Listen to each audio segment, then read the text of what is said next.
because you know if you've ordered stuff from Amazon before, liquids, that it will just completely spill out inside of the packaging. So a lot of places have started bagging things up and putting tape on top of the cap. All right, let's get this over here in the sink and get this mixed up. I don't know how much a gallon is. I'm just gonna go ahead and put like half in here.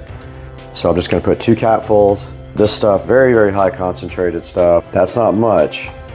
And then I guess if you go ahead and go really fast on the water, it's going to suds up, so let's fill it up slow. I'm gonna go ahead and put hot water in it here. The water's good and hot now.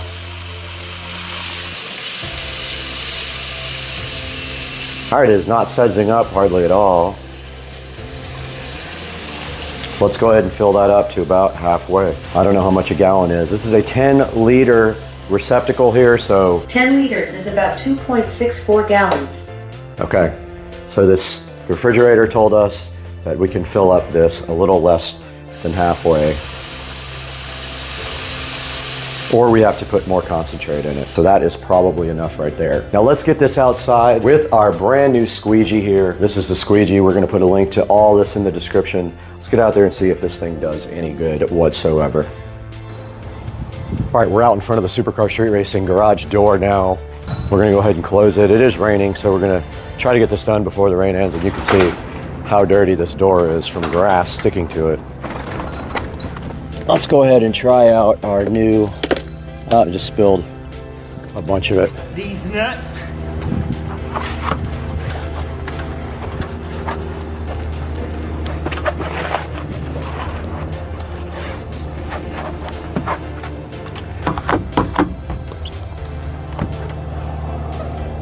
Oh, okay.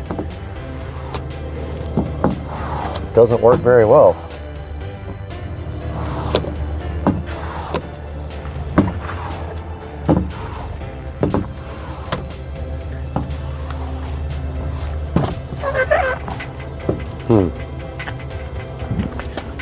Not sure if I like that.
Okay, back out in the garage, we're going to attempt to do this a different way here. This stuff, I don't want it to get everywhere, so I'm going to try to do this with this. And if it doesn't work well and stuff goes everywhere, then I am going to switch to the cloth. Hopefully it just dries. I'm probably just going to wipe down that bottom part. Yeah, this is a bit too messy for the interior because it is leaving just a puddle, but I'm going to go ahead and wipe down the garage door anyway. Garages get really dusty, so this has to be done. Keep this guy looking good. This is dripping everywhere.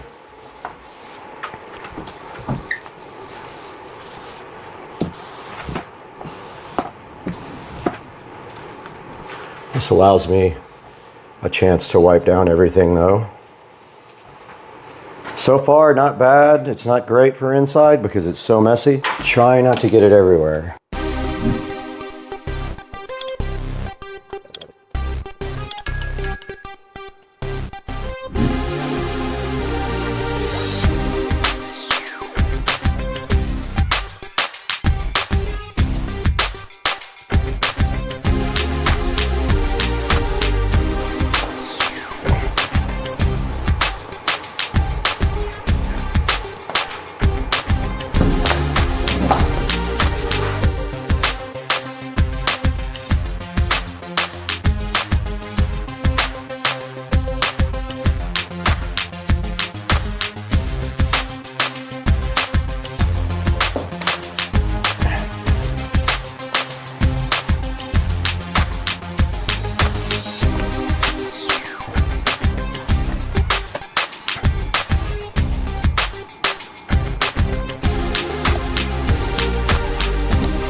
All right, guys, we are all done with the garage door. Outside and in took me about 30 minutes total, I think, and it came out pretty good. I used a rag to follow up to get all the moisture out that dripped down when I used the squeegee.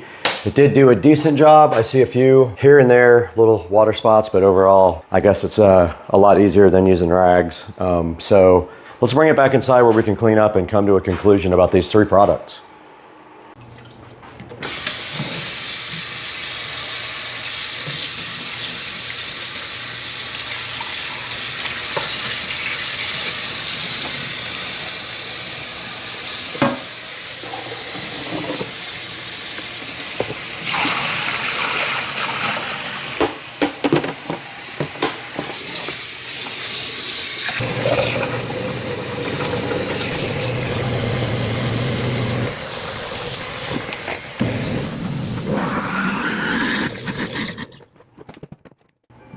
Okay, we got our garage door all done. We did use the Easy Glide glass concentrate. We used our collapsible bucket there, and we used this squeegee / window cleaner from Amazon.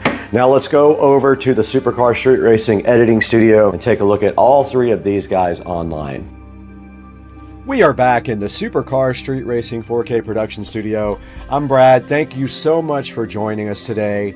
And we have 3 products that we want to show you today that we did use to clean the garage door. The first one is the Easy Glide Glass Cleaner. Now it has a 4.6 star review, and it only takes a capful or 2 to clean a large amount of surfaces on your windows. It takes 2 capfuls for 1 gallon, and we did use that out on the Supercar Street Racing glass garage door, and you saw how it came out. It came out pretty good. I made a mistake of not cleaning all the grass off first, and that was a huge problem. But it did come out very nice using the Unger streak-free Easy Glide glass cleaner. And next on our list here we have this very cool collapsible 10-liter wash bucket. And it did work out very well for using the actual squeegee because it's actually the correct size for the squeegee to fit into. And it's pretty simple. It's just a bucket that will collapse into a flat thing, so it works awesome. It does have a 4.4 star overall review right now, and it is available on Amazon for $13.59 at the moment. And the very last thing we have to show you guys today is this window squeegee cleaning tool. Now, I did look for a long time on Amazon for a professional version that has a wider track, but none of them had great reviews. All of them had some negative things to say about them. So I did go ahead and pick up this one that looks like one you would use for your car. And it did work pretty good. I was able to go ahead and clean the outside and the inside of the garage with this window squeegee cleaning tool, 2-in-1. Windshield cleaning, it just goes on forever. Now this guy is only $10. Today is Prime Day, so today is the day to buy it if you see the video today. But yeah, it's 32% off, so go ahead and pick up a squeegee for yourself as well. And that's going to do it for today, guys. I really appreciate you guys tuning in and helping Supercar Street Racing by buying all of your products through our affiliate links down below in the description. Please like and subscribe, and we will see you guys on the next one. We try to keep the content rolling, but right now we got to get out of here. I got to go to lunch at Cliff's.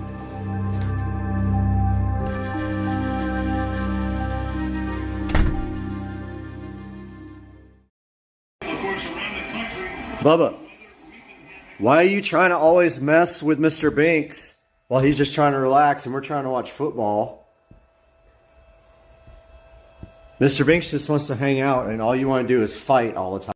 All right, we're coming one more set. Here we go. Oh, it covers the holes, dog. Where's the other one? Right here, big dog. You're running out of time quick.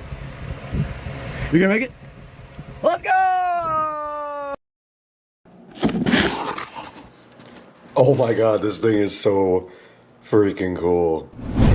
Guys, welcome back to Supercar Street Racing again, and you got Brad here. We just got through a minor hurricane which has just moved out of the area, and so now we have time to come back and show you guys a new review of something sent to us by a company. They wanted us to check it out, asked if we were interested, and of course we want to get this stuff out to you guys to try. So let's get out here in the SCSR garage and take a look at what we got out here. And we have the Jet Fan Max by Kika. We're going to be taking a look at that today, and they also sent us the portable fan as well to take a look at. All that coming up today on Supercar Street Racing. Hang out.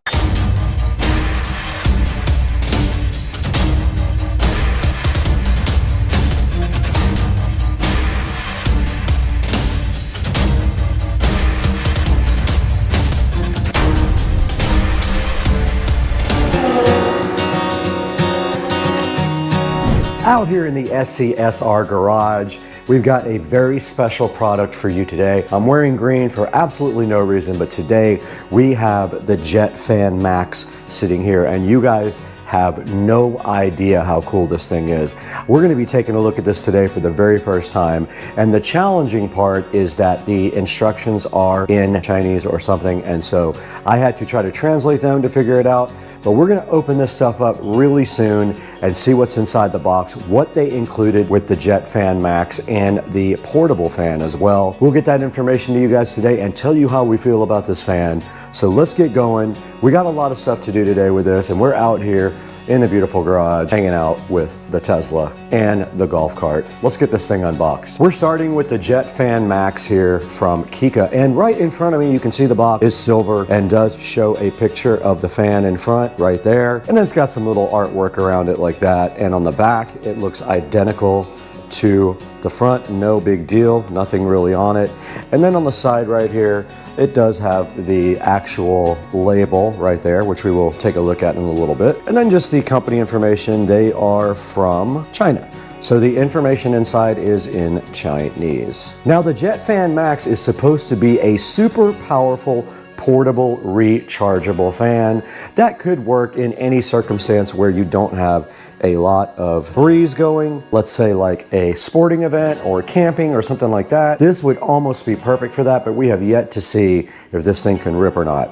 Now, I did cheat and I charged it ahead of time, so it is completely charged up. So let's go ahead and open the little one first and see what that's all about. You guys can see the Kika cute little portable fan sitting right in front of you.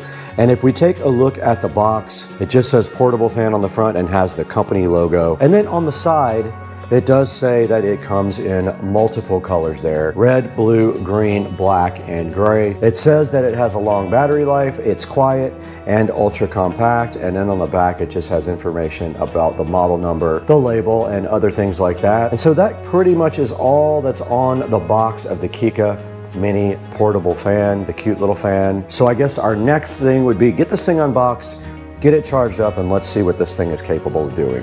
All right, we're gonna go ahead and unbox the Kika mini portable fan, and it is taped shut with a little sticker, and those came out fairly easy. Let's go ahead and get this thing unboxed.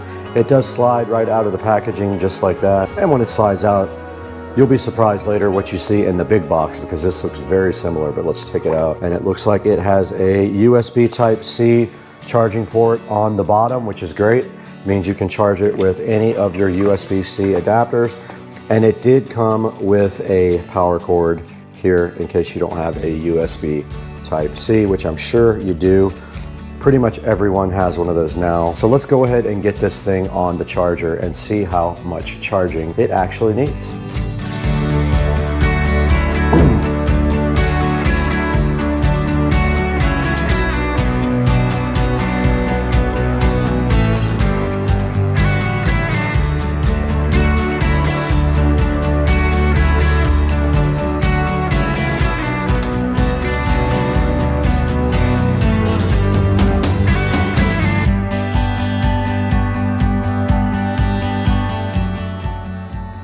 All right, you saw right there that we turned on the eco battery inside the golf cart. We did switch on the 12-volt system, and now we have plugged in the mini portable fan to the club car precedent on the 12-volt system here, and it is charging with this USB Type-C cable. It is on a single LED, so we're gonna go ahead and let this guy charge up until it is fully charged. And while that's charging, we can go ahead and open the big one. Let's get over here and open the big monster size fan from Kika, which is chilling on the golf cart. Right in front of the Kika Jet Fan Max now, while we got the little guy charging over there off of the golf cart battery, we can go ahead and take a look at this guy. So let's go ahead and get it opened up. It actually opens up backwards like that. And as you can see on the inside here, we have the Kika fan. We have a nice instruction manual right here as well. We've got this add-on device right here, which kind of looks like a filter. We've got this tube right here, like an extension. We've got a charging cable right here. We've got this little brush add-on. And then we got the Jet Fan Max, which weighs about, I would say, 5 pounds at least. All right, we're sitting in front of the Jet Fan Max packaging content, and unfortunately, The entire manual is in Chinese, so I did have to translate the few things that I could figure out. But obviously there is a type of filter here that you can put on it with a screw on this thing. So that means you probably screw it onto the end right here. You can see the Jet Fan Max is threaded, and on the other side we see the controls here. So this is the power button. You long press this button here to go ahead and start the Jet Fan Max, and then this is a slider that does control the power level. Now this button, not sure what that does because I am not able to translate that part of the manual. We can give it a shot and see if we can figure out exactly what that does.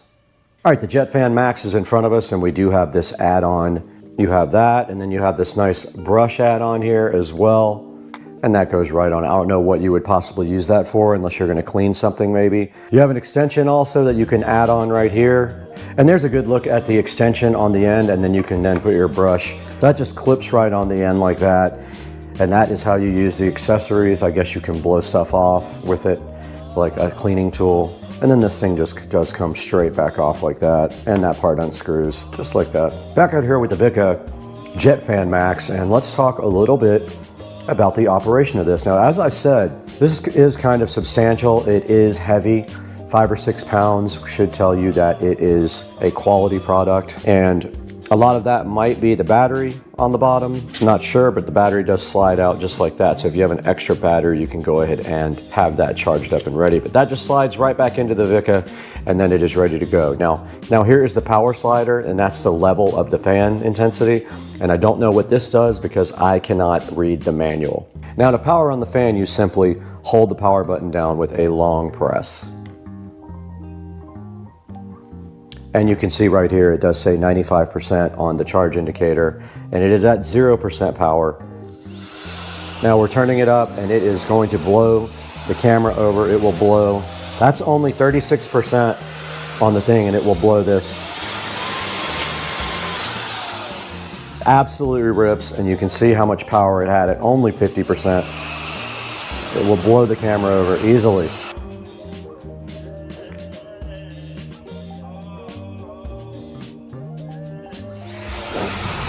60% power.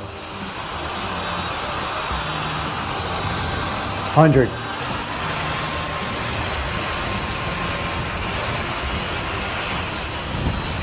So strong. Wow. All right, I don't know if you guys can see the dust on the car, but we're gonna give this a shot to get the dust off of the car. Let's see, there's plenty of dust on the car. Here we go. Blew it right off.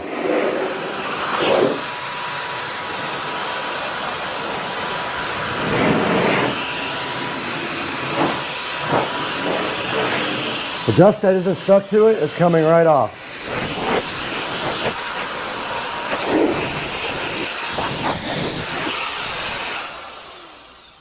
Now here's a look at the indicator from 0 to 100%.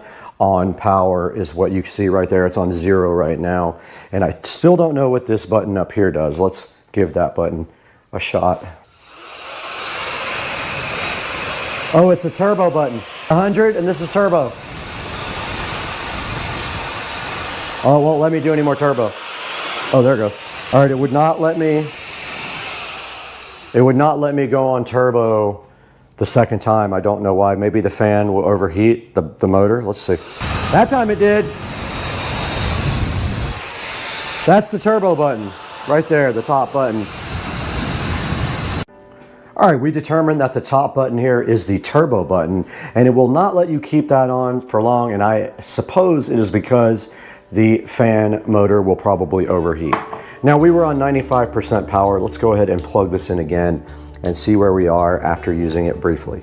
77% charge after using it for about 2 or 3 minutes. So you're not gonna get a whole lot of power time out of this, it looks like.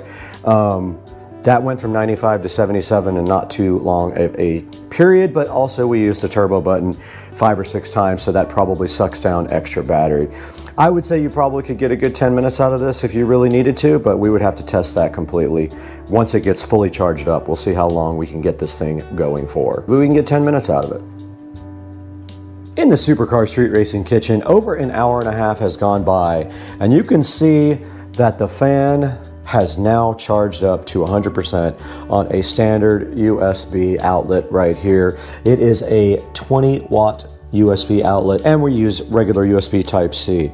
Now this thing was down at 77% after around 3 or 4 minutes of usage, and also using the turbo button. Now, that is probably going to be tested here very quickly, because we are going to turn this thing on and see how long it takes to go all the way down to 0%. But first, we need to head on out to the Supercar Street Racing garage and check on the other fan, the mini fan. So let's go.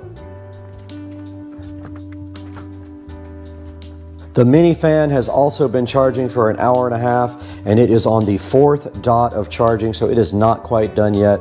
Let's let that fan get all the way done, and then we will test the power of it to go all the way to 0. The Kika Jet Fan Max is fully charged at 100%, so the next step is to turn this fan on and see how long it takes it to go down to 0. Set a stopwatch. Okay, stopwatch started. Now we have started, we are 2 seconds in. We're gonna go ahead and power this fan on at the bottom. You hold down the button, it is on, and then what we're gonna do is just turn it on high and see how long it takes. It is. The only way we could get it to stay was with a 2-liter bottle of Coke and our tequila. So we're gonna let the battery run down now. I can't see the battery, unfortunately. Let me turn it where we can see it. We've got 1 minute, 18 seconds.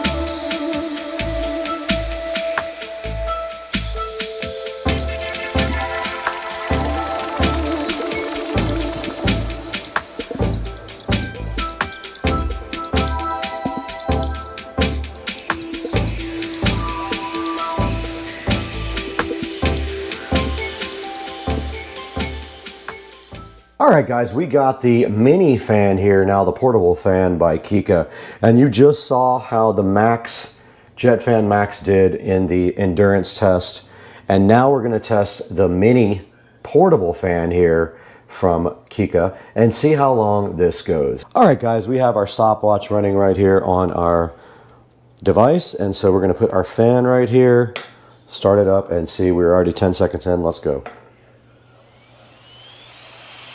Fully charged right here. Let's let this thing run.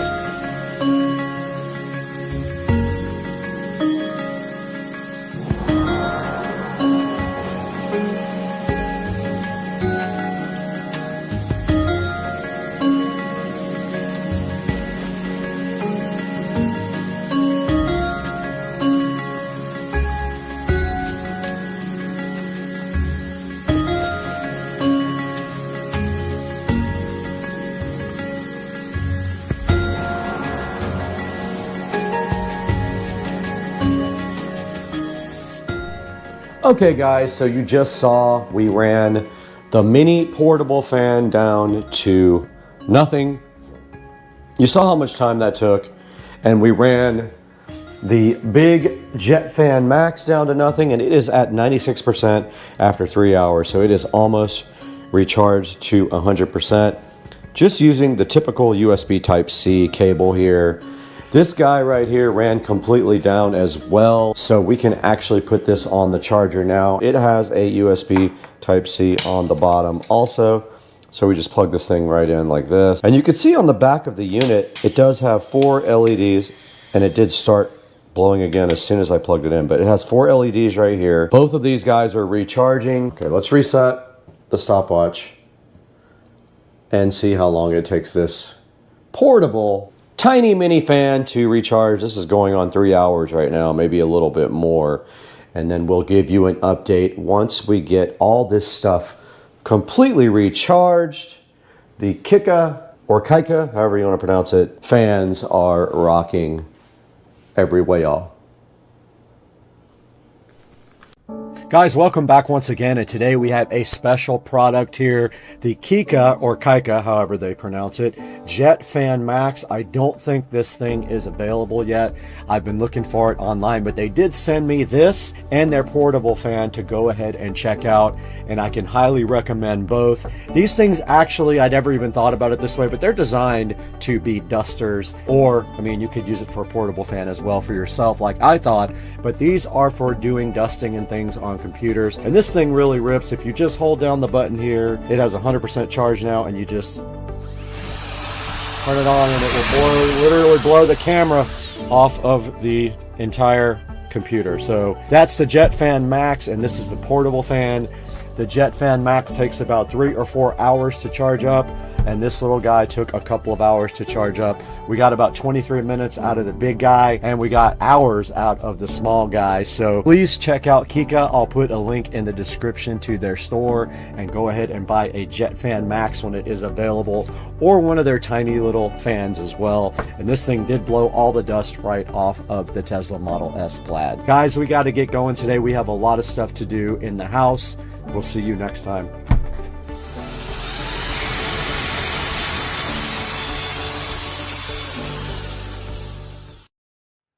All right, guys, so I figured out that my nice, expensive headset here doesn't work with OBX at all. The mic will not record. It refuses to work with that application for whatever reason, but we're going to take a look at my friend's hacked computer today. Let me go ahead and get logged in. So she was hacked yesterday. Someone first started sending emails out on her behalf asking people for gift cards, then started getting messages from her on Facebook asking for gift cards. So I immediately texted her and told her she was hacked. So I haven't been on her computer yet. Let's take a look. So we're connecting now. So what we're going to do is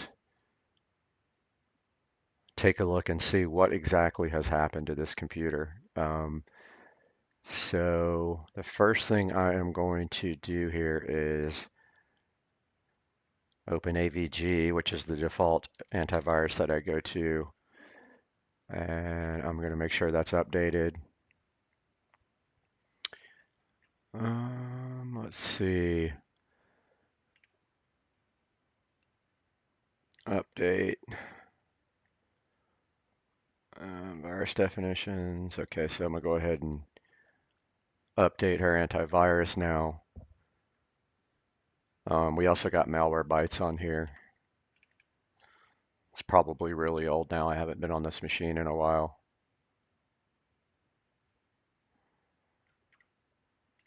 This might be very old, actually. Let's go ahead and install this new version.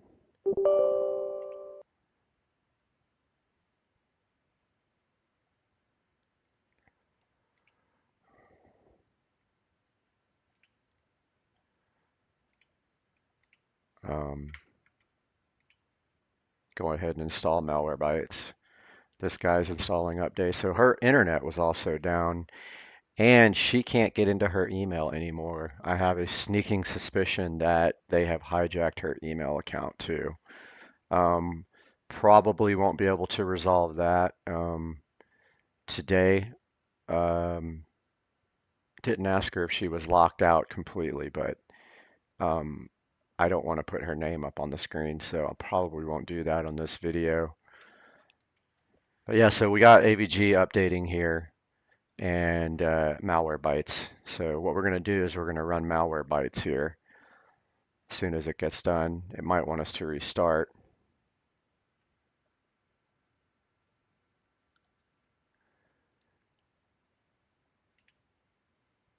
Yeah, AVG wants to restart.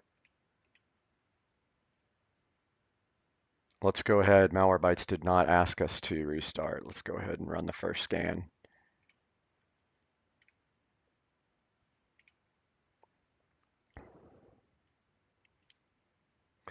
Let's do fake at email.com. Start the 14-day. No, thank you. All right, let's scan this guy.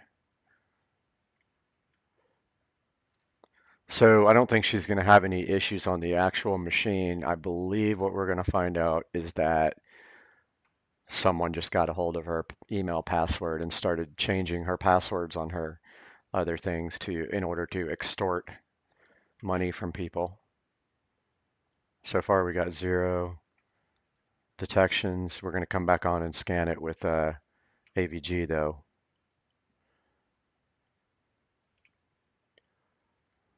So I actually built this computer.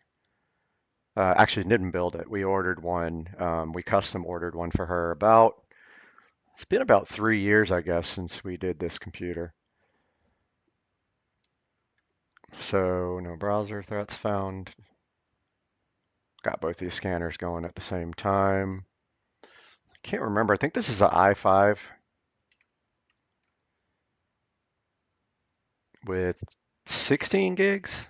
I think I asked her to get the maximum amount of memory.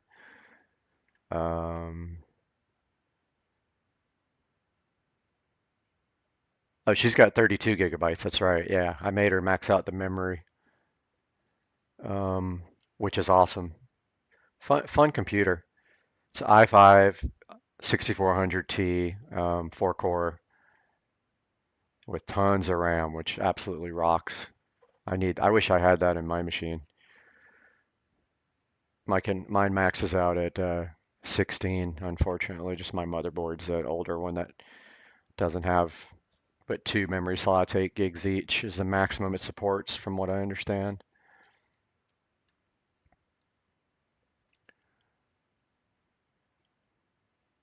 So far, so good. Nothing there. After this, we'll look for updates.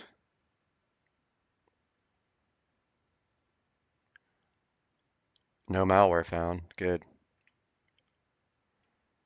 Oh, one detection here, though, on malware bytes. Nothing on AVG.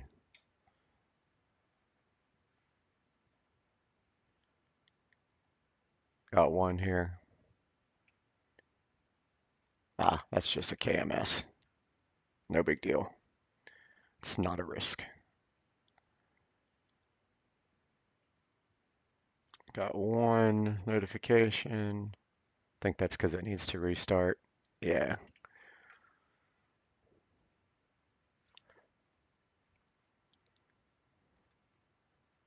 So this is not not a big deal. We're not going to worry about that because I know what that is. And this is still going. While that's going, let's go check for updates. See, she could actually probably go Windows 11 at this point. I don't know if her CPU qualifies. They cut off a lot of CPUs. Yeah, see, there's a way to get around this. There's a hack for this. So let's see. Let's do disk cleanup. Let's go see.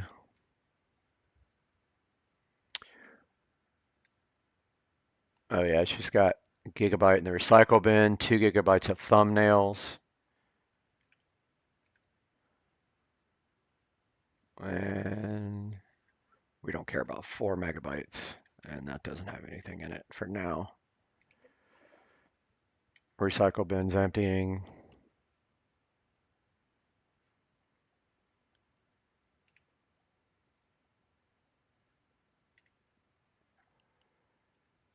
I don't think we can do these because we're not.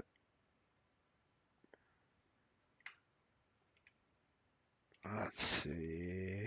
Malware bytes. Let's get that out of there. And let's go ahead and go here one more time.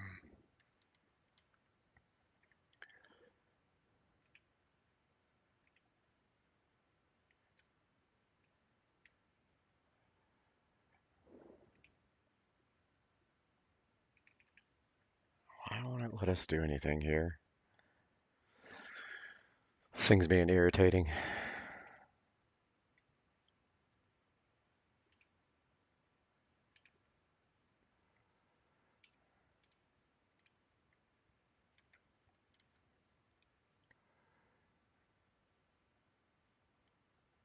Downloading these updates now, and then we'll get this thing restarted. So far, so good. I don't see any really major issues here. I think that she has a Lenovo also, and there might be a firmware update. Seems like it's freezing up a little bit, or either mine is.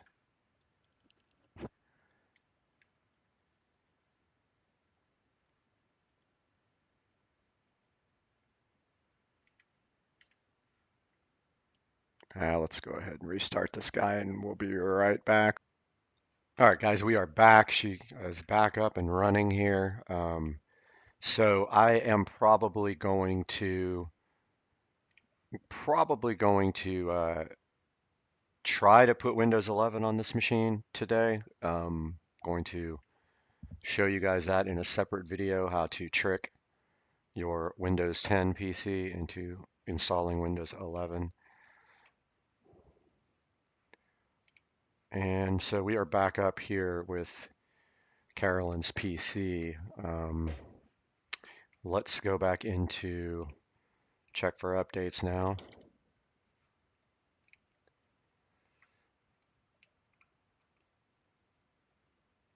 Let's see what this thing says.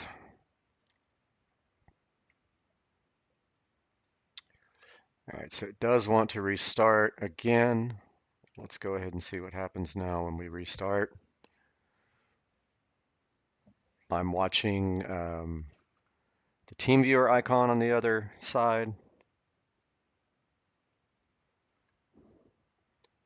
So it says restarting here. Let's see what happens. So just so you guys know, so this is very common. So what these guys do, these bad actors, they get once they got control of your email address, they go in and they find your other accounts and they start changing your passwords, which is a good idea if you can set up two-factor. So two-factor is basically two different methods of proving your identity to log in. So one factor is like something you know, like a password, and then another factor is like biometrics, something you are, fingerprint or eye scanner, things like that. So two-factor a lot of times will send. Really, it's two-factor on your phone's not really the safest method because if someone gets your device, unless you have biometrics on your phone enabled, then they can then get to your accounts. Her computer's back up. Let's go ahead and get connected here.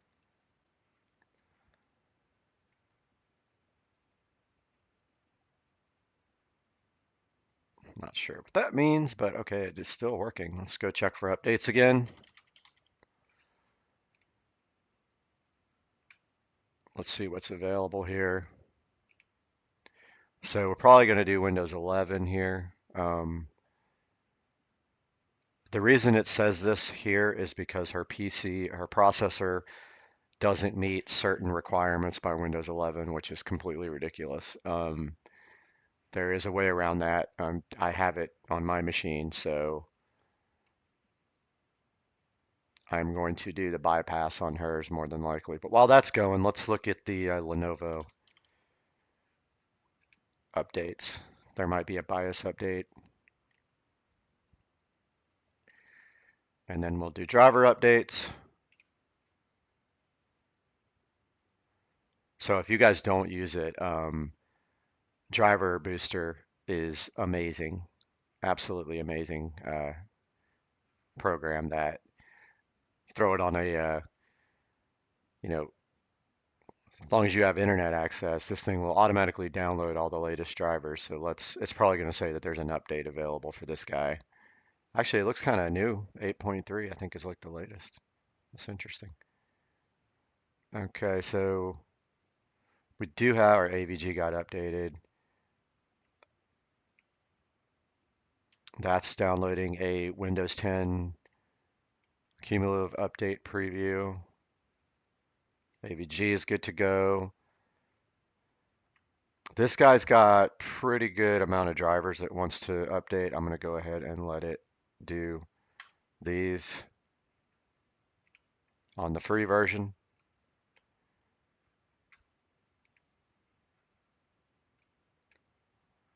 So you can see here, driver booster 8.3 free is downloading her Intel HD graphics, her Intel audio, her Realtek audio, her network adapter, and her few other things. It's going to probably drop us when it installs the network adapter driver. So dual band wireless AC. So Windows is complete. Well, actually, no, Windows is not up to date. It's downloading this preview. I forgot about that.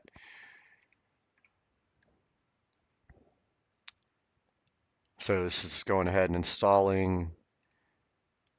If you notice, her machine's never really busy. CPU is busy right now, but the RAM never really gets, you know, used that much.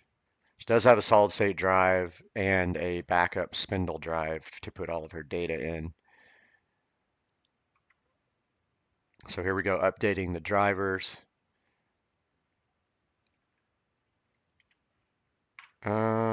The Lenovo did never open, did it? Huh.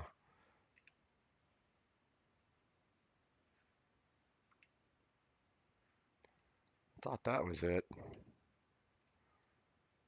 So this is the Lenovo updater. Now, if it tries to install some drivers, I will let IOBit do the driver install, not the Lenovo, because IOBit has the latest drivers. Lenovo might try to install some proprietary drivers for her system, which I don't want those. So she's saying she can't send or receive emails. So I have a feeling that somebody has set up either a redirect on her email, so maybe they are forwarding all her emails to another email address or something like that. So I'm going to get on her Comcast and see if I can locate anything. This guy's still going here.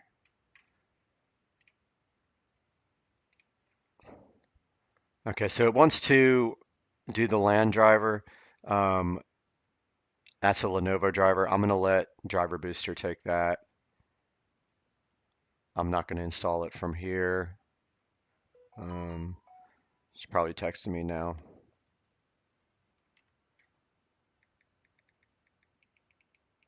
She's saying her landline's down as well.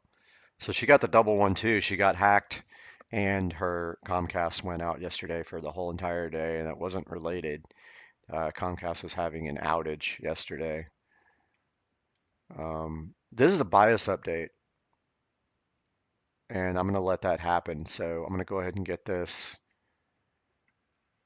driver booster done, and then we're going to do the BIOS update. So what'll happen is we won't be able to see it when her computer restarts. So it'll do that, and then we'll be able to come right back on when we get done. But I don't think this LAN driver is necessary. I believe this is the one that is the same thing, but not 100% sure. Sorry for the drink. This guy's installing her graphics adapter. We'll go ahead and do the flash BIOS. Let's see where we are with the Windows. Well, it did say 100%. Now it says 20%. Oh, installing. Okay. I was going to say it started over downloading, but I guess it's good to go. That's installing. These guys are installing. We got a busy CPU, I'm sure now. I mean, it is only an i5, so it's going to be, yeah. CPU is maxed out. Memory is not being used that much, and neither is the SSD. Driver updates are almost done here. They're going to want to reboot.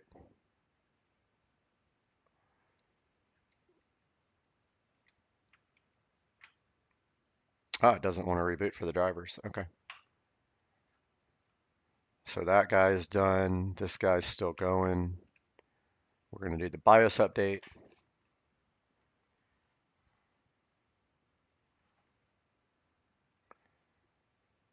Um, surprised that that's. I'm surprised that that is doesn't have any more. But wonder how old this BIOS is. This computer is fairly old. It's a ThinkCentre M700. So IBM bought Lenovo years and years and years ago, and they have these nice little tiny um, M700. This is a ThinkCentre M700. So it's like a small factor PC. This guy still says he's at 20%. CPU is pretty busy though. So at 60%. I like how in the task manager you can actually go, click on the big task here, or the big column, and then you can see details. So she's got 5.8 gigabytes in use. Some of these I don't really understand. I'd have to look them up to see what these mean, but yeah, and then this is her solid state drive. It's a SanDisk. This still says it's at 20%.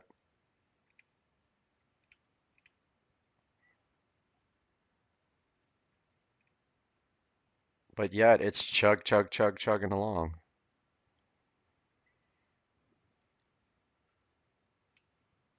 So I didn't empty all of her, I didn't do her system file cleanup yet because we're still doing Windows updates. And so some of those updates will get deleted when you do the disk cleanup.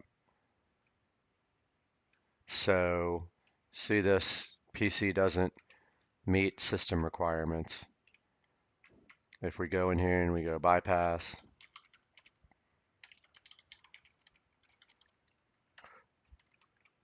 and we do this, here it is.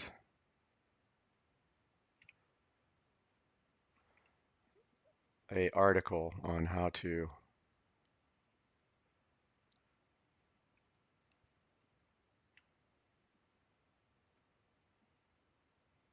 do this. So we will do that later on another video.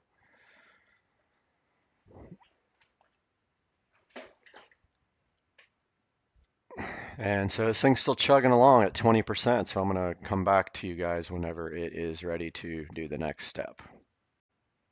Yeah, so they're really putting her through the ringer right now. Basically, she couldn't sign in again, and she can sign into her Xfinity to get her email, so I'm having her sign in again so I can go see if her email is being forwarded to someone. So I'm waiting for her to sign in right now. All right, guys, so we're into her email now. I'm just going to check to see if forwarding is set up. It's not. Okay, I just wanted to make sure that that was good. It's actually just she can send to her other email. I think this is good. Yeah, so far so good here. I don't see any email forwarding set up. I thought she might have that. Let's see where we are with this guy. So this is at 80%.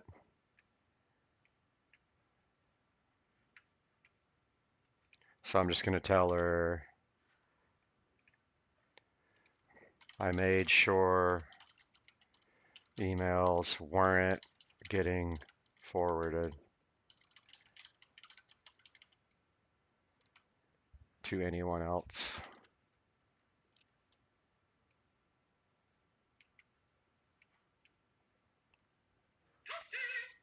Oh, got a text from Toasty.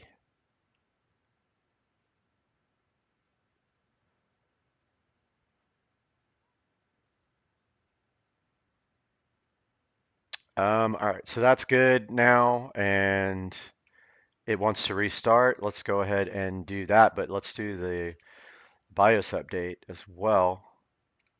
This failed last time I tried to do it, and I don't know why. I think it failed multiple times over, and I couldn't get it to install.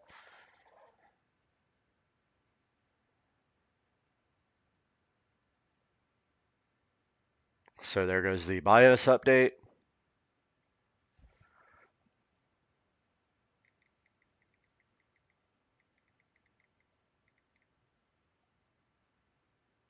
So it's flashing her BIOS now, and now it's restarting the computer.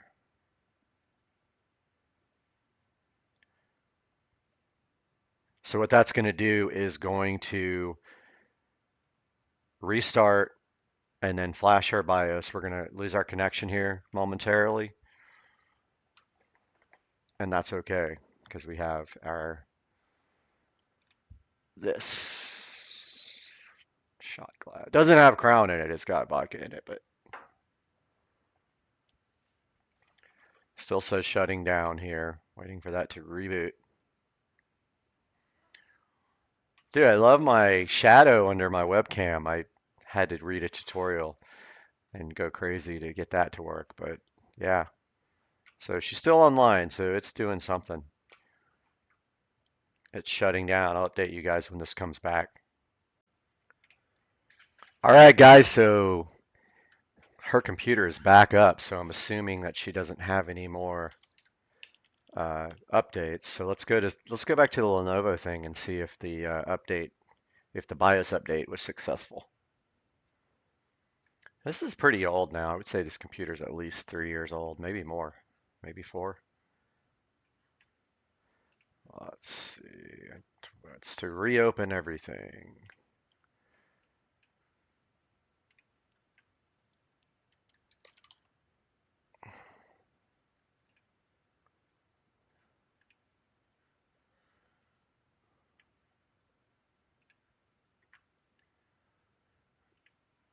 All right, that's checking. Lenovo's checking for updates, guys.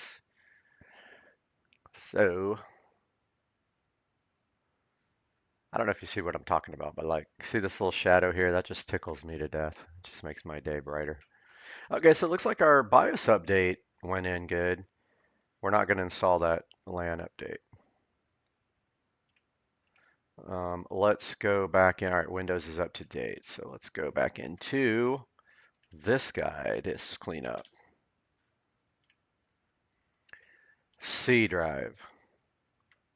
Now notice here is pretty clean, but we'll go clean up system files now before we do the Windows 11 update.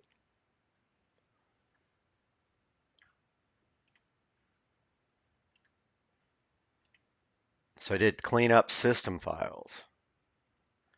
So it's going to delete any leftover Windows update things and any other files that are just literally just taking up space on the machine. So she's got 2 gigabytes of system error memory dumps. Don't need these upgrade log files. We don't need any of this. Error reports, shadow cache. That's good enough. Let's delete that. So we're cleaning up this drive right now, the C drive. So she's got, let's see, this PC. And this is I believe that's the SSD. This is the spindle. And then Lenovo has a 12 gigabyte recovery drive on there as well. I am now, so her computer's like completely up to date, I think. So I'm going to say that we have successfully cleaned this computer. I'm gonna run this driver booster again one more time, just to make sure there's nothing left. Next video is gonna be how to update. No, this they want you to buy their like VPN stuff. All right, so she's completely up to date here. All right, guys, so I found it finally. Oh, I've been fighting with this forever. So she was getting a couple of emails, but not all of her emails, and I found it finally. So this is what happens. They get your email address, they get in here, and they set up a filter here. Look under filter rules. You see where it says they set up a filter so anything that goes here is forwarded to a fake email address at Outlook. So we're going to delete this and this. We're going to delete this rule. So this is why she wasn't getting emails, guys. Wow, they really like did a number on her. So let's go back and check her email now. Let's send her one real quick from my phone. Let's do test. So I looked for that at first, but I didn't see it. So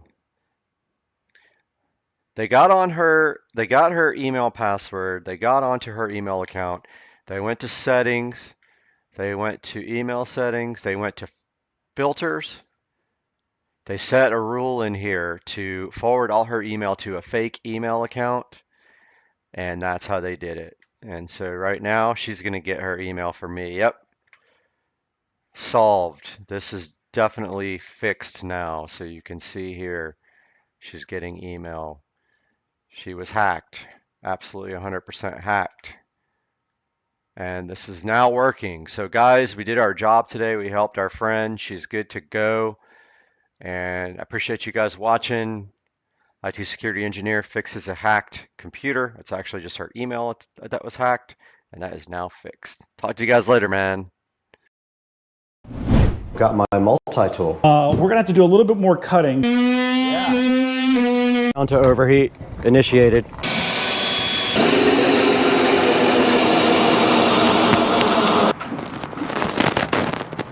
Those things are beasts.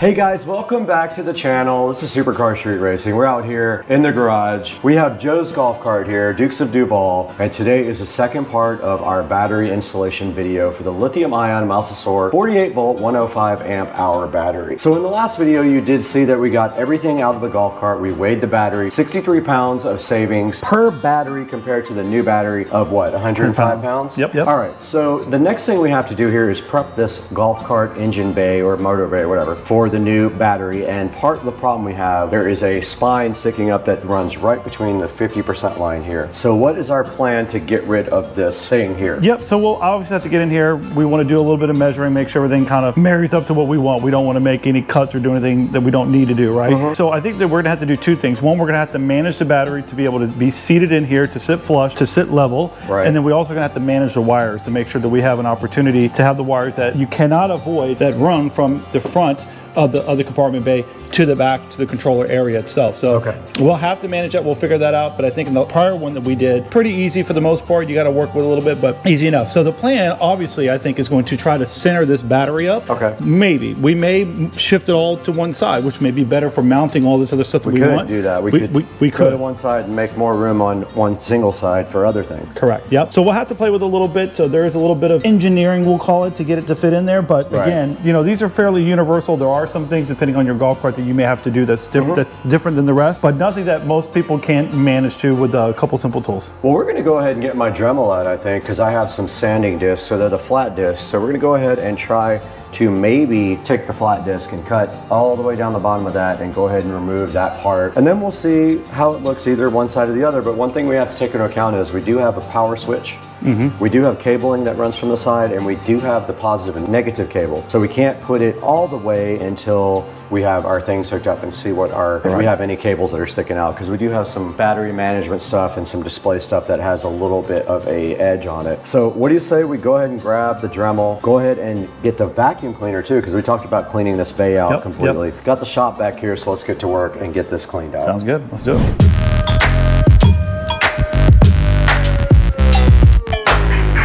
All right, so looking at this, you know, just a couple quick measurements, taking a visual of it. We're gonna have to do a little bit more cutting, but I think we got the right tool to make pretty fast work of this. So again, we have this ridge. We got a couple of little nodules that stick out here that I think are gonna have to come out. We're gonna cut it right flush to this here, so this thing sits directly on a nice flat surface all the way across, and I think we're gonna be pretty good. So I have this oscillating tool right here. Should make pretty good work of it. It's not gonna be perfect, but again, it's not the end of the world if you have a couple of cuts that don't look good because it'll be covered up by the battery. You're not gonna lose any rigidity. It's not gonna screw anything up. There's no wires that run through any of this. So if you have the same golf cart setup, you should be pretty good.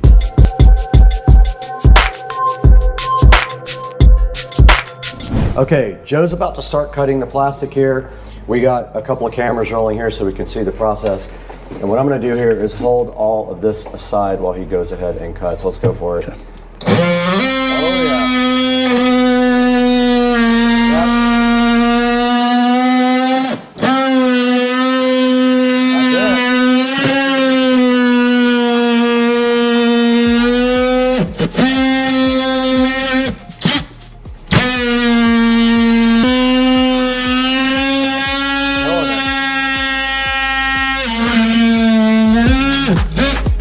Okay, let's go ahead and do these.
Nice.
Yeah, so leave that because that's for my converter. Okay. We might have to redo that a little bit, so we'll figure that out. Redoing like almost everything. Yeah, and we'll just clean this out and then go from there.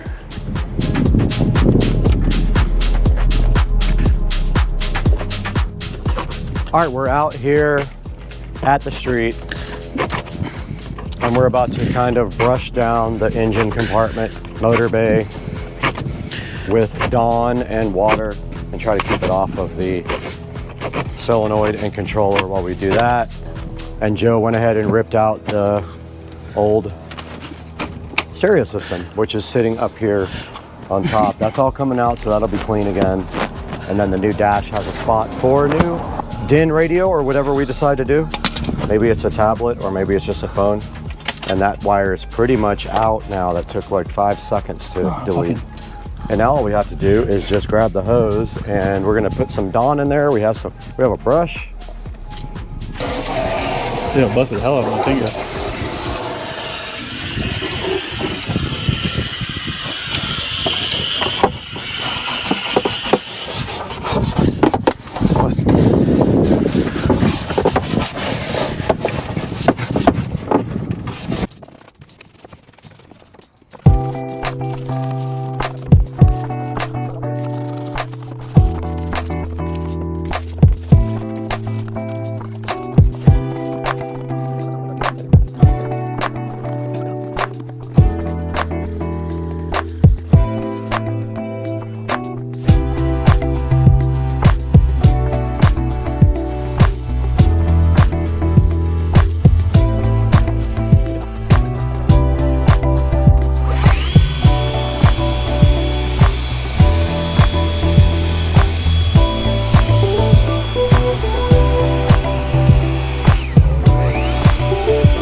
I think that's a 15. Guys, honestly, I think we'll get one in here while we're in there. That's so cheap. So there's no numbers on it at all. I'm gonna talk about it a little bit. Yeah, I'm just gonna order the right one right now. Okay, we're back in the garage now, and you guys saw we just cleaned out the bay here, and the bay is actually in really good condition. We got a lot of this goop out with Dawn and a brush. We followed it up with a couple of rags, and now we just pulled the voltage reducer out. 25 amp voltage reducer. So I'm gonna buy another one right now. right. We're bumping it up because we're putting a big system on here. So Yep, so we gotta get something bigger for the big system, and we'll have to run bigger wiring as well. So Amazon has a bunch of voltage reducers. I have one on my cart. I think mine's 60 amp. So you wanna buy one that has enough for not only for your amp, but also the rest of your accessories. So you gotta run your lights, you gotta run your... So Joe's ordering a new voltage reducer to go from 48 volts down to 12 with enough current and watts to work the entire sound system, which is going to be dependent on what he orders for his amplifier. But I'm guessing we'll probably end up with a 5-channel amplifier so we can run 4 speakers and a sub.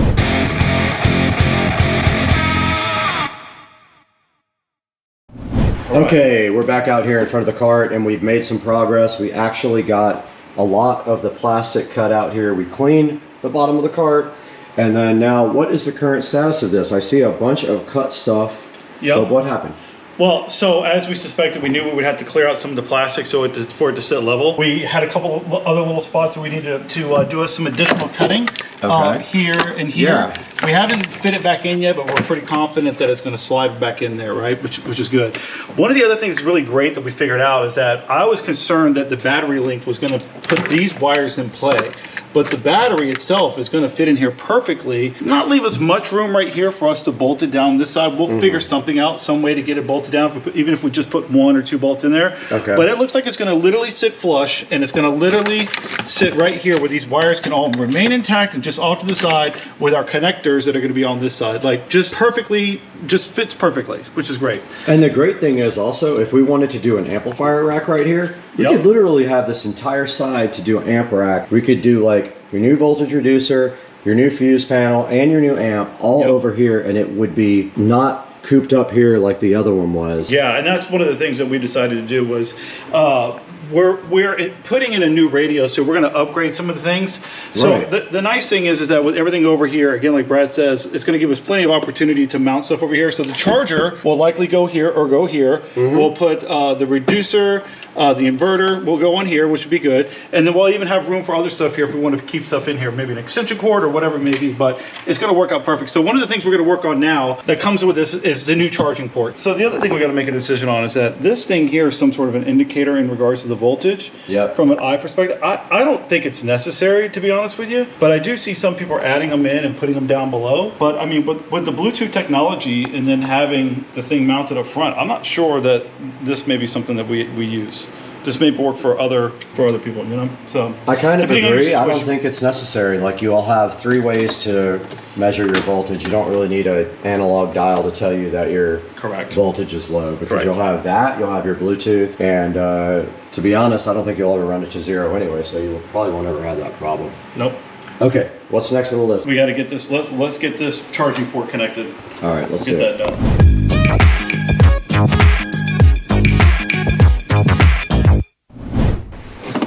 Yeah, that's the first port side. Don't want to mount it here. Nope.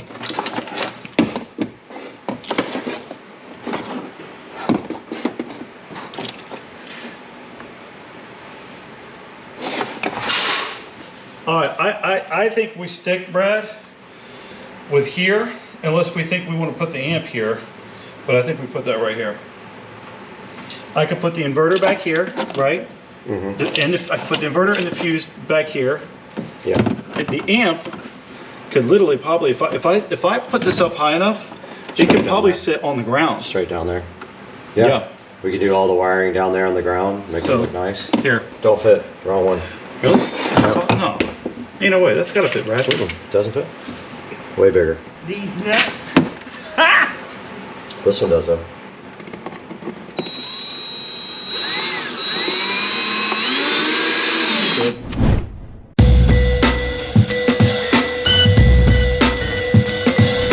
So, all right, we're back out here with the hole saw, which kind of tweaked a little bit to the right, but we're going to go ahead and try to cut a hole here. All right, so let's talk about this. So what we've done is went ahead and installed the battery charger, which went in very easy, a couple tap screws, nothing to it.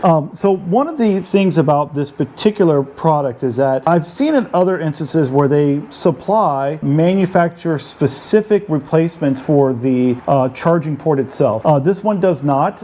Maybe that's something that they're going to do in the future, or maybe they offered that we didn't see.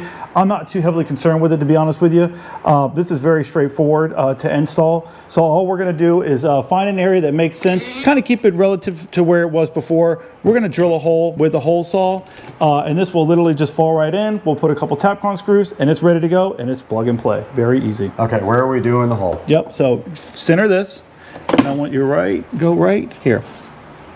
All right, you ready to center? Yep, go. Look at that dang. Crawling all over the place. That is. Are you serious? These nuts. Got him. Got him.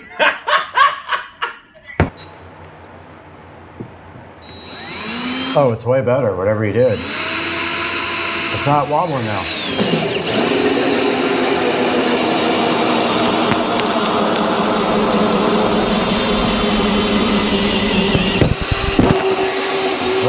Keep going. Is it through? Yeah. All right, stop. Clear that out, and we'll go from the back side.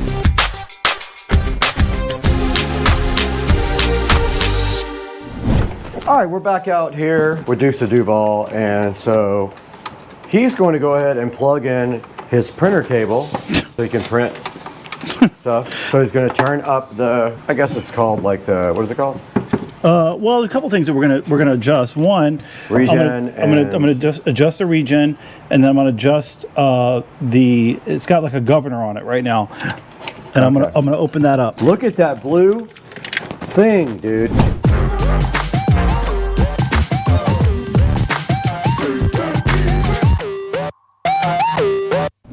All right, guys, we're about to throw this battery in because the next step requires the controller to be programmed, and we can't program the controller without power. So that means we have to connect the battery. What side do I go to? This thing's a beast, dude. All right, now we're gonna put the battery in.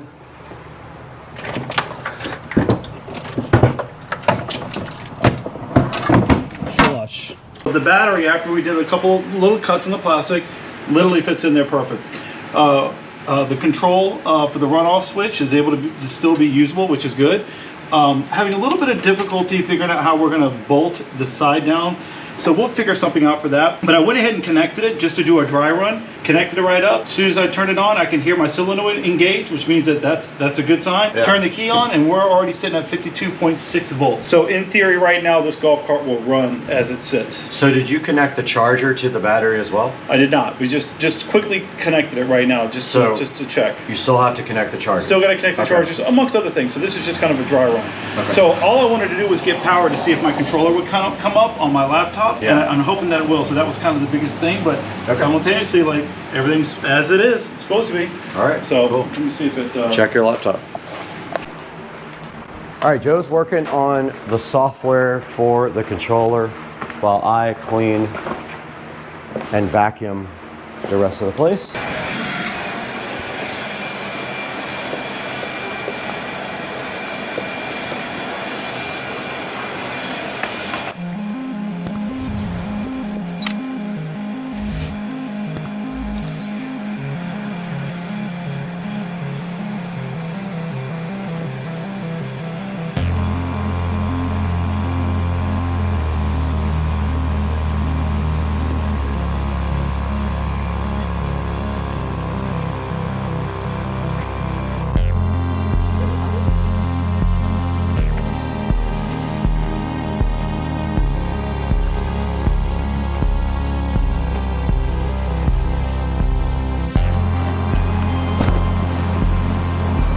Dude, come on, buddy. Come on, dude.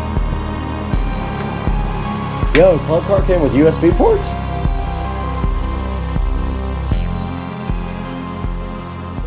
All right, guys, we're back out in the garage with Dukes of Duval and his golf cart, and a lot of stuff happened since we talked to you guys last. One of the things that happened was I cleaned the entire dash. So I went in there and I got all of the dash cleaned with the Aerospace 303, which is the Denver zip code. Erica? And it looks so good. And then we also hooked up the display right there. Very easy, super easy to do. Tried to hook up the controller, but it's not responding on USB. Correct, so we're gonna have to look at that. We're gonna have to check that out later because he wants it programmed a different way. But if you can hear this right now, this thing is ripping so hard, and it went up 1% already, but it was 44% state of charge when we hooked it up. We mounted the charger there, and the little charge indicator there, it's flashing, the analog dial, and then his voltage meter right here. We got the cart completely reconnected, and it's really just time to, since we can't change the controller, all we can do is go rip this thing. So that's the next thing. We're gonna see if this thing actually works. Kitty. Do tricks. Kiki. Do tricks. Oh! That was good.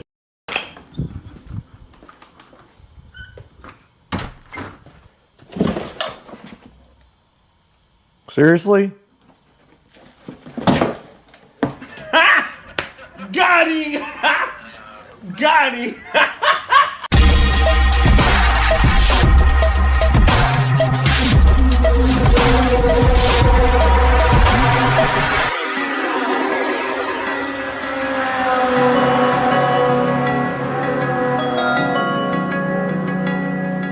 Hey guys, welcome back. It is a Monday. And as you guys just saw, that box is completely broken.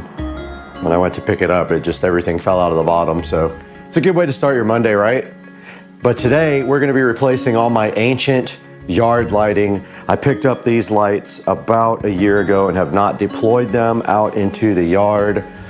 So we're gonna be doing that. We're gonna be reusing the old LED bulbs that are currently in the fixtures in the yard, but the yard fixtures are beat up and old and ancient technology. These are newer nicer looking fixtures. So we're gonna go ahead and get that put in today. So that is our mission, if you choose to accept it with me. But first, we have to clean the yard up because we had some crazy wind in Jacksonville in the last couple of days, and we just need to kind of tidy up the yard a little bit before the yard people get here. So we'll start doing that first, and then we'll move on to installing these wonderful guys in the front yard. So hang out with me.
Here is the first light that we're going to be replacing. So what I want to do right now is take it out and see how I connected it. And it looks like, yeah, I used a quick connect on this. So I think I'm just going to connect the new lights the same way. Unfortunately, these are all taped up with old electrical tape. Going to be kind of a pain. And that one just came out anyway. Yeah, I'm gonna need to get some scissors to cut this with. Now these new lights did come with this Pierce type connector, which I'm not going to use. I might use it on one or two of them, but I'm not using it on this one, I don't think, because I haven't quite figured out how to operate them. And we are reusing the old bulbs. They are high intensity, I think they're G5s. And we're going to be trashing these old piece of crap bulbs. And now we'll cut off this old connector and splice the wire back.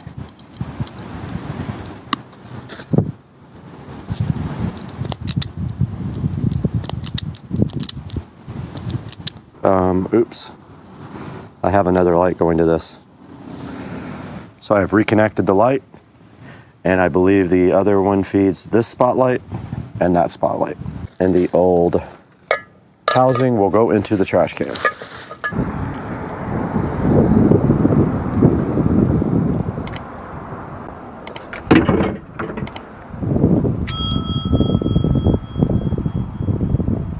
I went ahead and powered the lights on, and that one is working fine. All I have to do is bury the wire so it's not visible under some mulch. And I will come back and do that in a little bit.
We have successfully replaced all of our front yard lighting with the brand new Westinghouse fixtures.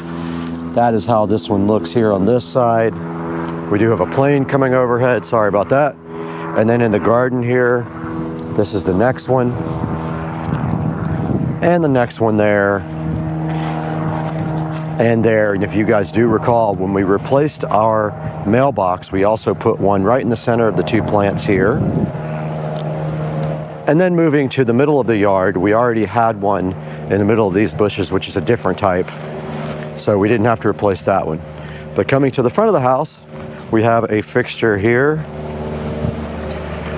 one there, one right there,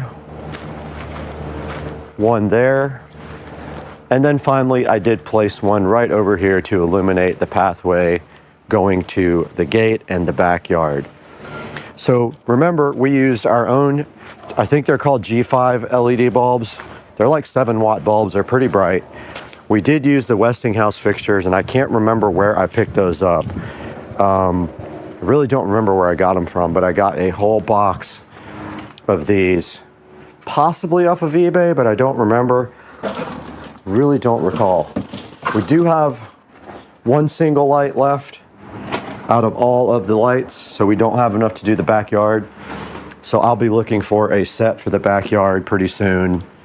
And I hope you guys enjoyed this video, and you'll like and comment and subscribe, and we will see you for the next project, hopefully tomorrow.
This green foam protector has lodged itself to my table and wants to be part of the peel satisfaction guaranteed.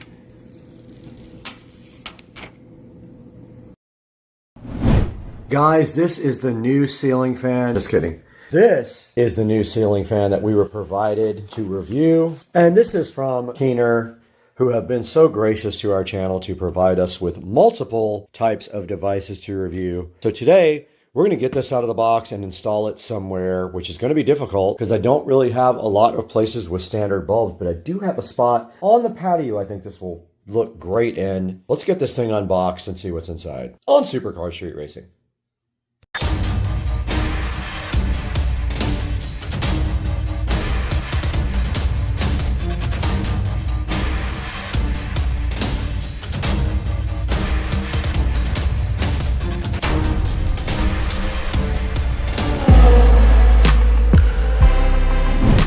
Keener makes this E26 base fan for adding a fan anywhere you have a light, and I think it is just very cool. Comes with a little remote here too. We are unboxing this now, and if we pull this top part out, we can see inside we have a bunch of little fan blades right here. This thing is so cute. And we have the base right here. Let's get this thing opened up ASAP. Inside the box with the Keener turn your socket light into a socket fan light fan is this cool little motor right here that is so cute. Comes all packaged up in this styrofoam condom. And then all you have to do after that is take your blades right here and put them right inside of it. And I think they just snap in. We'll get those unboxed. We'll get this unboxed. Get it a nice battery because there is nothing else left inside of the Keener fan box. I got everything unboxed here now, and the remote looks like AAA batteries in there. Gotta go see if I have any. And then we have this nice little extension right here as well. And basically, now here's the actual screw-in base, but they gave you a little extension, which we will probably need. So you just screw the extension on right there, and then you screw this into any standard E26 bulb base. Let's go see if I got batteries for this. Back to the Keener fan light. The batteries just go in just like this. 2 AAA batteries replace the cover. And then let's get on to the process of assembling the fan.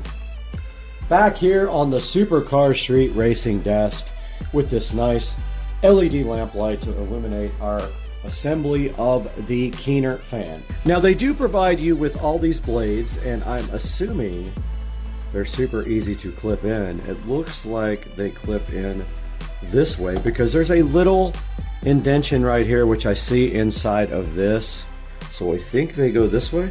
Let's see. They do. So you just place them into the fan like this.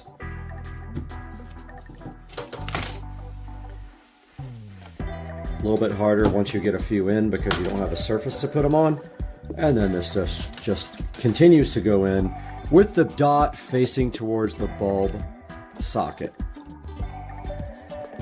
Make sure they're in all the way. They will click when they catch on the blade.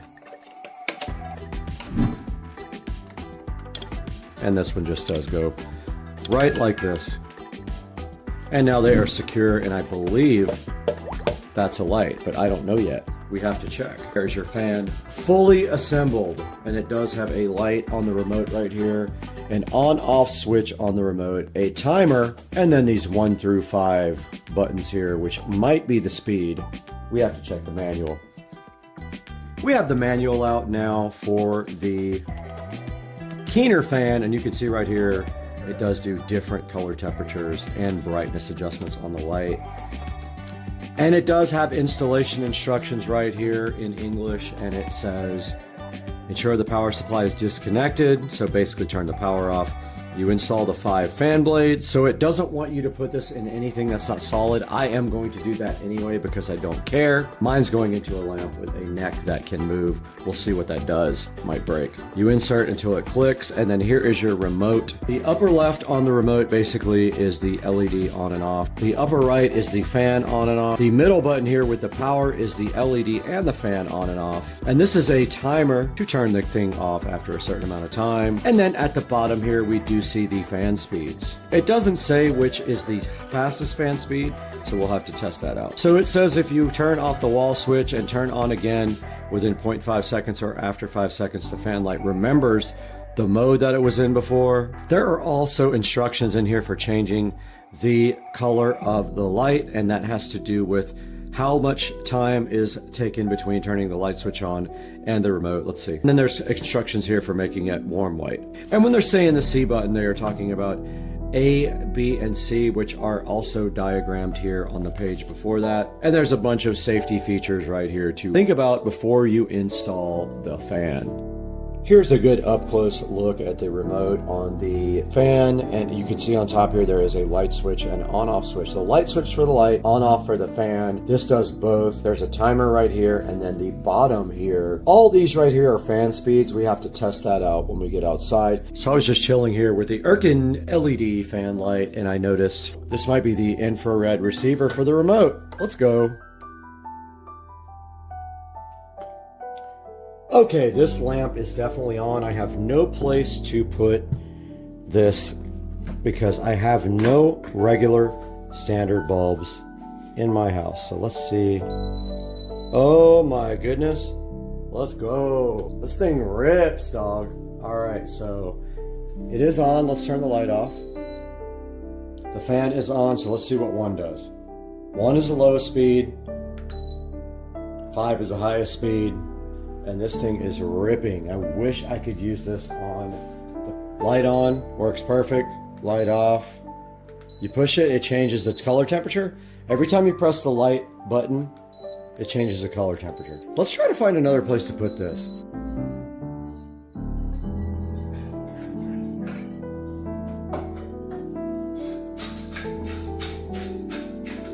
Is it going to twist the cable?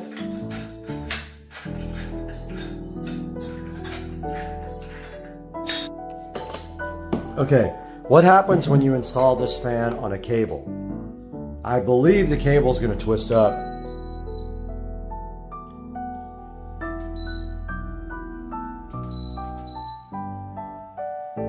This is so cool.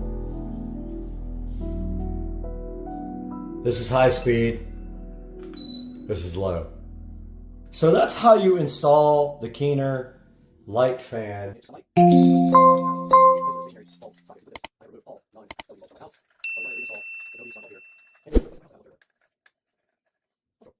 For now, this room gets really hot. Basically, I think this sliding glass door and the lack of enough ventilation from the AC system gets this room hot. So what I'm going to do is install this fan right here, right next to this AC vent. And I'm hoping it will pull air out of the AC vent and pull it down towards the ground. Let me get that installed now, and we'll see what happens. Let's go. So this light is pushed out.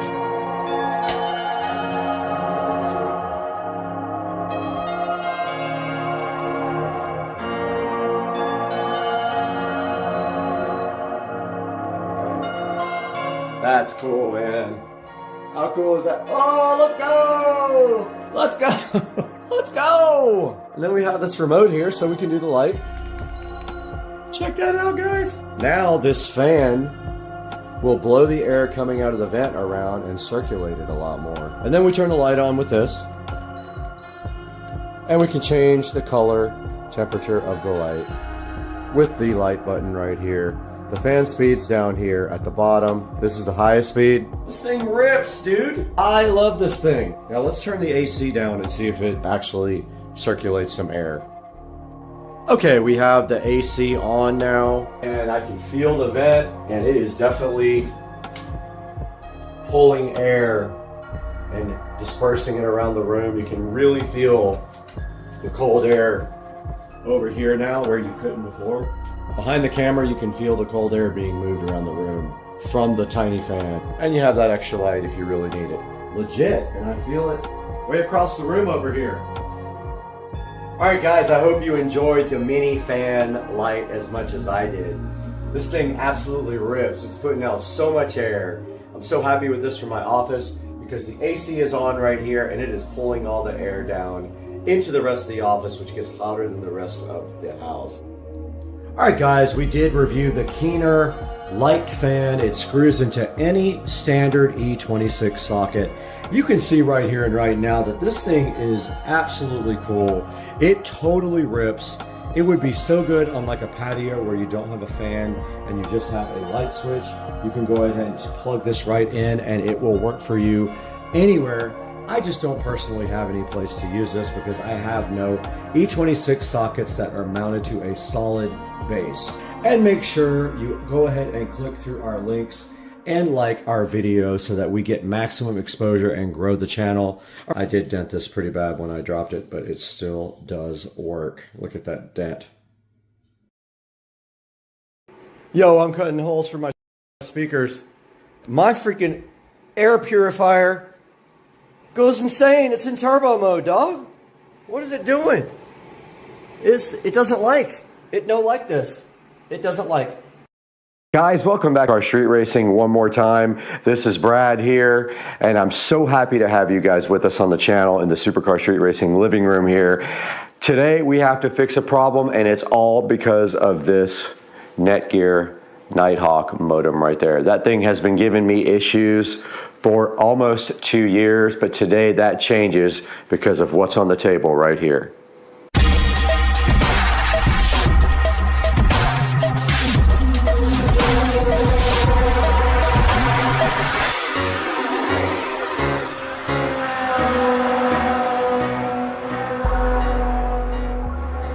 I have absolutely been dreading this day. Today is the day that I have not been looking forward to at all. And the reason is because I need to get a new system for Wi-Fi. And what I have decided, and I looked at the new 7 Wi-Fi 7 is what it's called. It has pretty nasty reviews. So we have gone ahead and gotten the Aero Pro kit here. That is a mesh Wi-Fi 6 system. Now I have a mixture of 3 different things here, almost 4, and it might stay that way because I have so many devices to connect. But here's my problem. Sometimes this Netgear Nighthawk will not allow connections to it at all.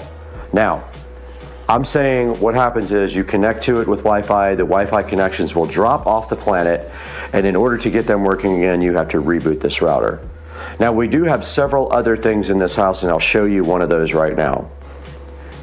We do have this access point in the garage, and that is so that our cameras outside there can get Wi-Fi because, like I said, it's hard to get Wi-Fi to this corner of the house. It's pretty far away from the router. This access point here provides Wi-Fi for a lot of my smart home devices. It simply is a Wi-Fi repeater. It connects to a Wi-Fi signal and then it broadcasts a new signal with a new name. This router sitting here in my home theater room is also a Wi-Fi solution. It is connected hardwired via a LAN cable to the switch inside of the living room, and it also provides a set of network Wi-Fi connectivity that a lot of our smart home devices use here.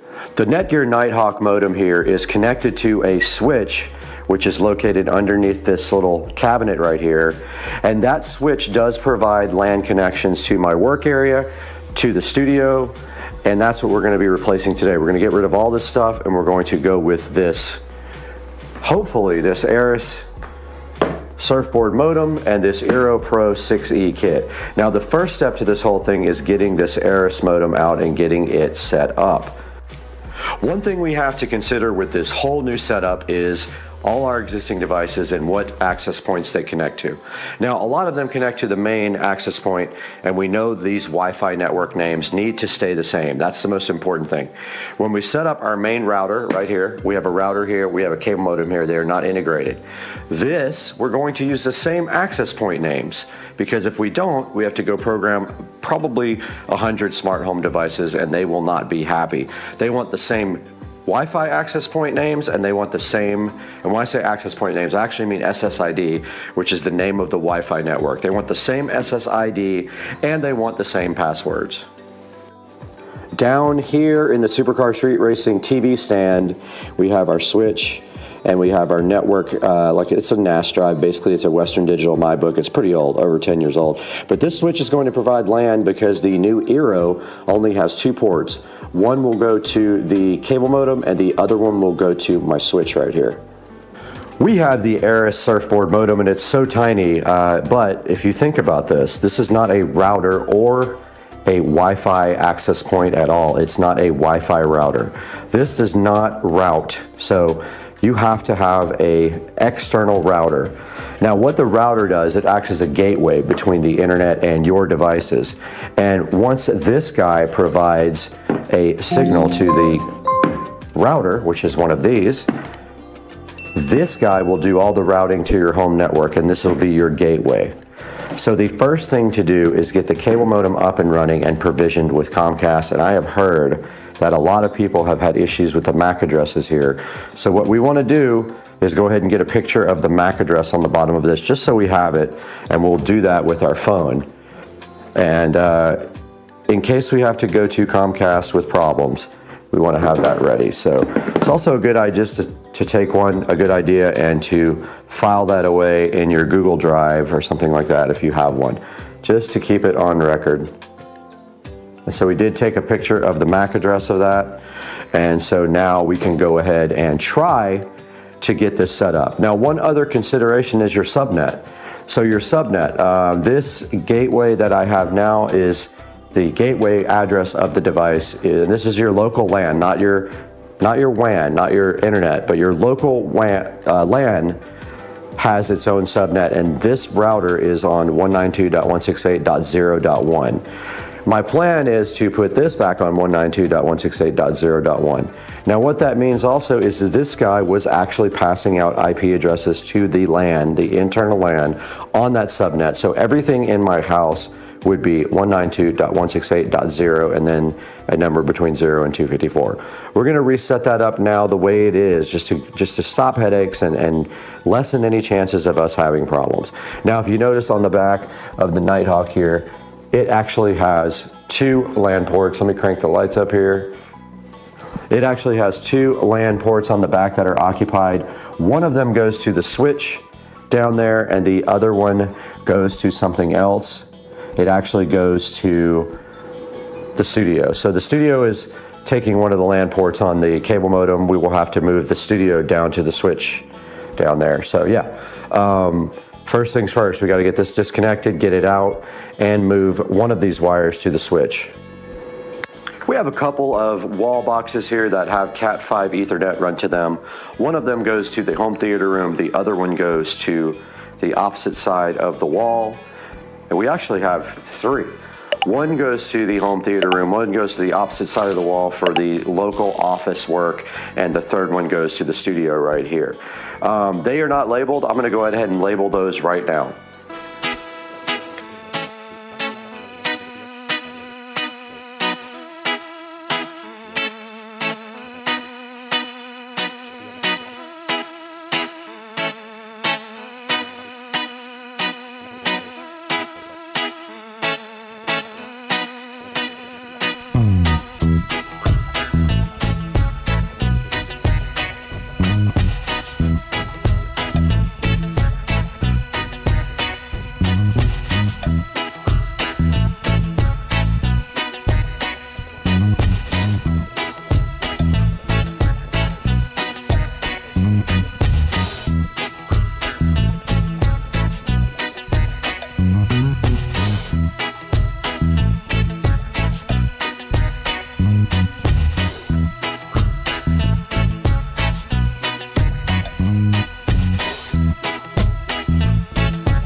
Okay, like I was saying before, we have 2 Cat5 cables going to the Netgear Nighthawk, which we have to move.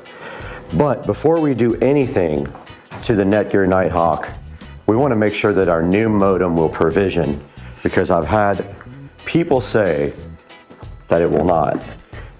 Now this is a refurbished modem and it was $105 on Amazon, and this is the ASUS Surfboard S33 V2.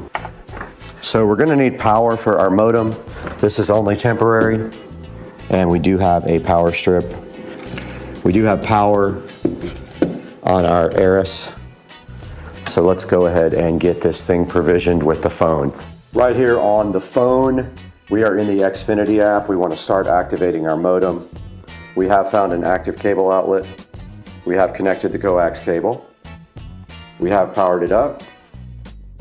And then now we have to put the MAC address in, which we cannot show here. All right, so now the Comcast app is looking for the modem, and it says it will take up to 11 minutes. The modem is flashing green at this point. Now our ASUS modem has gone from orange to flashing green, and Comcast does say activating your service at this point. So we're waiting on that to happen. We have successfully activated the ASUS Surfboard S33 with no problems whatsoever. It was smooth as glass. And now our next step is to actually plug our router in and get that. We should be able to go ahead and remove our router now, but we have to move both of these guys to the switch, and there are some cable ties here, but they might still reach. So the next part is actually unboxing our new router system. Let's get going on that.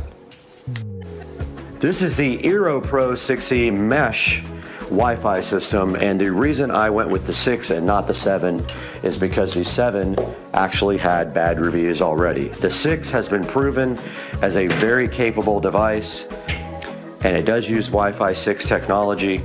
We'll explain that a little bit when we go into the Supercar Street Racing Studios, but first things first, let's get this Eero unboxed ASAP for you. And we see the Eero Pro 6E here looking so fresh and fly, and I am hyped. And we're all done with the ASUS. It looks like it was successful in setting up. We'll see if we have issues with that, but this is the Pro Mesh system, Eero Pro 6E with routing capabilities. It is a tri-band system, supports up to 2.3 gigabits per second. It has 2 Ethernet ports. It's a 3-pack, so I have 3 of these to put out. That means any of these 3 can connect to Ethernet, or they can just repeat the Wi-Fi system without that. So over inside the box, we have this Eero setup manual with 3 really nice looking power supplies. So we need to go ahead and get this Eero connected to a power supply. I have already downloaded the app in the phone, so I'm ready for that part. I'm gonna go ahead and apply power to the Eero, and I will be selling this guy. And we do have power for our Eero. All right, it says it found an Eero Pro 6E, so it says it's connecting to the internet, but I have not connected the cable. We need the Ethernet cable. I was not able to connect to the internet. This is where my nightmare begins, so I am resetting the cable modem. If that doesn't work, I'm gonna move the Ethernet port to the other port and try again, and then if that doesn't work, I'm gonna call Comcast and see what's going on. Wow, I can't actually believe it, but we did get past that part now, and it is saying, where is your device located? It is in the living room. Now we have to set up our Wi-Fi stuff. We have to do that off camera, but it's asking for the Wi-Fi name. We're going to repeat what we have now. As you can see on the screen on the phone, we are fully set up now with the Eero, and we're going to click Finish Setup for now because we don't have to do anything, but it wants to update the software, so we're going to go ahead and let it do that on the device now. And now it says it's updating, so we'll get back to you guys when it is done. All right, we have a bunch of devices already showing up. I haven't touched any of the settings here. The Eero I think is ready to go. We do kind of want to play with the network though. We want to change the gateway and the network settings so that it passes out different IP addresses. I think, I'm trying to remember if I have anything that we need to do specific IPs on. I don't think we have anything with static IPs. Now we have gone ahead and changed our default gateway address to match the old default gateway because we have some devices with static IPs and it wanted to have the device on a different subnet. So we changed it and rebooted, and that's what we're doing now. It's restarting. Our Eero has come back online now. I'm connecting the switch to it. This provides wireless or wired connectivity to the everything wired in the house. So let's see what happens with that. We have connected wired. I'm gonna check a couple of the wired devices and see what happens. All right, I did check on my wired devices and they are good to go. This is a big bonus. Now our next device is going to go into the home theater room, and I made a tough decision about the many different networks that we have here, and we're gonna try to reprogram everything. This is gonna be difficult. I have a lot of reprogramming to do, but we're going to try to move everything to one SSID name and call it that because we have like 8 different ones right now. We'll go ahead and plug that in, and this has a hardwired Ethernet connection to the world. We have updated successfully the Eero Pro 6E here in the theater room, and I have decided to bite the bullet and just name everything on one SSID. Starbase 2.4E, I mean we have to recode a bunch of devices, but we have too many SSIDs floating around here, and we will buy another one of these for the Supercar Street Racing Studios so that we have them everywhere. Out in the SCSR garage is where we have another access point. We will need a total of 4, so we simply just plug in the new device right there for now. So it is updating now, so we'll go ahead and let this finish. Out here in the Supercar Street Racing 4K production studio, and we have an upgrade for this guy as well. We have another Eero Pro 6E that we will be hardwiring to the network here. So all we have to do right here and right now is figure out how to get the plastic off of this box because we don't have a knife. So do you think that our skills are good enough to do this? Let's go ahead and plug this guy in, but let's put the Ethernet port in first. You can plug it into either port in the back when you're using it like this as an access point. And then let's go ahead and fire it up and get the app out. Found it. It found an Eero Pro 6E. We got everything plugged in up here. We got our Eero device plugged into the switch. It is booting up right now. All we need to do is make sure it has a link light here in a minute. Yep, it just linked. We just got a notice on the app that the SCSR Studio router is up and functional. You probably can't see that, but it is online, it is wired, and it is 1 gigabits per second, so that is perfect. You can see right there the settings. So the studio is ready to go. All we have to do now, and it doesn't have any connected devices yet, but it will. It says it's connected now as wired, and I'm gonna go ahead and set up some of the devices in here now to connect to the new network. The next part of the equation of the Wi-Fi system has arrived, and this is the, I'm not even making this up, Coolwoo fan wall mount holder for the Eero Pro 6. And supposedly, this thing is so easy to hang up that it just literally plugs into the plug, and then the actual cable just wraps around the back like this. You see how it just winds around like that? And we're gonna go over there and plug this in right now and see how this works outside in the Supercar Street Racing garage. And hopefully the access point actually comes back online. Let's see. And on the back here, I forgot to mention to you guys, we do have instructions on the rear for installing. You slide the guy into the bracket right here. Step 2, you wind the cable on the back, and 3. And then step 4, you plug it right in. So let's go see if it works that easily. Guys, this is kind of an ingenious design here. We've got our Eero here we're gonna have to unplug. But what I'm gonna do right here and right now is go ahead and undo this, and a lot of devices are gonna go offline. But what you do is you put the cable through the back like this, and then you just kind of wrap it around So let's try that out and see what happens.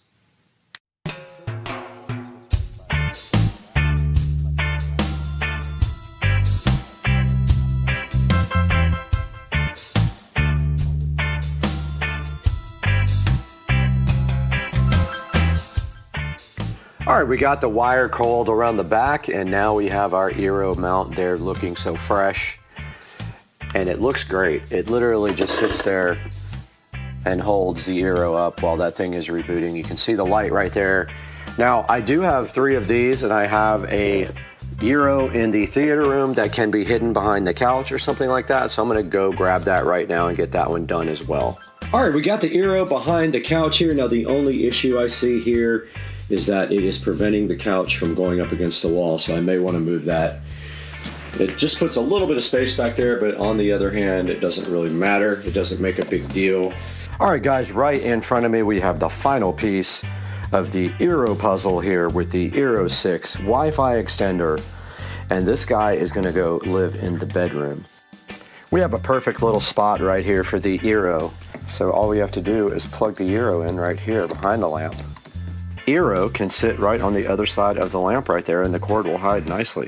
And we are just going to go ahead and let it boot all the way up and then add it right in the app. Okay, it's going ahead and adding the Eero 6 right now. This is the bedroom.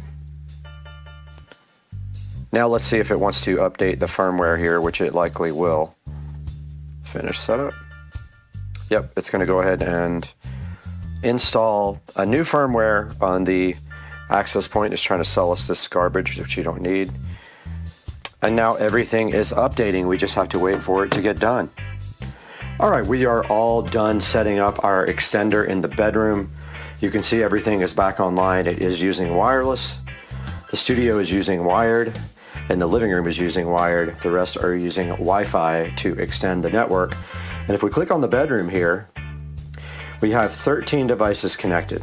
And it shows you all 13 of the devices here. If we click on the studio, it has 26 devices connected. Garage has 27 devices connected. Theater room has 21.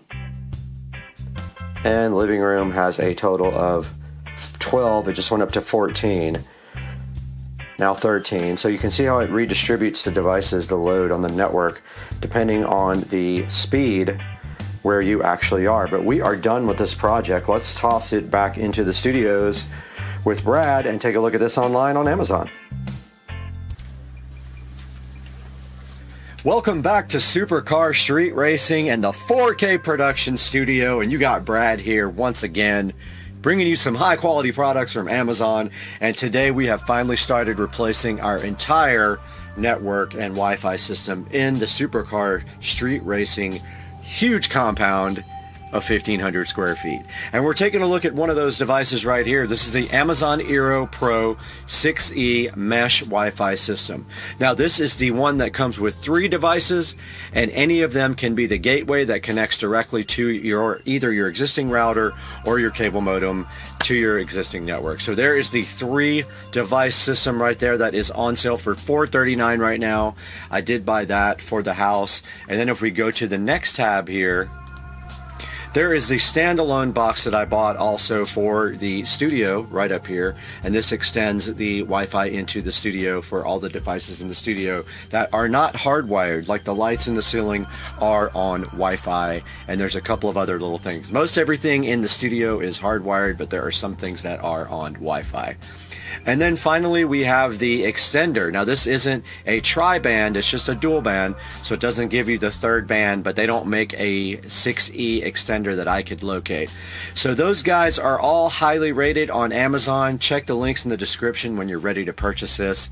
And I hope you guys enjoyed another video from Supercar Street Racing. I am out of here. I gotta go shopping.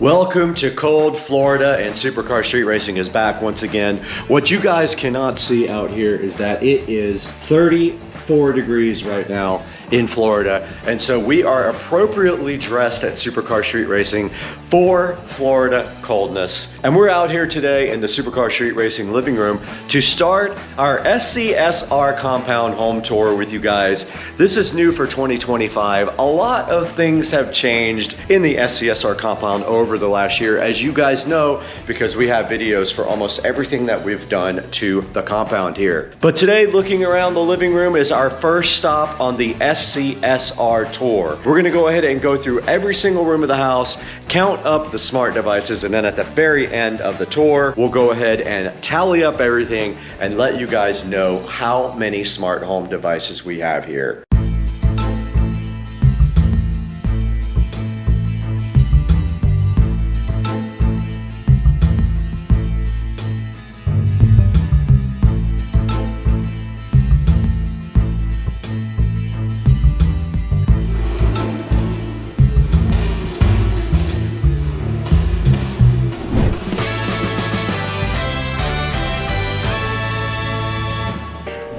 Now, the first step on the SCSR Smart Home Tour is the SCSR Compound Living Room, which we are so flyly and freshly standing right inside right now. So taking a look at the living room, there are quite a few smart devices in here. So let's start over here in this corner by the fireplace.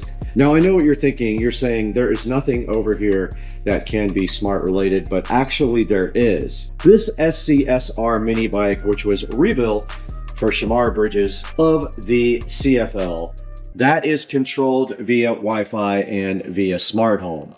You can check that out on the channel. There is a link to the playlist and it will show you all of the videos where I did rebuild this bike completely from scratch. And now moving to the left, the hub of the SCSR compound. This is the demarc area for the network. And what we have here is a Marantz Cinema 70S. And yes, it is a smart receiver. It is wired up via Ethernet to the switch down below. And that is the first smart device here. And obviously we have some fiber right here providing internet for the SCSR compound. And we have an Eero Max 7 Wi-Fi 7 router right there, which is the heart of the mesh Wi-Fi system in the house. Moving up here, you can see our Amazon TV here. It is also a smart device, of course, and it is wired to the network with Ethernet as well. That comes down this wall and goes into a wall plate, and then it goes to our switch down here, which is located underneath. I'm going to be redoing all this wiring as soon as I figure out getting some front speakers here so we can do Dolby Atmos in the living room. And down a little bit further, we have our ASUS store solid state NAS chilling right there below. That is also obviously a smart device. It is connected to the network with 2.5G, and that is our NAS, and that is how we back up the SCSR channel. And moving into the dining area, we do have a Govee smart bulb in our dining room lamp, which we have set to white right now. And then on the wall right here, we do have our Lutron dimmer for our main lights in here. Now, this is an old school thing now. They still make it, but you don't need all that anymore. You don't need a hub and all that stuff like you used to with Lutron. So that can go away at any time. But the dining room does have two smart devices in it, somewhat. This light, and then this is just a remote control for our main lights in the living room, Lutron dimmer. And as we walk around the SCSR living room, we do have some smart devices chilling over here on the wall. We have our Echo Show 15 here. And below that, you see the Lutron dimmer again for the lights up in the SCSR living room. And then right beside that, this is actually an LED smart switch, and it does have the ability to do RGB and all that. And that is actually connected to our SCSR fan up there, so that we can turn that off and on a schedule when we go to sleep. And that rounds out the smart devices chilling right here on the side. Now, moving into the foyer area, we have a smart bulb up there. Now, that is the foyer light, but there is also an Amazon Basic switch in there that does control the sconces right outside here that are on a routine. And that's it for the foyer area. Let's move over to the sunroom area. Now, we are over by the sunroom here, and this light switch here, this is a smart switch for the sunroom. If we hit that, it does turn on the lights in the sunroom, and you can dim them, and it is a smart switch. This is a RGB smart switch for the patio. That turns on the yard lights as well that are located right up there on the corner. So those are for the sunroom and the patio. And that wraps up the living room tour. Let's go ahead and count. We have 1, 2, 3, 4, 5, 6, 7, 8, 9, 10 smart devices alone in the living room. And let's make our way outside to the beautiful SCSR sunroom, where you can see it is very nice outside today in Florida, but it is deceivingly cold, in the 30s when we woke up this morning, but chilling around the 40s right now. But in the sunroom, if we start on this side, we have a regular television. It's a Hisense TV, but it does have a Amazon Fire Stick in there. So that is the first smart device. 2 would be this Wise Cam here that guards the patio door. It just sits right there, and it's a little bit weird right now, but it just sits there and guards our sunroom there in case somebody decides to come into it. And then right here, we have some lamps with Govee smart bulbs that are on routines. We have one there, and then we also have a old school dot right there. And that rounds out the sunroom. So we have 1, 2, 3, 4, 5 smart devices in the SCSR sunroom. Let's go out to the back.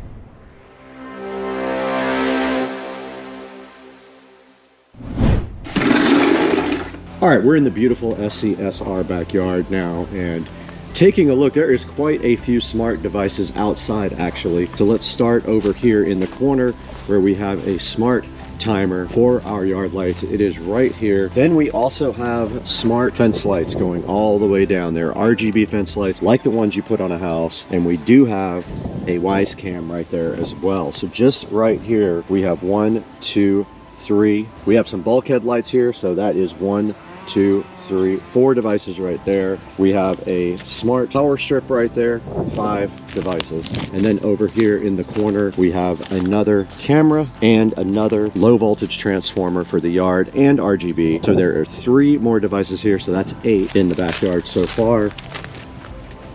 That camera up there is broken, but that is 9 that need to be replaced. Moving towards the pool area, there's going to be some exciting stuff over here in the pool area as well. And in the pool area, we have our smart pool system and another low voltage transformer. So add 2 more to the list there. Up in the corner, we have our Govee lights for the entire house. Add another one to our list right there.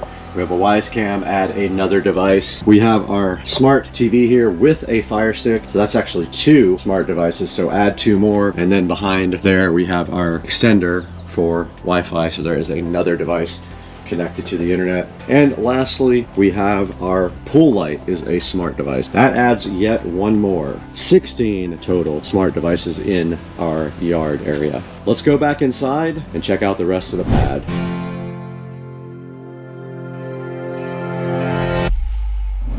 Okay, we're in the SCSR office now, which is also Studio B. So you can see that we are actually broadcasting live the SCSR video jukebox here. But when we start looking at this room, we have a show device here. We have a smart switch here. We have a smart switch there.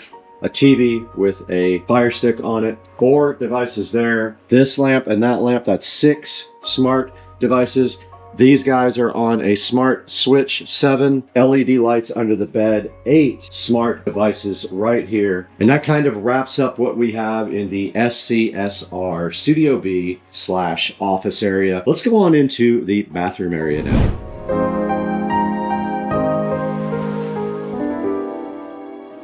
Okay, let's move into the SCSR bathroom. This is the bathroom for Studio B and the office, and I did count this for the office area. It actually controls these lights in the bathroom. But inside here we have 2 smart mirrors, so that is 2 devices there on its own and a show chilling between them.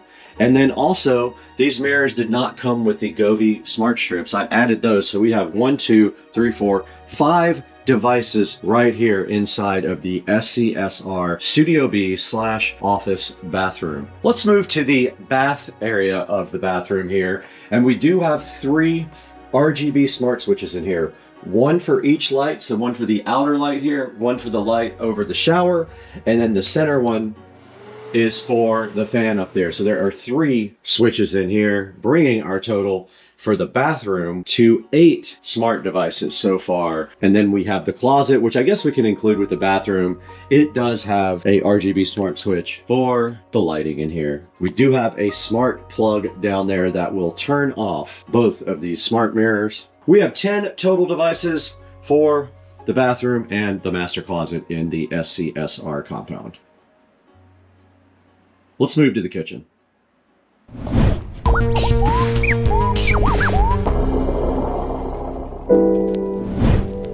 Walking into the SCSR kitchen, we have a variety of smart devices in here, all over the kitchen. Let's start right here on the side where we have a smart bulb for our foyer, and it is just switched right there. The next major thing in here are all of the recessed lights are smart, and there is no switch. I deleted the switch completely.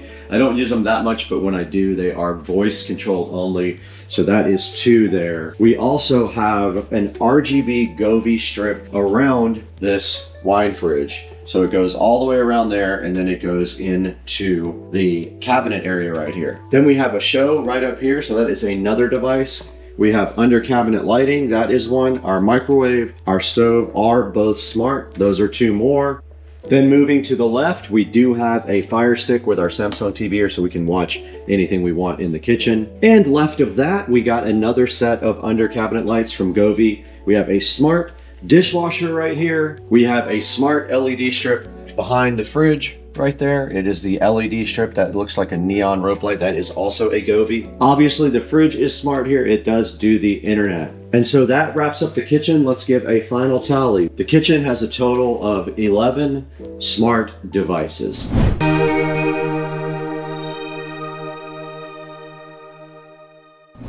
We're in the SCSR hallway now, and you guys just saw my whole series about rebuilding my whole home audio system. So we have to go and show you this. We have 1, 2, 3 for the LED strip, 4, 5 total devices there. And then this switch, 6, this is an RGB smart switch. This thermostat makes 7. There is 7 total devices here in the hallway. Let's go to the theater room.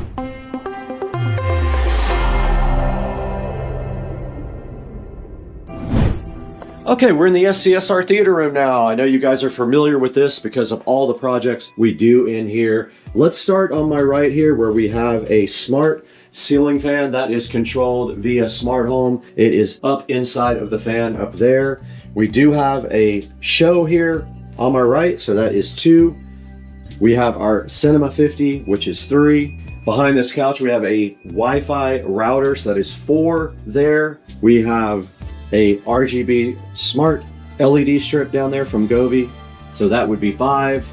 We have our projector up there. There is one more that I forgot. There is 7 because there is a Fire TV cube right there that you guys can't see because it is too dark. So that is 7 devices here in the theater room.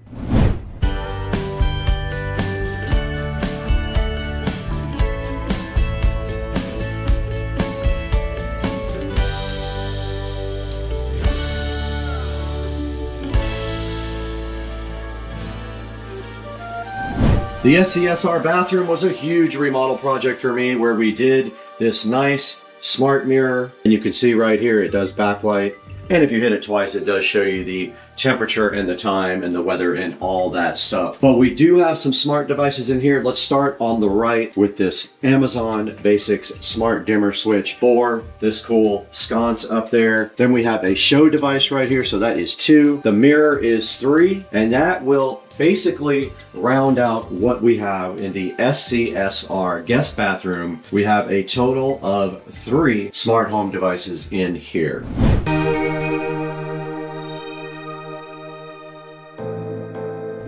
We're back in the SCSR bedroom, which I like to call the forum because this is where all the magic happens. Quite a few smart devices in here. Starting on my right here, we do have a smart bulb in our little chargeable lamp right here. It has a wireless charging and it has USB and all that stuff. So that is 1 there. We have our show device right here. That's a show 8 chillin'. That is 2 devices. There is a equal and opposite lamp over here. Makes 3 total devices here. That has a Govee smart bulb in it. This air conditioner is smart. This is the LG Smart AC. We got our Cinema 70S here, 5 devices. That is a smart receiver. Of course, we have a smart Amazon TV, and we do have 2 smart switches. One is for the lights up here and the other one is for the fan. So let's give a total count right now. The SCSR bedroom total is coming in at a happy 8 total devices chilling back here in the forum. Okay, we're gonna head outside of the SCSR compound now to Studio A, outside on the side of the house. Let's go ahead and go out here. Check that out now. We start with one right here, the Eufy lock. We are in the SCSR production studio now, and ever so fly in front of us, you can see the studio has quite a few smart devices. This might be the most in the entire home, but let's go ahead and look around us and see exactly what we have. When we walk in the door immediately to our right, we have a regular switch, but that goes to these bulbs up here. They are all smart. Now, these count as individual devices. So we have to go 1 for this switch, which controls the outdoor lights, 2 for this show 15 device, 6 up here on top. So we're at 8 so far. 9 for the smart TV, 10, there is a security camera up in the upper right up there, 11, a Govee smart bulb in the SCSR studio lamp right there, that's 11, 12 and 13 are these 2 smart TVs. This receiver, 14, I guess you can't count the PCs, so that's 14. We'll count this router, that is 15. That is a Aeromax 6 router. 16, this television here has a Fire Stick on the back, and 17 is this AC unit right here. 17 smart devices, that is if I did not forget anything in here. There are 17 smart devices in the SCSR studios, chilling outside the SCSR compound. Let's go over and check out the garage now.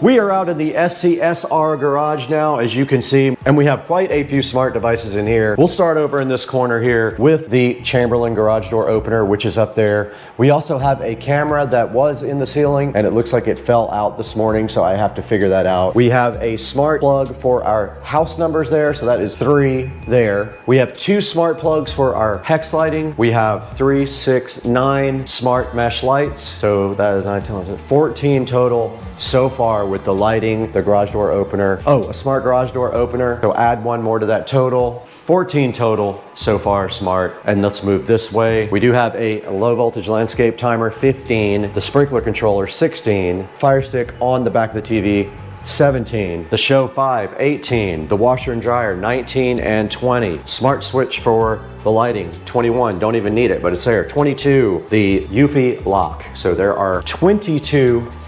23, the Wise security camera. There are 23 smart devices in the garage. Oh, 24, count the car. Got him! Next to last out here, we have the smart lock here. So that is 1 for the front yard, 2, including the camera, 3, 4, our low voltage landscape timer right here on the side of the house, 3 there, 4, 5 for the cameras up front here. For the rest of the yard cameras, we have number 6 there, and on the other side of the house we have 7, 8 and 9, and we didn't count this because I just missed it. I don't think we counted the pool camera either, so there's 9 and 10 there. That's another 10 devices on the outside. Now let's throw it back into the inside of the house to give a grand total of what we have on smart devices.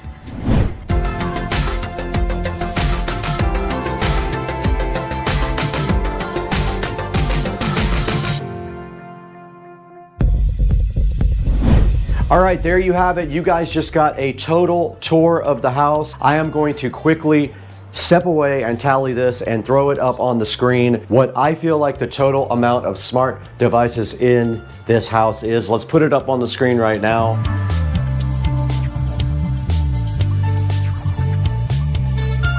So there you guys have it. That is how many we have. It is quite unusual and a lot of devices to have in a smart home. And we are so happy that you guys took the time out of your day to watch Supercar Street Racing and to like and subscribe. Please buy all your Amazon products from our affiliate links, support our sponsors, and they will support Supercar Street Racing in return. And hopefully we see you guys soon on the next one. Peace out. We gotta go.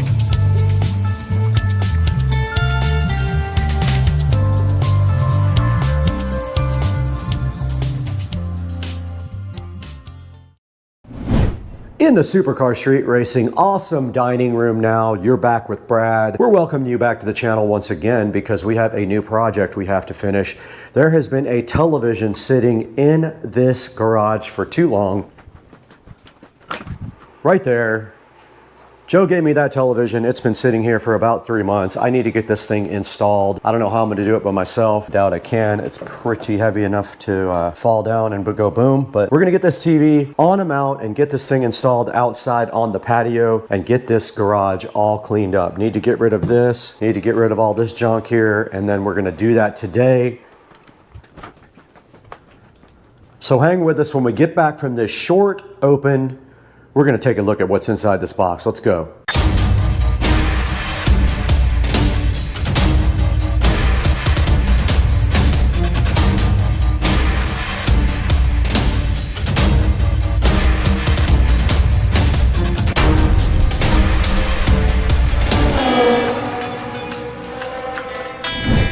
Back in full effect at Supercar Street Racing inside of the lovely dining room next to this 12-string guitar. And inside of this box is something we need for outside on the patio. This is the USX mount XML008-1K-01. Not that that matters, but in case you buy one. This is a 60 kilogram, 132 pound television mount, 47 to 84 inch, has standard VESA and can go 61 to 419 millimeters outside of the wall, can tilt and swivel. And it is heavy enough that I almost broke the table. That would have been a good blooper reel, huh? We don't need this where we're going. These nuts. Or this, get out of there. Anyway, we have it right in front of us. Let's get our Supercar Street Racing scissors out. Since we lost our SCSR knife, get our SCSR scissors out because they are branded for the channel. And go ahead and open this and see what is inside of it. Now, these new mounts all come in 3 different pieces usually, so that's why the box is not very big. I know the box doesn't look wide enough to have a mount inside of it, but they are all being delivered like that now. And they tricked us These nuts. with a 3rd piece of tape. Okay, oh, they really did trick me. It opens up from the side. And nuts. greeting us inside of this lovely box is a card telling you to get customer service, email, Instagram, scan, do everything you can before you return the product is basically what they're saying. Troubleshooting manual there. We have an instruction manual here. And it says if your studs are greater than what the product claimed, which meaning greater than what the product can accommodate, to get a replacement, or you have to add a 24-inch extension plate. Or not desired, you got to add an extension plate. That means you have to buy it, or you have to apply plywood. Now, we are going on stucco. None of that will apply to us. Now, here is a lovely cord organizer they give you. They give you a level also, those 2 whatever things they are. And then we have some cardboard here with the VESA mounting arms inside. We have a bunch of screws and some washers in case the screws do not actually fit. You can add washers to space them out. We have more mounting hardware here, a nice set of Allen's key. And then inside the box, we do have the actual mount. Ah, we got another. These nuts. Put a big dent in my floor, that's lovely. These are the extension arms that go out of the side. And then below that, they give you a template and some more mounting instructions. And you can see right here, this guy is the main part of the mount, and it does pull out like this. Right? And then what you do from there is you put your arms through here. So these arms just fit right through these spaces right here. And then they screw together. So it just goes like this.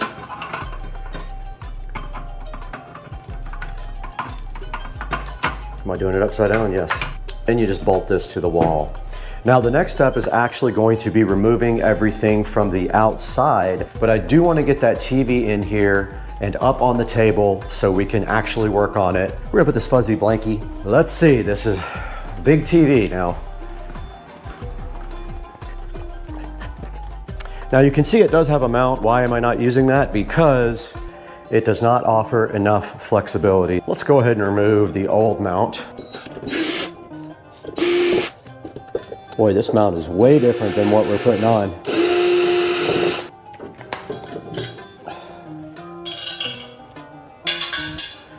Gotta check my work.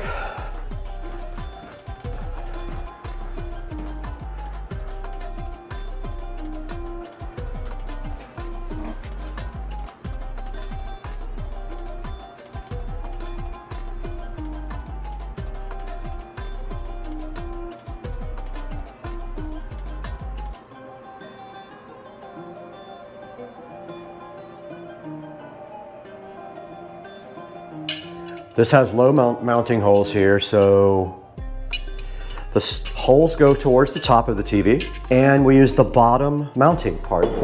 Yep, I can't go any lower than that. I'm gonna use the same screws.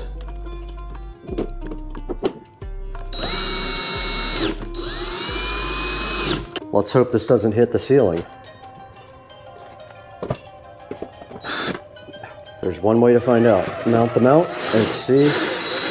Okay, the first step is done. The TV is going to sit, yes, you're raising the TV if you lower the bracket that way. TV is going to sit 17.5 inches from the mounting point right here on the back, so I'm going to go check that right now. All right, the next step is to attach the wall plate to the actual wall, so we're going to go outside to do that, so we're going to move you guys outside for that one.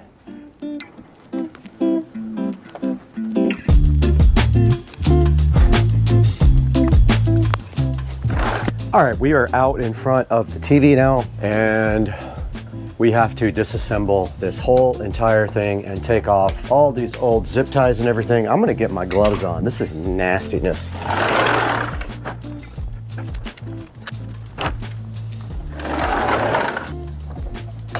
LED lights we put on the back not too long ago. They're coming off.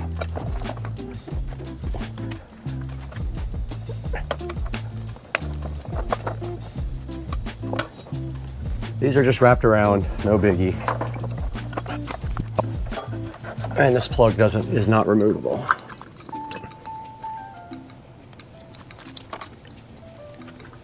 And we have our Eero device also back here we have to disconnect.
Okay, we got the new mount. Obviously the bottom holes are not gonna line up. That's fine. It's not gonna go anywhere once it's bolted in. As good as it's gonna get. All right, I'm putting the nuts back on.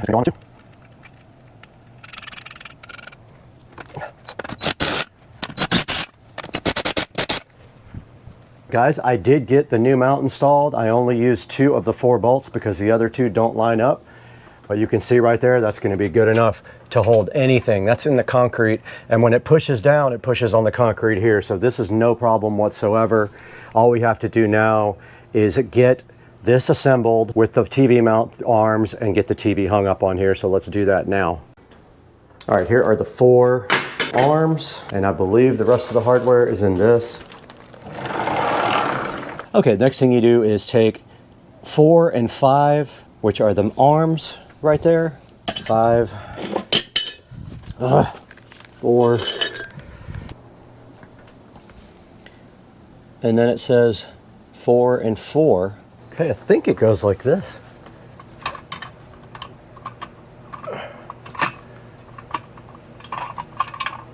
Just like that. And that would mean that this one goes like that. And then the screws go there.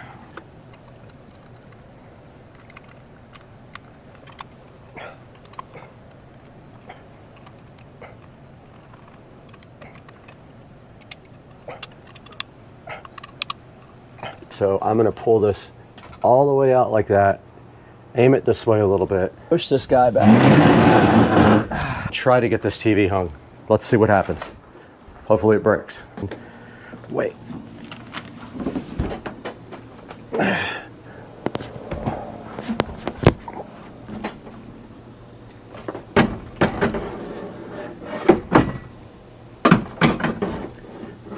I can't see it. Nope.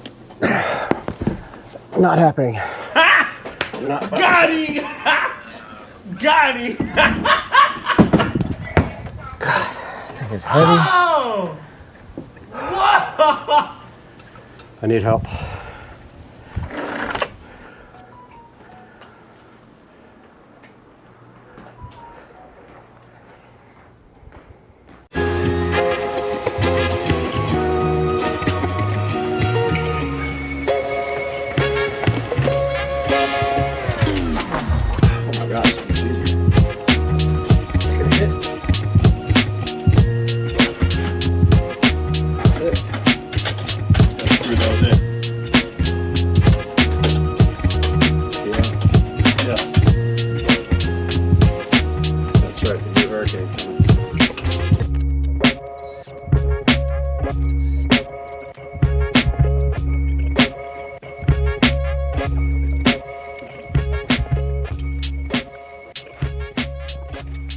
Okay, Joe and I did get this TV hung yesterday, no problem.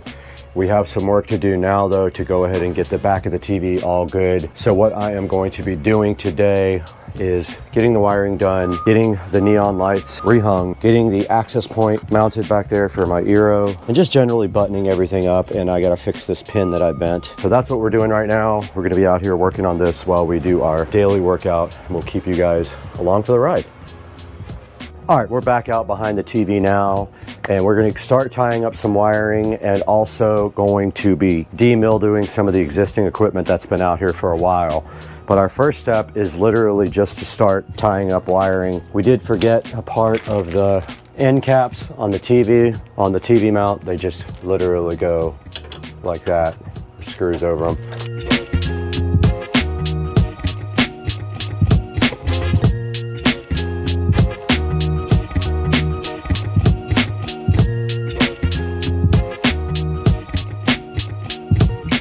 I also brought some cleaning stuff because Florida.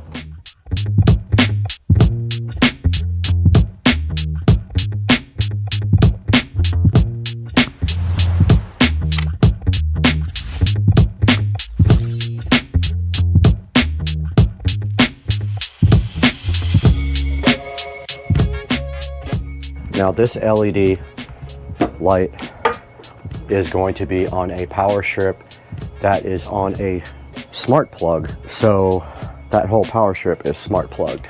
And you can see here that the light comes out of the bottom. So we're gonna wrap it like that. With the bottom, we'll make turns like that.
on there good. We can get this tied up nice out of the way like that. So now I'm gonna go finish tying up the power strip and the lighting controller.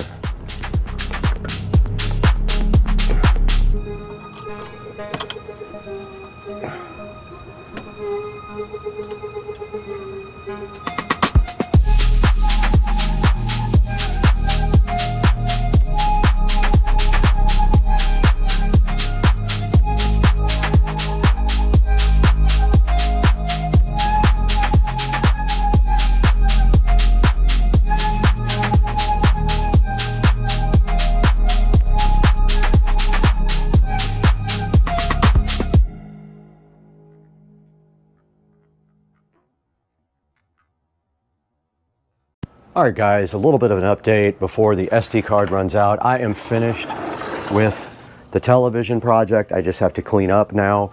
But as you can see, the television goes all the way to the back. It can actually push in a little bit more if I wanted to.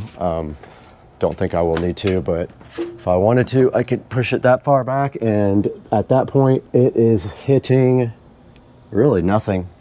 Probably good right there. This side can actually, that's as far back as it will go.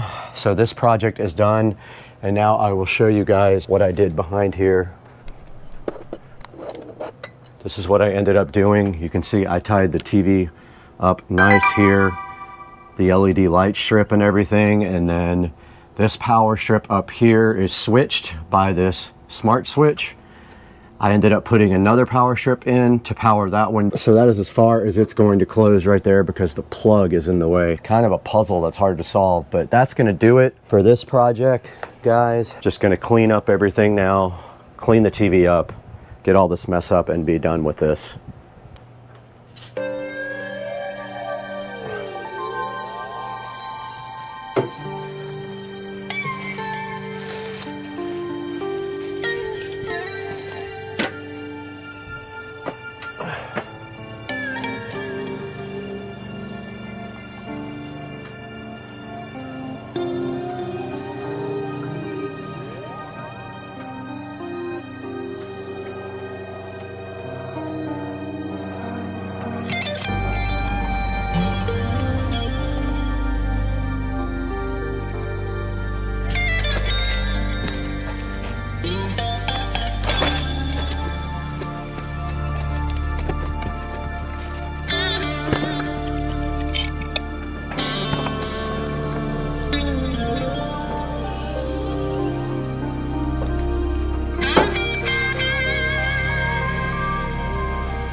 Guys, welcome back to Supercar Street Racing. Again, you got Brad here, and they are in my front yard ripping up my brand new yard to put fiber in, so I am super stressed out right now.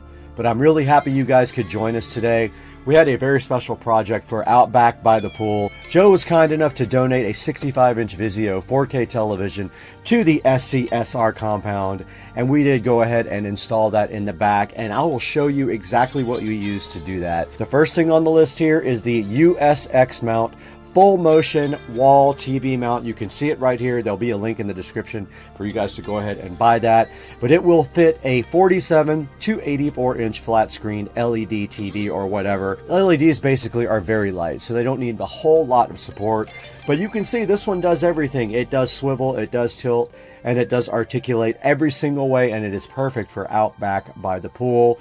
You saw us install that with the Vizio television. Now also out back, we did have an LED rope light installed behind the TV, and we did go ahead and zip tie it all the way around the TV, and we went ahead and tied our wires up really nice and also had our Eero 6 Pro hotspot mounted right behind the television.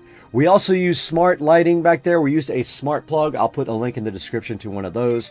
That actually turns on the lights up above the patio, and the LED rope light that is connected right to the television. So right in front of you here, the USX mount full motion TV wall mount can be yours. There is a lightning deal going on for $43.98 it looks like right now, but you will not be able to get that because this video will not be out on time, but it is still cheap. There is a 5% coupon you can go ahead and apply to your order. Please check the link in the description and buy everything through us, and we just get a little bit of money to keep the channel going. Now right in front of me, you can see a Vizio 65-inch 4K TV, Smart TV, V-Gaming engine, AMD FreeSync, AirPlay, Chromecast. This thing does everything. And you can see it is $548, and they also have payment plans. I don't know if you knew that. Sometimes you can buy through them and there's no interest, or you can buy through one of the other companies and they will let you pay in payment plans through your credit card. Now this TV does have a 3.5 star review, so not that great of ratings. You can always shop around and maybe get an Amazon Smart TV. I will link one of those in the description as well. And this TV we have out here does not have Bluetooth, and I have been having issues with Amazon Home Theater with Alexa. They have disabled one of the features that allowed me to watch my television through a Echo Dot, which went up into the ceiling and did all the speakers inside and outside. So I am trying to figure that out right now. But please go ahead and buy everything through the links in the description. It does help out Supercar Street Racing so much, because we lose money on the channel, and your support, your likes, your subscribes are so very important to us that we cannot survive without that. So buy everything through the links in the description, and we appreciate you guys so much. Thank you for tuning in, and we'll see you guys next time. We got to get out of here. We got to go see how bad our grass was ripped up.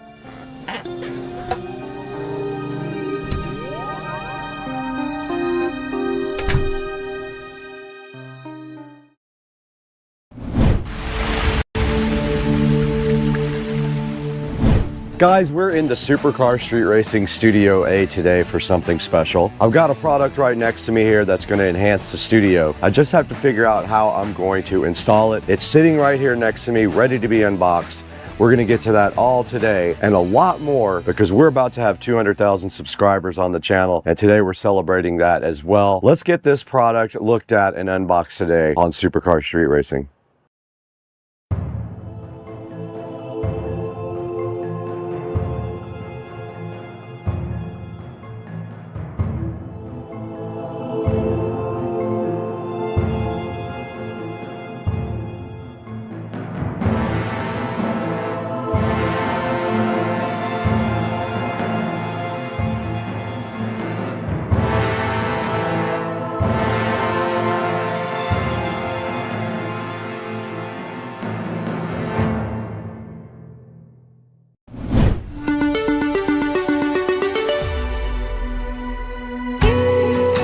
All right, guys, we are back in Studio A again today for something special. Lumery sent us a couple of these 16-foot rope lights to mess with. One of them I'm putting out in the studio here. The other one will go inside of the house on a new project I'll be working on soon in there. But for right now, my plan is to put this over here on this wall, and just to give that wall some light. There is no light over there whatsoever, and when I shoot this way, there's not really anything interesting. So I'm trying to figure out like a pattern or something to do with these, but I think I am just going to make like a just up and down pattern until I run out, and I don't know how long that is. It's 16 feet, so these are a foot each. So what we want to do is probably do 4 and 4 and 4 and 4 to do 16. So let's try that. Now directly inside the box you can see everything that came with the Lumery Smart Neon Rope Light Kit. It did come with a remote control right here, so I can add another to the 1000 that I already have. It came with these cool 3M sticky tape things, so you don't have to use the screws, and I can't use the screws on my wall because it is made of styrofoam over there behind the sound deadening material. They give you these little mounting things, so what they want you to do with these is stick these on with the 3M tape and then put your rope light in here. Now we don't need to put these all the way around the wall, because you can see here in between these little foam tiles, this light will kind of stay in on its own. It only needs a little bit of help. So I'm going to use the 3M tape. I'm going to come up with a 4x4x4 design. We're going to get power actually behind this TV, there is a power up there, and we can hide the power wires nicely inside of the foam tiles, which I've done before. They fit kind of right between them, and I really like that. So let's go ahead and start figuring out our pattern here.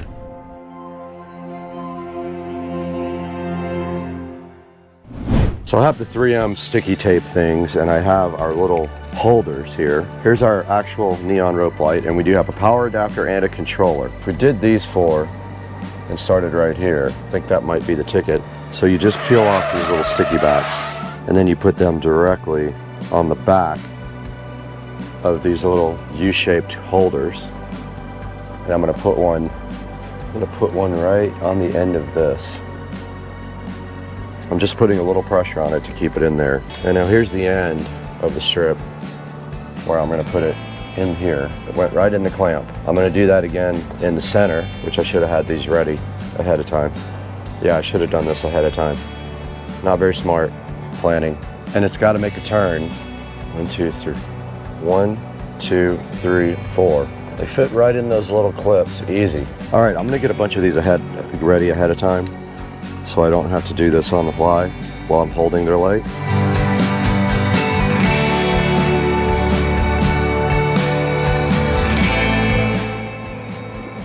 And I didn't do what I said I was going to do.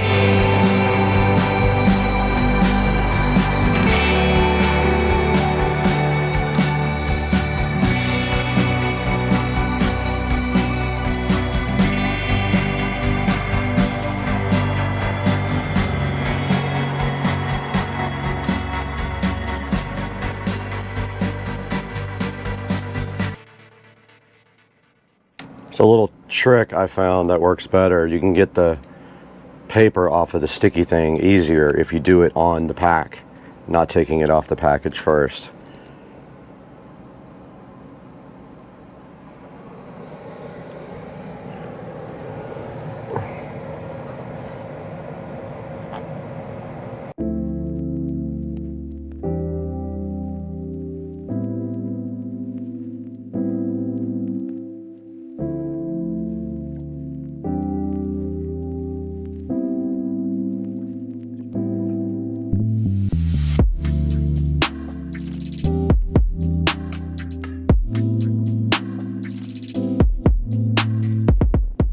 So we are completely done with mounting this rope light. All we have to do now is do power for it. This is our power brick, and I'm gonna put the power brick behind the TV. I have plenty of power up here like this, right here behind the television. I'm just gonna power it right there, and then I can hide all the wiring up here behind the TV as well, and the controller. And then our other wire just needs to be hidden in the foam. So basically I'm gonna run this wire behind the foam, up and around to the controller.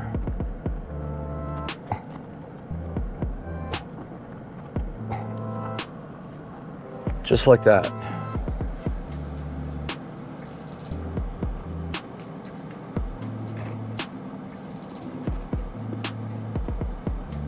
And it is hidden. After all that, all we have to do is tie our wires up behind here really nice, up behind the TV there, but we can go ahead and connect it and see what it looks like.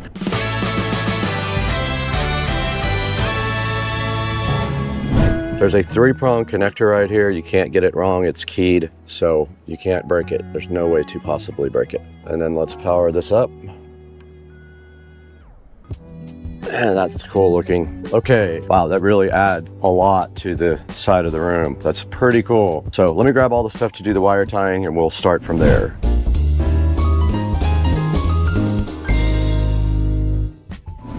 Okay, we're gonna go ahead and tie everything up back here now. Just put a zip tie around this and we'll be done pretty much.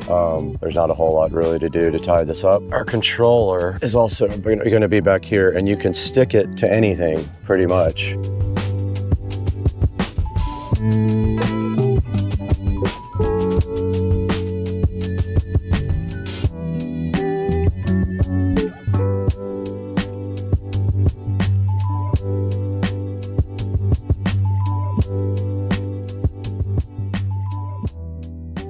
Looks like a big S. It's kind of cool. Everything is tied up now.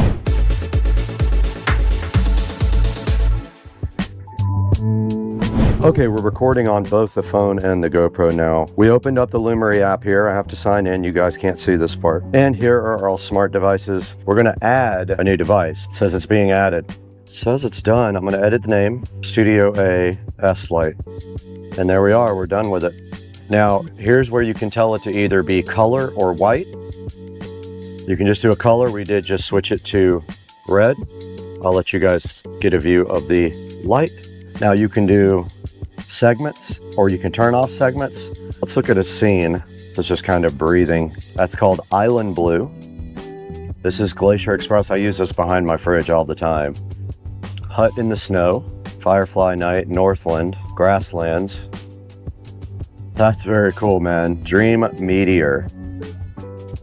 All right, guys, let's take a look at the remote now.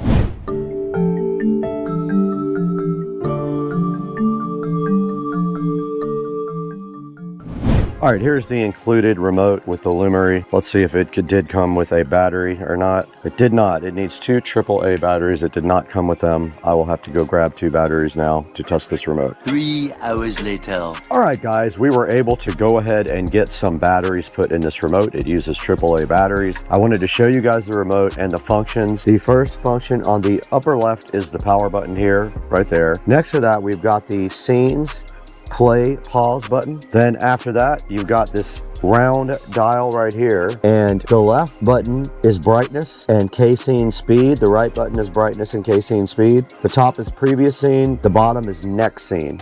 So mode is next scene, mode up is previous scene. Down at the bottom, you've got R, G, and B light, warm white, and cool light lights.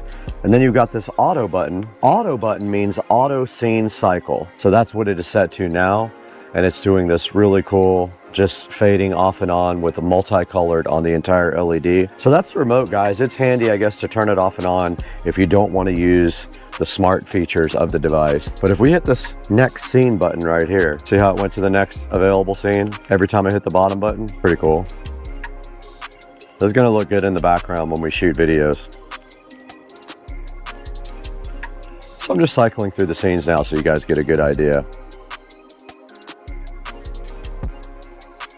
And I put it back in auto just now. So that's a look at this device and the remote control, how to mount it and all that. Let's take a look at this on Amazon real quick now, right here on this PC.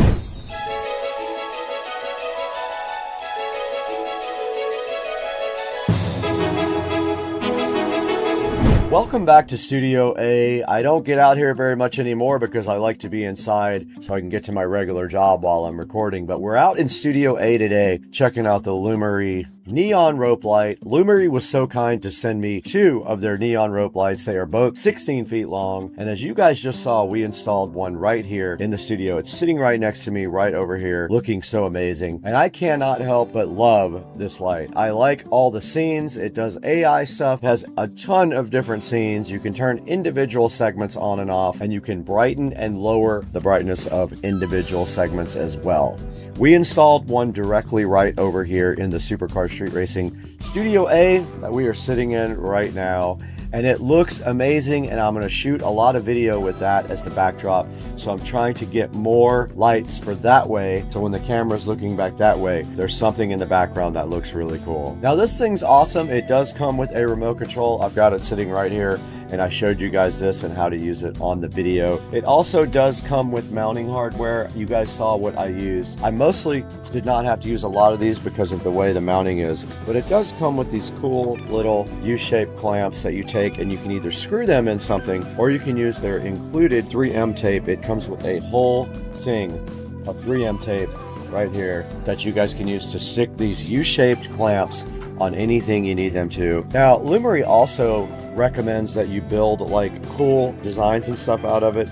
You can actually make this into cool. If you can come up with artwork, I'm sure you can ask AI or ask online how to come up with some artwork that is in one straight line. Like this eagle is one line. So you can do this with just one set or 2 sets of LED rope lights right here, this cool eagle. There's actually a cool and warm white setting on it too. If you just want regular white light, it does cool and warm white lighting. It has 4.4 stars of review. It has 100 LEDs per meter, I think that is. It does music sync, and it is 16.4 feet long. Mostly good reviews. This guy had a bad set of lights. I don't really count that as that's a one-off. But mostly good reviews, up at 4.4 stars, so they are getting decent reviews as well. So check that out. You can get a 5% coupon on 2, 8% coupon on 5, or 5% off a qualifying purchase with the code that is on the screen. I will leave a link in the description to the Lumery neon rope light that we installed so fly and so fresh on my left right here. You guys saw it, it looks awesome. I'm super hyped to put my really good camera right here and shoot back towards, now that we have some lighting back here that we can highlight back here towards the TV. Now the TV just really needs like a backlighting, so maybe I'll look for something to do that with behind the actual television right there. But that's gonna do it for us today. It's Sunday. I'm really trying to chill today and not do too much work because it's hours and hours of editing and shooting usually. I'm gonna get out of here. I gotta get outside where it's 105 degrees.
Now we were successfully able to get everything off the walls. I just need to move this guitar out of the way. Other than that, we got everything out of the kitchen and everything off the walls. The only thing I didn't really do was pull this out all the way. I'm waiting to see how much of this I need to get out of here so they can paint behind it. The subwoofer's kind of in the way back there. So now we're just waiting for the painters to get here at 9:30. Whatever I need to do, I can probably do then. And my thing fell off the stove. I got to recover that. We'll update you guys when they get here.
All right, we are back in the Supercar Street Racing kitchen, and I wanted to give you guys a little tour. We did jump around a little bit on the video because I didn't have the wine fridge at the beginning, but let me show you the kitchen now. Now the kitchen was painted all white. The ceiling was painted white as well, all the way out to the living room out there because the ceiling is one piece. So that was all done in flat black, along with the walls also done in flat black. And they also redid my trim for me around the bottom. They did not do the door. This door is going to be replaced. I'm waiting for a quote on a new door for there. You can also see that they painted the shells with trim paint. So this is semi-gloss there. We took everything off of these shelves and made it a lot cleaner. You can see we deleted a lot of the clutter that was up here, which is kind of my mission, get rid of a lot of the stuff that I don't use. If I haven't used it for over 3 months, it is going away, except for winter clothes, of course. Now, looking down south, you do see the brand new wine fridge that was featured in the other video. This whole shelf was added on after I bought the house, along with these shelves. When I had the house originally, there was a little countertop right here, just a little V right here, and we decided to add this on because we didn't have a lot of counter space and we wanted a wine fridge. So this was all added on later. These shelves were custom built. They did paint these shelves and they did paint this bottom shelf as well before I installed the wine fridge. Now, if I can find some kitchen pictures, I will throw them up now. I do have pictures of the house the way it was when it was purchased and show you the difference between what it looked like then and what it looks like now, but that is basically it. They did not paint the cabinets, so I did that years ago, so that is it for the kitchen, and you're gonna be amazed at the before and after. Now this is a look at the dining room area. Now if you remember, before the painting started, all this was stenciled, so there were stencils all over this wall that had to be painted over, which was kind of difficult. It took several coats plus primer to get over them because they were kind of thick, but it has been my dream to get rid of those for a long time because they look so outdated in here now. So this was also painted with a flat paint right here, and this ceiling was repainted because it had never been painted and it flows on into the kitchen. I'm going to put up some pictures of the original dining room before it was stenciled here now, hopefully.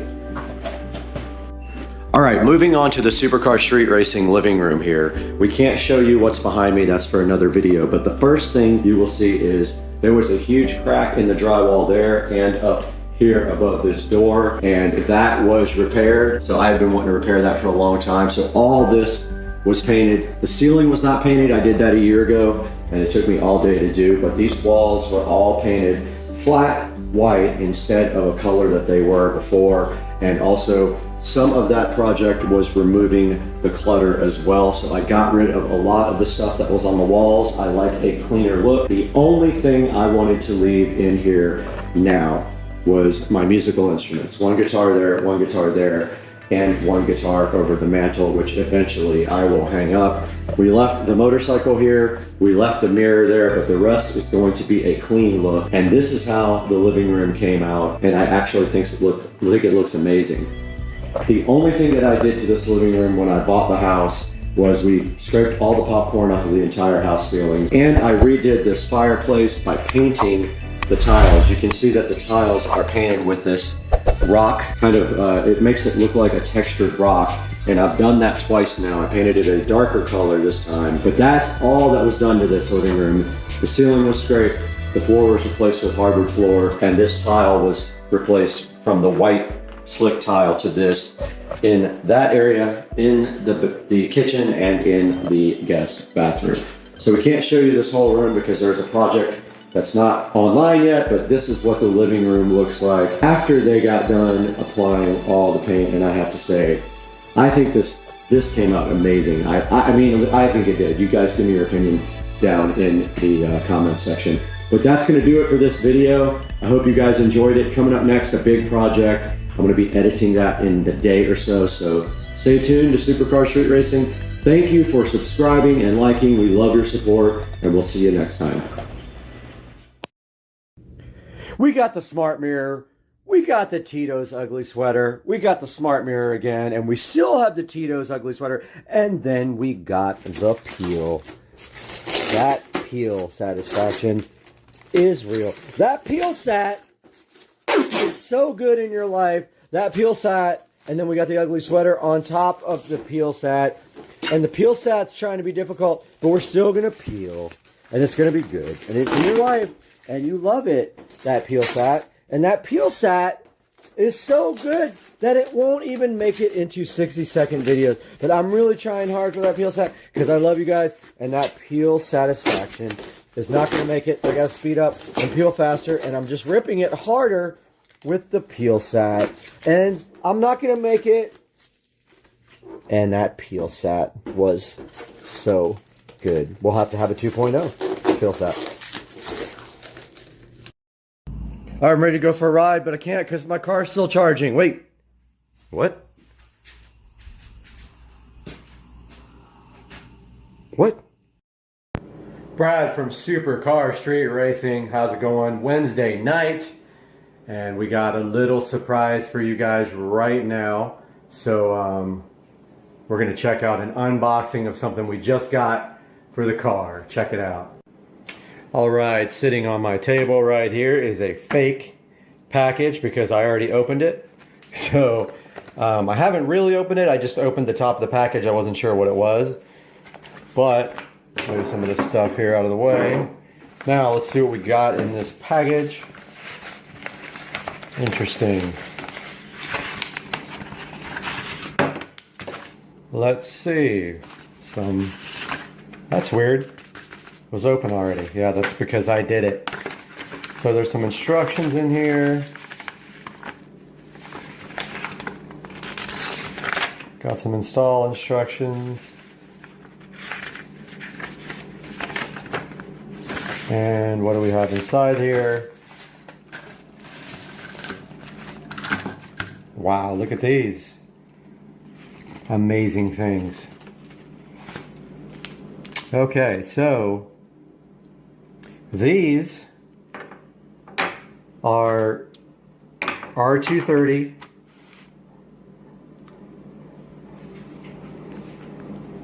These are for the R230 and they are lowering rods.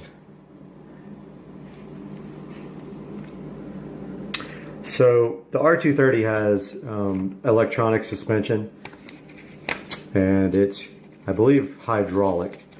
And so what these do is the standard rods are fixed length and each end is read by a sensor, or one end, I'm not sure which, and it actually reads voltage and that's how it adjusts the height of the car. These allow you to trick the computer and raise and lower the vehicle. So these are going on the car probably Friday if I get my brakes in tomorrow, which I am hoping that's the case. I can't track them and they are coming from California, so there's no telling, and they might not be here tomorrow. I can't do them Saturday because there's a big car show that I'm going to. So these are they're actually called lowering links. These are lowering links for the SL65 AMG, and you will see them go on soon in the next video.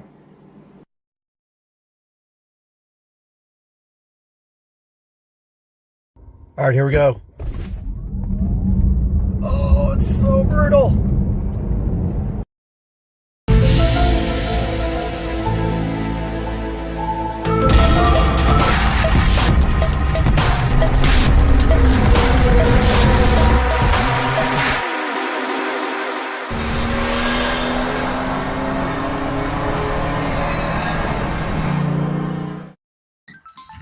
What's up, guys? Welcome back to the channel. Today we are going to be working on my well pump, and we are going to refurbish this pump with this amazing international blue gloss for the pump.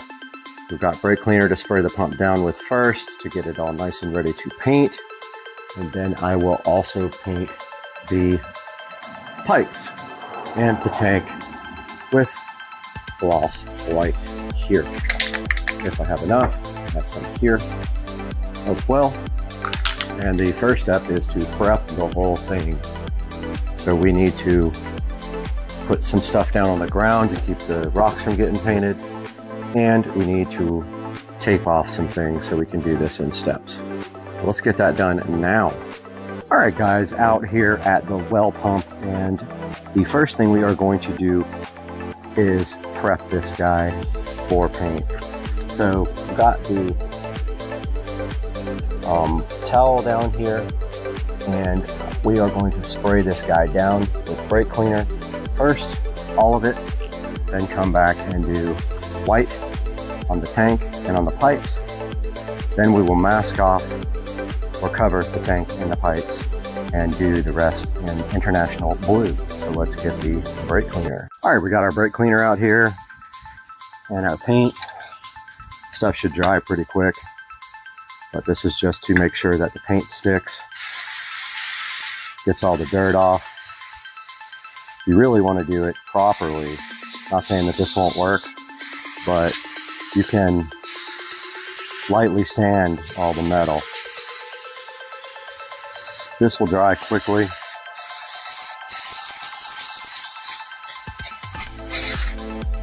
And we'll take off all the dirt and grease from being outside for years.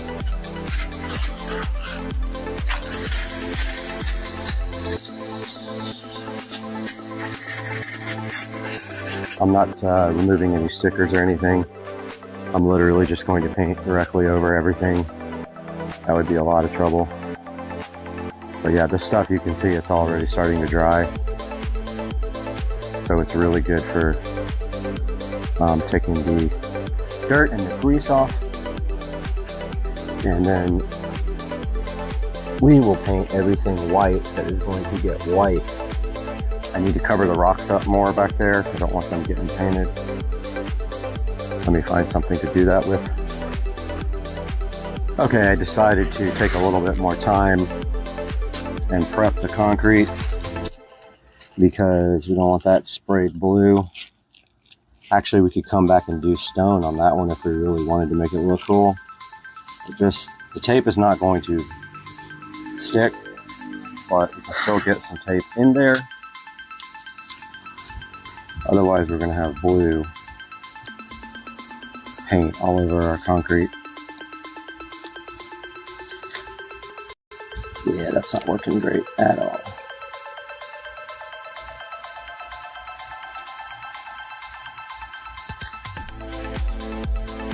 But that will help. Last step, maybe we can do the concrete like a stone texture. But we just need to get something close to the pump here so that we can spray right up against it. It's going to be a lot about just what you see, because you don't see everything on this pump. You can't see the bottom. So once we have that part masked off, then all we really have to do is cover everything else like that.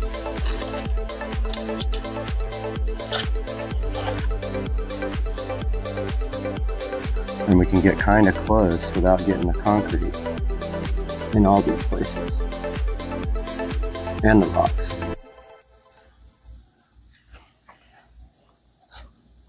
Tough part's going to be getting the pipes almost all the way down. Maybe we'll get some extra rocks to cover up where we don't get painted. But yeah, this thing's ready for white paint on the tank and the pipes. Come back through and mask those off when we do the rest.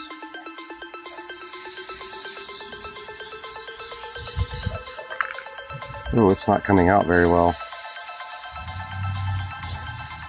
It's splattering a lot.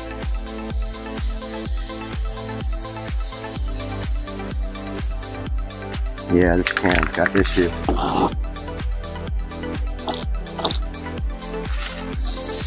Not sure what's going on with the can, but it is enjoying splattering instead of coming out properly.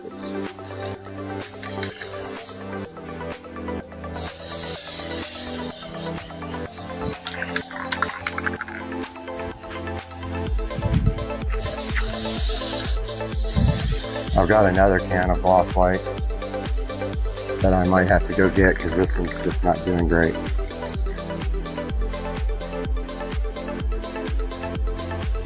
It's okay. Let me go see if I can get my other can. Alright, I got the other can of paint here. Probably gonna look way better and perform way better.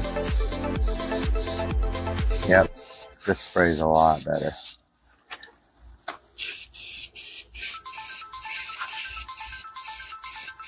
So I'm gonna mask off later the pipes when I spray the pump. But for now, this is just about getting a good, nice coating on the pipes and the tank. Surge tank up here, whatever it is. Getting rid of all that rust and corrosion that's built up over the years.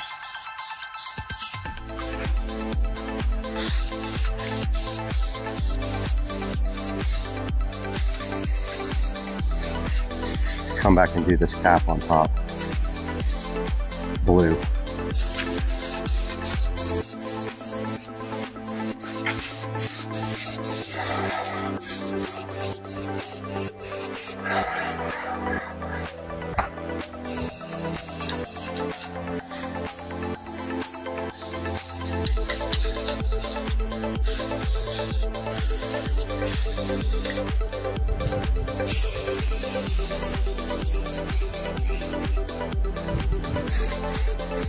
Okay, making sure I got all sides. You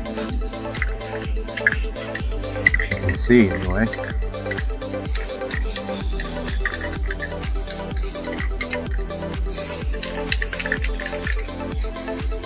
Used to do this for my dad.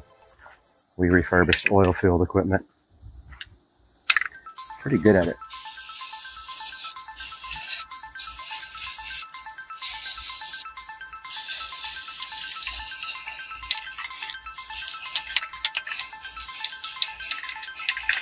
Hopefully when I tape the pipes, the paint doesn't come right off. I'm worried about that sticking.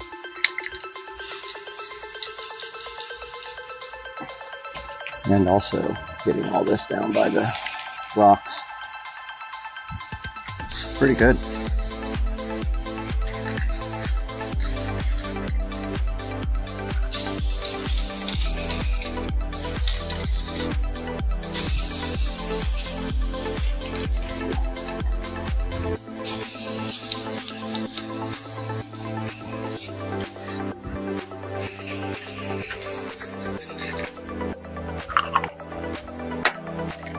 Okay, so that needs to dry for probably a while.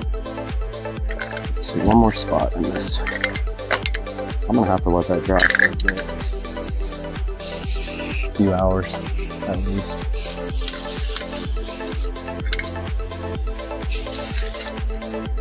Especially because it's on plastic.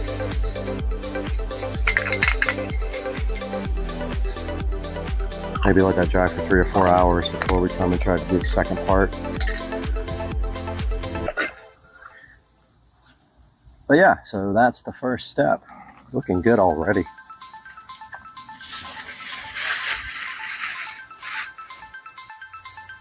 Right, we are back out here. And we need to mask off the pegs.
It'll take a minute.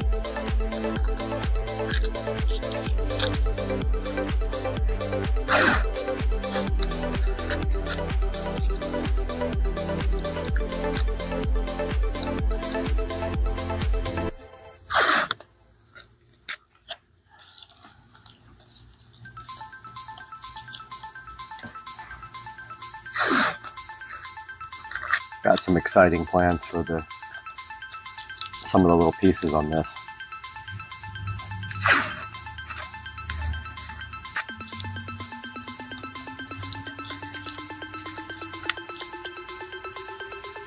I'm just using regular painter's tape here.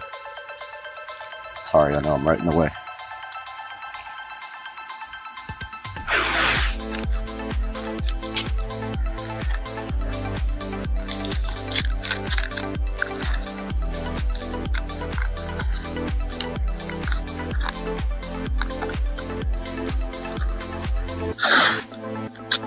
Masking off all the pipes.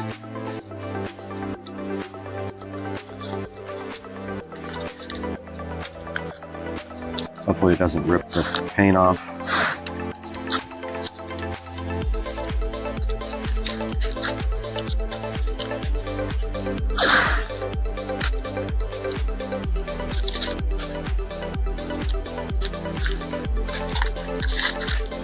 It's hot.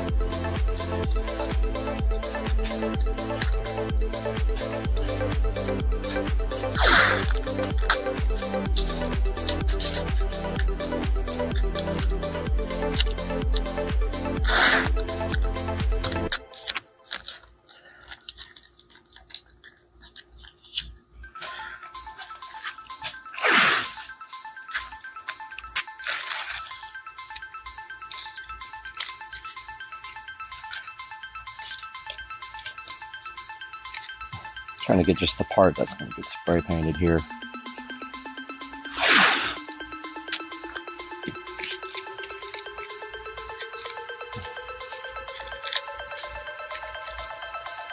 Okay, that should be good for that. Tape's not sticking to anything.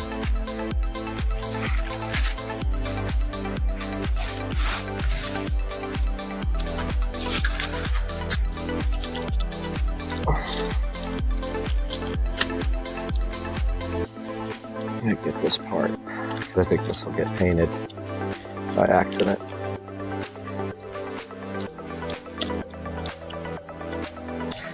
When I get the side of this thing,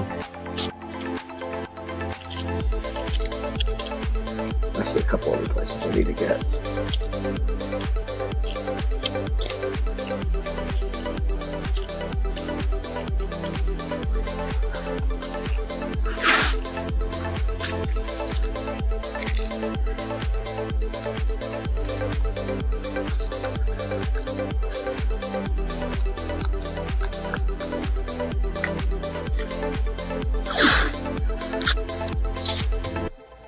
Tape is not sticking at all.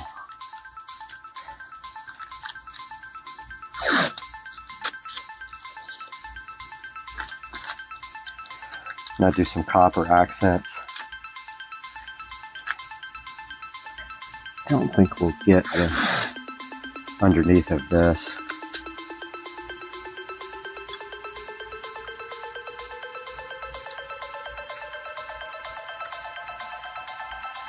I'm a little worried about this white pipe.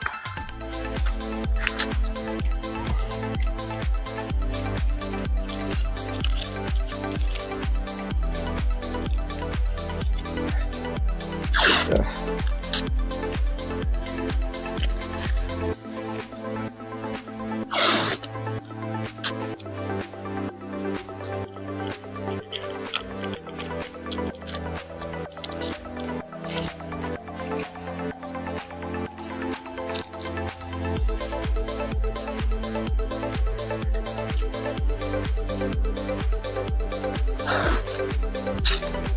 Tape is not sticking.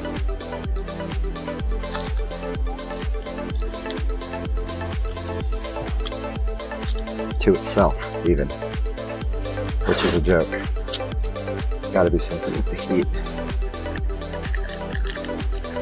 Okay, it's not supposed to be pretty. It's just tape. So, no comments.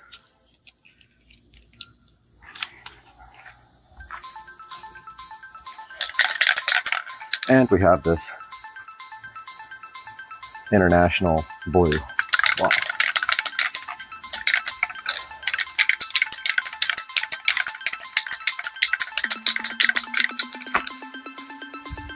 It's just very hot.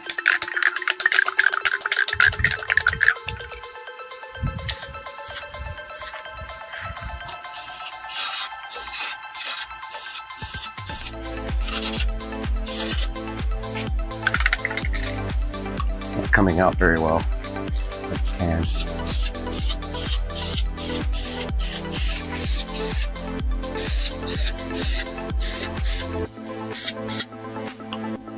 It's pretty.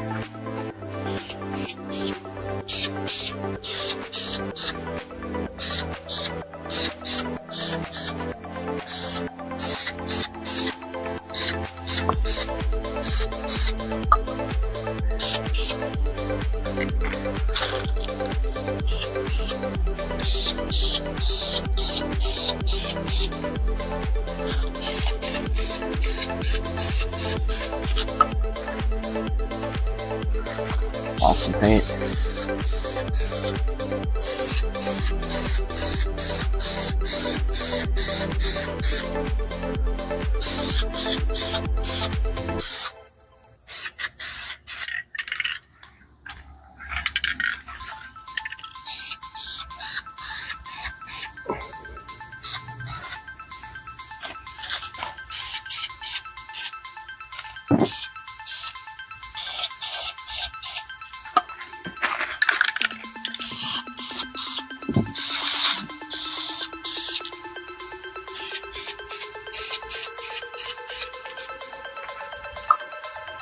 The International Blue.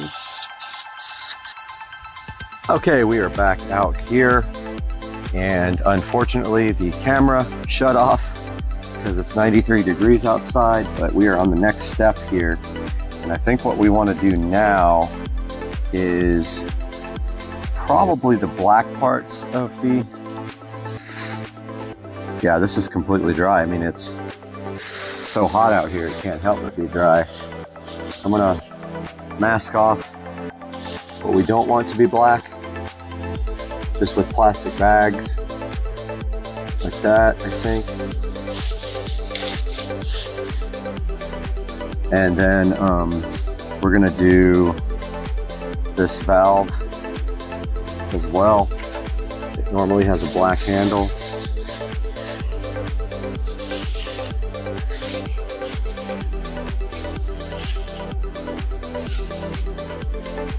So that's going to take some tape also.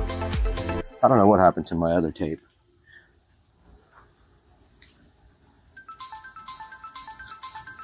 Had a whole nother thing of tape.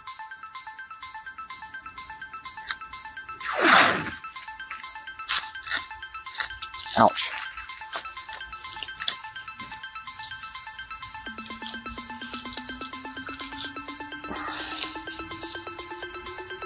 So we're just going to get a quick spray of black on this handle here. And try not to get anything else black.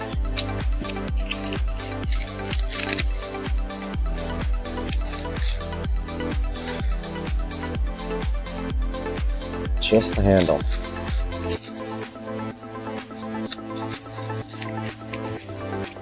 Which probably has never been turned, ever.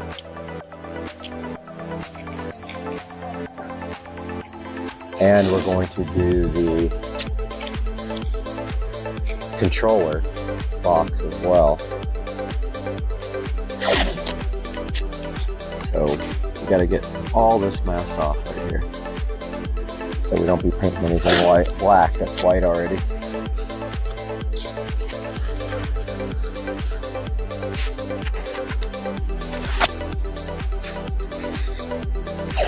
I know it looks like a cluster right now, but it's going to look so good when we get done. We have like 5 different things to paint.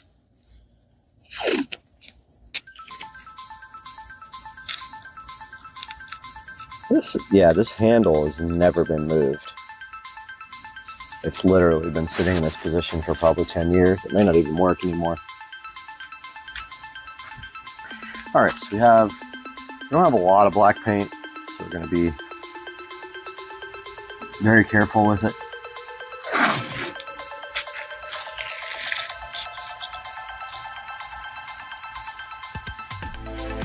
And not use too much. But I think we can get it.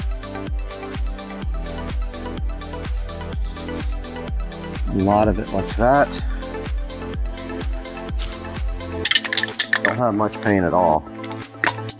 This is a matte black. Yeah, this is almost empty. Yeah, basically empty.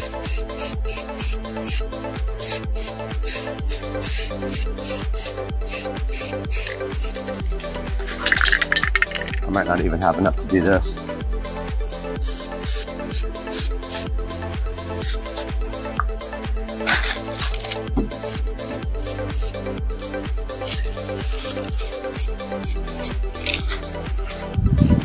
I'm hurting over here on the blue part because I can't get to it. Ow, house is like 1,000 degrees.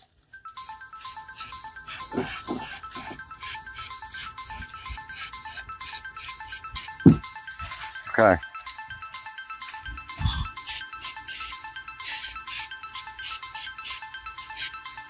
There we go. We have our black valve knob and our black controller box.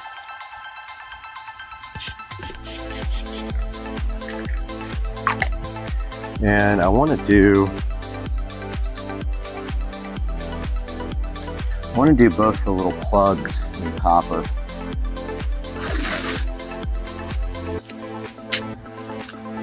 It's going to be fun trying to get that figured out.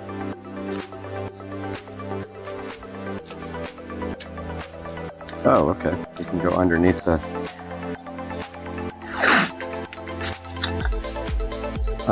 plug, at least partially.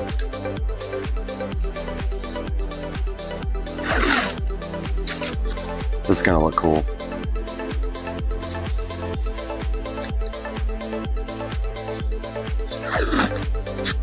Surprised the camera's not overheated yet.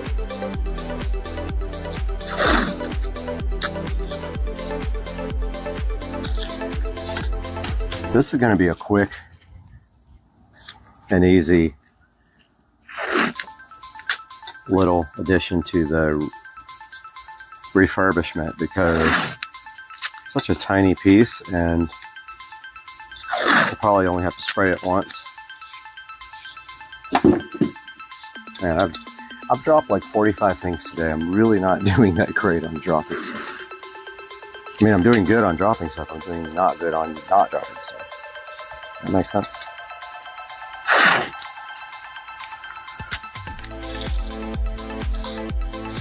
It's going to be a quick spray on this part and not get any copper on our white, brand new white paint.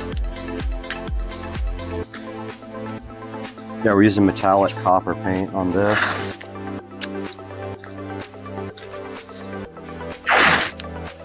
And then I think we're going to do the concrete base with stone. Stone look-alike. I think it'll look good, honestly.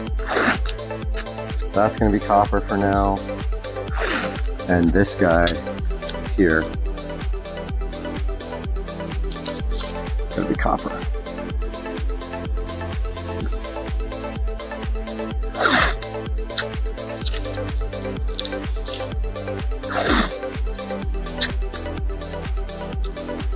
I don't know, I think I want to redo that. I want the threads to be copper. Which is going to take a little bit of... Yeah, that's perfect.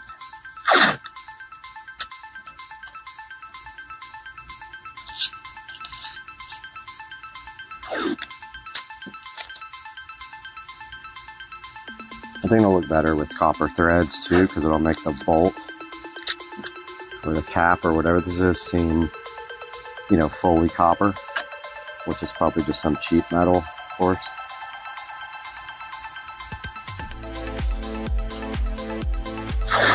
So then we will mask off some of this so we don't get any copper on it.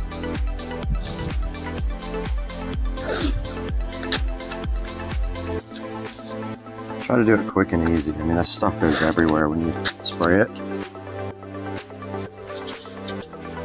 That's already masked off.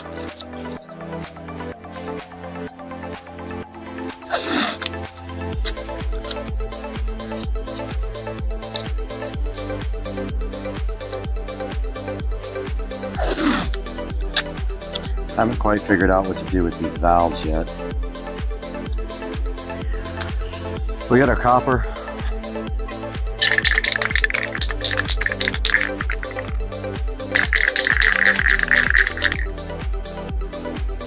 Okay, let's go for it. Close up. This paint is so cool.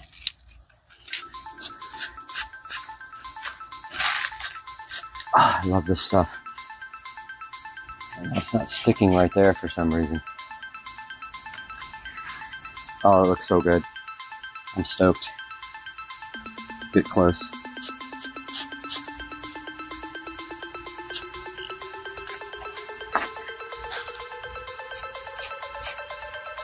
Oh, it looks so awesome. Oh my god. Hell yeah. Wait till that looks, what that looks like after. Let's go and do our valve here and see if we can do this guy copper. I think we can.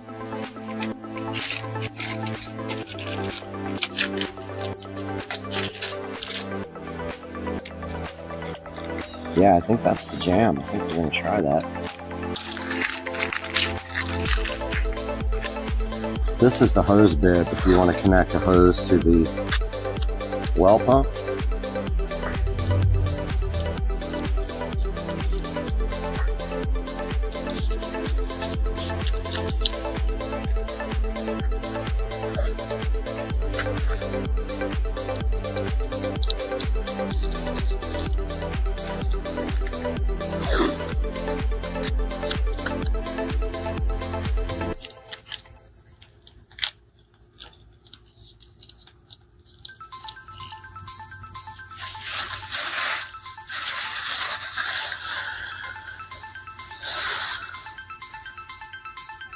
That's perfect. I think it's getting copperized. Alright, I got that one. I probably should cover up this part.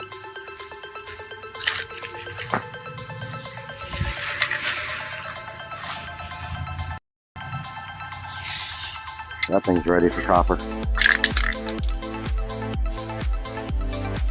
Oh, here comes the wind.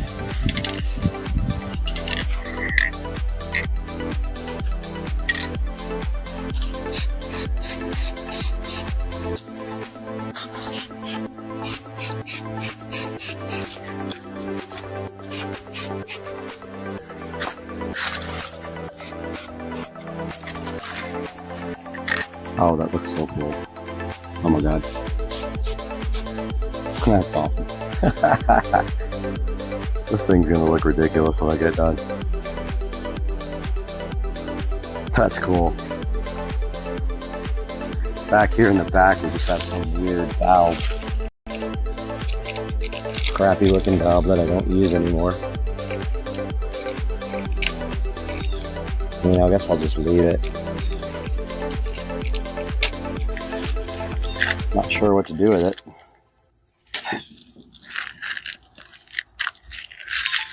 Copper? Copperize it, I guess? I don't know. It's not used.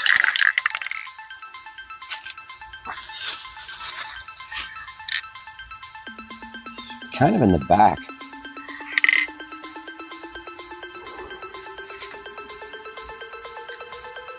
I don't know, but that looks crazy cool.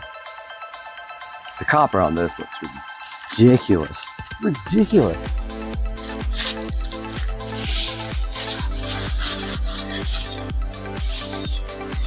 I think I'm gonna leave that back valve. I don't know what else to do with it.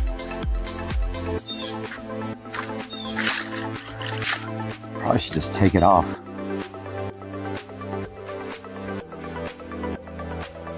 Maybe black, I don't know.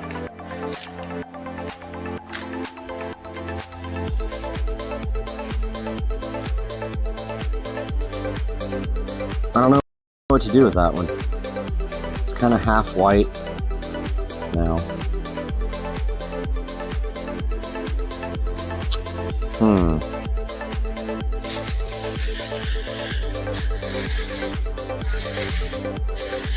And pretty much I can paint it like that.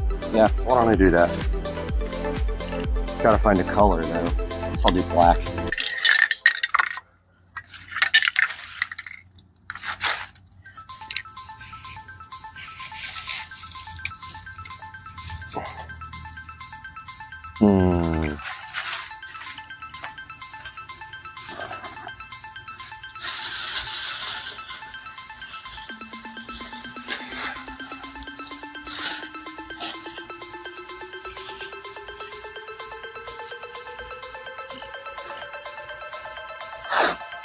The copper just looks sick. Not gonna lie. Ah, okay. It's a whole valve.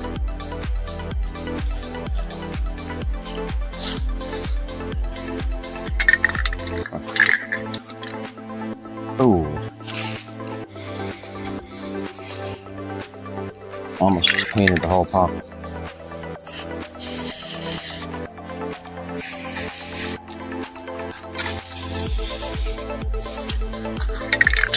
This thing's so heavy.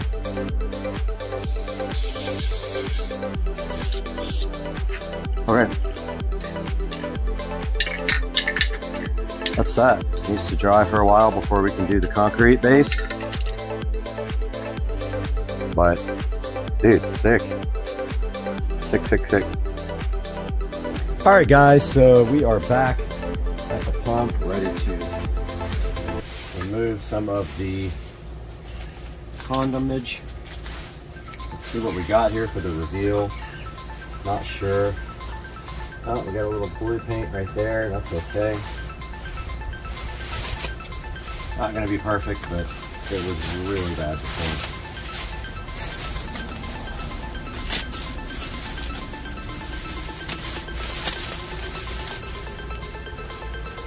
Okay, so we're pulling off all the tape.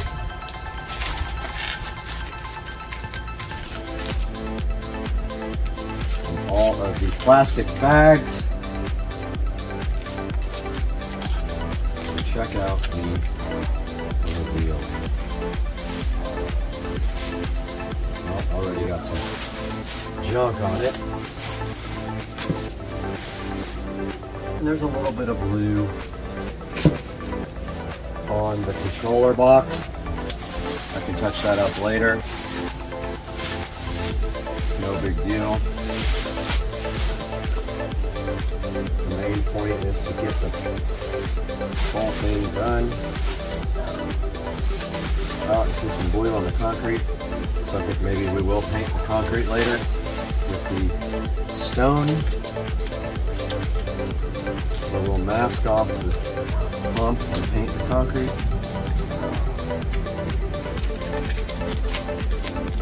So far, so good.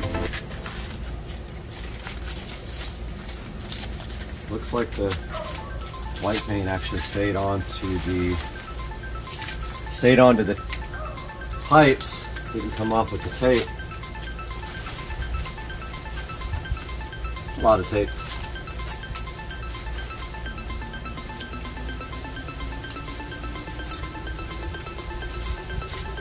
Probably come off easier if I tore it off in the order that it was put on.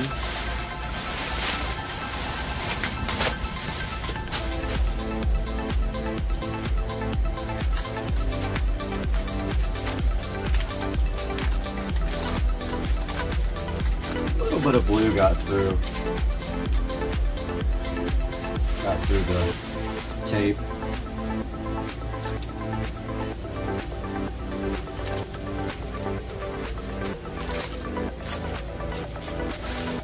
That's okay. It's gonna happen. Forgot my microphone, but you're probably hearing. Probably not hearing everything as good as before.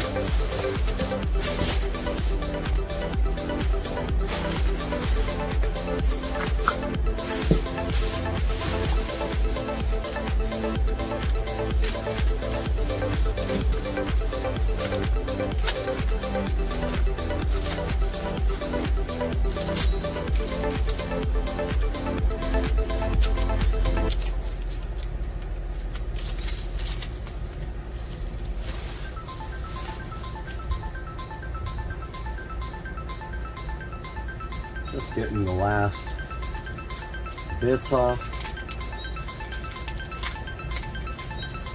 Yeah, some of these places could be touched up for sure. Is that not looking for perfection here? This thing has been out here for 10 years, and anything is better than what we had, right?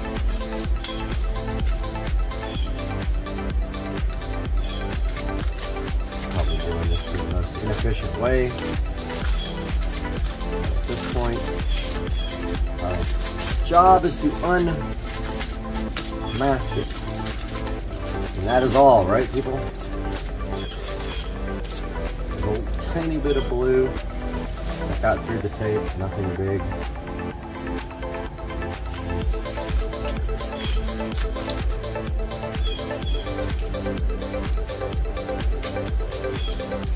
Not a big deal. The valve over here in the back didn't exactly get fully cleaned either. I can see some missing spots on it. So this needs some touch up. But it won't be a big deal to touch that up.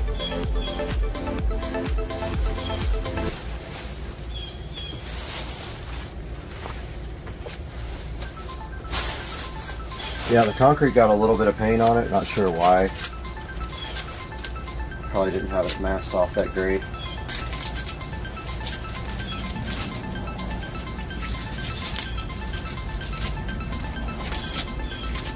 But on the flip side, honestly, we could probably just cover that with lava rocks.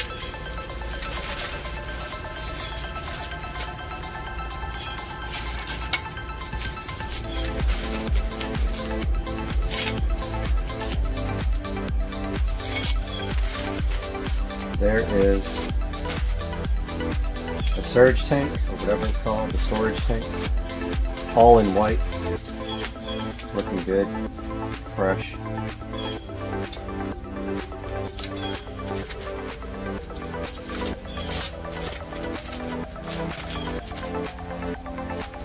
Not bad for about 30 minutes worth of work, honestly. I could have spent hours and hours meticulously masking this thing off, but it sits out in the weather, and the whole point is to make it better than it was, and I think we have completely accomplished that. What about you guys? What do you think? Looks good.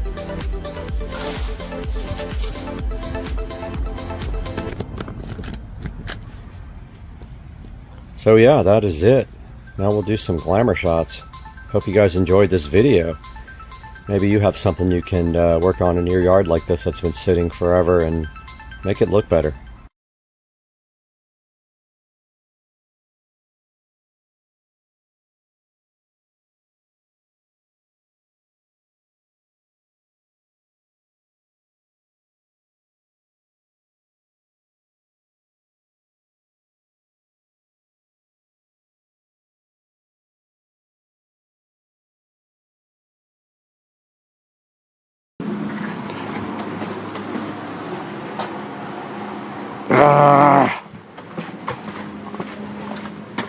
Not again.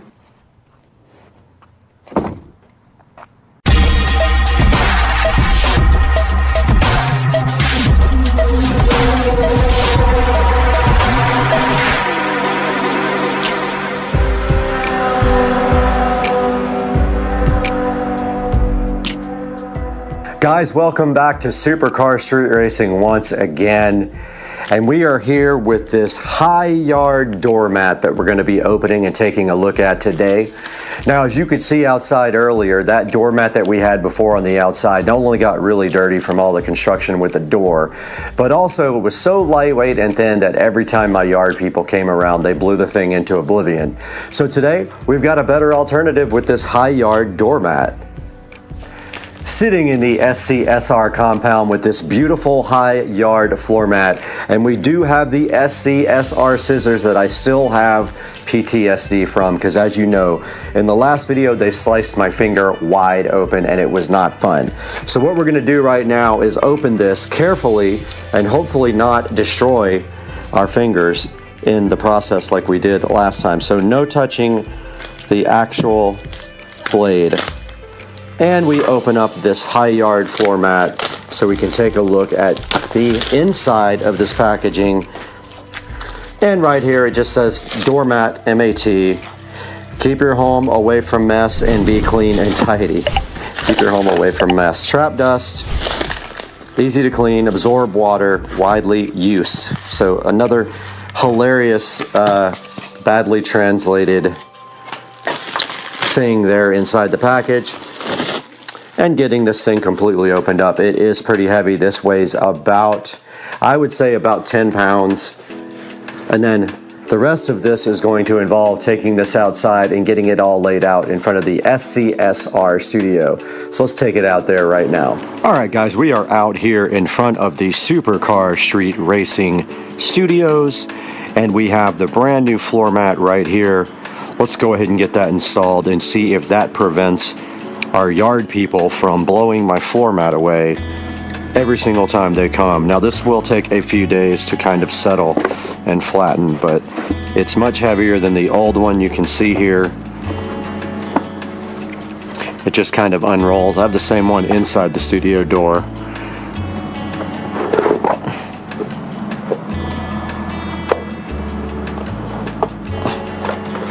And basically it will eventually become flat.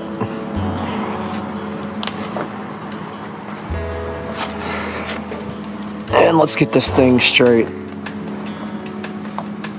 and lined up in front of the door. Just like that. Goes nicely all the way up against it and hides the ugly bottom of the door. And there we have the floor mat installed outside of the Supercar Street Racing Studios. It is just not the right. There we go. Now it's kind of perfect.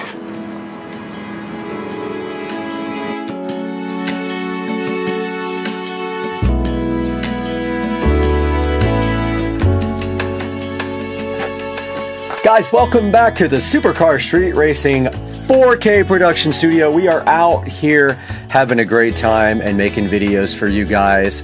And one of my pet peeves is that I had this tiny little cheap dollar floor mat, and I don't even remember where I got it. I think from IKEA a long time ago or something. And every time my yard people come, they take their leaf blower and they blow it right away. And yes, they should put it back, but they don't. And I've told them a million times. So today, right here on the screen, you can see right here in front of us, we are taking a look at the High Yard durable front floor mat. It's supposed to be absorbent, and it can like take all the mud off of your shoes. It's dirt resistant, non-slip rubber, and this size that I ordered was 36 by 24 here, as you can see right here on the screen. Now, it also does come in a 30 by 17 configuration, if that is better for you.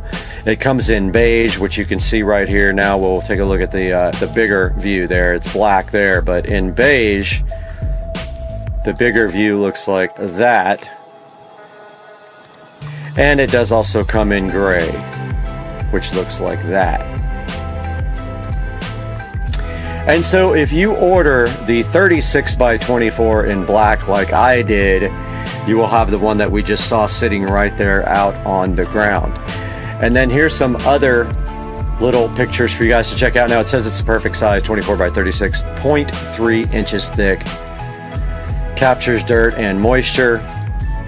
It has a non-slip rubber backing, and it says it's fade and stain resistant. Let's hope so, because it is outside. It says it's low profile and versatile, meaning the door can open right over it and not get caught on it, we're hoping. And then it says it is also easy to clean up. And let's take a look at some of the things in the review section. So if we go to the reviews up here, this guy does have a 4.7 overall review. Not many one-star reviews, but let's take a look and see what that says. Not very absorbent or resistant. So it says that the dirt won't come off and it doesn't absorb as well as it claims to on the one-star review. Now, some of the 5-star reviews say that it's a good doormat, decent quality, good price, nice weight. Works perfectly outside of the front door, and I agree it does. Looks nice, matches well, and this is a very nice doormat. Dependable and stylish entryway essential. Looks like this person got this free from Vine way back in the day, or actually June 7th. So you can see right here, I don't know what Vine Voice is per se, but you can see right there, it does have a lot of good reviews. And let's take a look at some of the alternatives. So let's go back up to the High Yard Durable Front Floor Mat. Absorbent, muddy, dirt resist, welcome doormats, outdoor, indoor, non-slip, natural, rubber, backing, low profile doormat for entryway patio. 36 by 24 black. What a description, guys. $29.99 is what I paid for this floor mat. It is 2-day where I am, 2-day shipping, not 2-day, 2-day shipping. And here's some of the alternatives.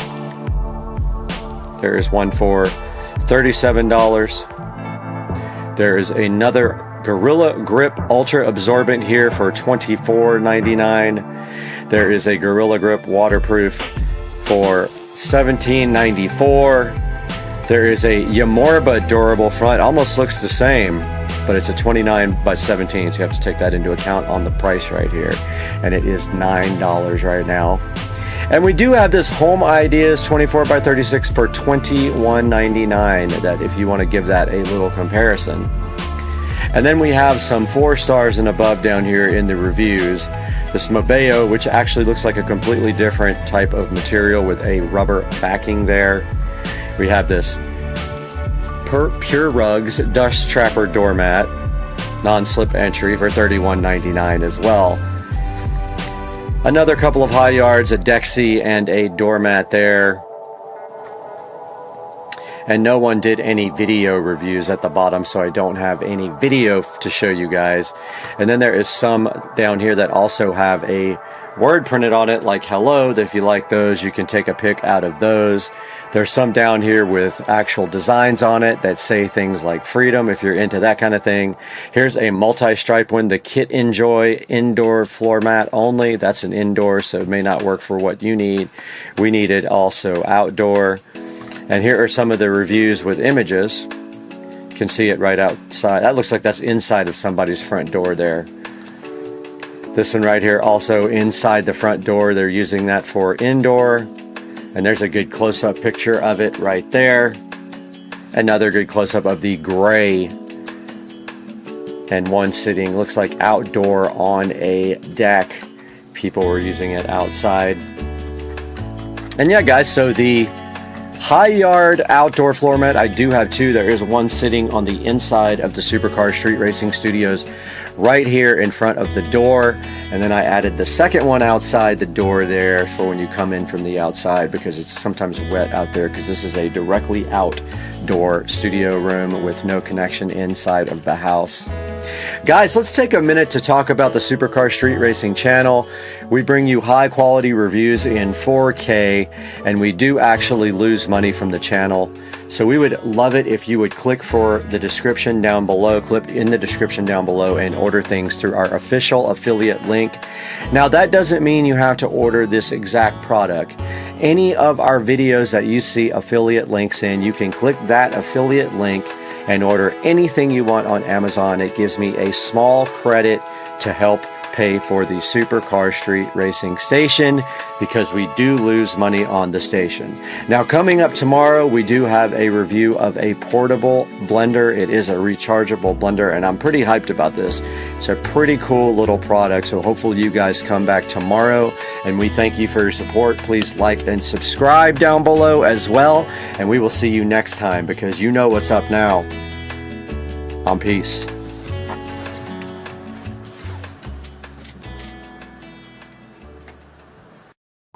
Day 64 of the keto diet, and I am at 144.6. I was at 169. So I have lost 25 pounds on the keto diet in 64. Alright guys, welcome back to the channel. Today, it's Friday. I welcome you guys to the weekend, and we got something cool to show you today. So as you guys know, we did get a projector from Anker, A-N-K-E-R. Well, today we're going to be taking a look at one of their other products, which I really, really love. And this is the UFI, I think it's the UFI, I don't know, security smart lock with built-in Wi-Fi. There's the box right there.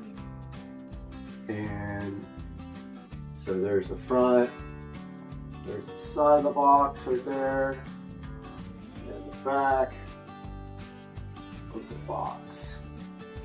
So yeah, so this guy's pretty cool. I was looking for a smart lock, and I looked around, and the one thing that I always didn't like about the smart locks was the batteries.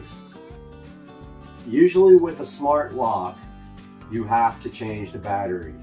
So you could be looking at putting batteries in this guy once a month, or buying rechargeable batteries to put in this thing.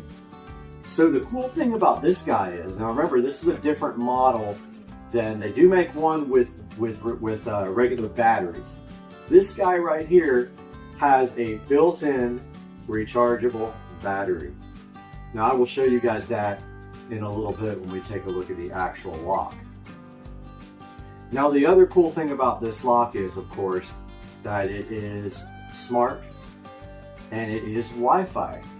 This lock is controllable with Alexa, and you can configure it on your phone, unlock it remotely, and you can actually, there's plenty of ways to unlock it. So you can unlock it with the app, with Alexa, with a code. Notice it's got a keypad right here on it. Biometric, so you set it up for your fingerprint or multiple fingerprints. You can have multiple people with multiple different fingerprints set up. Or it actually has a key underneath this dial here. You rotate the dial, it comes with a set of keys. So yeah, the Eufy security smart lock with built-in Wi-Fi. Now, you're asking how you charge it. It is rechargeable. Well, the battery is removable, and it has a little USB connector, and you charge it with any regular USB charger, 5 volts. Comes like this, so obviously it's installed already. I don't have a video of me installing it, but it comes in a nice box like this. Okay, so that's what the box is like. When you open the box, you're presented with this beautiful presentation here with this on top, which has the user manual underneath it. We will take that out. And in the beginning, the user manual is actually in this guy, but also inside there, they give you some lovely Eufy security stickers. If you think that that's going to help you from getting broken into, you put those on your windows. So that guy was actually inside of this pouch when I first got it. So let's put it back in there.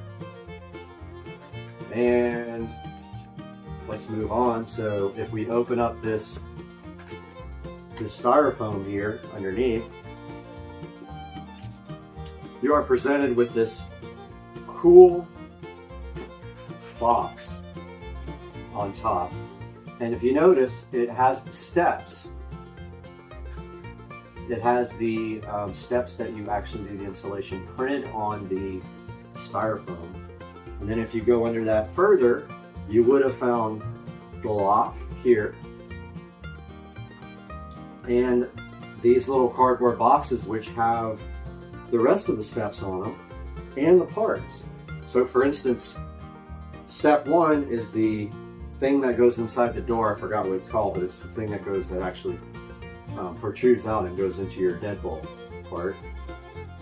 Then step 2 is your little, I believe they're strike plates or whatever they're called.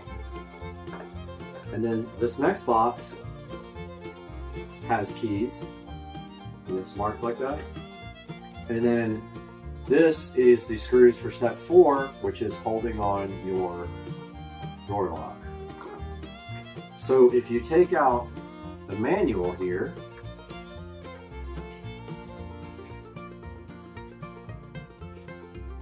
the user manual,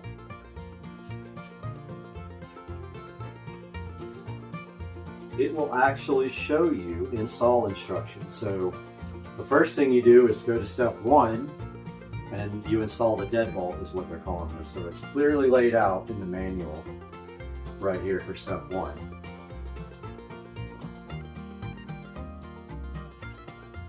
Step 2 is the strike plate, and so it's clearly laid out there, and then step 2 here is the strike plate.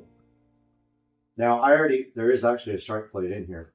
I already had one because I had a lock failure and they replaced my lock. So step 3, you install the exterior assembly.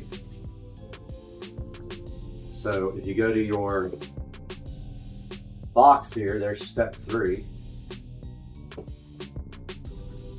Step 4, you install the mounting plate, which is the black plate that goes right onto the door. Step 5, you install the interior assembly, and that would have been right here, and that's the actual electronics part of the lock. And step 6 is you install the battery. So that is it, and then you set it up with the app, and I will show you guys that app in a minute when I do a screen recording. You can set the access code, you can register your fingerprints with it.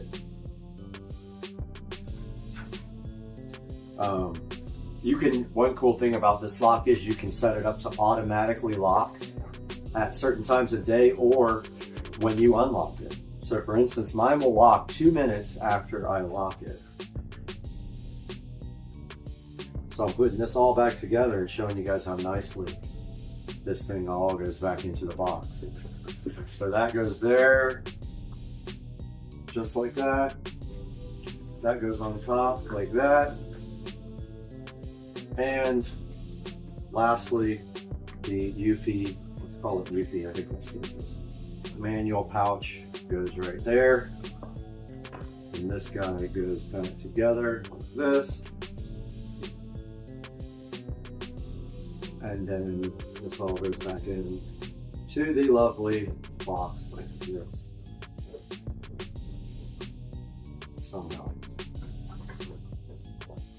Tight fit.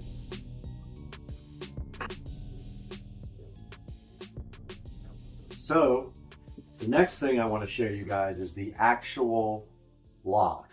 All right, guys, so we are going to take a look at the UFI Smart Wi-Fi door lock. And so here it is actually installed. Take a good check it out. You can actually pull off this battery plate and see that that is the battery, rechargeable battery. This pops right out and it has a charge indicator on the back and a USB plug. Now we can then check out, let's unlock that, check out the front. It's going to try to lock, but let's step out here and lock the device with the worst finger ever because it's got cut last night working on the computer. You can see that door just locked. Now, this thing actually rotates out of the way. See how it's giving me a warning here because I'm trying to rotate this? That rotates out of the way and there is a key slot underneath now. Now the door is locked right now, see? All right, now if I want to unlock it, I use biometrics and the door is unlocked. Let's lock it again and try the code. Okay, usually that works first time, but my finger's all cut up and raw. So I'm going to unlock it with the code now.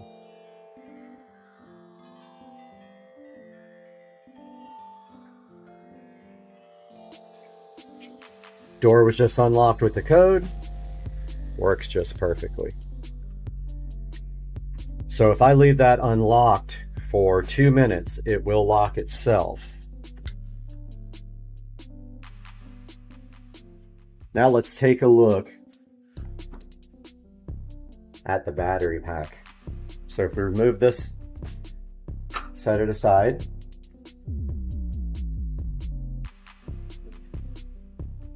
this battery pack comes straight out like that. Now take a look at the back of this battery pack. So if we want to charge this guy, all we need to do is bring it over here. I already have a charger set up here. Plug this guy in somehow.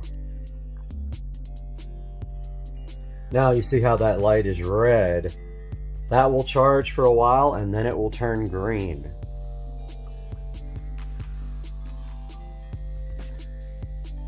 So once that is fully charged, you can go ahead and take your battery, and it clearly lines up like this,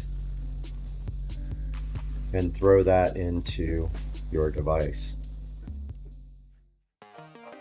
And it gives you a little song to tell you it's on, and this guy should lock itself here pretty quickly. And we'll be right back with some other info. Alright guys, so the first thing I wanted to show you on this app was how this works. Now, I have already added my device, but if you don't have your device in the app yet, you'll need to sign up for the system for Eufy Security.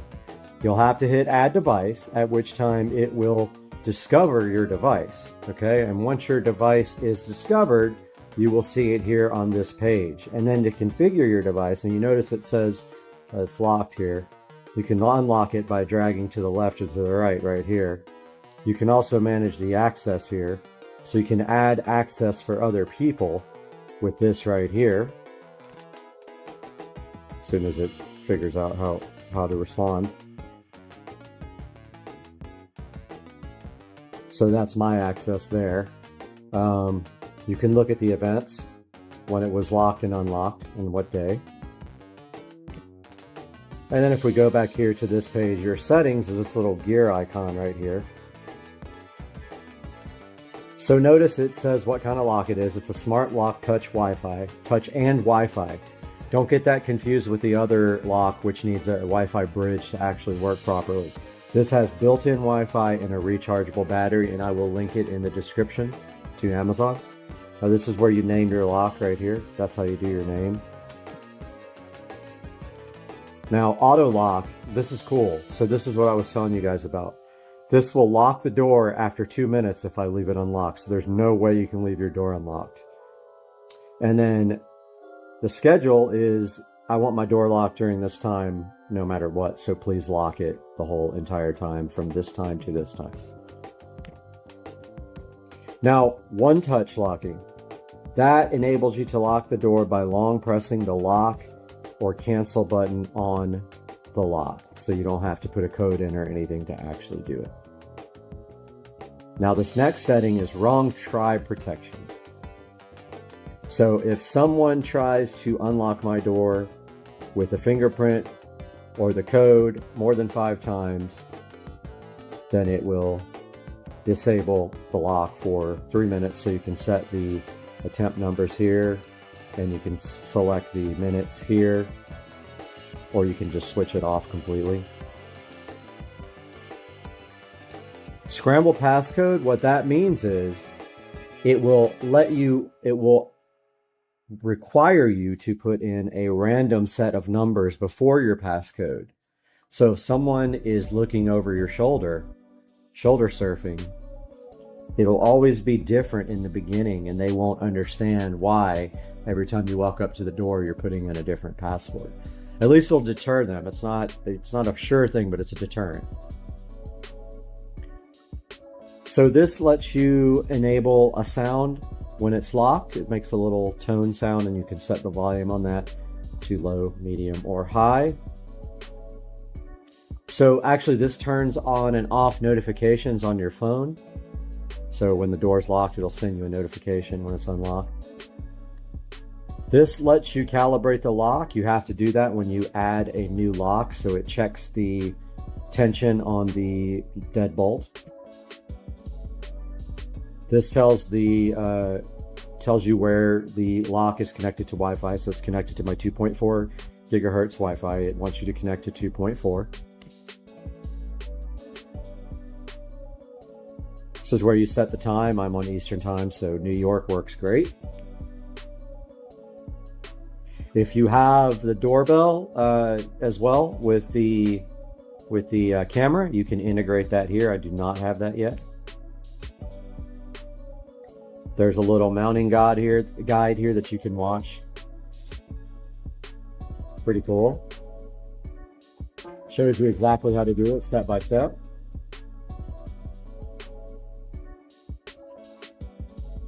You can share your devices with family and friends so they can actually use the app.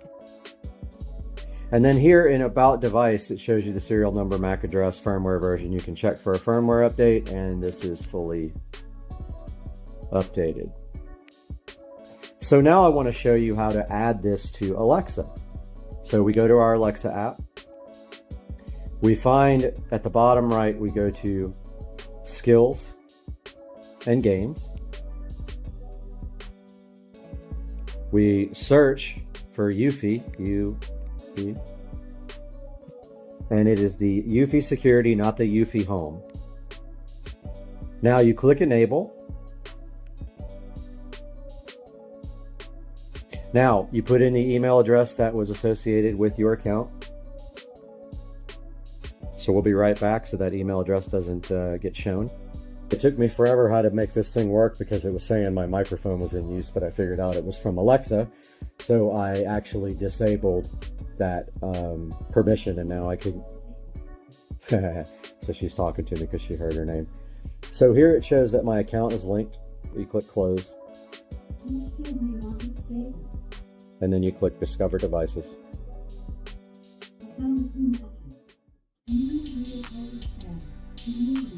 This is hilarious. She's talking to me. So it's looking for devices now.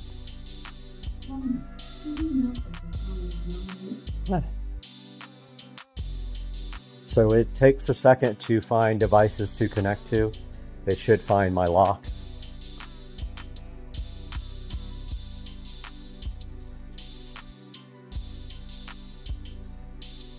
It does say it takes up to 45 seconds.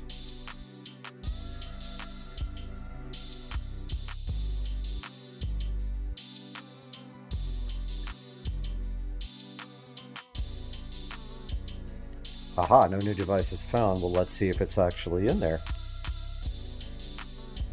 There it is.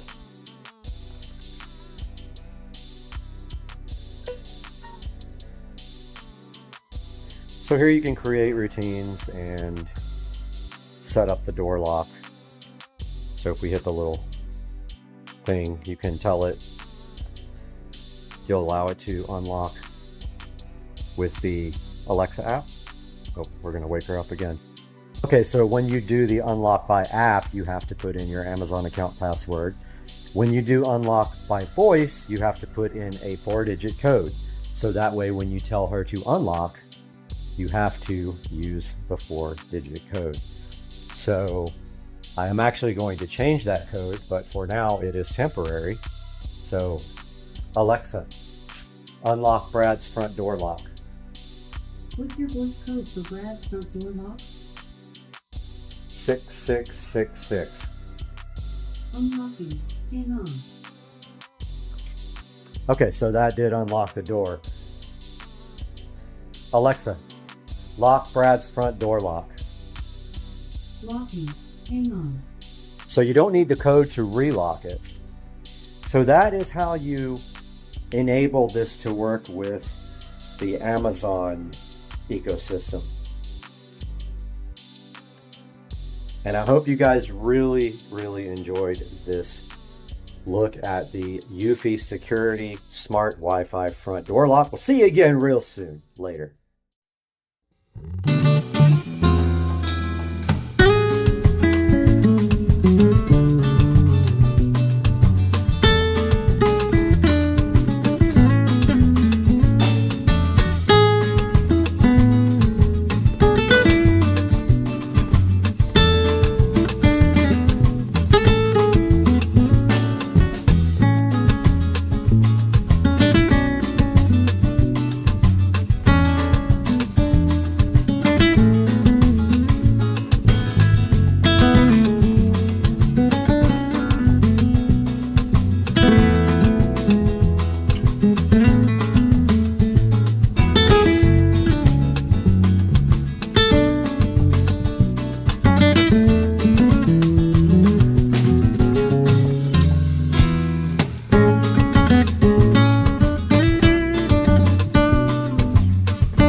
1, 2, 3.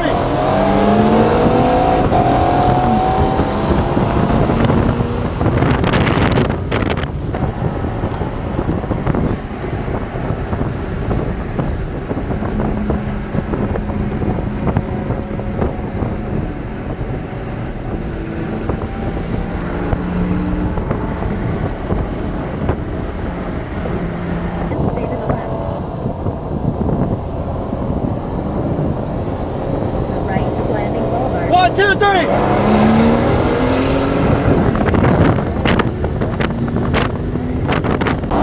One, two, three.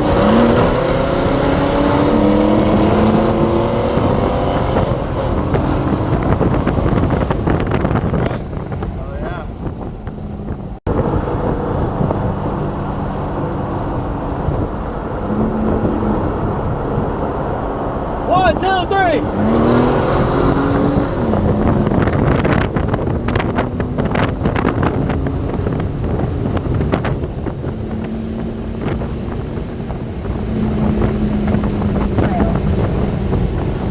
Guys, today on the channel we have this generic wireless end Wi-Fi repeater. We're going to be taking a look at this, unboxing it, setting it up, all that on Supercar Street Racing today.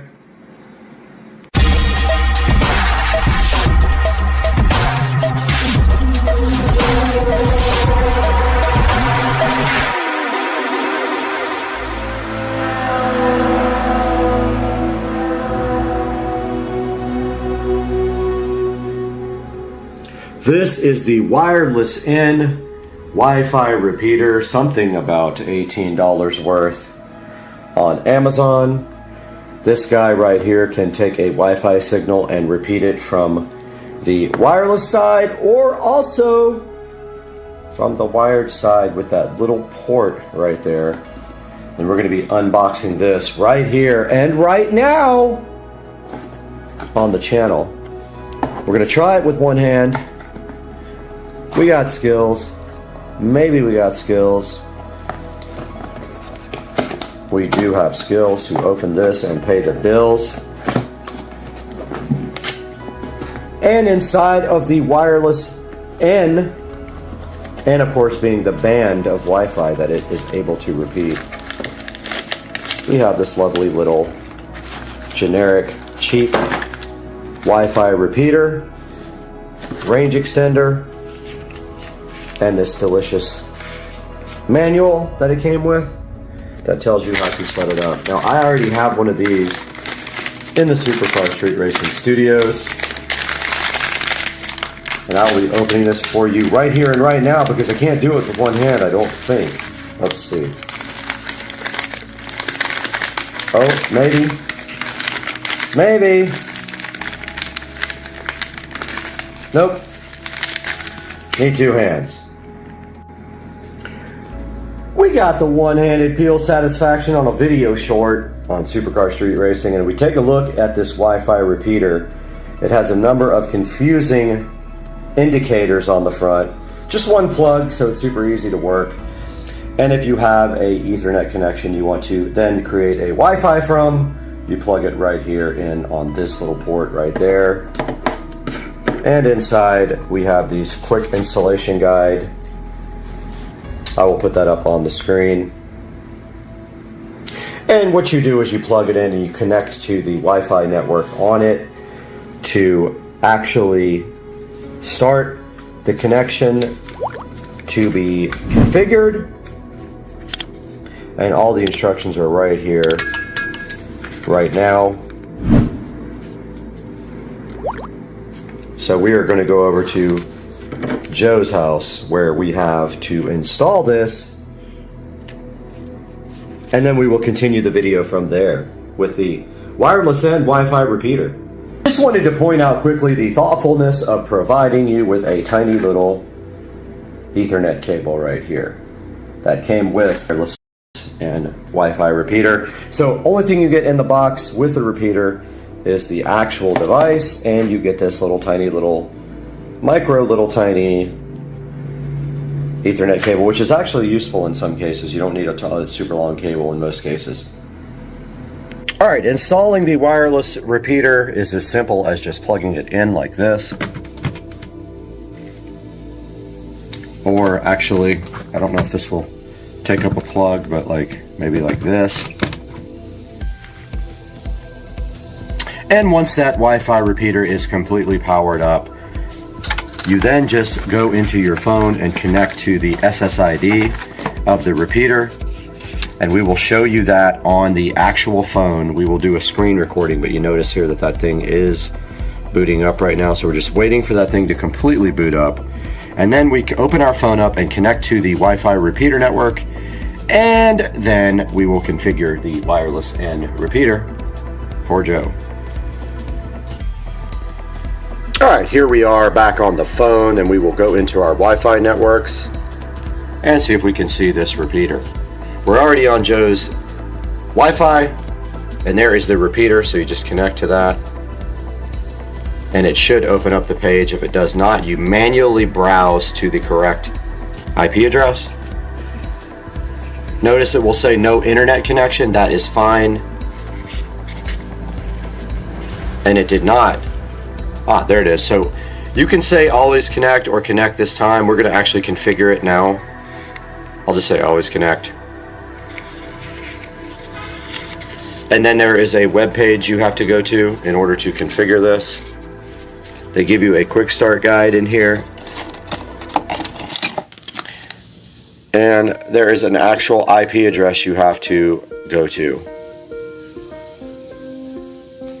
And let's see if it takes us there. That is emotional damage. Okay, it did not take us to the IP address of the page. So we will be right back when we figure out what that IP is. It's on the actual instructions. I just don't want to bore you guys with it waiting. I will find it now. Okay, it is 192.168.11.1 is the gateway address. So we put that in. We go HTTPS /192.168.11.1, and it did not work.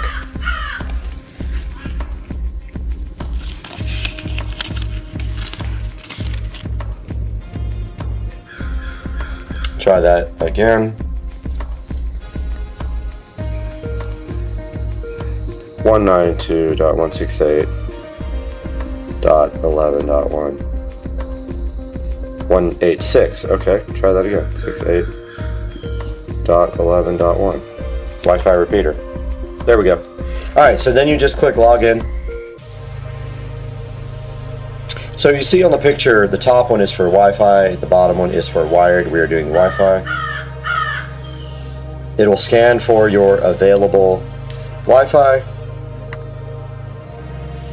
You will connect it, and at this point you guys cannot see this part, so we have to go away for the password. We'll be right back.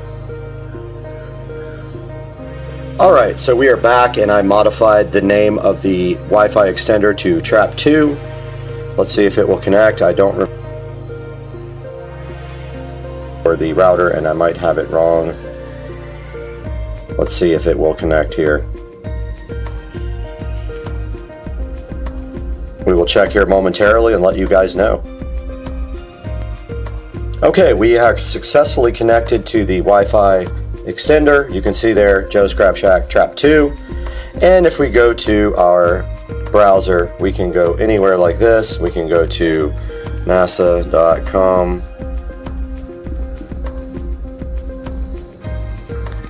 And it does load. That is not the real site, but we do have internet access. Here's boxing scene. We can go look at boxing articles.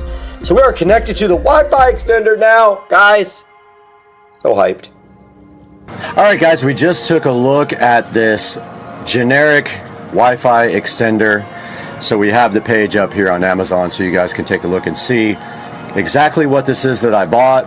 And you can see right here that this is a 3,000 square foot and 30 device extender. And what that means is you can only connect 30 devices to this. So if you have 300, like at my house, you're probably going to be in trouble with this 30 device Wi-Fi extender. And you can look, it has 3.4 stars. I don't know why. I have a few of these. I actually have one right here behind me in the 4K production studio, and it works absolutely perfect.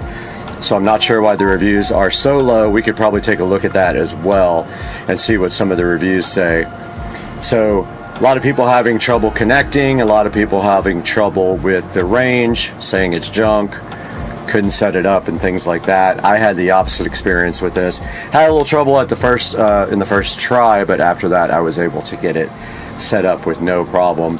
And you can see right here that it is $18.88 right now, and it has a 10% coupon as well, so not a bad deal for a Wi-Fi extender for your house. And if we go back here and we go search for other Wi-Fi extenders, you can actually spend quite a bit on Wi-Fi extenders. If you really want to spend more and get a better product, you can definitely do that. For example, the TP-Link here, and there's a few of these right here about the same price, but there's the TP-Link right at the top. Looks like it's sponsored. So always be aware that people pay for their products to be at the top on Amazon. So if they're at the very top, they're usually sponsored, so they get more hits. But you can see here a very large range of Wi-Fi extenders available, and you can actually get some that have more devices available to be connected, and you can get some that are faster depending on what range of Wi-Fi network you need. The one that we bought for the studio and for Joe's Crab Shack is actually a wireless N repeater, and you can go anywhere from $30, $18, $229, $249, depending on your budget for your project. So this basic Wi-Fi extender here, don't forget, also has the ability to connect to a wired Ethernet port. So what that means is, just like right here in the studio, if we look on the side of this Wi-Fi extender here, you can see that it has a Ethernet jack, and that means that you can connect it to a LAN port, and you can extend a wired connection also. So that's what we're doing here in the studio. We have a switch up in the corner, and we extend one of the switch ports into Wi-Fi for the Supercar Street Racing studios here. And taking a look at the front of the device here, we see that the power indicator is at the top. Then you have another couple little indicators here for your wireless signal when you do a WPS connection, and whether you're using the LAN port on the back. The WPS button on the front is for connecting it to the router without having to put a username or password in. You would just hit the button on the front of the device, and then over on your router you would hit the WPS button.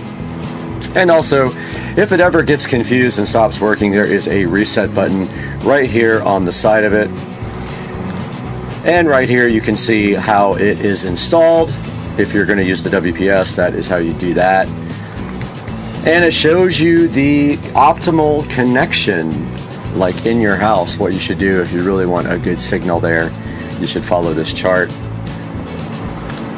And here we can see this generic used in many places. You know, you could use it with your family in a restaurant or at your house, any of those things. And then it shows you how to set it up here on your smartphone. So basically the way that works, I showed you in the video, you basically connect to the access point. It'll have a SSID that's pretty obvious in your Wi-Fi settings. You connect to that, you navigate to 192.168.11.1, and then you can actually connect it to your existing Wi-Fi network. You can set up a different username or password than your regular Wi-Fi network, and you can either tell it to be the same SSID as your main Wi-Fi network, or you can set a new SSID there. And that's going to do it for this edition of Unboxing and Reviews, and I hope you guys enjoyed it. As always, please click through the links in the description for anything you need to buy, not just this product here. It helps out the channel a lot and gives me a few dollars to pay for everything that we do. So we'll see you guys next time on Supercar Street Racing. I can't figure out for the life of me what's missing from this closet. Oh yeah, we need to put a subwoofer in here.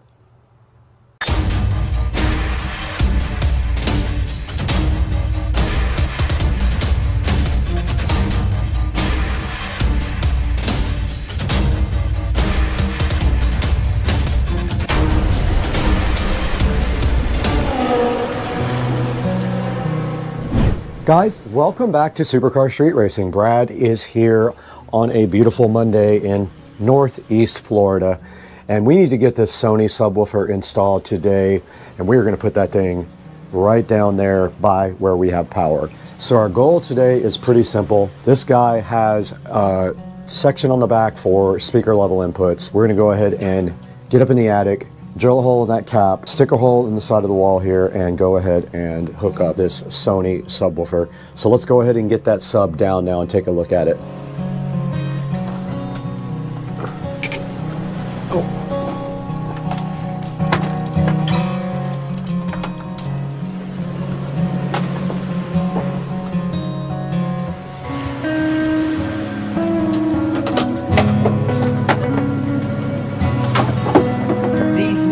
All right, we are behind the Sony active subwoofer right now. I don't know how old this is, but it looks to be a little bit old. I did pick it up at a thrift store, and you can see inside it has a nice size heat sink down in there. I don't know if you guys can see that or not. But here on the back, we can see we have both inputs and outputs. Now what that is for is so that you can come into the subwoofer and there is a crossover built in, and you can feed your speakers like the ones up here in the ceiling with the crossover output. However, we are not doing that.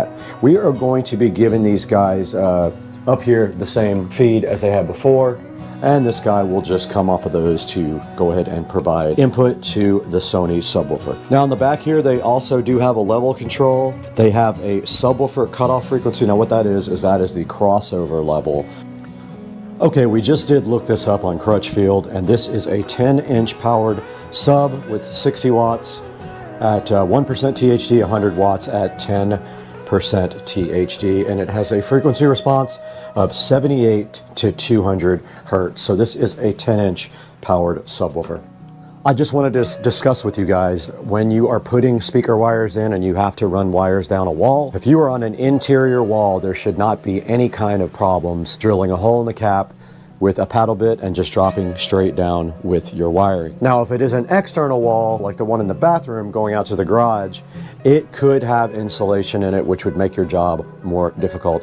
And it could also have fire breaks, and those are studs that go left to right in the wall to prevent fire from breaking out as fast. So this wall here has no insulation whatsoever, and we are super lucky because it is literally right next to the attic. All I have to do is jump right up there with my drill and look for where the wire comes down to the other side of the wall for the outlet, and just drill further past it, maybe like 3-4 inches past it with my big paddle bit, and that should be it. So our wiring run, just FYI, is going to go up that wall, and then it's going to come right over here to this speaker at the top and that speaker. So I'm hoping I have enough wire. I'm going to bring extra up there with me in case I have to splice, but I'm kind of using old wire for this, and I will bring some electrical tape. So I'm going to bring my wire strippers up there with me and a pair of scissors and just have that handy. But it is easy to get up and down on here because it is so close to where we're going. So let's get everything prepped up to get up in the attic, which is going to be a lot nicer now because my attic is spray foamed. It should not be 1,000 degrees like it used to be.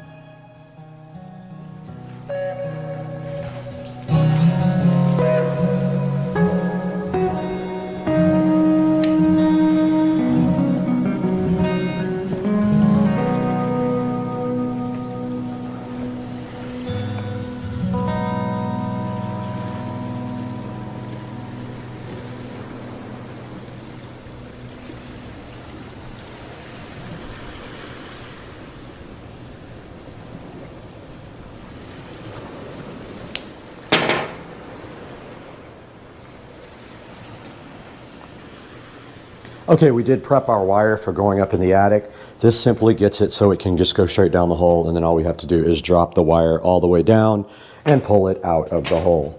Now let's go check out our supply of wall boxes and see if we have anything to use to cut into the wall.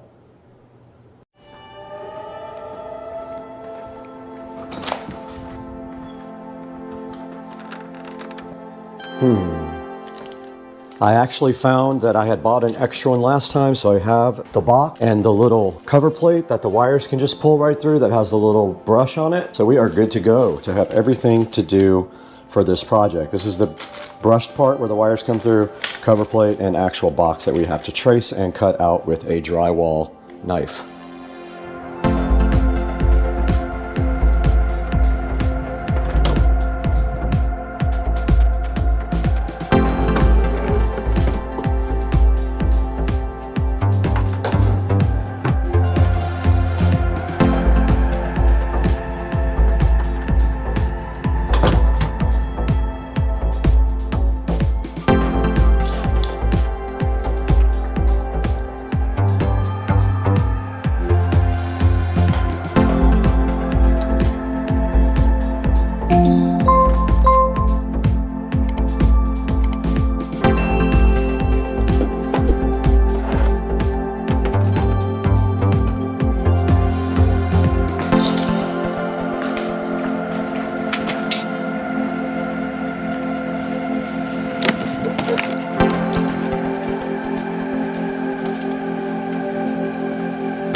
Okay, we're right on the wall now where we are going to be installing our new wall plate. And I measured on the other side of the wall 35 inches to the wall box. Okay, now I really measured it. It's 49 inches from the side of my dining room wall, which is going to put it way, and it's going to put it right about there. Hopefully I can come in right here. That's my goal, is to not hit anything on the other side and also be the same distance to the center of the outlet, which is 14.5 is the center. 14.5, and then we're just gonna send it. I don't know what else to do. Hopefully my wire's in here. Now the way we do this, put our template up there, level it out, and then mark it.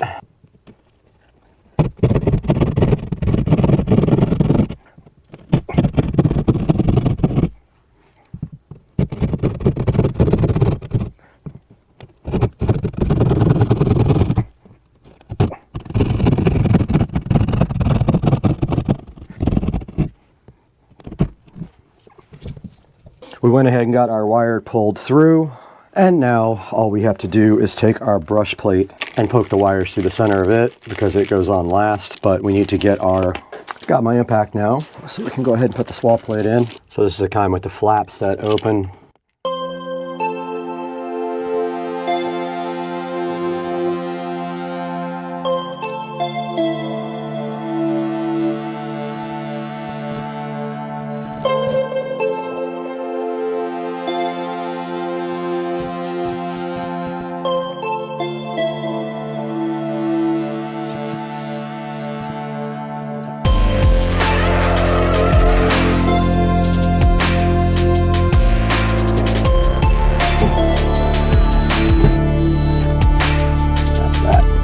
All done.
Now we should be able to pop a battery on these and pop my speakers to test the wiring.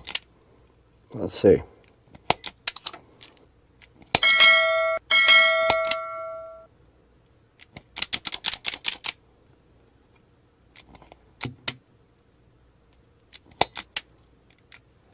All right, let's grab a battery. 9-volt battery right here to test. We should hear it in the speakers right now.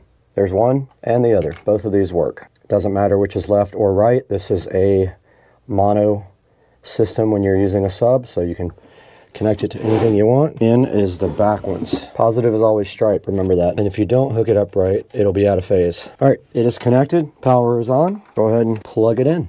I wish it was lower now so you didn't see the wall plate. Go ahead and get this thing connected all up. This wire behind here.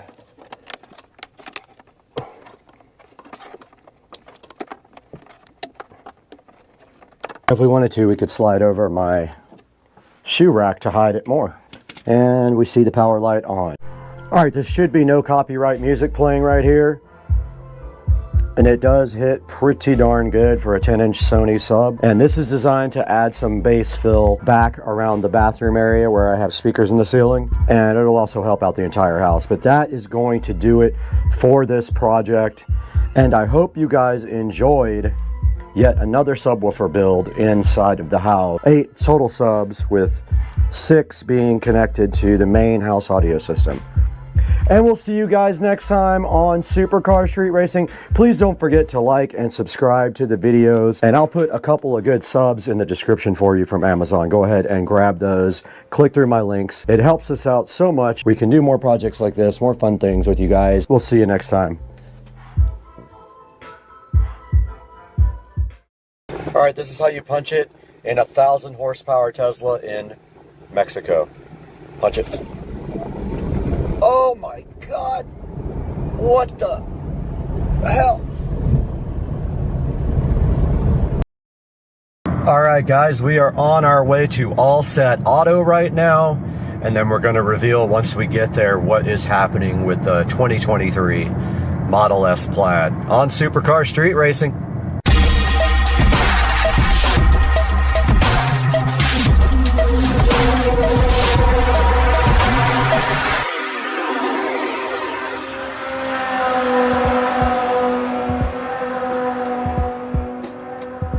Guys, we are out here at All Set Auto, who is going to be looking at the car.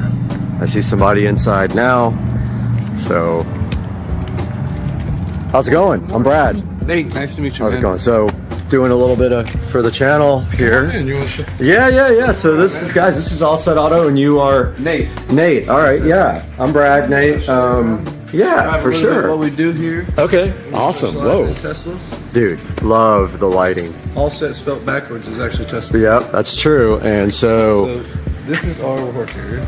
okay. A little bit of PPF. PPF means paint protection films. Right. And what that is basically to protect your paint from rock chips, scratches, swirls that you get from washing your vehicles. Right. Stuff like that. So what we're looking at for the car that has less than 200 miles on it is satin. Satin. And I can actually show you a satin. Okay, cool. Satin right here. And we're going to be doing the whole car. This is a Model 3. What model do you have again? Model S Plaid. Model S. Wow, nice. Congratulations. Brand new. It's got like 100 miles on it. So. Sweet. This one's actually getting a matte version. I want to go too far over. Okay. So this one's going satin. Mike, which panels you get done? You get the hood done. Okay. Yeah, so you can see here, I love the lighting here, by the way. This is our light tone. So yeah, you can see here where it knocks the shine down on the satin, which is exactly what I wanted. And there's a couple of black ones like mine out there. And I looked at an older one, but I decided to get a brand new one because they updated the hardware. Yes. So now they have there's no more like proximity sensors, it's all camera based. And so all that changed and I wanted to make sure. All new to these now. Yep, all new. And this one's brand new too? Yes, this is a 2023. Well, they have sold so many in the first quarter, something like 500,000 cars, so you guys will be busy. Yeah, we're not shy of work. We're gonna put in work. So that is a little bit of something that we do. We also offer window tint. Right, and I looked at that, but you guys won't do the fronts, right? The front window? We do. Oh, okay, We'll all right. do whatever you want. Okay, we might do that too. Just providing best for our customers, whatever they want. Because I thought he texted and said it was like $6.99 just for the backs. $6.99 is including the front two and the backs. So I'll actually come out here and show you, go over your vehicle. Okay. So $6.99 would cover all 8 of your side windows, 4 on one side, 4 on the other side, and then the very back glass. Oh, okay. Just not the front. You guys Not don't. the front. Do you guys do the front? We do the front. We also do the sunroofs. Okay. We'll do any window on any model, make, or any model, basically. Okay, cool. All right. Well, we'll talk about that a little bit. We also offer a ceramic job too. I know you're getting a matte conversion, so there wouldn't be any kind of ceramic on your vehicle right now. Right. If you would like to do something like that, help you clean it a little bit easier. PPF, you're already getting kind of a clean. Right. It's really a preference thing. Some Like people on top of the some PPF? people don't. Yes, sir. Oh, okay. So what is if it ever had to be removed, what is that process like, and does it hurt the paint at all? Process is we take a steamer. You could fill it off yourself if you knew how to do it. Right. I wouldn't suggest it because Okay. if you slap it, we call it a slap technique. So sometimes when we get beginners in here, they'll take the film and they'll actually slap it off, which will actually strip your paint. I've heard that If you do too. that, yeah, you have to paint the whole car again and take care of the customer. So Okay. try to stray away from that. The best way to do it is to actually pull with it, stretch the adhesive on the backside so it doesn't pull it. Gotcha. Okay, cool. And we also use a steamer, and basically the steamer provides a little bit of steam, put it to the film, and it provides water on top of the film. Okay. In the paint. Gotcha. So it helps separate a little bit easier also. And when you wash full car PPF, do you wash it like a normal car? Yes. So you can use any, do you use products on it or what? In fact, with PPF, you can have your rag and distracted, accidentally drop your rag. Pick your rag back up off muddy ground and wash your paint again. It'll have those swirls in your paint. Put it out in the sun, and the PPF will actually self-heal. Oh, wow. So it'll take all those swirls out of your paint. Crazy. Same thing as scratches, rock chips. Okay, awesome. Well, so the car came with, I'll show you. So it had a few little imperfections from the factory. Yeah, we'll get it cleaned up and go over it again. So it's actually going to the dealer right now. That was from the factory. Okay. This chip here. Gotcha. And then there's stage 6, huh? There's a scratch somewhere right here. See it right there? I think. Well, there's one. I think that's just dirt. But there is a scratch somewhere on here that I found. And so, like, look at this too. Look at. I don't know what's up with that. I don't know if that's dirt or that looks like it's in the paint. Think that'll come out? No, it's in the paint, isn't it? I can get some alcohol out here if you Well, want to try to get something like that off. I'm gonna make them do it. Deal with it. Yeah. So I don't know what they're gonna do. I hate that they might have to paint the car. I absolutely hate that. But your boss was saying might as well get it done now. There's your scratch. Yep. Sure enough, that probably buff out. You think? Yeah, we personally could buff that out. Yeah, so I know Tesla is well capable of doing it. So also, you guys are gonna take off the front plate for me. Yes, sir. When we, Get rid of that thing because it's ugly. Yeah, there was a scratch somewhere. We also offer blacked out emblems too. I see you got a blacked out car, black rims, and being that you're gonna have tint, you'll have blacked out windows too. We also offer blacked out Tesla Plaid or Tesla. Notice they don't have the logo anymore Yeah, on this I new noticed one. that. But it would be for the front too. We could, if you wanted the back, we could install the back for you. Okay, But gotcha. we could do the front too, because the front is correct. Yeah, I'll probably get you guys to do that to that one Absolutely, because it's ugly. All right, well, Definitely so not ugly, but yeah. we can make it look a little bit better. okay, so the plan is this is going to Tesla right now. Gotcha. It'll be there for who knows how long, and then you guys, I'll be out of town, but you guys are going to grab the car and do the PPF for me, and then maybe I don't know if you guys have the ability to do like a capture when you're doing some of it, so we can put it in the video. Do that. Okay, cool. And then we'll throw it all in the video, put it all up, and get you guys some coverage here. But man, thank you so much for the tour. And when we come back in like 3 weeks, this car's going to be Matt. completely different. Good morning. Matt, come on, go ahead. All right, we just left All Set Auto and then the Tesla dealer, and the Tesla dealer cannot take the car until May the 10th. So we have some time to wait before we can actually get anything done to the car. So we will keep you guys updated on what our plan of attack is here momentarily. All right, guys, here we are in the beautiful Supercar Street Racing Studio, and right in front of me here we have the All Set Auto website, and you can see right here on the front page of All Set Auto, it says, "We don't protect cars, we protect Teslas." So that just goes to show you how well they understand a Tesla vehicle and what they can do to help you and your car from protect your car from paint issues. Now, what we are doing with the brand new 2023 Tesla Model S Plaid that's sitting right over here in the Supercar Street Racing garage is we are doing full PPF film on the car, and it is going to be satin. Now, what does that mean exactly? So the satin PPF is going to give the car the look of a matte black finish, which I absolutely love. I have seen it on pictures and in person, and it looks absolutely fabulous. You know, all my vehicles got to be black with black wheels. I just like that look so much, and I think it's very cool. So looking on the front page here, they have several tabs, and you can take a look at their services. They offer a service where they do both ceramic coating and also the PPF. A lot of people want to do that, so they might do the PPF and then get the ceramic coating done on top of that. I am not getting that done due to the cost involved. I am getting full paint PPF done, and I am getting the windows tinted by them. They also do regular ceramic coating to your car if that's all you want.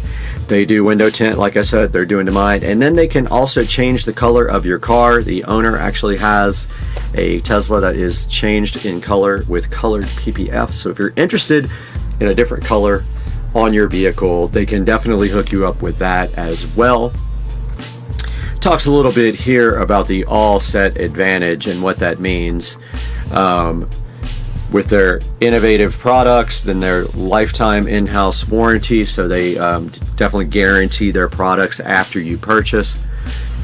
And they have a partnership with Carfax, so it goes on the Carfax report apparently here, and then down here you will see testimonials from customers that have reported 5 stars on All Set Auto, so that's actually a great thing. And then right here they have this Tesla paint area, so they can protect your paint here with PPF or ceramic coating, and they can fix rock chips, swirls and scratches, water spots, and things like that. You'll have to give them a call for specifics because I have not consulted with them on this part, so I don't know what they offer there, but give them a ring.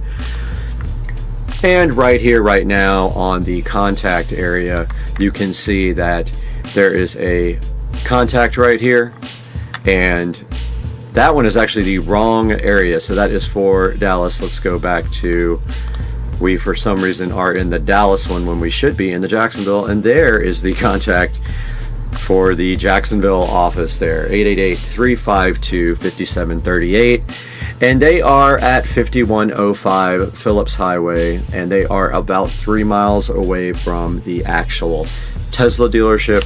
Looks like both of the websites are basically identical besides the contact, but do not contact Dallas unless you're in Dallas. Contact the Jacksonville office if you're local, or get the office nearest you, but please work with Jacksonville if you can. They are helping me out, and we are doing a collaboration on this, and hopefully once they get done with the wonderful work on the Tesla, we will have a nice video of them doing the work, which we can then put up on the channel. Guys, thank you so much for watching the video. I can't wait to see you next time in a couple of weeks when we get this done, and we'll see you guys soon. Back in the Supercar Street Racing living room today, and this alien head right here has absolutely nothing to do with these ankle cut socks that we're going to be opening up and testing on the channel. We're going to give you a good idea of whether you should invest in this exact same brand here, Wernies. And we're going to do that all today on the channel, Supercar Street Racing. Stay with us.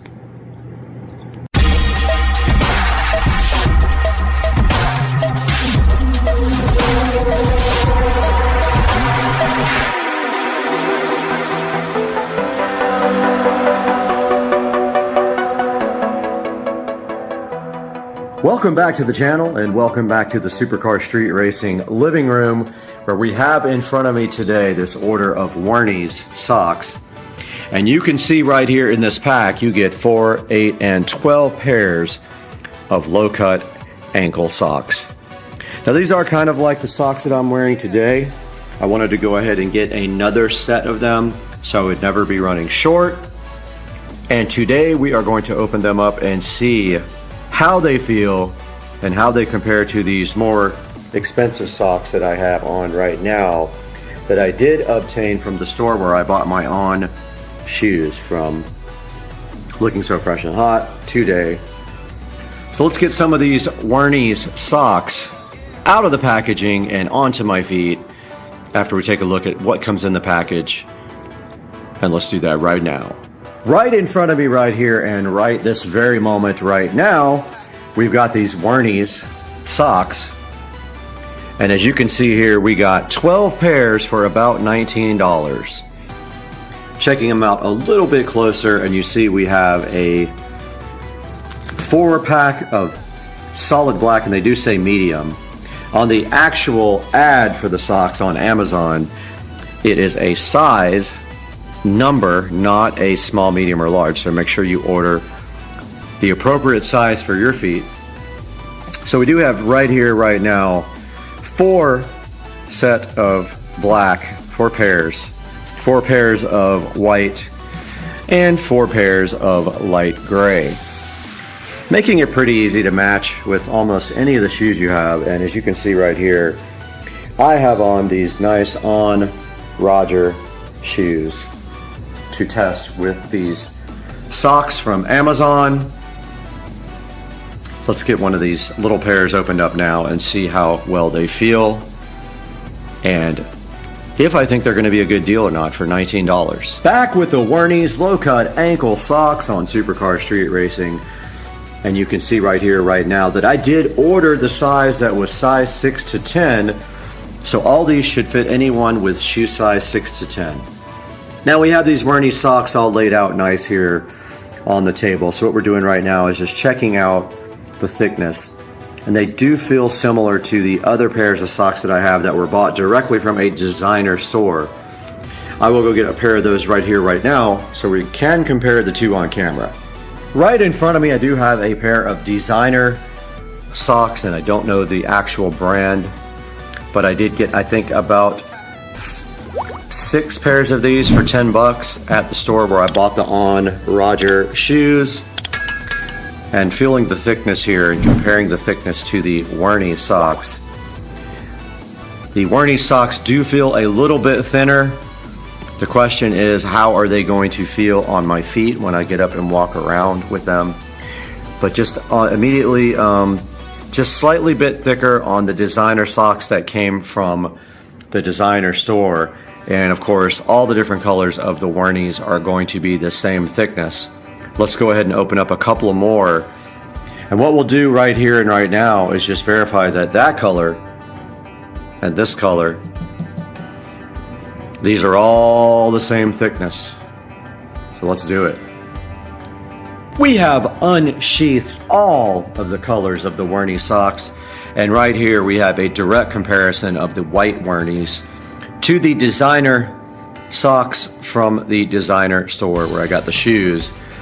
And in feeling the material here, the designer socks are definitely thicker. By how much, it's hard to tell, but definitely probably more comfortable.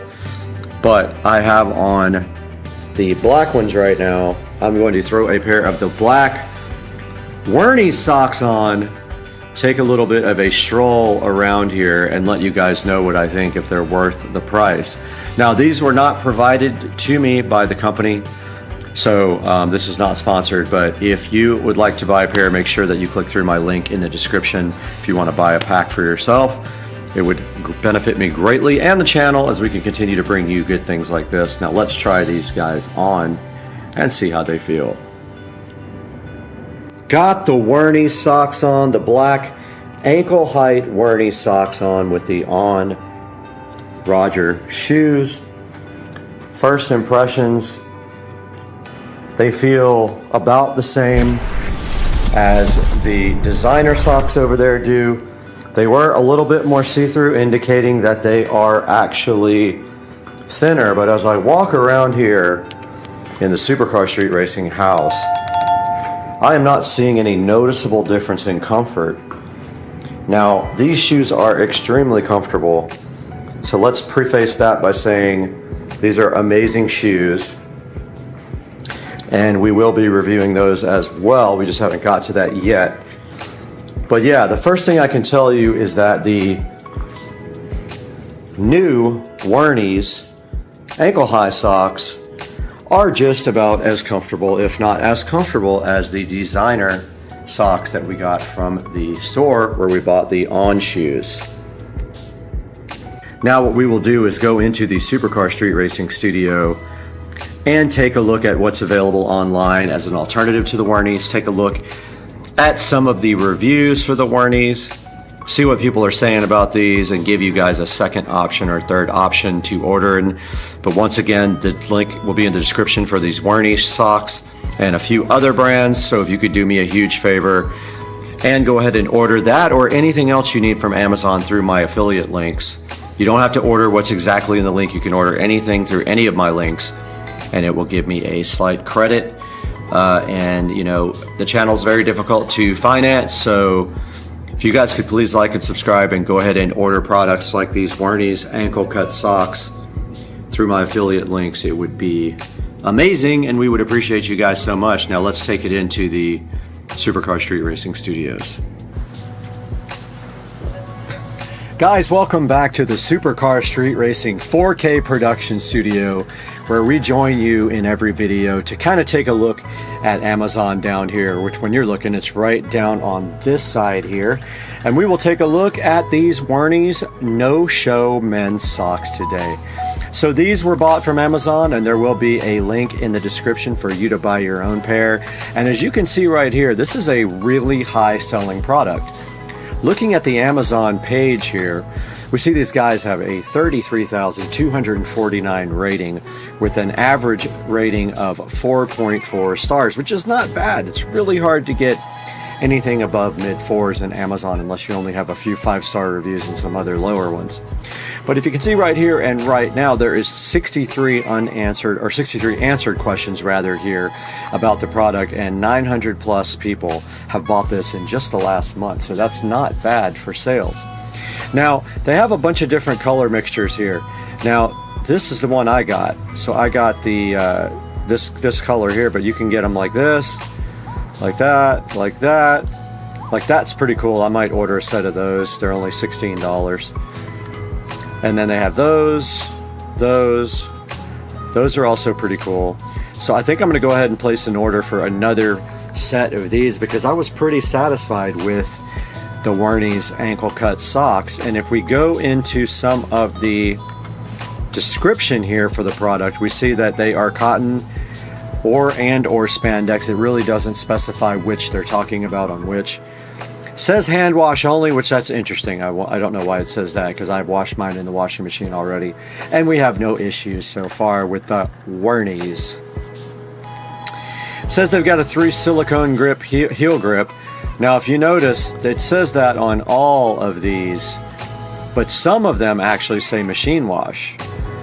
Now the ones I ordered right here, they say hand wash only, so I disagree with that because I've already washed the things in the washing machine. Now maybe they're gonna fall apart from doing that, but these right here, like these say hand wash, these say hand wash, machine wash for this set. So I don't know what the difference being on those. Now it says that they are invisible wear, so it says that they are going to not show with your shoes, and they do actually show on my shoes above my ankle, so that's not necessarily true. And it says that they have a well-made cuff also, so that's yet to be determined. I mean, they feel fine as of right now on my feet. I'm actually wearing them as we speak, and I have not had any issues with them so far. Now moving down to some of the reviews here. This 5-star says the right fit for my feet. Took a try on these socks and I don't like the bulky ones. They feel good wearing around the house. And yes, the elastic can feel a little tight. I don't really have that same experience with mine. Maybe it's a different version, one of the different types available there from all the ones on the listing. And it says they're not truly no-show. That is actually the truth, and you could see on my feet in the video that they are actually above my ankles just a tiny bit. This thing says they fit a little snug. This guy is actually saying that the larger size is the best, so he says to get the larger size if you're going to get a size for your feet. I bought the size exactly for my feet, and I haven't had any problems with them yet. Moving to some of the 3-star reviews, we see here that they're very thin and good if you're a minimalist. It says that they are small. Mine are not. This says did not catch that they are hand wash only. Not sure what that's going to mean in the future. And this guy says that there's already holes in the toes. So look at that picture, and they're saying this is going to happen to you. This says cheap quality, you get what you pay for. I got some socks, similar socks at a fashion store for about the same price. So I don't know that these are actually super cheap. And this guy's saying they're too small for a 11.5 to 12 shoe size. So keep that in mind. And some of the worst reviews here, the 1-star, which is 5%. This material says it's thin, and the size run large, slips on skin, and bunches, creases, and folds. Have not had the same experience with mine, but then again, I bought a certain order configuration. Extremely thin. I thought they were close to my designer socks, but not exactly, so maybe check into that when you are ordering. Says they won't last, that they are garbage. Half of them are dirty and used. Okay, so this guy actually got dirty socks, which is interesting. Free shoe store socks. He says you know that when you get them with sandals for free, that those are actually cheap. This batch fit and wears poor, and they are too small, so small, lame sizes. So there you go. That's what we are seeing about the Wernies, and I think that it's going to take some investigation and some longer wear on these shoes to really figure out what is going to happen with them. Guys, thank you so much for being a supporter of the channel. Every little view helps. And once again, the link for these socks will be in the description of the video. It would help me greatly if you could click my links to buy anything from Amazon. It doesn't have to be these socks. You can click the socks link and then buy anything you want, and that will give me an affiliate credit. And it will help the channel just a little bit because I don't make money on the channel. I actually lose quite a bit of money. So your support means so much to me and the channel. We thank you so much for being here. We'll see you guys next time in the 4K production studio for Supercar Street Racing. I'm out of here.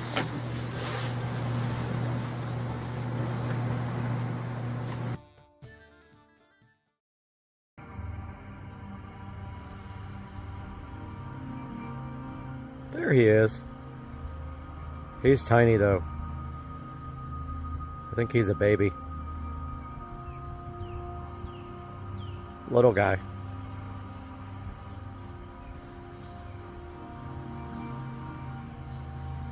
Harmless.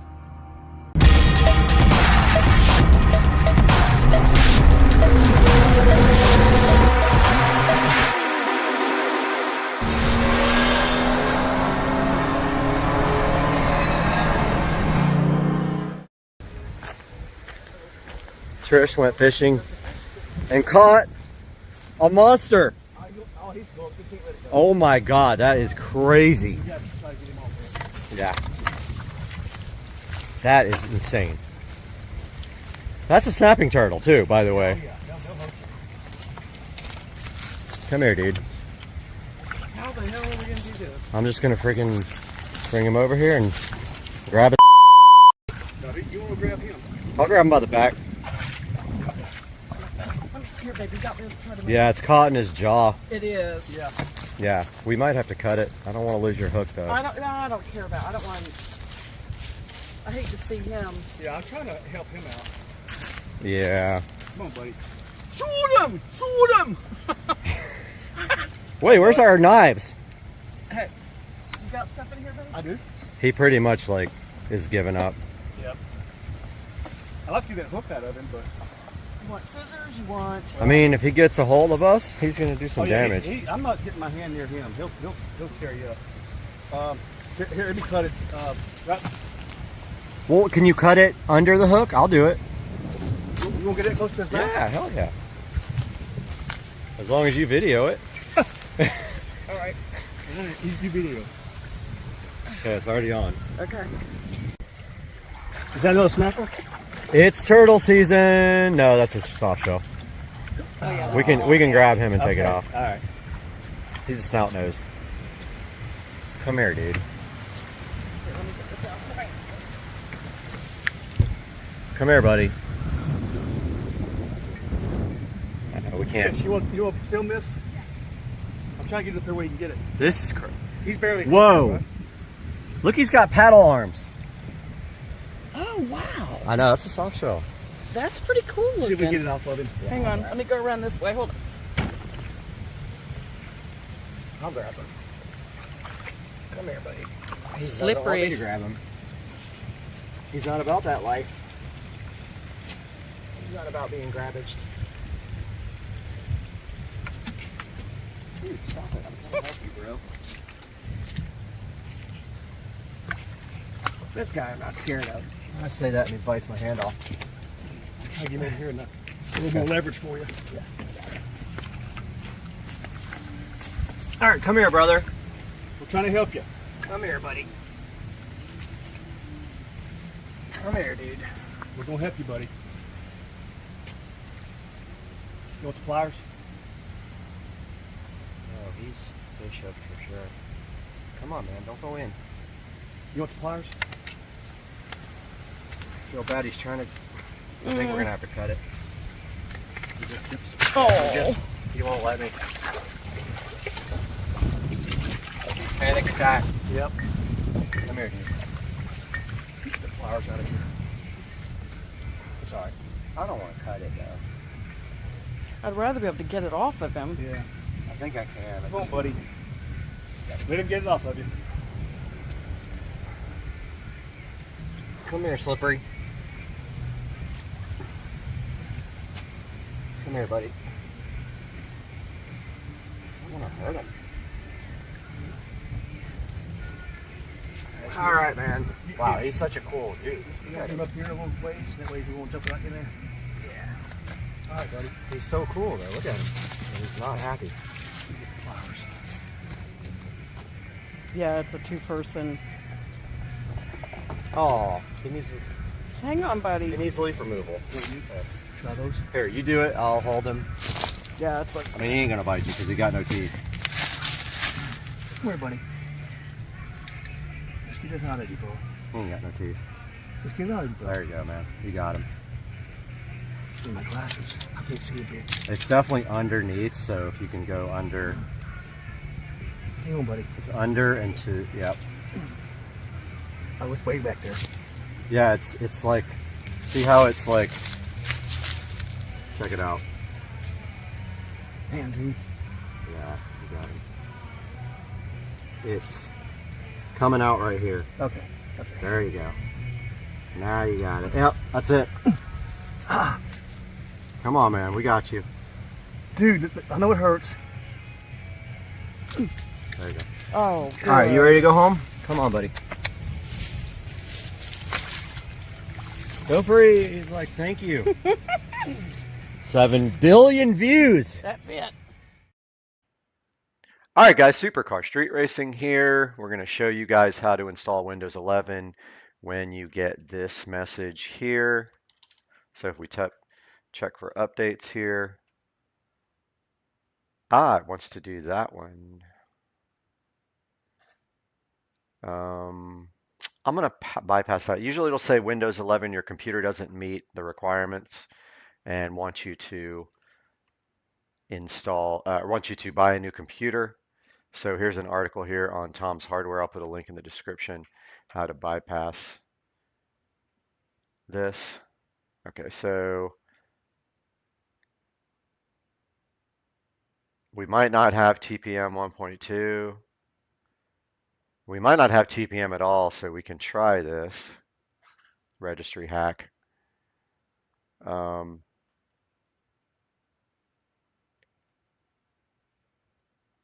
Let's see. So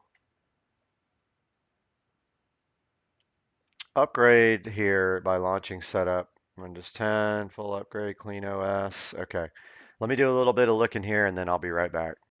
All right, guys, so Windows official hack to update to Windows 11 if your machine doesn't meet it. So registry, so you open regedit, so you click, let's start from scratch here. So you close this guy. So go down to your search bar, type regedit. REG will open registry editor. Don't be scared to do this, it's not a big deal. Now you see how it says registry key, H key local machine. So if we go here, H key local machine, then system, then setup. So you just basically are opening the folders. And then mo setup, mo money, mo money, mo money. You got to make a new,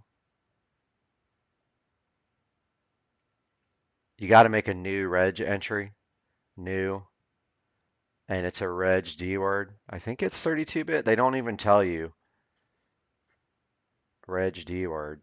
Okay, yeah, they don't tell you if it's 32-bit or 60. It's a D word. So it's called allow upgrades with unsupported TPM. Could they make it any more complicated? Or CPU. Now you can copy and paste this, by the way, right from the article from Tom's Hardware. Now this has got to be a value of 1, so you have to edit it, modify it. So you right click, you modify, you change the value data to 1. That's it. Now they're got their like serious problems might occur if you do this. You're gonna break your PC forever. Okay, dude, whatever. Let's see if it pops up now. So it might pop up and tell us we can, it still says it doesn't meet the minimum requirements. Okay, so if you choose to install Windows on 11, you acknowledge and understand the risks. You must create, so it might not even have TPM 1.2. So let's go back here and run this. See what we're missing. There's other ways to do this.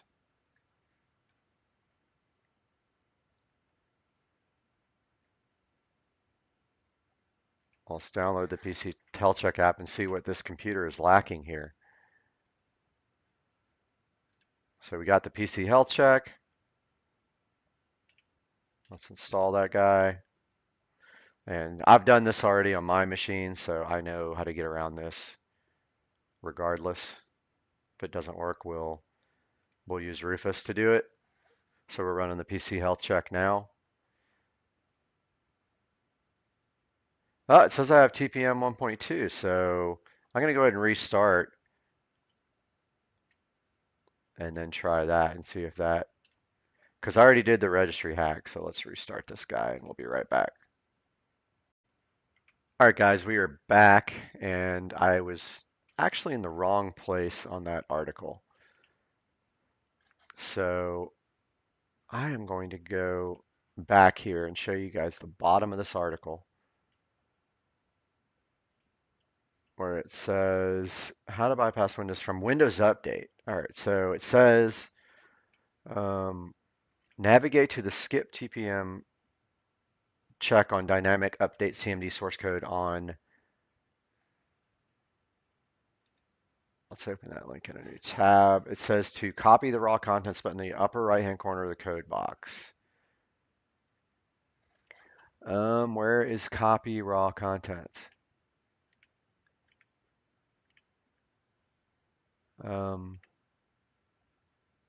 Copy raw contents. Okay, done.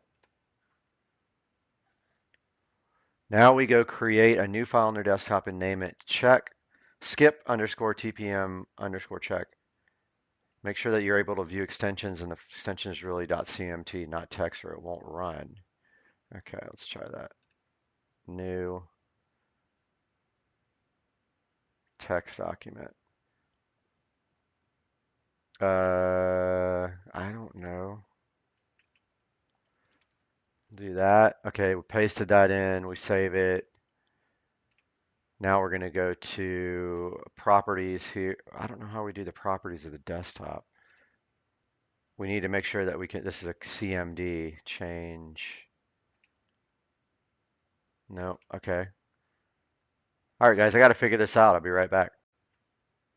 All right, guys, so I got the Windows Explorer up. I navigated to desktop on the left-hand side, checked file name extensions, and this guy here needs to be CMD extension, or it will not work correctly. So we're going to just go CMD.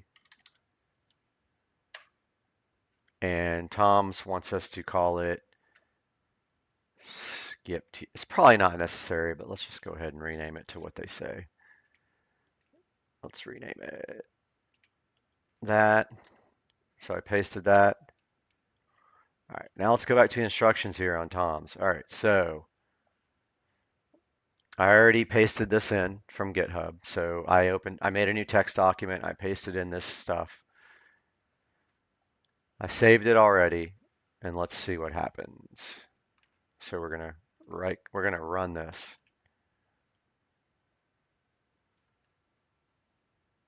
And it says to click yes. PowerShell opens.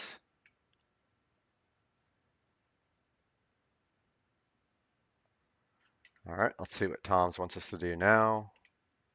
We did that part. We got this message. Okay, now it says to run Windows Update, so let's go check for updates.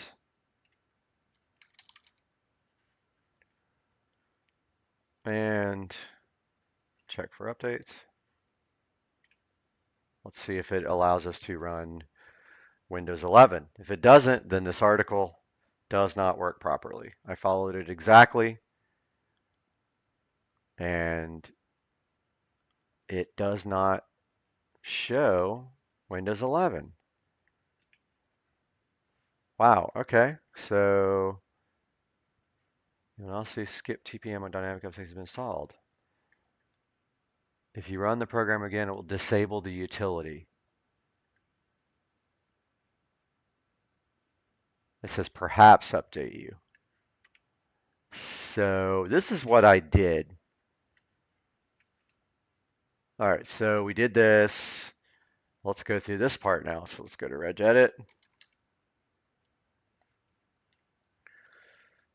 And we know it is HKey local machine system setup. Most setup. Oh, I got to sneeze. Guys, I have these sneezing fits that go for like 10 minutes. All right. Regedit, HKey local machine system setup, most setup, most setup, most setup, like Mo Money. Got it. I want to make sure I got this D word right.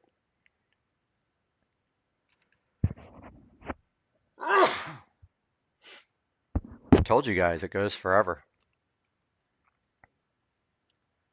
32-bit. Allow upgrades with unsupported TPM or CPU.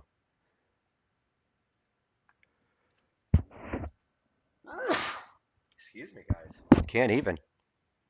To 1. It is 1. It is 1. Allow upgrades with unsupported TPM or CPU 1. Hexadecimal. It's there. Ah, that wants to use insulation media. So far, not working. Let's try another method. All right, guys, so she found a 16 gigabit drive, so we're going to do the official way to upgrade this with Rufus. Oh, she's asking me what she needs to blow out. I told her to get some canned air and blow out the keyboard, or blow out the PC to get all the dust out. I'm telling her to get the dust out.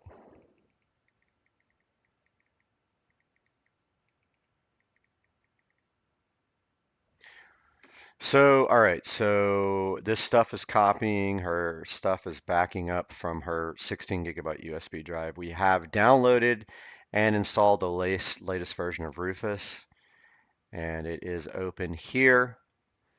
And so while that's installing, it says select a device you want to install Windows 11 to, and that's going to be the F, and it's the only one that is going to let us install to. Ensure that boot selection shows disk or ISO image. It does. Click download. Okay, let's click download. So basically we have a 16 gigabyte USB in her computer here. You have to have 16 gigs or more. Now it says select Windows 11 version. Wait, all right. Download. Where are we selecting that? Boot selection. Disk. Okay, wait. Download. Wait. No. What? Cancel. Cancel. Okay, Windows 11. All right, there we go. Select Windows 11. We got that part. 21H2. We got that. All right, so I'm just following literally. It didn't pop up, but now I'm following this exactly.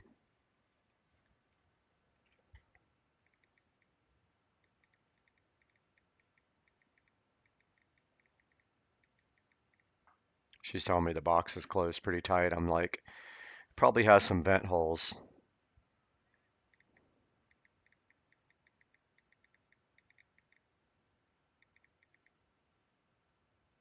Telling her to blow through the vent holes. Continue. Architecture, x64. Home Pro. Yep. English. It doesn't let me. All right, I'm downloading.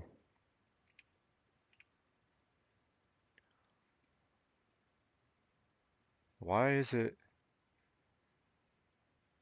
Cancel this. It popped up some like where to download window. All right, let's go back up here. All right.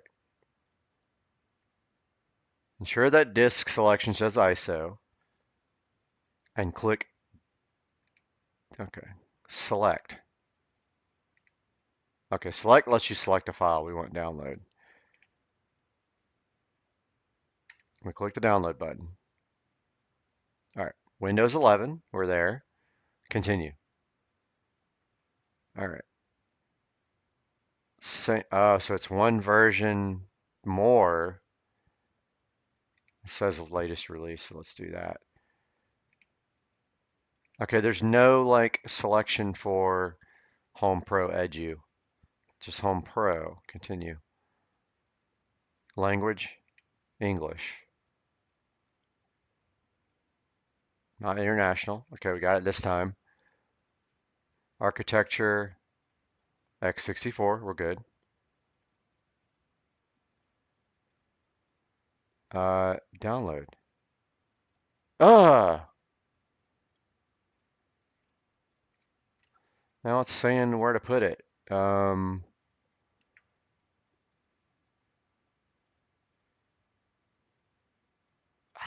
guess we got to save this somewhere. Let's look. D:, downloads. Let's put it here.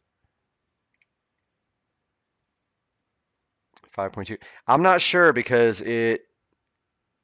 Wow, it's going fast. She's got a fast connection.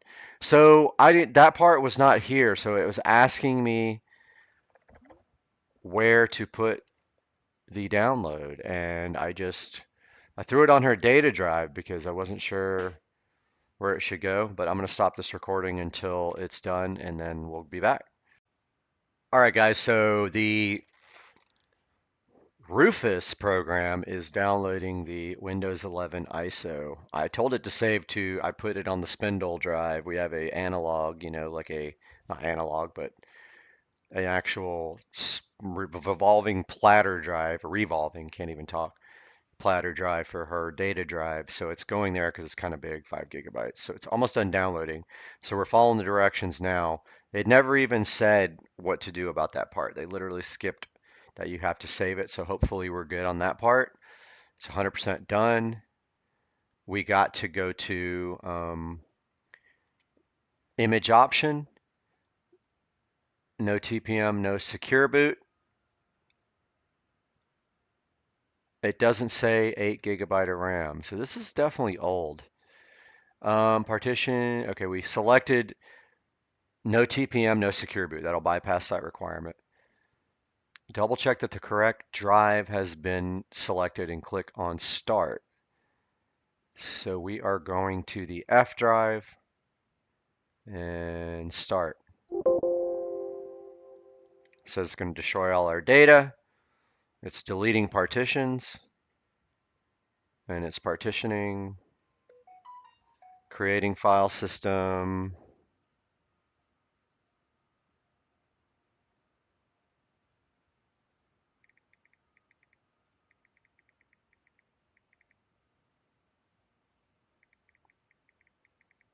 She said this is 2011. I'm like, no way.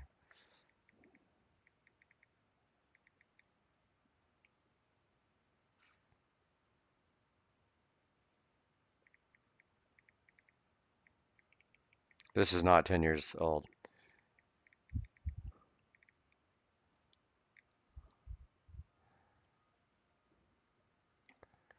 No, that computer can't be 10 years old.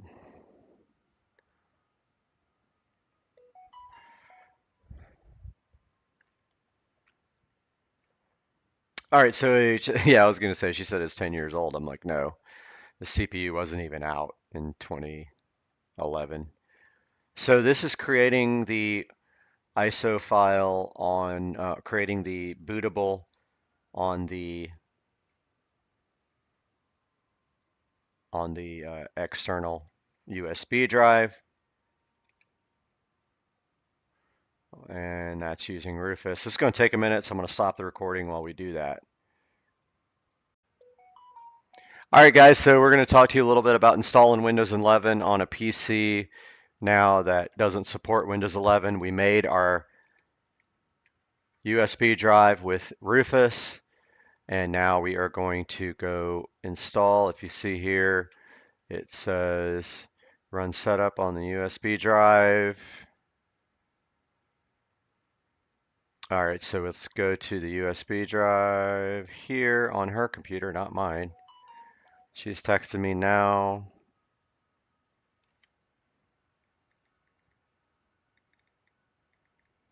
She's like, how do we prevent this hack from happening again? Well, you can't. Somehow they got your password. Poor girl. So they were trying to extort money out of my friend, and they were like texting and like messaging, Facebook messaging her friends and asking them to send money and all that stuff. And it's just a shame what they did to her. So we're running setup off the newly created USB stick. And what the heck happened? Oh, there it goes.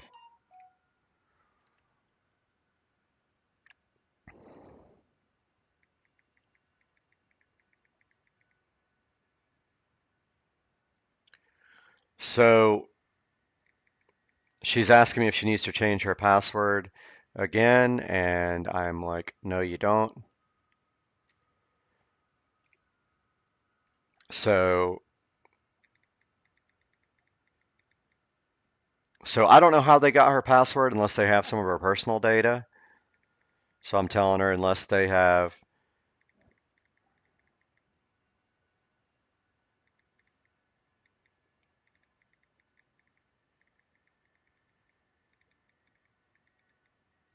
I told her unless they have personal info, they wouldn't be able to get her data again. Back to, yeah, so we did fix that. So my friend Carolyn had her email account hacked. And of course, when your email's hacked, they have access to everything else that you have. So they hacked her email. They had her password to log into her Comcast. They went on her Comcast account. They set up a email forwarding to their own fake account at outlook.com. They were intercepting all her emails and then emailing all her friends and asking for money. They reset her Facebook password and started messaging people from there and asking for gift cards, and that was how they did it. So now we're installing Windows. That says server. It's not server. It's Windows Pro. Better not be server.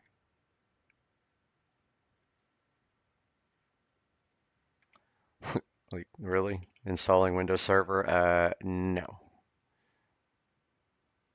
I think they got a little error there in their thingy. It's going to be a Windows 11 Professional. It's at 6%. We'll update you guys when it's done. On the next step, actually. All right, guys, so looks like her PC is back online now. Looks like we're totally up to Windows 11. Notice the difference in the taskbar here, so that was successful. And if we go here and we go to, let's go to System Information, and then we'll start doing some updates here on her machine. So Microsoft Windows 11 Pro 10.0.22,000 build 22,000. We're already on Windows 11. Let's go here, check for updates.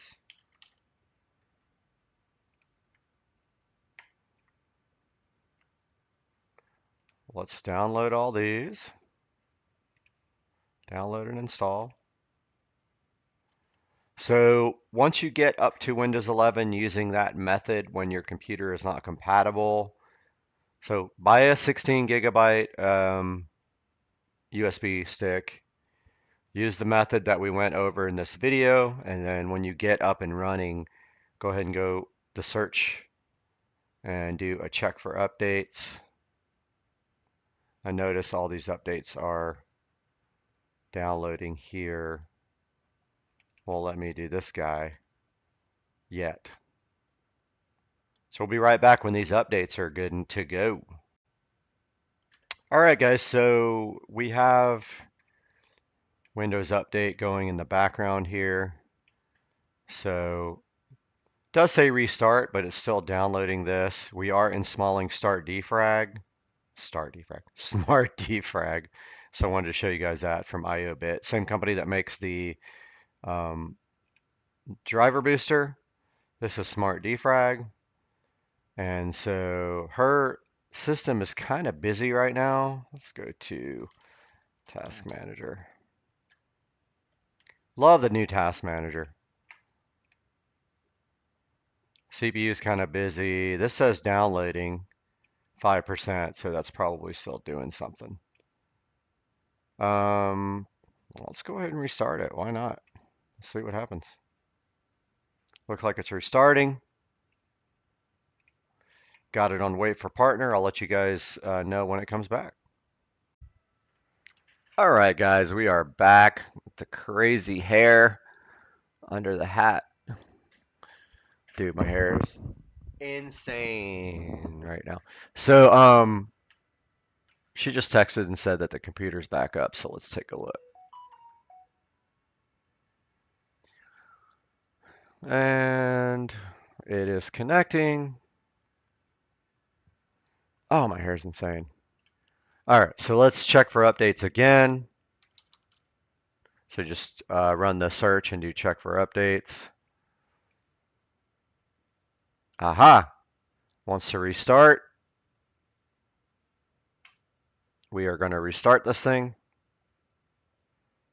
And again, we will stop until she comes back. All right, guys, her computer came back online. So let's go to the little magnifying glass in Windows 11, check for updates. There's going to be more. And so we're going to download this cumulative update preview. And this is pending install. Installing now. We got Smart Defrag too. So after this is done installing, we are going to do the Smart Defrag. Shouldn't take too long to install this, so we'll probably stay online. So I definitely recommend AVG to you guys. This is right here. This is the only antivirus I've ever run my entire existence on the planet Earth is AVG. Free. Do not pay for it. It's free. All right, it says it wants to restart. Let's restart it. It is restarting. All right, we're waiting for partner.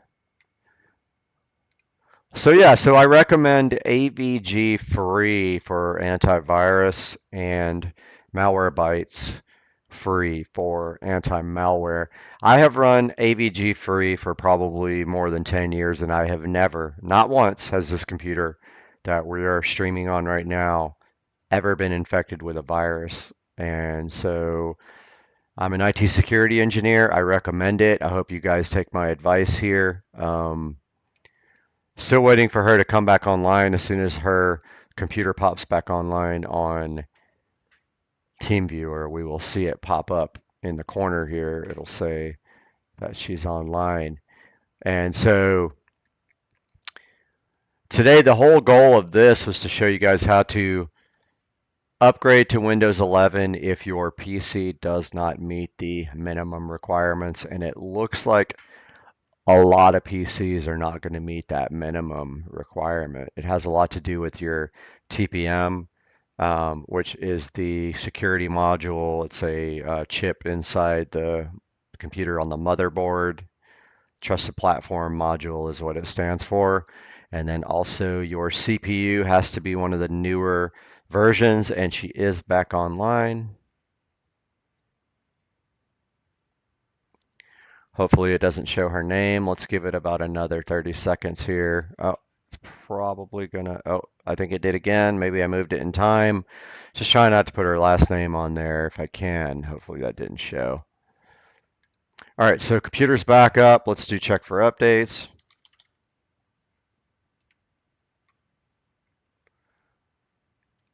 Let's check again. If this says it's fully updated, we're going to go ahead and defrag that with Smart Defrag. We're also going to run Driver Booster again. Make sure there's no new drivers for Windows 11. Why don't we just do that now while this guy is going? Got Driver Booster 8 opening up right now. All right, so Windows Update says we're up to date. Advanced options, scanning today, download. Optional updates, none. All right, cool. Windows is up to date. Let's go ahead and scan with Driver Booster. See if anything pops up with this guy, because it's Windows 11. No new updates found. That's good. So let's open up Smart Defrag now. Go ahead and defrag. So here's her main drive is an SSD, which it's not defrag. Well, it is defrag, but it's also called trim for SSDs. And there goes the Smart Defrag on the solid state drive, which has her operating system on it. Notice it is kind of fragmented there, so it's going to do its best. And there it is, it's done. And so let's go finish. Okay, let's defragment her hard drive now.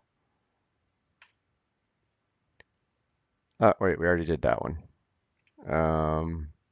Uncheck that guy, check this guy, and click. Now, so for your hard drive, it's a optimize, it's a defrag. So let's take a little bit longer. It's a manual spindle drive. So got a text here.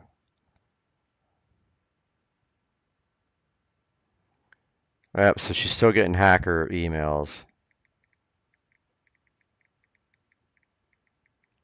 So she says her friends are still getting hacker emails.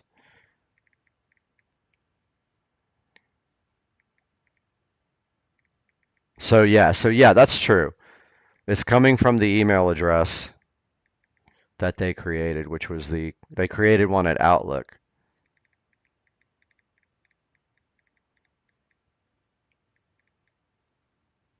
Yeah, so those guys created an email address at outlook.com. They are still sending emails to her friends asking for money.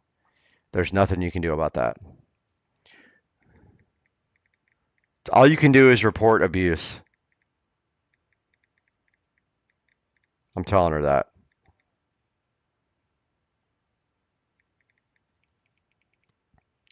So I'll find her the address.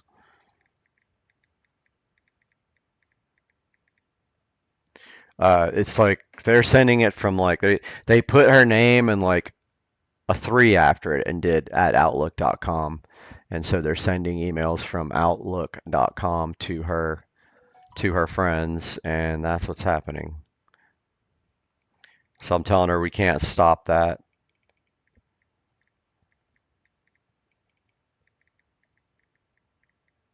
Too late. Unless Microsoft disables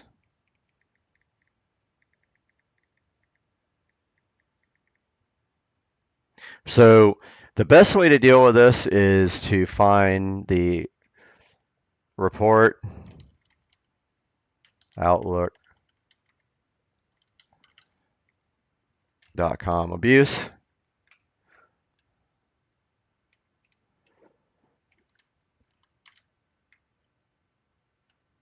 And I think it was Carolyn. Yeah, I think it was a .3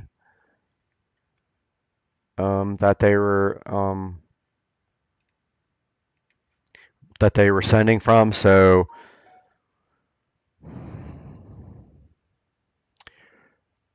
what was the email address?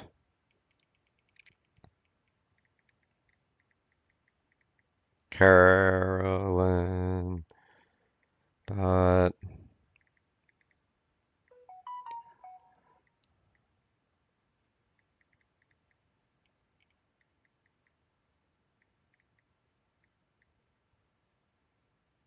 Okay, so I asked her for what the email address is because I'll report it, and hopefully they will take down that email address soon.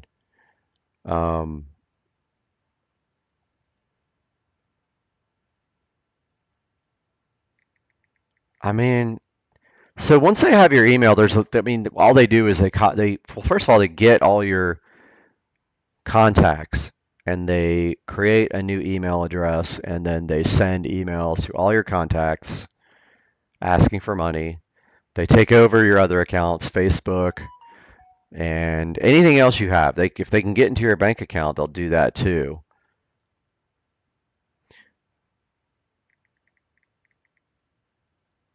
Okay, so she's saying that was the fake one.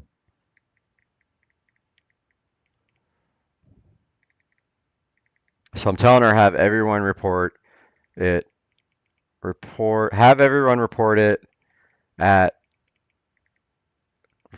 by emailing abuse@outlook.com, but they'll probably make a new one.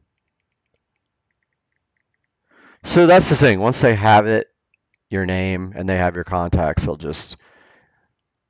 they'll literally just keep creating new email addresses. And so since this one has a 3 after it, I'm almost 100% sure that they probably had a couple of their accounts shut down already. So they'll just keep making those until people no longer respond to them or don't give them any money, and then they'll move on to a new target. She said she's going to report it, so that's good. So right here, we're on Smart Defrag. We're still defragmenting her spindle drive. So this is a platter drive with actual moving parts. Her C drive is a solid state drive. When we ordered this computer, it was less common to have solid state drives for data drives because they were more expensive. Now, I just got a terabyte solid state drive for this guy for like $70. So you can totally afford a large drive for your main drive. So this guy's still going at 60%. It's got 5 minutes remaining. I'll let you guys know when this is done. All right, guys, so it said there was 12 minutes left, but it went ahead and finished the D drive, which is the spindle drive. This is her recovery drive. Their E drive is just the Lenovo recovery, and it is done. So, guys, we have upgraded my friend's computer who was hacked to Windows 11. She is good to go. If we type system information now, we will see here that she is on Windows 11 10.0.22,000, build 22,000, Windows 11 Professional on her Lenovo PC. Guys, I forgot to show you when you're done installing Windows, make sure you run disk cleanup here and select system files and make sure that you clean up all the leftover installation files from when Windows 11 is installing, because guys, it goes like gigabytes. It saves your old installation so that you can roll back. And if you're not going to roll back, which most of you will not, then you don't need to save that these like gigabytes of files for sure.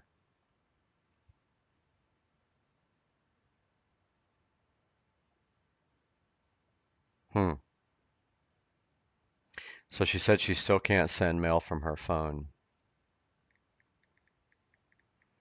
So it's giving a different, it's giving a wrong username and password on her phone, but it's working on the computer. So I don't know why her phone's not taking the new password. So there's the previous Windows installation. It's 19 gigabytes. We're going to go ahead and delete that and the Windows Update cache. 19 gigs of files, guys. So we should see their C drive kind of clear up here. Local drive is 38 gigs free, but it's not done deleting yet. Yes, we're not going back to the old version. Let's see if that frees up any more space.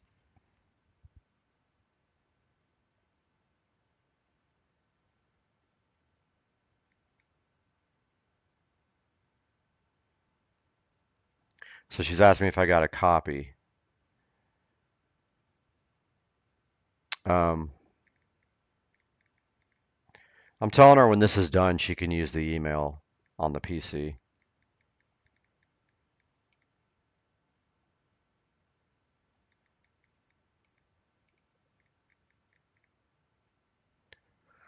So let's see. So that's 38 gigs. Didn't mean to hit properties. I meant to hit more options and refresh. Still at 38. So this is deleting the previous Windows install. It was 19 gigabytes worth of files, guys. It's a lot.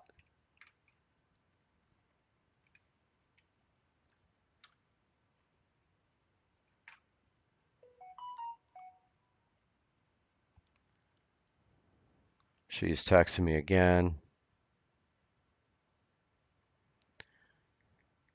I'm not sure what's going on with her phone because, I mean, you change the password on the phone, it should work.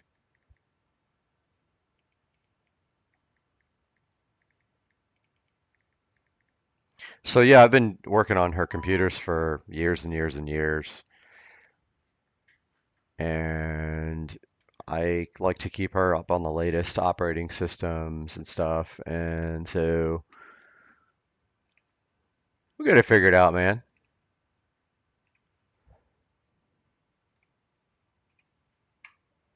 But as soon as this is done, that should clear up some more. Still at 38, probably because it's not done yet. It's going to take a while to delete 19 gigabytes no matter where that data is. That's a lot. If we go to the task manager, we probably see what's busy. All right, so her SSD is kind of busy, so that's probably where the files are being deleted from. If it's a lot of little files, that takes more time to delete than just like a big file. Lots of little files really like the reason I figured out is damaged line that I cannot insert in the modem. I'm not sure what she's talking about. Damaged line. I do not know what she's talking about. Oh, phone line. She sent me some pictures of damaged like phone cables. She's so funny. She's a cool girl. This is still going, it's chugging away on this deleting the old Windows installation files. So you can see here that the drive is writing at 1415 megabytes per second. CPU's, semi-busy, but when there's thousands of files, it takes a lot longer to delete each individual file. So you'll see that takes some time. But it basically is just frozen here, guys. But wanted to show you that additional step. I'm not going to keep you guys on the hook while this thing deletes forever. But yeah, when this is done, this machine is fully optimized and ready, and she will be good to go for a while. And I hope you guys enjoyed the video, and I hope you subscribe, click the bell. Love you guys. And my phone's going off again.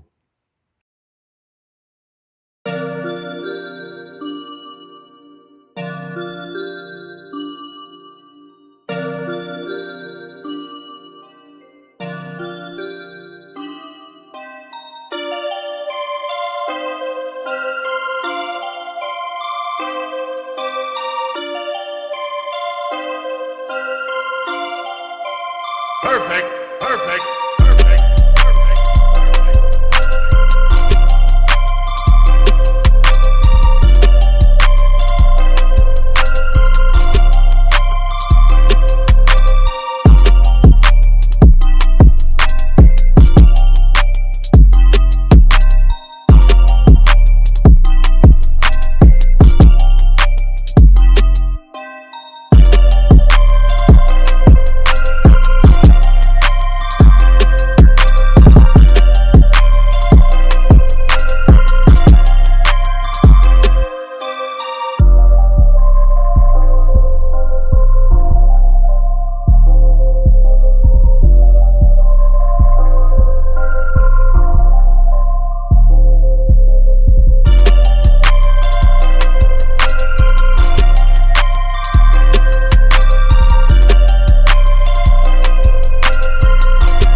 Guys, it's 7,000 degrees. And Mr. Binks is here.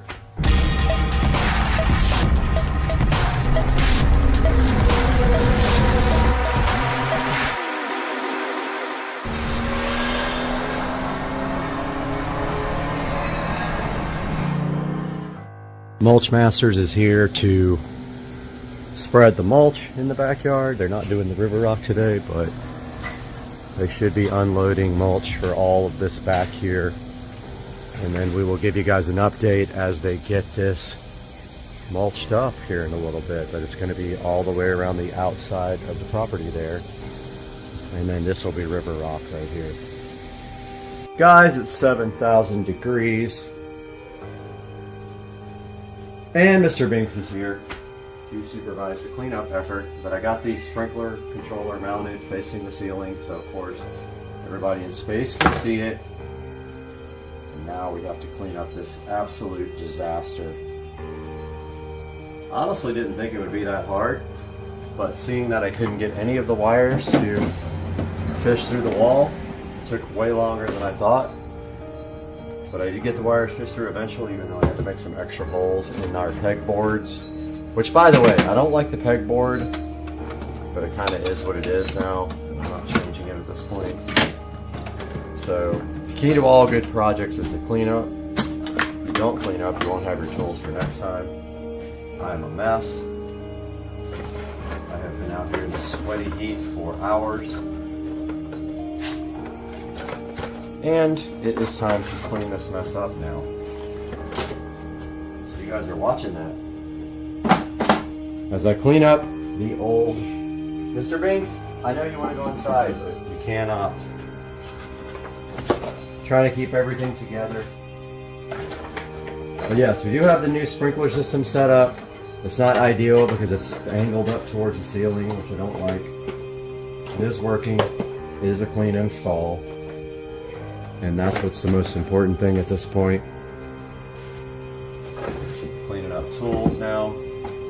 I literally disassembled my whole side of the garage for this, and I still need to clean all in this corner and get all the cobwebs and everything up that you have to do 2 or 3 times a year in Florida.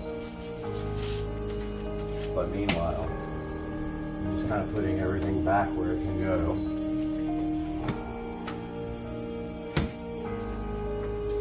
Yes, I did take a lot off the wall.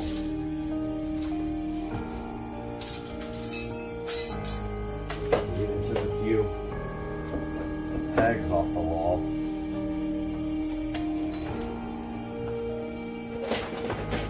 So next up I have to do my smart landscape lighting timer, which is ordered, and it is going to go probably right here. Makes the most sense. But the cool thing about that is I can cut a pretty big hole back here because it's going to be covered to get the wires through. That was the worst because the wires did not want to fish through the wall at all. And that sucks. But now we get the next box in. We'll cut a big hole there. Use the same hole down here, hopefully. Fish all the wires through, and we will be done with that project too. And then that's just for this side of the house, but the other side of the house will have its own Wi-Fi, low voltage, I know, landscape timer. So I'm going to leave all these tiles kind of over here while we do these projects because I have to get back in here pretty soon. And so a lot of the stuff I can leave, but I do need to clean up most of my mess. I can't handle, like, I'm OCD about messes. Nobody watches these videos anyway, so who cares? Get like 5 views per video. Hey man, it is what it is. You know what I'm saying? You try. Do your best. Your best isn't good enough. Like the song. All this stuff is trash. Let's not trash, needs to be hung back up on the wall. God, no mess. Look haggard. That's because I'm working. Things are happening. Making moves, you know what I mean? All this I will clean up because I want to vacuum all this and everything on the back of the wall as well.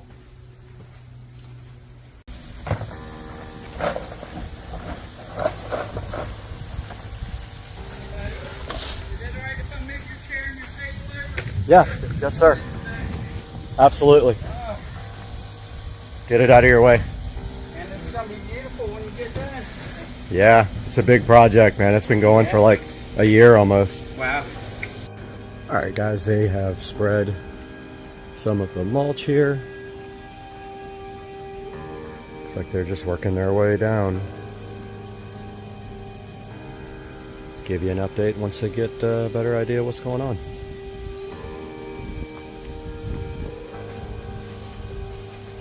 I don't think I ever showed you guys this new rendering rig in action, but this is the new system that I bought. Been about a month now since I got it, maybe a little less, but you can see right here in editing, we've got a pretty long video. It's probably going to take way longer than that because there's a lot of picture-in-picture later in the video, and those take a lot of processing. It's right now, it's just rendering full screen video, which goes really fast, but once it hits that picture-in-picture, it's going to slow down tremendously. But as you can see here, our CPU, we got a 12-core Ryzen 9 5900X. We got a 3080, GeForce 3080, and it is maxed out, and the CPU is at 100%. I have it's actually water cooled as well, so the CPU is water cooled. So I've got the water cooler fans on high while it renders, and it is chomping up data right now. And there's a look at the CPU, GPU, doing its thing. So yeah, it thinks it's got 22 minutes left, but once it hits the picture-in-picture, it's going to be probably an hour. All right, these guys went to lunch. I started putting the mulch on pretty heavy over here. I asked them to give me a little less down here. I don't need it that thick, but you can see how good that looks now with it covering the nasty dirt. This area back here has never really been exposed, but when we put the fence in, we were able to cut all that stuff back. The only thing I'm really concerned about is right here. Just don't want it really thick so it flows over the wood, because right here is just going to be river rock all around this pool area, and it's going to continue all the way over here and keep going until there on the corner, and then everything from that point back will be concrete from that point all the way down the side of the house, so we don't have to worry about mulching that anymore. That should save, it'll pay for itself in a few years. This mulch is not cheap. You're looking at probably $1,000 worth of mulch for the front and the backyard that we have to do, you know, once every at least 2 years, sometimes more than that. Little front yard update too. Totally forgot about that. I did spend about 2 hours this morning here in the middle of my little island here, cleaning up those plants which grow out of control. They got pretty beautiful flowers, but they grow like crazy. I removed probably 75% of these plants. I also changed my landscape lighting out. It was AC, so it was 110 volt landscape lighting out here, and it causes nothing but problems when it gets wet. I did convert that to DC, and I have a smart landscape timer on the way for this guy. That's going to replace the old school photocell timer. But yeah, he just finished with the island, and then they will be remulching that, this, and this little spot over here. It will stop where this board is because there's going to be concrete pad that comes out to where the sprinkler head is right here. Where it goes on there, and then all that will be concrete as well.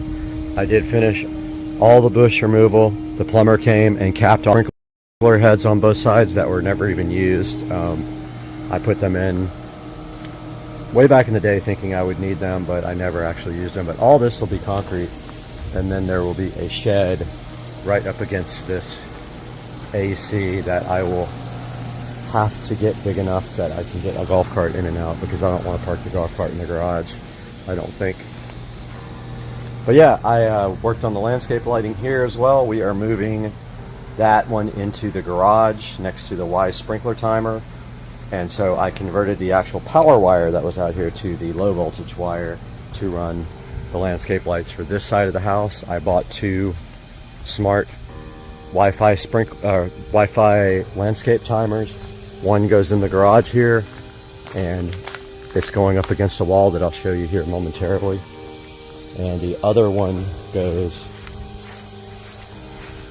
here on this power wall, where that old school.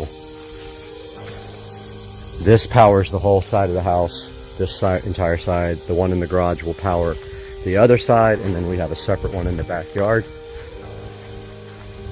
This morning I spent the entire morning, about a good 3 hours, over here where the old Rainbird was, which is now for sale for 20 bucks. I spent the whole morning cleaning all this up, rearranging my tools, cleaning up my workbench, wiping everything down, and getting this ready for the low voltage landscape smart Wi-Fi timer, which is going to go right here underneath the Y sprinkler, and it will be powered right down there in the corner. And I have the low voltage wire here ready to hook up to it to power the yard lights. Just waiting for Amazon to get here, and that goes right there, and that will all be part of this video as a little update to the landscape. But so far so good. Right now I'm really going to try to get this edging fixed before they start throwing down the mulch. Out here in the garage with a little garage update. I spent a lot of time yesterday in the garage cleaning up this area and prepping it for getting the new outdoor Wi-Fi sprinkler controller for this side of the house, which is actually the mailbox side. We have 2 different front yard zones for landscape lighting, and they each are going to have their own 120 watt smart Wi-Fi timer. And I wanted to show you guys a little bit what I did here. So the first thing I did was clear this entire wall off. And after we got the Y sprinkler controller, I probably should just turn some light on in here, huh, with the nice blinds that I have now. After we got the sprinkler controller installed right there, I was really wanting to get the new outdoor landscape timer mounted below it and such where you couldn't see the wiring. As you can see there, the wiring is from the bottom. So I took everything off of this wall, all the pegs, all the tools, everything else that was on this wall, and I redid the whole entire wall. I had some old metal signs that I got from the market, from the flea market, and I hung those right there. And I went ahead and mounted the new DeWinwill's 120 watt low voltage landscape light timer controller. Right below it, it came out great. Here is the controller. I didn't show a lot of this because there's really not much to the install. I literally put 2 screws into the pegboards and then hung it, and I have everything zip tied nicely down there and power through there. Now the old system had 120 volts running outside, or 110 volts, whatever you want to call it, and the timer was mounted on the outside wall. I took this opportunity to use the same wiring for 12 volts to power the actual lights outside, so I didn't have to pull a new wire through the stucco and all that. I used the same ones. There's the Y sprinkler controller looking good and sleek, and then I hung some signs up around it to kind of give it a nice look, and my tools are all over here. So I did check the skill and routine last night. I have these guys coming on at dusk and going off at dawn, and it worked great. They did go off when they were supposed to go off, and I have 2 of these doing. I will have a third one. It'll be here today actually, and it's going on the other side of the house, although it'll be outside. I went ahead and took my label maker and made some nice labels for this. So that is a good update, and I also cleaned the entire, I redid the shelf underneath my workbench. I redid the entire top part. I cleaned it, I wiped everything down, and I moved a lot of the wiring, that like extra wires that I had, into this storage bin, which I still don't know where I'm gonna put that. But yeah, so it came out good. It looks awesome. Hope you guys like what I did with my work area.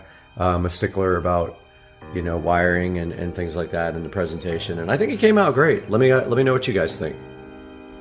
Welcome to the front yard, guys. So all this was remulched. I don't think the backyard used as much as they originally said it was going to use, but they had a lot on their truck, and this hasn't been remulched in a while, so I told them to go ahead and let it happen. So over time, this mulch just blows away. It gets, you know, caught in your lawnmower, etc. So it has to be done. And this is what it looks like after the front yard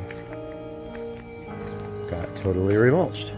I spent about 2 hours in this garden yesterday cutting away most of these plants. I don't know what they're called. They're beautiful. They have really pretty flowers, but they were taking over this whole area. So I removed a bunch of those and got this landscape lighting updated to 12 volts instead of 110 because it was causing issues with power, obviously. Oh, we got moles in my brand new grass. Look at that mole. Climbed all the way under there. Yep. So yeah, that's what it looks like, guys, after the remulch. And now we just have to get river rock and concrete done and a shed. This is interesting. So this was actually buried in my yard. It's a big piece of concrete, and I actually took it out and sprayed it with stone spray paint to make it look like a boulder. Now it's a nice little garden boulder. Anyway, hope you guys enjoyed this update. I'll update you more when we get the river rock installed on Monday. Hey guys, welcome to another video. I'm trying the screen recording software using the Vimeo to try to do this. So I want to show you guys how I create thumbnails for the videos. So I just finished creating one here for Echo Show monitoring. So first of all, you've got to have some kind of creativity in your brain to be able to figure out what a nice logo would be that we could attract viewers with. So I'm going to actually create a thumbnail for this. So I'm going to go new file in Photoshop. It actually popped up on the other screen. I'm going to go 1280, actually 1920 by 1080. Let's do that again. Close, new file, 1920 by 1080, and there is our workspace there. So the first thing we want to do is figure out what kind of background we want to do. So why don't we just do a YouTube background?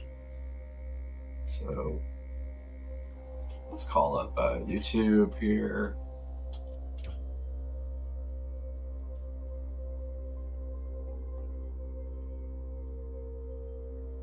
And let's go to my channel. There's my channel. Let's get a screenshot. So I use Snagit to do screenshots. So I'm just going to grab a screenshot here. Go to my channel and copy that into the Snagit editor. So it's now copied into the editor. I'm going to copy all of that into the buffer. Go back to Photoshop here. Also got another video rendering in the other screen. We're in Photoshop now, so I'm going to paste that. So notice how it's not the right size for the thumbnail. I'm going to edit, transform, and scale that. Just scale it up a little bit and center it here. If I would have captured the whole screen, it would have been exactly the right size, but you got to remember that these screens also overscan, so you're going to miss out on the edges if you take everything all the way to the edge here. So you always want to either use safe title so you know, or just shrink everything down a slight bit. Let's see if I can get my camera back up here. Let's see. Trying to figure out how to do that now. Let's see. All right, well, I messed all that up, so it stopped the recording, but I'm going to start again from there. I guess I can't show the camera at the same time as the Photoshop. So I have my Supercar Street Racing page here. Now, one thing you got to remember is that your fonts are going to need to show up on top of this, and this is really busy. So I am actually going to, first of all, merge this down. So this is just not a layer. So I'm going to layer, merge down. So now this is just one layer you can see right here. Now I'm going to image, let's see, adjustments, brightness contrast. I'm going to wash this out with the brightness contrast tool. So I'm going to bring the brightness down and the contrast. Actually, that's not what I want to do at all. Let's see. Forgot how I used to do this. Maybe I can do it with levels.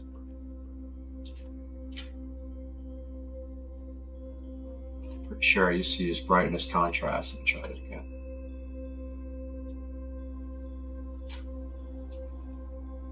That doesn't work that well with this. Doesn't work great with a web page. It works better with a an actual picture. So I'm going to undo merge down, and then I'm just going to go back into this layer style here, which popped up on the other screen, and I'm going to do it this way. So I'm going to do a color overlay, and then I'm going to bring the opacity down. It didn't work either. Let's see. I'm kind of just playing with it now because that should work. Cover overlay, color overlay. Actually, we can do it this way. Let's merge that. And now let's copy this part here, this gray. Copy that, and now let's undo the merge. Let's see if it'll let me work like that. Okay, so now I've got this other layer, and I can adjust the transparency on it. So I'll go into the layer styles. I'll bring the transparency down. Now see how that washed out the background? It'll actually allow you to see a lot better the text on top of it. And I'm also going to scale this up a little bit, transform. I'm going to do scale. And just literally do the whole entire picture. And then I'm going to merge that down so it becomes one. Actually, you got to stick it first. And then I'm going to merge down. So now this is one solid picture. Well, let's do merge visible. Or flatten, works the same way. Now you see it's just a background. Now we're good to put text on it. So let's go back into our flaming text, which I use greatly. Now, it doesn't matter which logo we use here. I love these because you can download PNGs, which are transparent backgrounds. So I'm just kind of looking to see here what is available, and let's just pick one for the actual, you know, the text. How about Text Central? Let's see what that's about. So it's okay. It's kind of hard to read. Let's go back and try another one. What about Horizon? Let's see what that is. Horizon's pretty cool. it shows you other ones at the bottom here, but the first thing we're going to do is just change the text. Create YouTube thumbnails. And then this is how you can change the gradient, the outline, shadow. I always use drop. Now here's an important one. We're going to do transparent background because we want this to be a PNG, which works easily with Photoshop. You see how it changed to a PNG there. Then you go to image and you can change the file format and the crop. Click next. Click download. It wants you to buy it, but you don't have to. Now we'll show it in folder.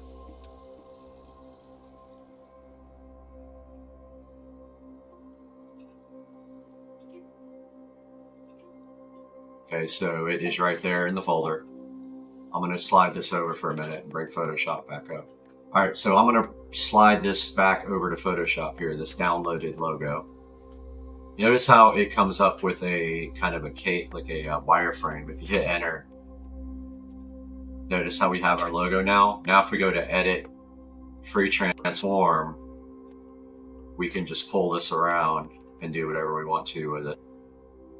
And you see how it's easier to read now. And remember, don't go edge to edge because of safe titles. They'll be out of the viewing area of the thumbnail. Now, when we're ready to place this, we can just hit enter. And then we probably want some more text up here. Let's go for a YouTube logo. That's always fun. So let's search for one. Now, when we search for logos, it's easiest to search for YouTube for a PNG logo. So let's say YouTube logo PNG. And then you have to actually find one. So click images. We need an actual PNG. So if we visit this page, let's see if we can actually download this. Some sites want you to pay. If you find those, just go somewhere else. So it wants us to close an ad in order to do this. And then it wants us to capture. And it downloaded. Okay, so let's see if it's in my download folder over here.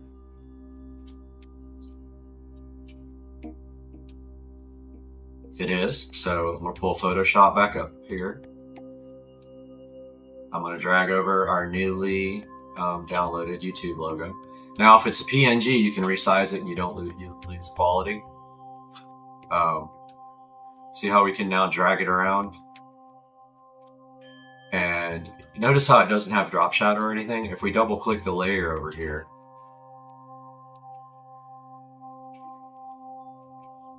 tried it like 15 times. There's our layer style. We go drop shadow. Notice how it added a drop shadow. Once you're in drop shadow, you can adjust the opacity, the direction, and the spread and the size. It's a little big, so I'm going to actually go to edit, free transform, and then I can pull it wherever I want. I can drag the corners, hit enter.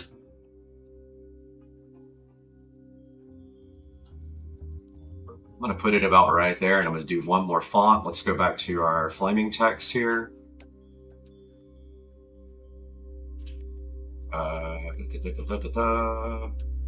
Where is it? Right there. Go to choose logo. Let's see what Web 2.0 is.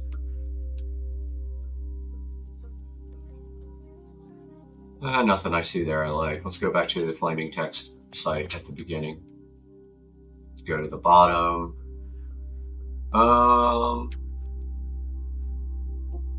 Let's go a couple pages down.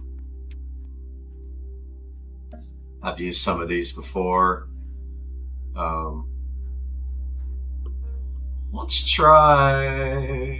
go one more page. Oh, it's a Google copy. Let's use that one. How about this? So again, we just change the text. Go to shadow, make sure drop shadow's on, background transparent. Next. and download. Now it is on the folder in the other screen. So I'm just waiting for that to finish. I'm rendering at the same time, so that's causing some slowdown. Okay, so I have that logo, so I'm gonna go back to our Photoshop, drag that in,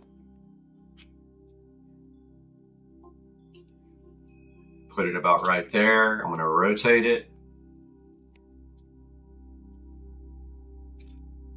hit enter, and there you go. There is our thumbnail for this video. We're gonna go ahead and save it. Actually, you can save the project first. So I'm gonna go to my E drive where I haven't started the project yet. I'm going to go to raw video, create a folder, create YouTube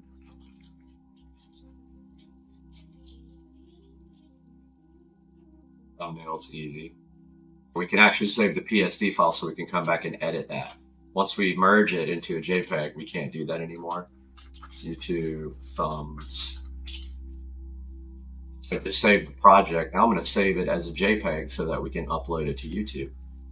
So I'm going to merge it. Actually, what it's doing there, it's still saving, I guess.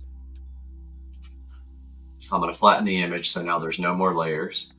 Now I'm going to save as. I'm going to save that into the same folder.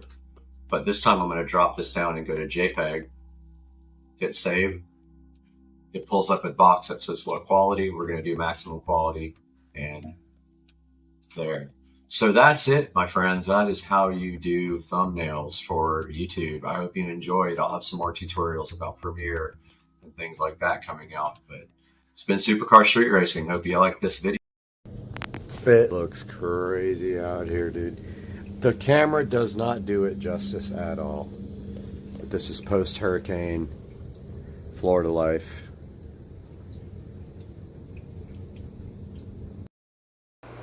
Are you guys ready to go beyond today? Because today we have the HP Envy, and it is from Best Buy. It has the Ryzen 7 processor and 16 gigs of RAM, 1 terabyte SSD. Let's get this thing opened up and see what's inside.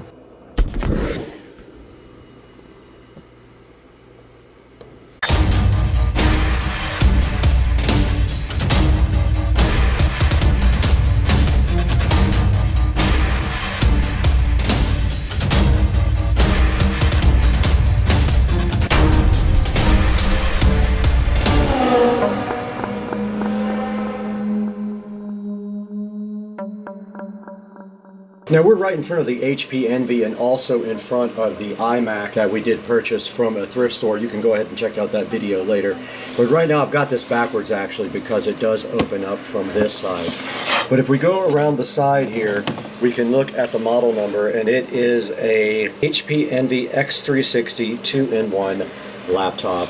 This thing does have the Ryzen 7 processor on it, and it does have a terabyte SSD in it and 16 gigs of RAM. Now, one of the things we're going to be doing today is actually we're going to edit this entire episode on this laptop. This is not an editing machine by any means. It doesn't have a super fast video card. This is a super fast processor, but not a fast video card.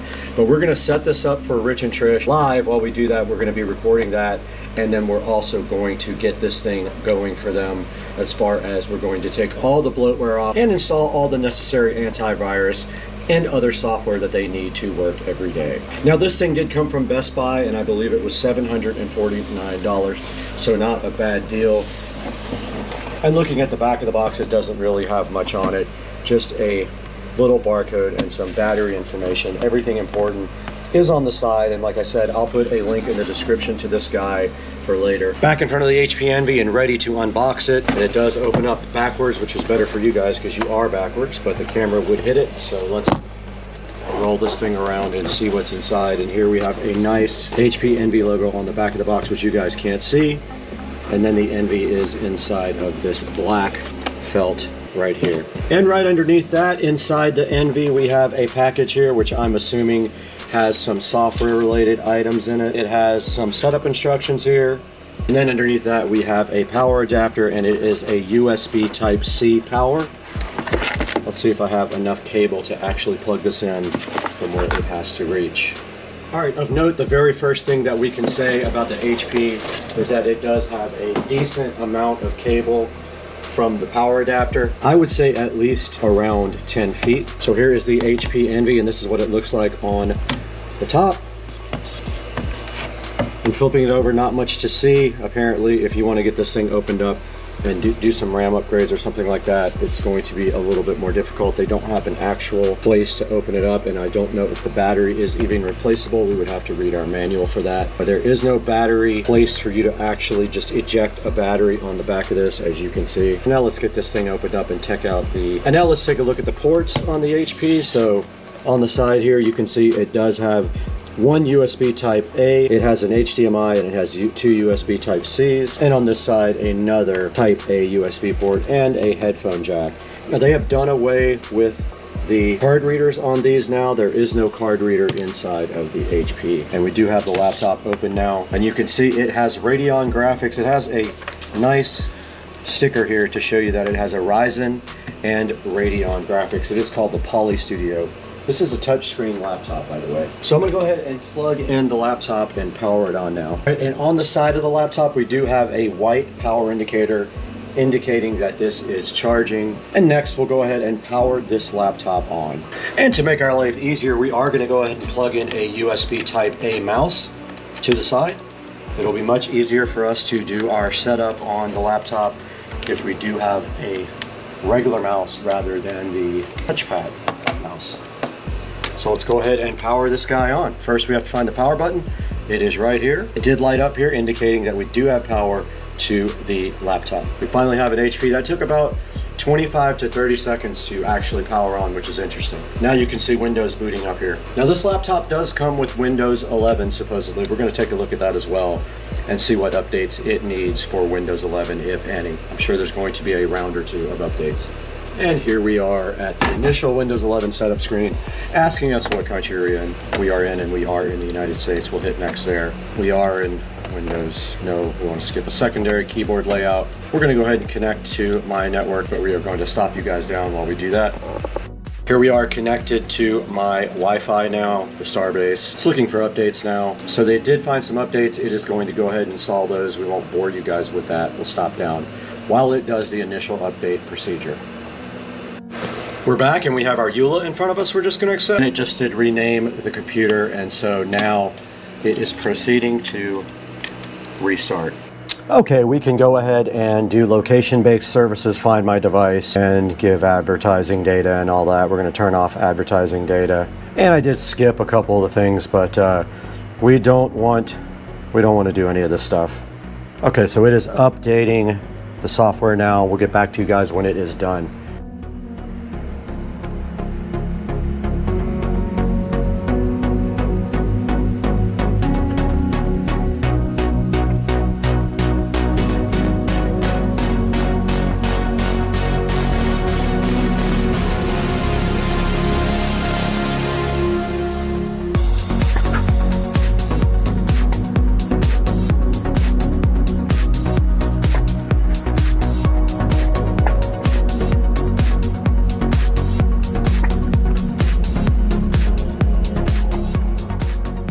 Okay, we did just put the PIN in to sign in, not the actual password. So computer is now in the setup mode here again. It says it might take a few minutes, so we're going to leave it right there while we check on dinner.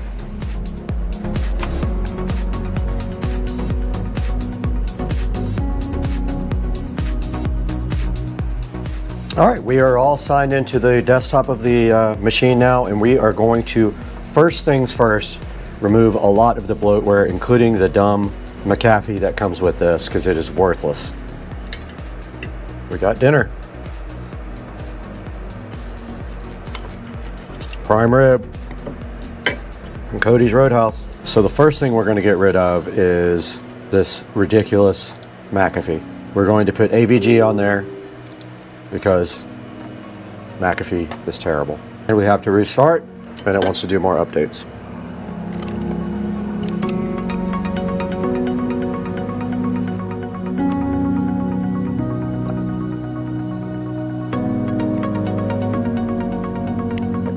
Let us get AVG now and Chrome.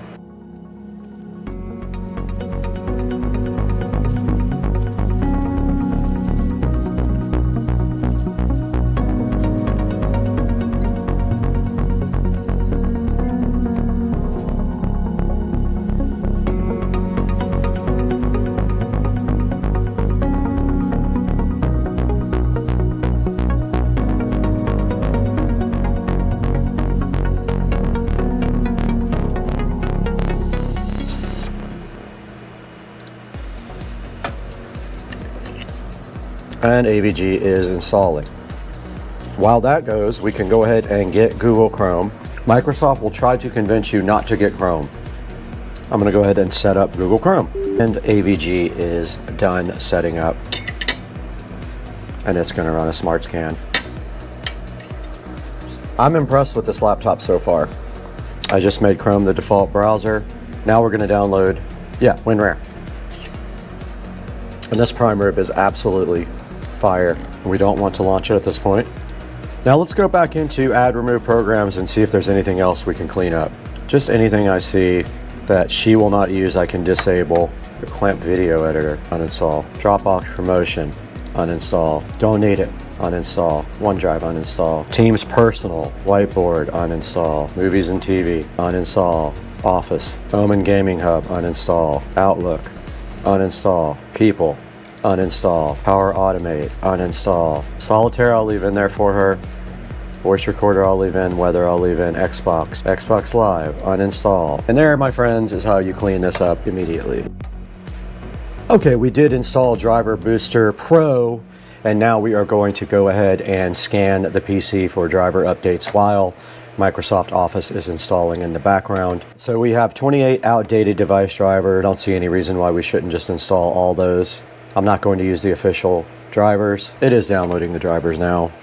And this thing is installing us drivers right now. While this happens, we are going to take a little break and throw away a bunch of food that we need to throw away. I never have these in my house. So gnarly. Ugh, under the fridge. Gross. All right, this is the best baked chicken you'll ever see in your entire life. And I mean it. It's $4.25 for about 45 minutes. It makes it crispy. It makes it good. And you need this in your life. You need my baked chicken in your life, my friend. Yes, you. Guys, so they just left and they did the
Guys, so check it out.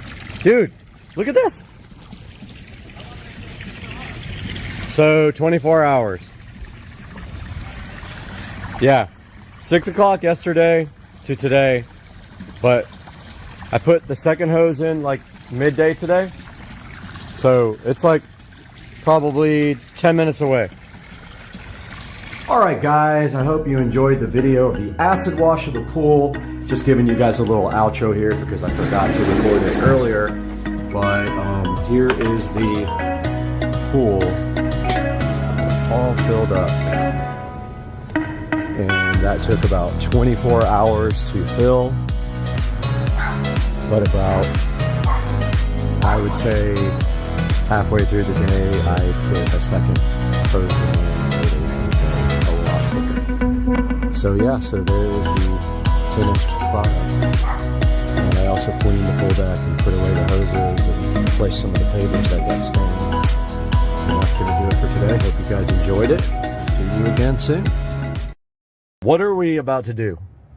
We're going to attempt to tow a boat with a golf cart. All right, let's do it. I think it has the power to do it. All right, let's go. And I have a receiver and a hitch.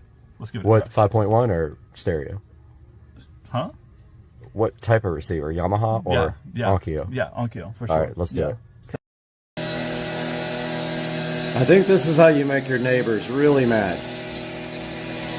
I love that he's blowing the dust like right over into the neighbor's yard.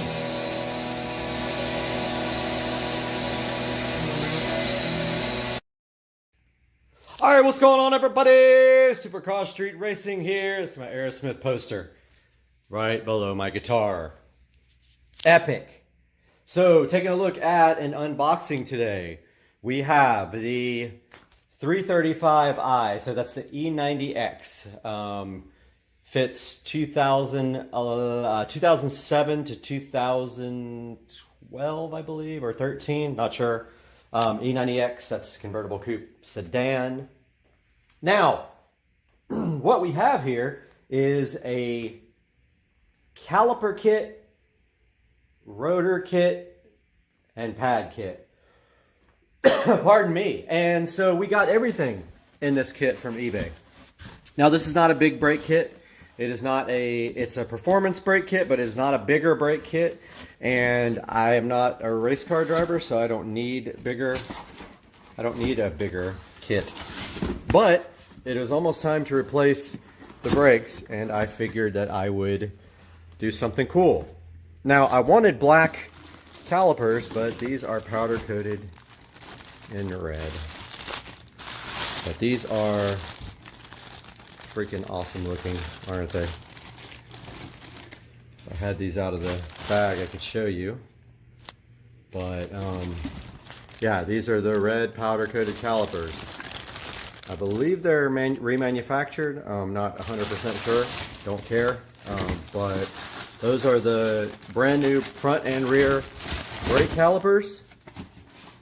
And then in here we have a little treat for you. If I can get the box open. Oh yes. So here are the vented and slotted disc rotors, front and rear, for the 335i. So this is all from eBay. I paid $550 for this whole kit. 4 rotors, 4 powder coated calipers in red, and 4 sets of brake pads for my 2011 335i convertible. Stay tuned, because I will have a video of the install process, and that will be coming up this weekend. Peace out.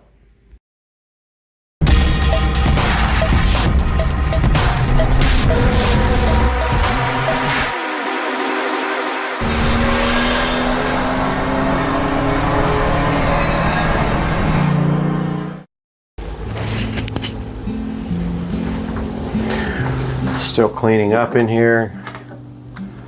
Just vacuumed everything, wiped a lot of stuff down. Gotta grab my subwoofer now.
First listen, Dolby Digital Plus.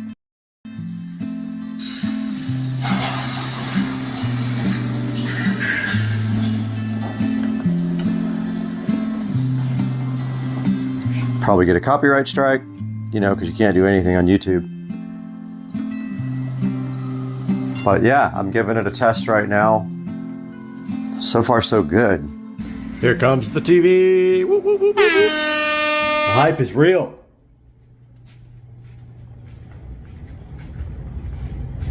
The hype is real. The TV is here. That is a big box. Now I'm excited to see how big it's going to be on the wall.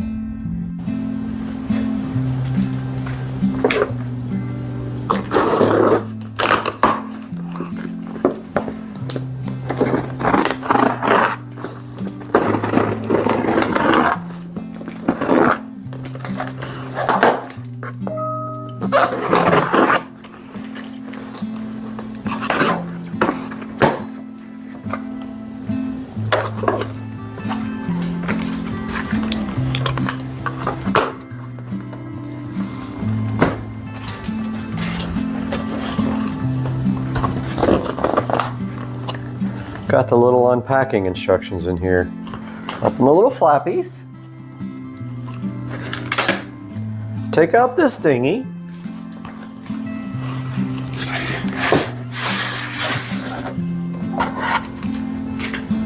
Two people are supposed to pick this TV up and I only have one.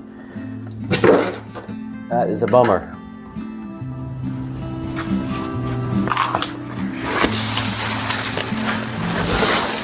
Oh yeah, it's heavier than I thought it would be. Well, I thought that I would be able to do this alone. I don't think that's gonna happen.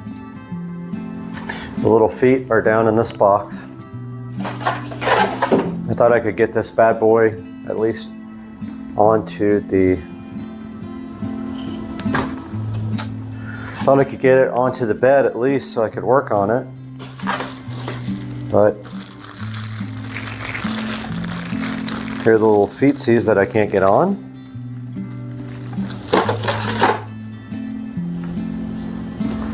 And it's not that heavy, it's just awkward, it's wide.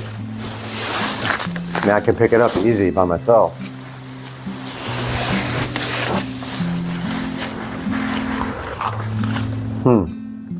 It's got me thinking, for sure.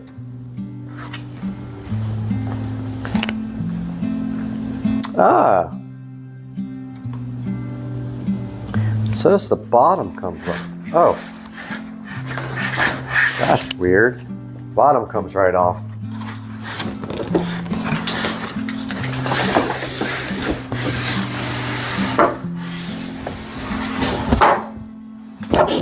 Looks like some kind of miracle packaging, man.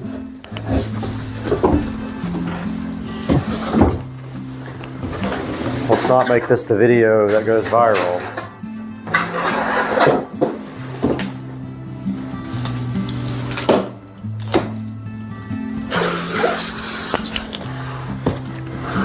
It's a nice piece of cardboard. Yeah. I need to see if I'm prepared for this alone.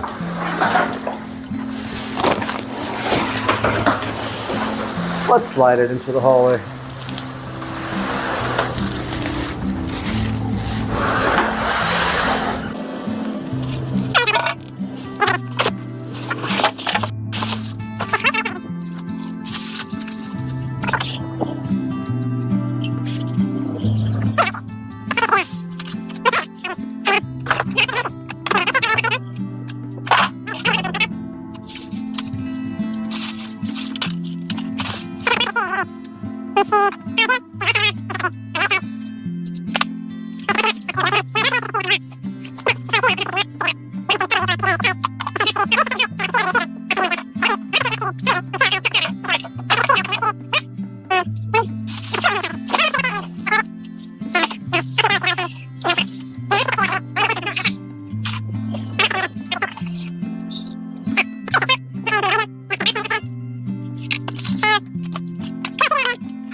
I'm just measuring one more thing over here.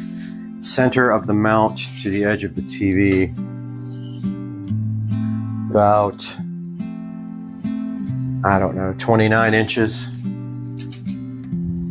So if we center it right there, that's perfect. Yep, we're going with that. I got my impact gun, my good level, All we got to do is get one side perfect. And in the stud, which I have already found here. And then we will get the other side after we level off the plate. Got the impact driver.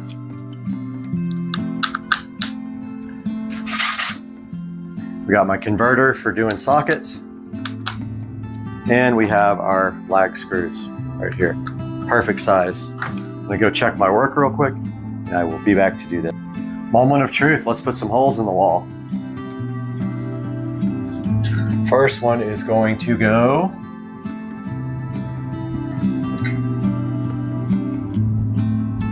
so we're trying to hit the top of the mount right about there. And we have to get a screw into a stud here and one into a stud here. We know we verified there's a stud because we punched holes in the walls. And we probably would have been a little off if we hadn't done that. But that's about level. That puts us right about here. Let's see if I can do this with one hand. Don't think I'm going to be able to do this with one hand, which sucks. Almost kind of want to put a little screw in there to hold it up while I do it. Also, that's not centered. But it can't be centered because if it is, it doesn't line up with the stud holes.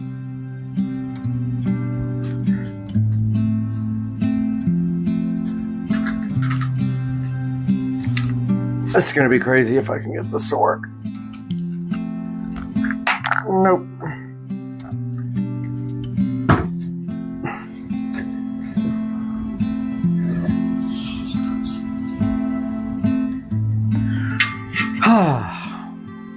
Well, we're going to do it like this instead.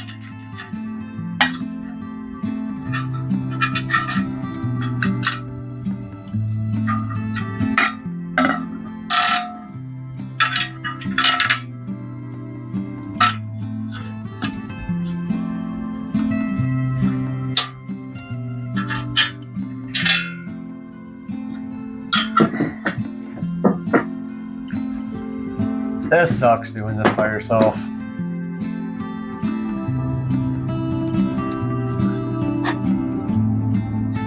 It really ultra sucks.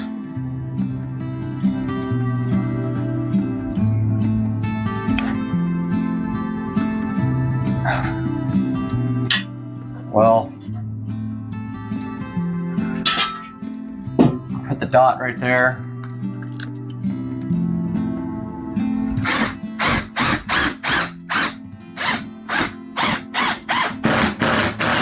And what we'll do is that. We'll start it.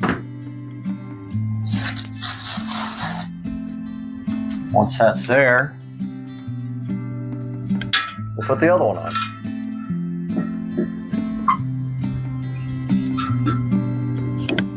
Just like this.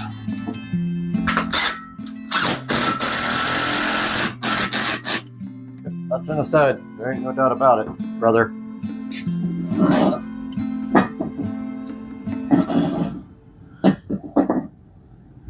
Looking good. We can take our tape off.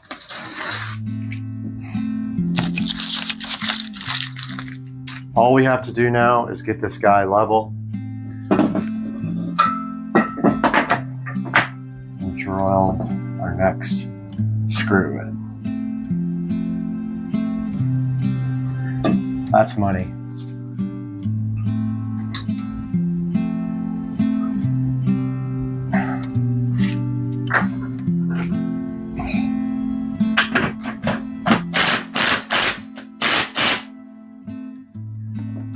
That's how good that is.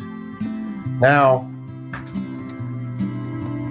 we can move it to make it level. Just like that. I don't know if you guys can see this. 100% on the bubble, one stud there. And I am going to work with this one now. Try to go right in the center.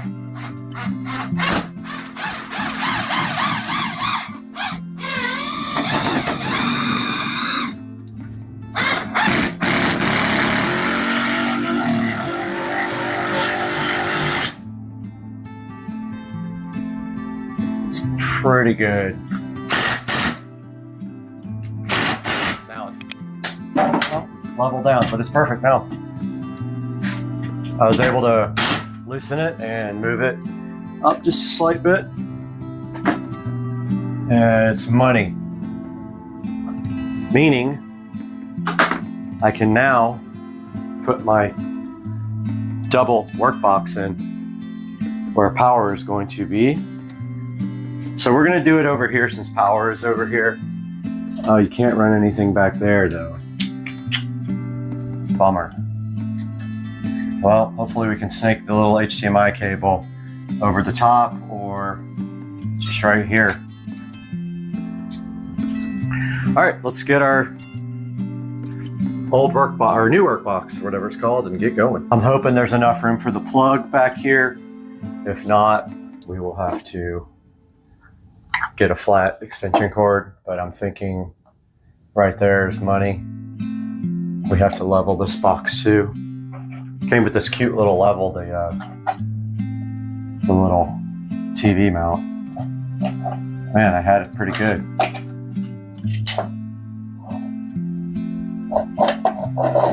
Maybe halfway? I don't know. We're just going straight down with everything.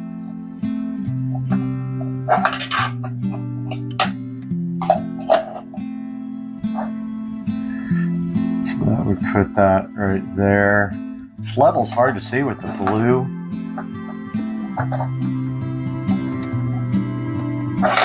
Bubble. It says that's level.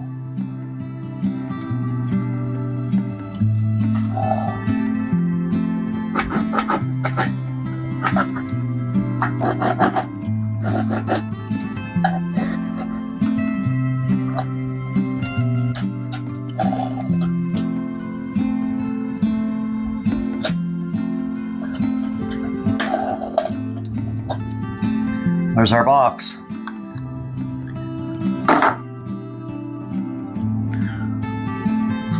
Looks level to me.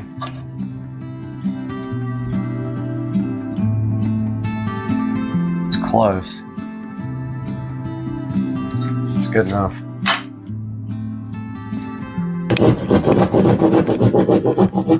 Hopefully I got this TV in the right place.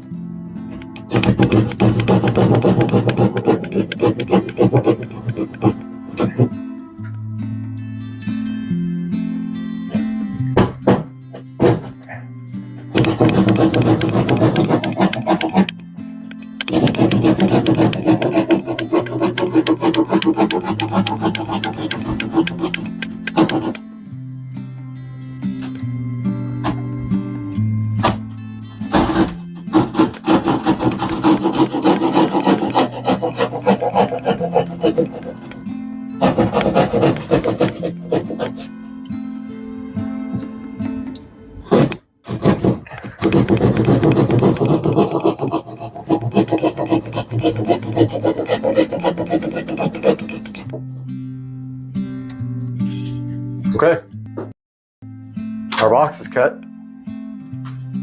All this tape is kind of pointless now. I either did it right or I didn't.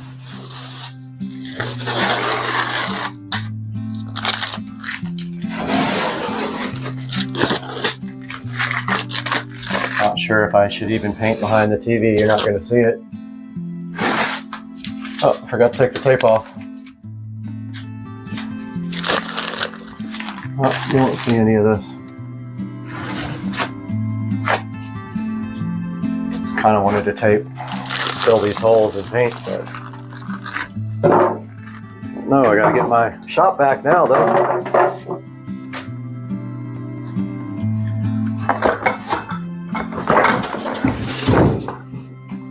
Got my shop back here. clean up this mess. I'm just gonna send it. I'm not gonna paint the wall behind the TV. You're never gonna see it.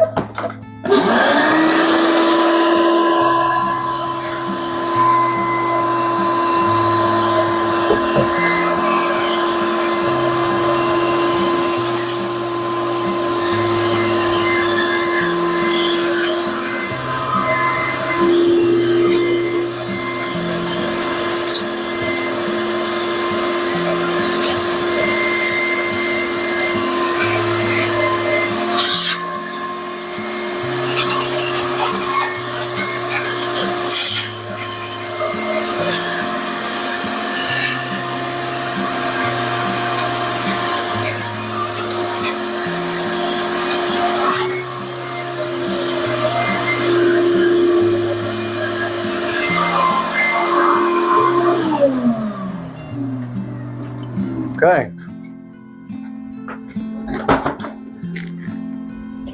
Area is clean.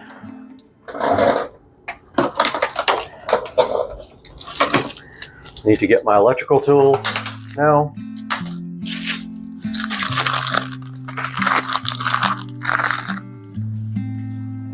Grabbing my electrical tools from the living room. Checking my work.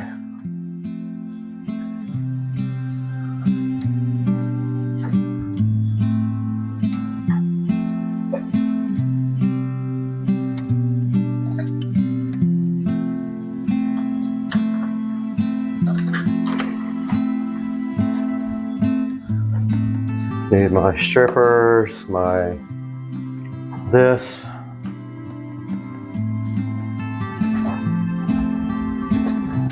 And oh yeah, also my Romex wire. So we are running HDMI power to the box. Oh, we need our wall plate too, I totally forgot.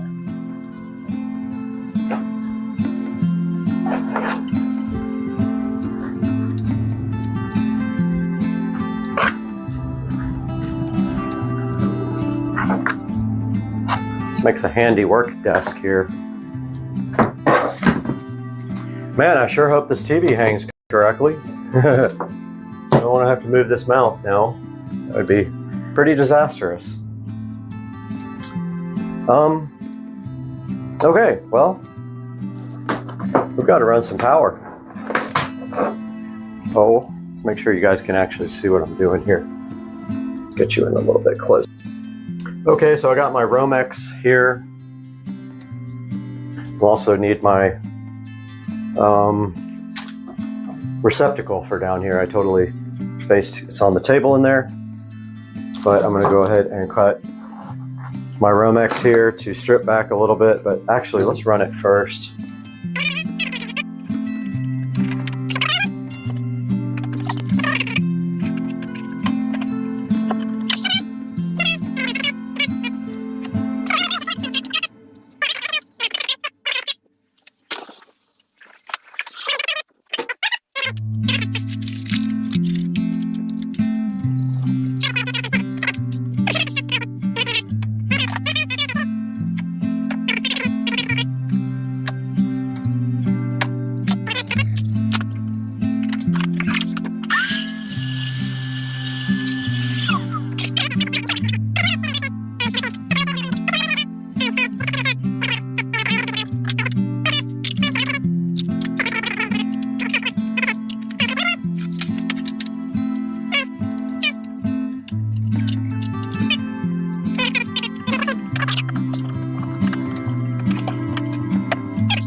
All right, let's finish up our power plate.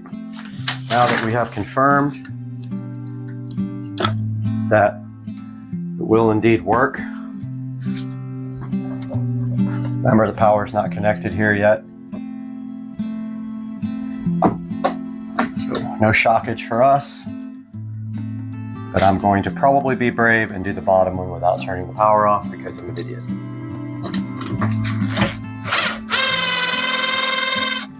But it doesn't need to, it's going into the back where you push in wires. I don't have to unscrew anything. Much easier than unscrewing and screwing in while it's hot. Okay, there's our wall plate. Let's get our cover plate, which, let me guess, I don't have a flathead screwdriver. Nope. Okay, I gotta get a flathead screwdriver.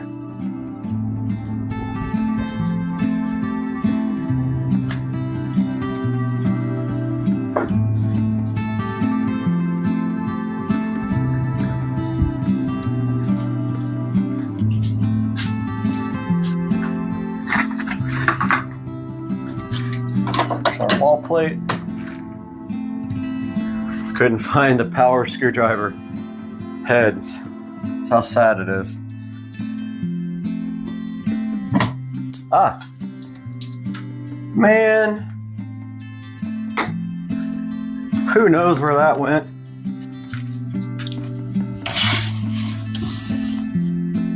It's Phillips too. I found it. I love this. They have started putting Phillips head screws on everything. They have phased out putting flathead screws on these wall plates, which is absolutely fantastic. It's the best thing ever. They suck. I don't know why anybody would still put flathead screws on these.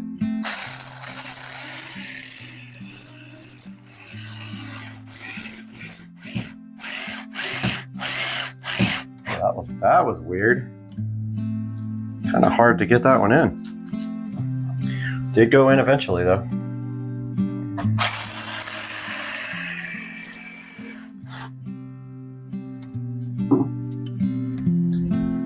Boy, I hope this works.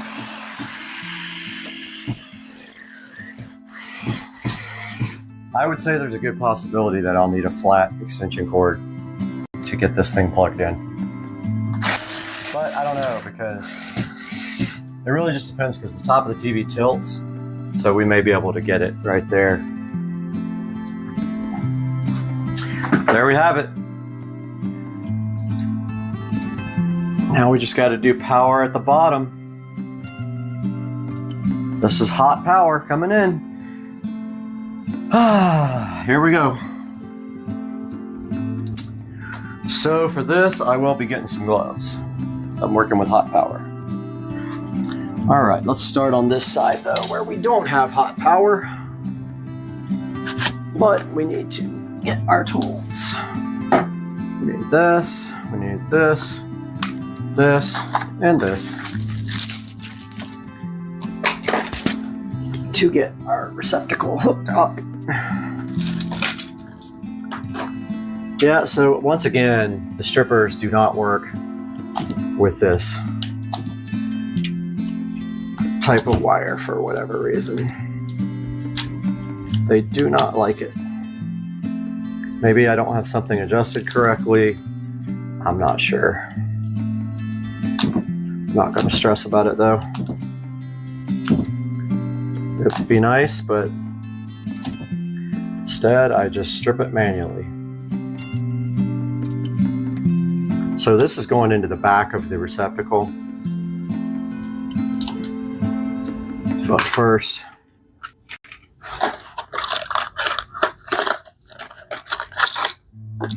it's going to push right into the back there, like that. But I'm going to go ahead and do the ground. Ground's got to spin backwards like this. Oh, well, I guess I should put it through the box first.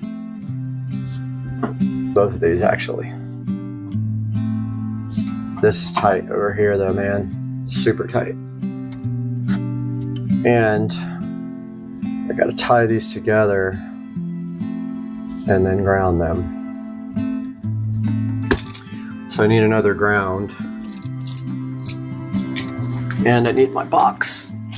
I need to find a little ground wire and my box. My extra box. Get to use my brand new wiring nut kit here. So what we're doing is we got another piece of Romex here. We're gonna grab a ground out of it. Actually gonna connect the grounds, people. I know a lot of people don't. I would be surprised if any grounds in this house are connected anywhere. So I'm just taking the ground out of this and open up my new wire nut kit. And I'm going to use a couple of gray, blue, maximum 3 16 gauge, and that's what we have. Let's go orange. Should be fine.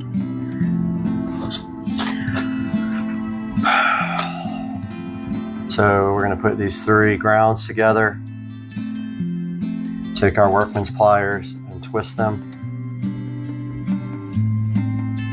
before we put the wire nut on.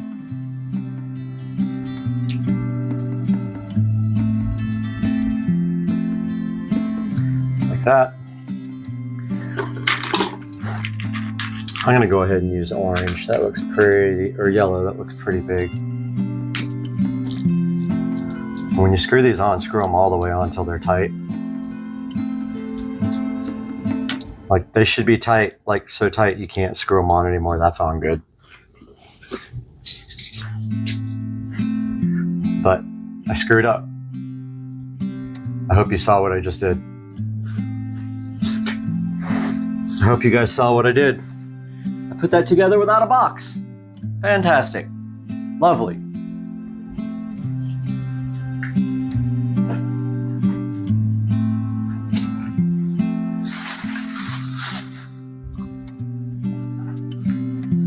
That was just amazing.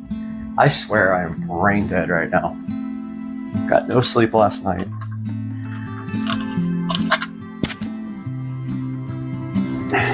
I have to take this apart.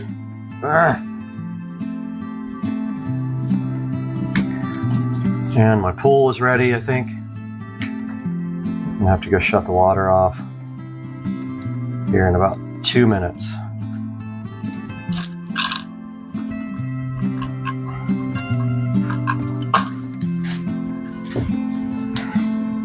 Pool is refilling and it is right about where it needs to be. Alexa, stop all alarms. I'm pushing the tabs out. Pushing all the tabs out. This one is so short over here. I hope it works. It's gonna be hard to get it working. Might need to come from the bottom on that one.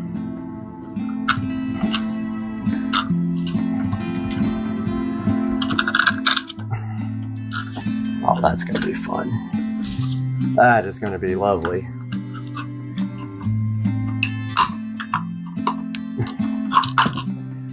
That thing's gonna be a pain to get in. The wire's too short. That is going to be not good. That might not work. Might not work.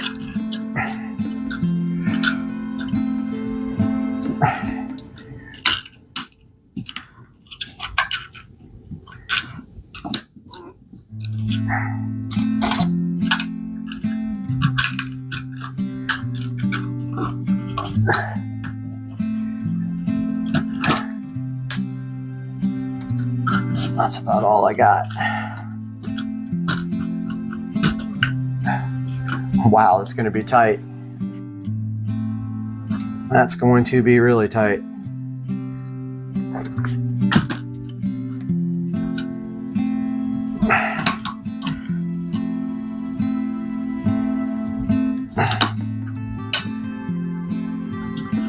Well, I'm going to make it work.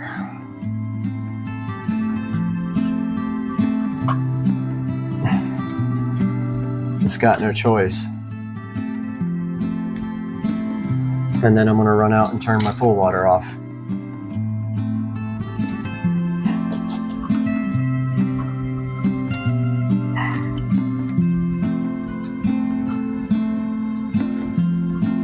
That is going to be really tight.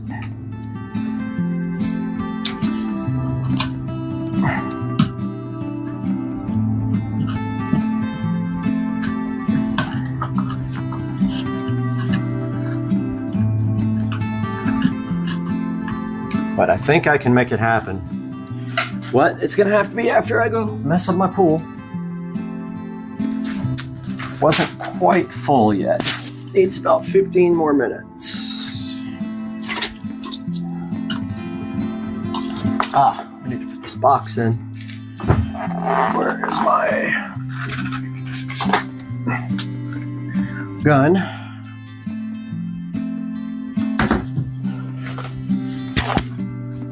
I'm gonna make this work, I promise.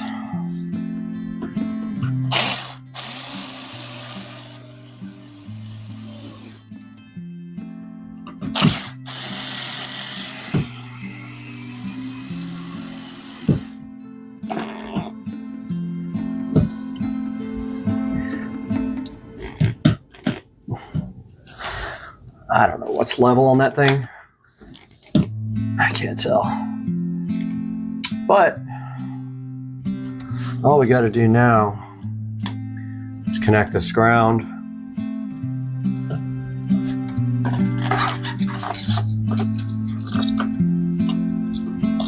Like this.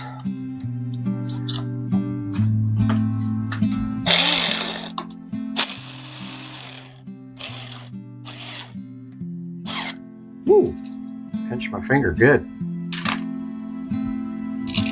Okay, remember, white on the left. So these are the hardest ones to connect. So do those first. Black on that side. White on that side. These are short little mothers. Those are in.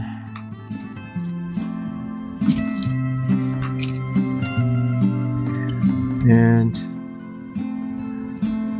making sure I got the thing right, but yeah, it's correct. Okay, this is wired up. Now it's just got to be pushed back in, which I'm not very good at, but I'll make it happen. Electricians are good at that. I'm not an electrician.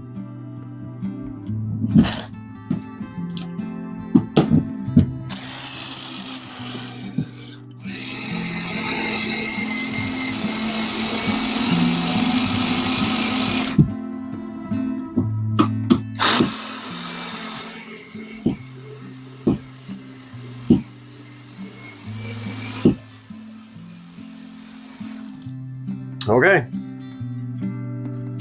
All we gotta do now is push the power in the back of this one and we're done.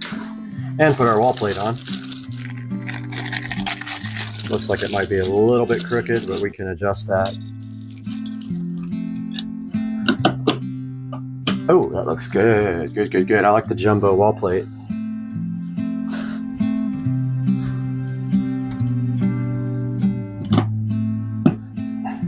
That looks really good. This is probably my best electrical work that I've done, honestly. The cleanest and most level and straight and legit, I think, that I have done.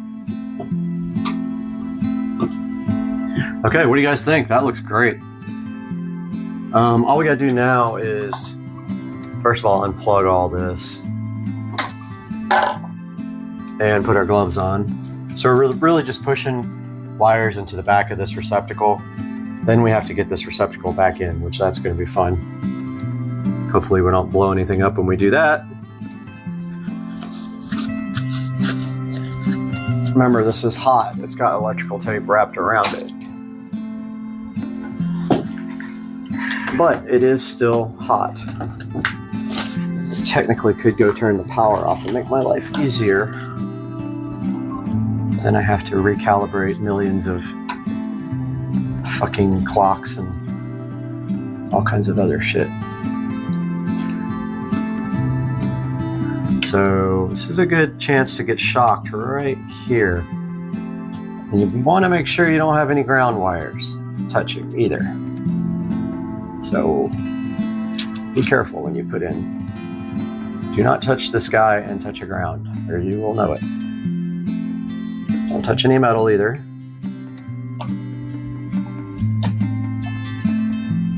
I can't even see the freaking hole. All right. Aha, there's power up there. On our receptacle, I see it. There's a green light on that receptacle, which I love that. It shows you that there's power to it. So our power is on upstairs at the TV.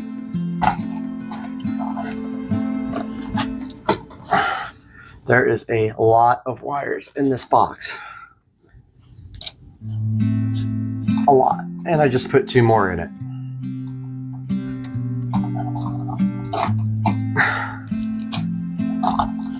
This is like the worst thing for me. I can never get these wires back in properly.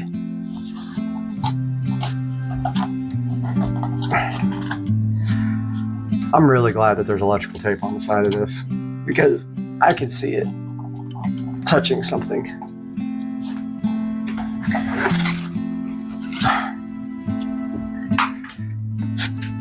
Don't stick a screwdriver in an electrical outlet, people. Okay, that's gonna work. All right, where's my screwdriver? When these do this, I just force them in with the screws. Just like that. It'll bend everything where it needs to bend. If the receptacle is cockeyed, you can bend it with your finger, your hands, and then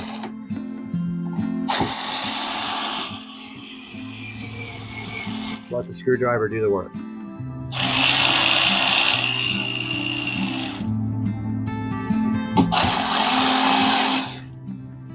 There we go. It's not too bad. Power is on at the TV up top.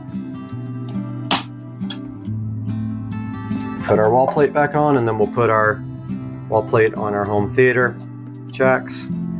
Or maybe we'll wait on that to make sure everything works.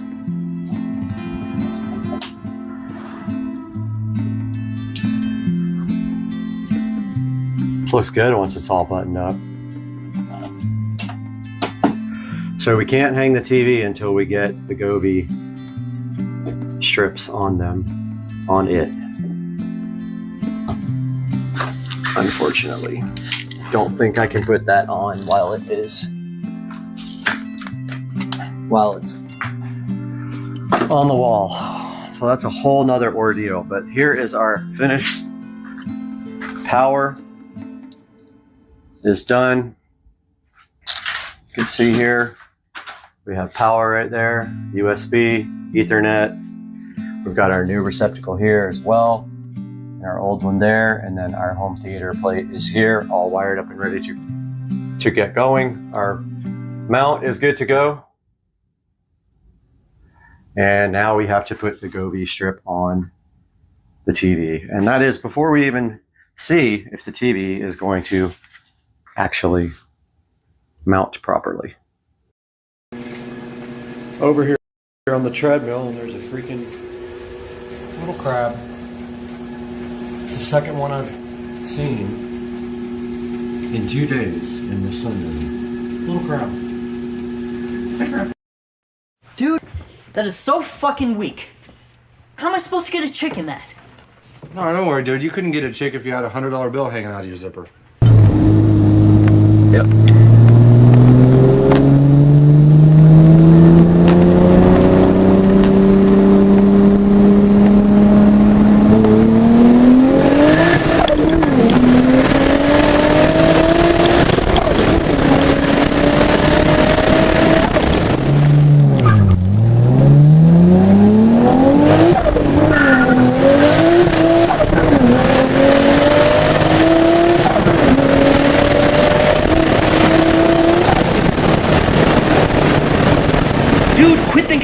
For a change. Dude, I'm not gonna cave in. End of story, dude. Dude. Dude.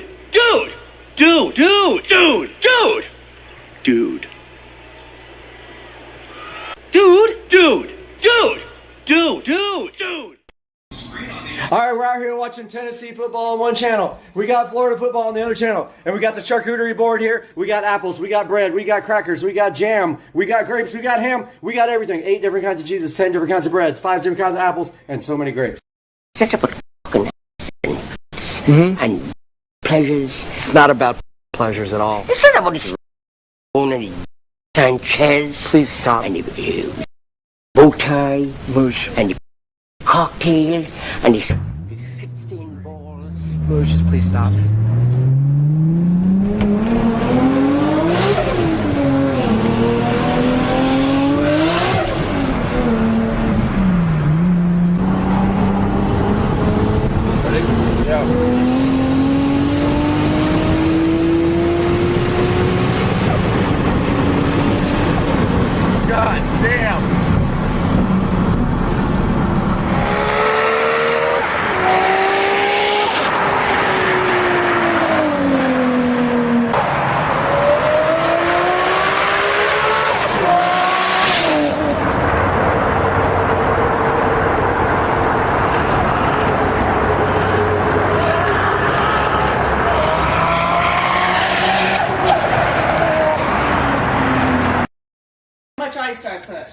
I'll do the 6 or 7 cubes.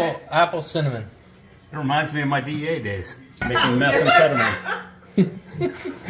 I'll do the apple cinnamon. Apple cinnamon. Okay, apple cinnamon. All right. This is going to be amazing. Here you go.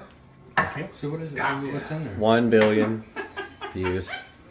Just regular old Jack Daniels. Okay.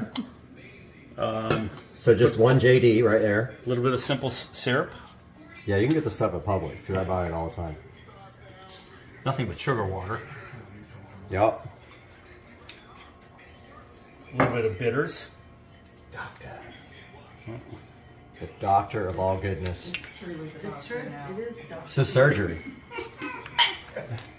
Dr. Feel Good over there. You actually should get... Cheers.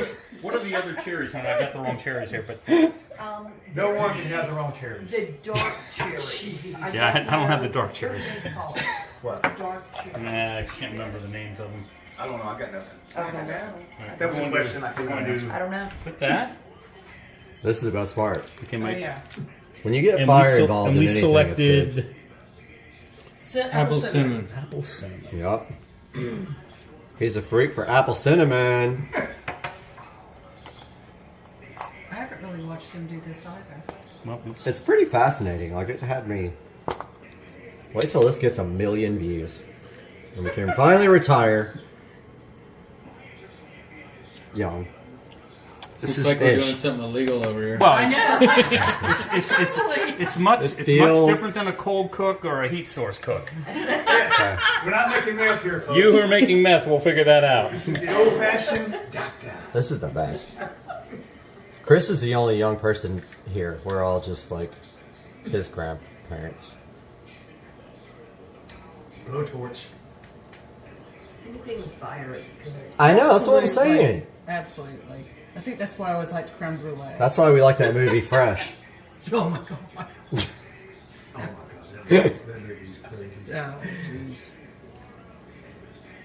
This is amazing. But you see, I mean, the viewers can see that, like, there's actually, like, a black something going over the drink inside there. It actually turns black.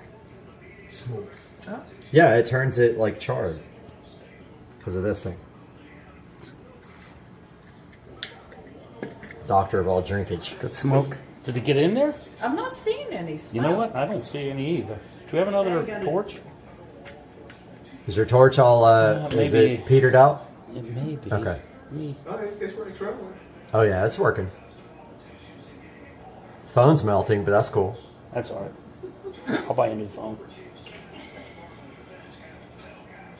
The top's about to catch on fire. Maybe the holes are plugged up. It didn't really do what mine did. It didn't. No, Yours mine is kind of like right, so let's- waterfall down into it. Mine Need totally to turned clean dark. it? Yep. Yeah. It stopped That up. might be plugged up. Yeah. That's The hole's why it won't plugged. catch on fire? Your hole's plugged up. Can't have a plug hole. No. Hell no. Nobody's got time for that. No. It's like prison shit. Unplug your hole.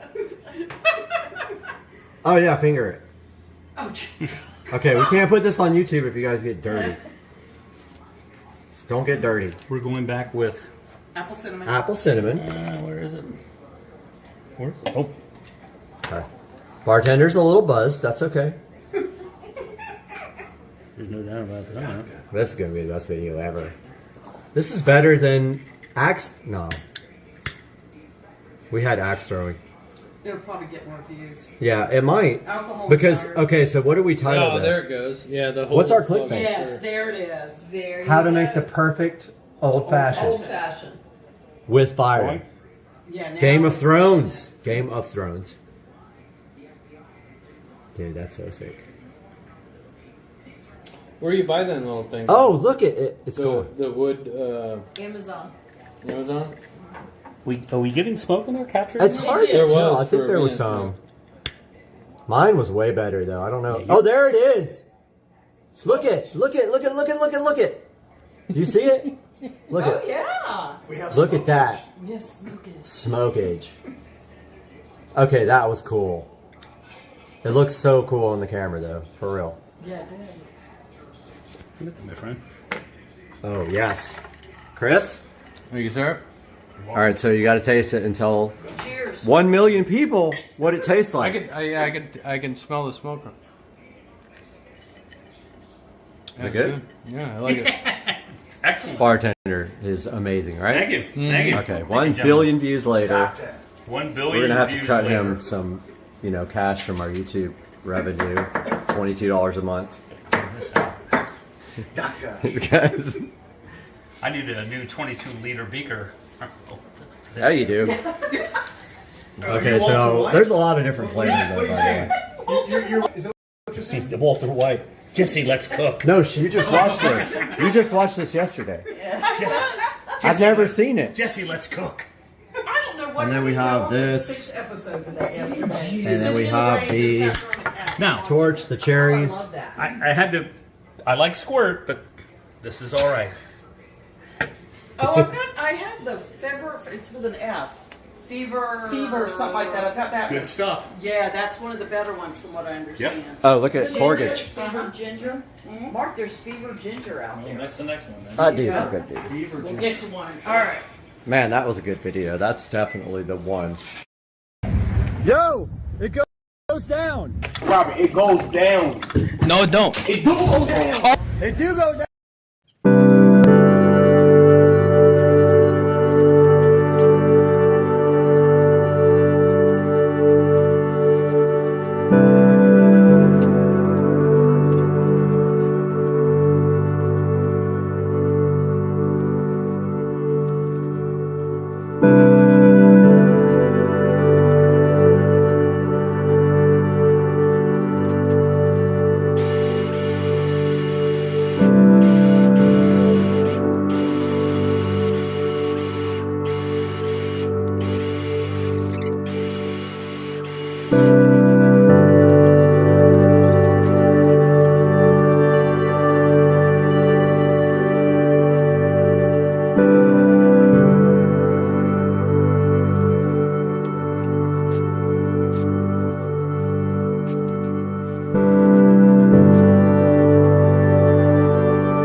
Guys, back in the supercar street racing garage, you're starting a very ambitious project in here.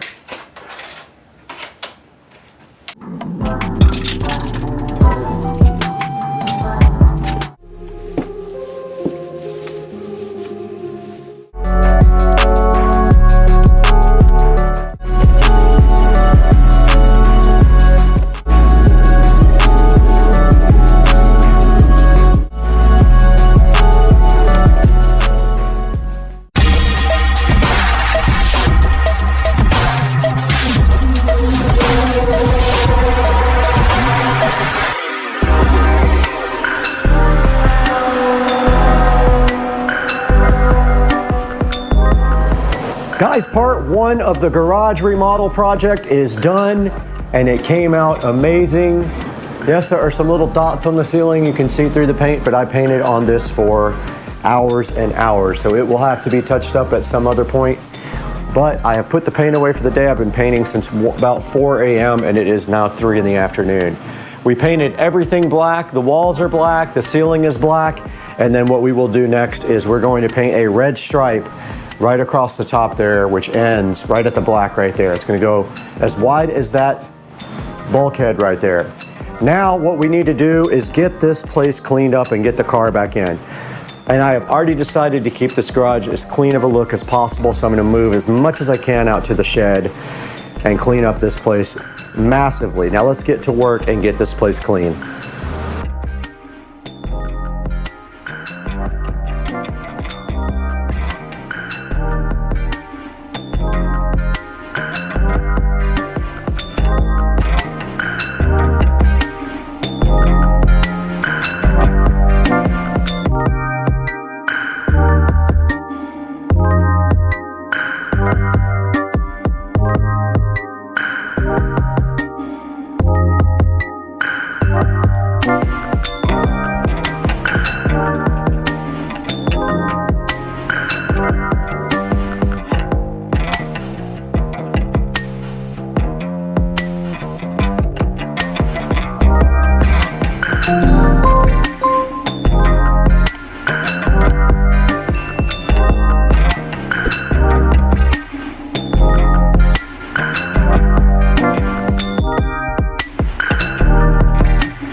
So right here, I'm basically just preparing to reorganize the garage.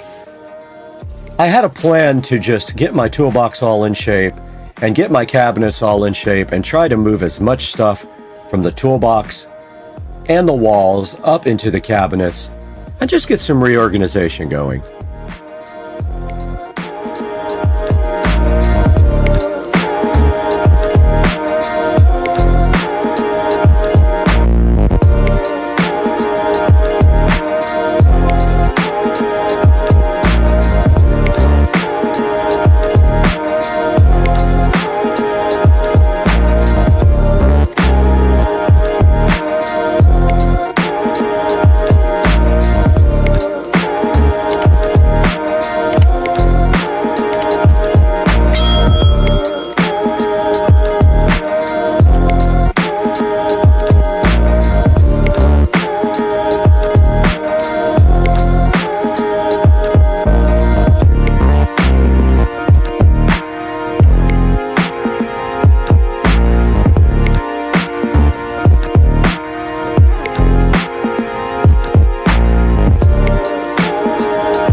Alright guys, in this section of the video, all I'm doing right here is just starting on reorganizing my toolbox. Basically, everything in there gets messed up over time as you just do a lot of projects. You know how that goes. So this part of the video is me reorganizing my toolbox and moving things up to the cabinet above there. Now you can also see here in the upper right hand corner of the screen, and I'll zoom in here, that I have already started labeling and organizing the cabinets above the washer and dryer.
Alright, we are back in the garage, and I just wanted to give you guys a full tour of what happened in this video. So basically this whole video today was to get my tools and my cabinets up here reorganized.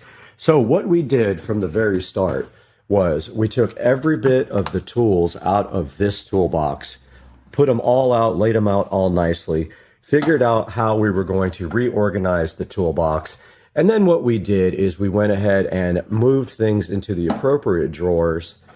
And for example, like on the front of this, you can see that this is screwdrivers, vice grips, and files and things like that. It's just kind of an overview of what is actually in the top. And you can see I have all my files there, my chisels, my small screwdrivers, my big screwdrivers, my vice grips, and a whole bag here of Allen wrenches. And I have it kind of labeled right there. For the next drawer, which is Allen wrenches, measuring tape, wrenches, and sockets. Actually, this is for the top drawer. This is for this drawer. So it's a little bit different. There's not room to put anything right there. So this is for the top. This is for the top. And then this is for the second drawer. And so we have all of our wrenches and sockets in this drawer, all organized really nice and laid out pretty cool. And moving on to the next drawer, we have the pliers in here. So anything to do with pliers, electrical pliers, those big vice grips and anything goes in this drawer. And my wire strippers are somewhere else now, but they were in this drawer. I moved them out because it was too crowded. You can see right there, there's just too much going on. And in the next drawer, we got the electrical and the stud finder. All the electrical stuff is there, including the strippers, the crimp tool, my meter tester, my electrical tape and solder and things like that, and my stud finder. It's all labeled pretty nice right there. And the bottom drawer looks like our label is coming off, but this is where I keep all my miscellaneous screws and nails. I also have my laser level, my label maker, my drywall saw, and a few other little things in there. And now moving up to the cabinets, this is where I needed a lot of work. Over the years, things just get messy in there, and I wanted to redo this whole thing and get as much off of that wall as I could because I had everything on pegs there. So I reorganized everything really nice up in this cabinet. So you can see right here, right now, we got like all our switches and wall plates are right there. Electrical boxes are right up here. We've got smart devices. There aren't any in there right now, but I know I'll be using that. We've got LED bulbs and landscape lights right there.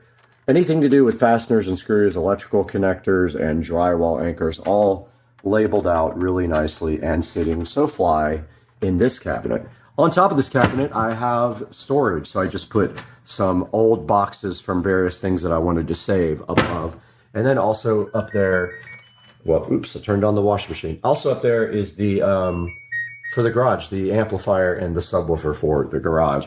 And now on this side of the cabinet is where we have more heavy tools. So we have our jigsaw, our heat gun, our levels, our Dremel, and anything to do with drilling and screwing, I put right up there. You can see that looks so nice. And then my drill and my impactor right there, and my wire drill behind that. Cutting accessories here like saw blades and all that. And then of course, when I put these cabinets up, I hung power in the back. And all my charging from my DeWalt stuff is sitting right there. So nice. And guys, that is going to do it for part 2 of the garage remodel. We'll be back with part 3 very, very soon. And I hope you guys enjoyed the video. Check out this dude. Blue heroin in the pond.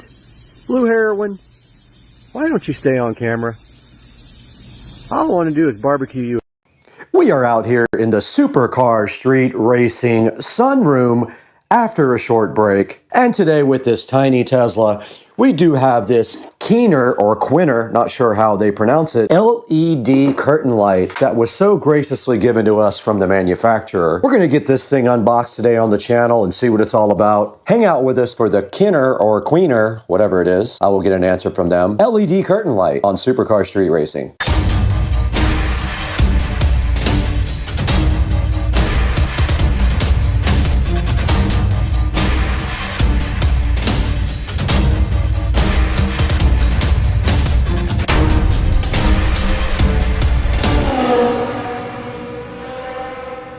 And inside the box, you do see a foil package here with the lights inside. We're going to get that opened up and see what it's all about.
right, we got the curtain lights all laid out, and as you can see, they are very easy to get tangled. So when you're laying these out, make sure you have a nice spot for them to go in and get all the little leg wires out like that, and then it is ready to go be installed. It's got a power supply on this end, and it does have hooks at the very top here for you to fasten it with. So that is how you lay out the light before you go install it. And look, it is about 12 feet long, I think, maybe more than that. But look, you can see how wide this is. This is going actually in the studio. So we are gonna head that way right now and get this thing installed in the studio.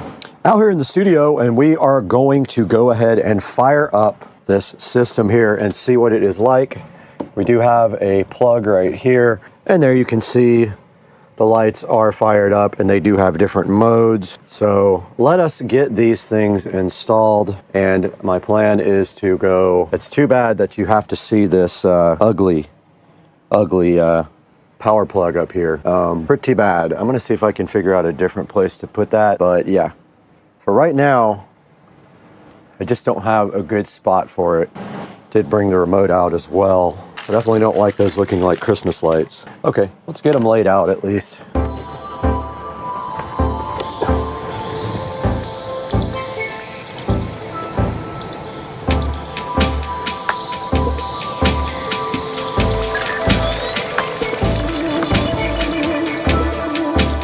Oh, that was a mess.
All right, as you can see right here and right now, we did get these lights installed, and we got them installed in a nice way here at the studio wall behind the TV and behind the Supercar Street Racing signs and existing lights. We just have to run this one, I just noticed, behind this USB cord.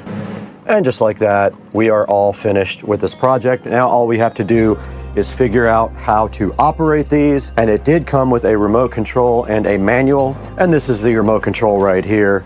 Let's turn off the studio lights. Alexa, shut down the studio switched lights. New curtain lights looking so fly. However, I am not able to read the manual now. Okay, there's another star mode. Pretty cool. These things are awesome, man. I love them. So that is the star button called Dynamic Gallery. And that's pretty cool because it runs left to right there. This is very cool. That looks like a Christmas tree. Look, check this one out, guys. It's gonna look good behind me when I go live. And there is also a mode for music, so it can sense the music. That's awesome. That's a star, like, or a person. It looks like maybe a star moving around. Very cool. That just kind of fades between each color. Wow, these are awesome. I am so hyped for these things. They look great. All right, guys, here is another look at the curtain lights, and I will put the name of the company up on the screen as well. There is actually an app for this as well called SerpLife, and I believe they are smart. So let's go ahead and get the app downloaded here on the phone and see what that's all about too. All right, it wants us to add a device. Let's go ahead and do that. Turn on Bluetooth. Allow nearby devices. Let's see if we can do that. Allow. Okay, here we go. It found the device and it is adding it now. We're gonna call this the Studio Curtain Lights, and it is named as such. And then once we open up the Studio Curtain Lights, you can see all the different effects that we have available on the app. Got colorful, you've got effect, you've got gallery, you've got rhythm. You can make your own, and you can splice, which I guess means you can do multiple light sets. You have to have multiple. When you hit it, it says you need another light set. So apparently we could have done this in multiple strands and we could have went all the way around the studio, but this is mainly for behind me when I am doing live stuff. Now let's throw it into Supercar Street Racing Studio, where we are now with Brad, and go ahead and finish out this project by taking a look at these lights online. Hey guys, welcome back to the Supercar Street Racing 4K production studio.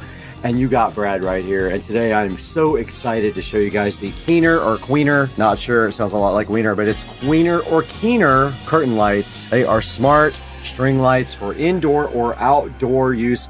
IP65 waterproof, meaning they are waterproof for outside use. And these things are pretty fly. If you see right behind me right here and right now in the Supercar Street Racing 4K production studio, we got these lights looking so fly and so fresh, installed right behind me with the wildlife looking great as well. And right here and right now, they do come with this remote control, which allows you to change the pattern. And you can see right there, we switched the pattern. Every time we change it, it does something very cool. And these things are just so awesome and look so good behind me in the Supercar Street Racing 4K production studio. And right here, we switched the color again. And this is the star mode on the remote. And this remote has a bunch of different things you can do. It will sync to music, or you can just do regular colors, or some of their predefined patterns are also very cool. And looking right here at the reviews, they have 4.8 star reviews, and they are pretty cool. Let's take a look at some of the pictures here. Now you can see right here and right now they do have Christmas tree going on in that, and I saw that pattern actually when I was flipping through these. But look, every time you hit this button that has a star on it, it does something else really cool. And there is kind of a diamond and an X pattern, which looks awesome. And every time you push the button, it just does something super cool. There is a kind of fan pattern going down from top right to lower left, and up to down, and left, right to left, and that's just going between colors there with the dissolve. That's kind of like a whirlwind kind of thing, pinwheel. And yeah, guys, so you get the idea. These things are actually really awesome, and this is the remote control here that comes with it, and there also is an app. Now these are Bluetooth, not Wi-Fi, so you cannot do Alexa smart features with them. It has its own ability inside the app to do smart features. And looking at some more of the pictures here, we see the IR remote and app, and we did just wake up our device back there. And look right here, you can do some cool things like spell out the word party on them. You can create custom patterns on it with the app. And right here and right now, you can make patterns for like Halloween or Christmas or whatever you want. and showing you right here, these are cool for gaming, and you can see right here in the Supercar Street Racing Studio, we are using them to accent the background when we go live. Now, please, when you buy something from Amazon, just click on our description and buy anything you want through any of our product links, and it helps us out greatly. And you don't have to buy the product that's in the bottom, you can buy whatever you want. Now, right now, we would love to stay and hang out with you guys all day, but we have to go get our garage floor shark coated. Let's go.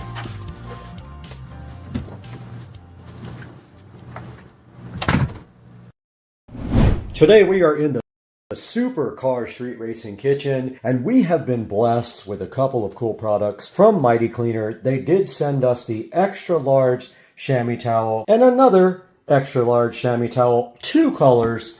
One's in blue, one is in a brownish color. And today we're going to go ahead and get these things open and wash my sister's car that's across the street over there and make it look better and test out these chamois towels. Let's get going on Supercar Street Racing.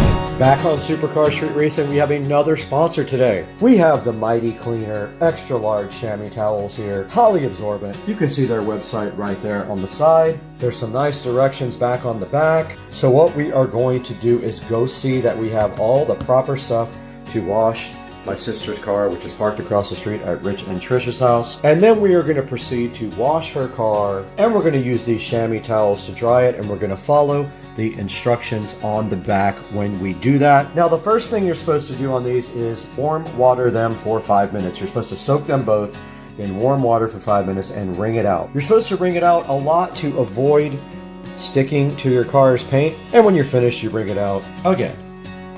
On out to the Supercar Street Racing shed and make sure that we have a bucket and some car wash.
All right, so we just got done washing my sister's car. She's checking out the chamois towels. She's taking these home with her because I don't wash my car. But now we have to put the towels up. There's specific instructions on the back. Once we wring them out, we have to fold them lengthwise, roll them up, and then insert them back into these plastic tubes for preservation, I guess, you know, so that they'll be good again next time it's time to use them. So if that one's wrung out, all she has to do is fold it lengthwise and then roll it. That pretty easy? I think so. I'm fixing to try it. Okay. Let's see. And then it should just go right back in this holder. Pretty cool. And those are going home with you. Ah, yay. Oh. Did we roll them the wrong way? What happened? We rolled them the wrong way. They said lengthwise. And then like this. Yep, that's it, because that's tall enough to fit. Nope. And then... One more. And then the lid just pushes right over it. Well, I don't think... Oh, perfect. See, that one's going to work. How'd that happen? So now, that's the... I guess that's the right way to do it. I don't know. We'll see. Oh, that one's going to go perfect. Yeah. That one seems bigger, the brown one, but it's the same. Extra large. Now those are going back to Mississippi, and then now we'll go take a look So happy. at those in the studio online and see how you can get your own chamois towel from Mighty Cleaner, who was generous enough to send these for free to the station. Hey guys, welcome back to Supercar Street Racing in the 4K production studio. And let me just start by saying it is absolutely pouring outside. So you might be hearing the background noise because the mic can definitely pick that up. But today we got the Premium XL chamois towel for the car. It's a 2-pack. This was generously given to us by Mighty Cleaner to go ahead and check out and test with you guys. And you do see that I went ahead and washed my sister's car with the chamois towels. Now, part of the process of using the chamois towels is that you have to warm them up first. So you get a bunch of hot water or warm water and you put the chamois in there for 5 minutes. Then you bring them out, then they're ready to go, and that is every time you use them. I believe you have to do that. And looking online right here, you can see we have the XL chamois towel in 25 by 34. Here is a good picture of it right there. You can see it is from the company Mighty Cleaner. And then here it shows you the absorbency, and I did notice it was very absorbent on my sister's car. I only had to wring it out 1 or 2 times for the entire car. You can see right there, it's extra large, and you actually probably could dry the whole car in one go. I did wring mine out a few times though, and I probably didn't have to. This thing is totally safe for your car's paint and won't scratch it. It is very soft. And right here you can see it's easy to use, doesn't leave lints, just keeps going and going, and you just keep drying your car off with one big towel. Also good for interior of your car, it says. I didn't think about using it in that way, but apparently you can use it on the inside too. And it lasts for years, hardens if left to dry, and should be stored in the case to keep it damp. My sister asked that question. What about the fact that it still has water on it when you put it in the case? It has to be wet, otherwise they turn into like a hard rock. Right here you can see it works for boats and trucks as well. I can see where it would be great for a boat to keep it on board and keep things dry and wring it right out across the side. These towels have a 4.6 star review. They're $22.95 right now, and you get 2 towels for $22.95. And like I said, Mighty Cleaner was generous enough to give us these to review for you guys, so I hope you enjoyed it. Now we're going to play a little video for you from Mighty Cleaner.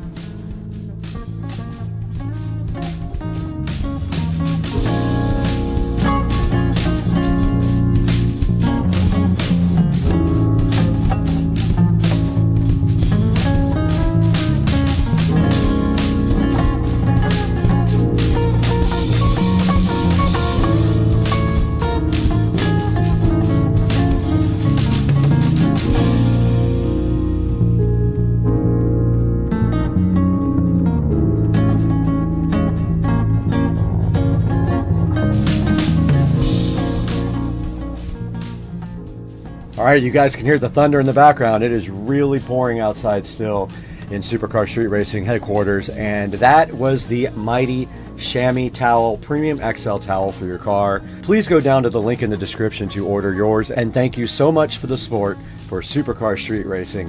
Please like and subscribe, and we will see you next time on the channel.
Okay everybody, this is day 13 with no pool pump turned on in hot Florida.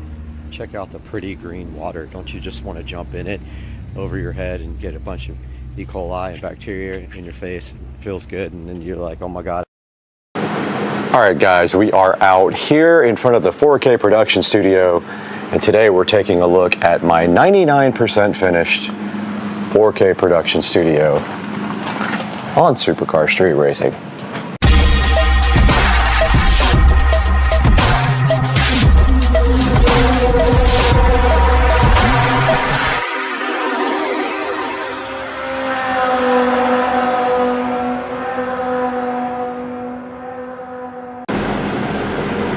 Alright, we are out front of the 4K production studio, and I wanted to shoot this before daylight because I wanted to show you guys the outside first.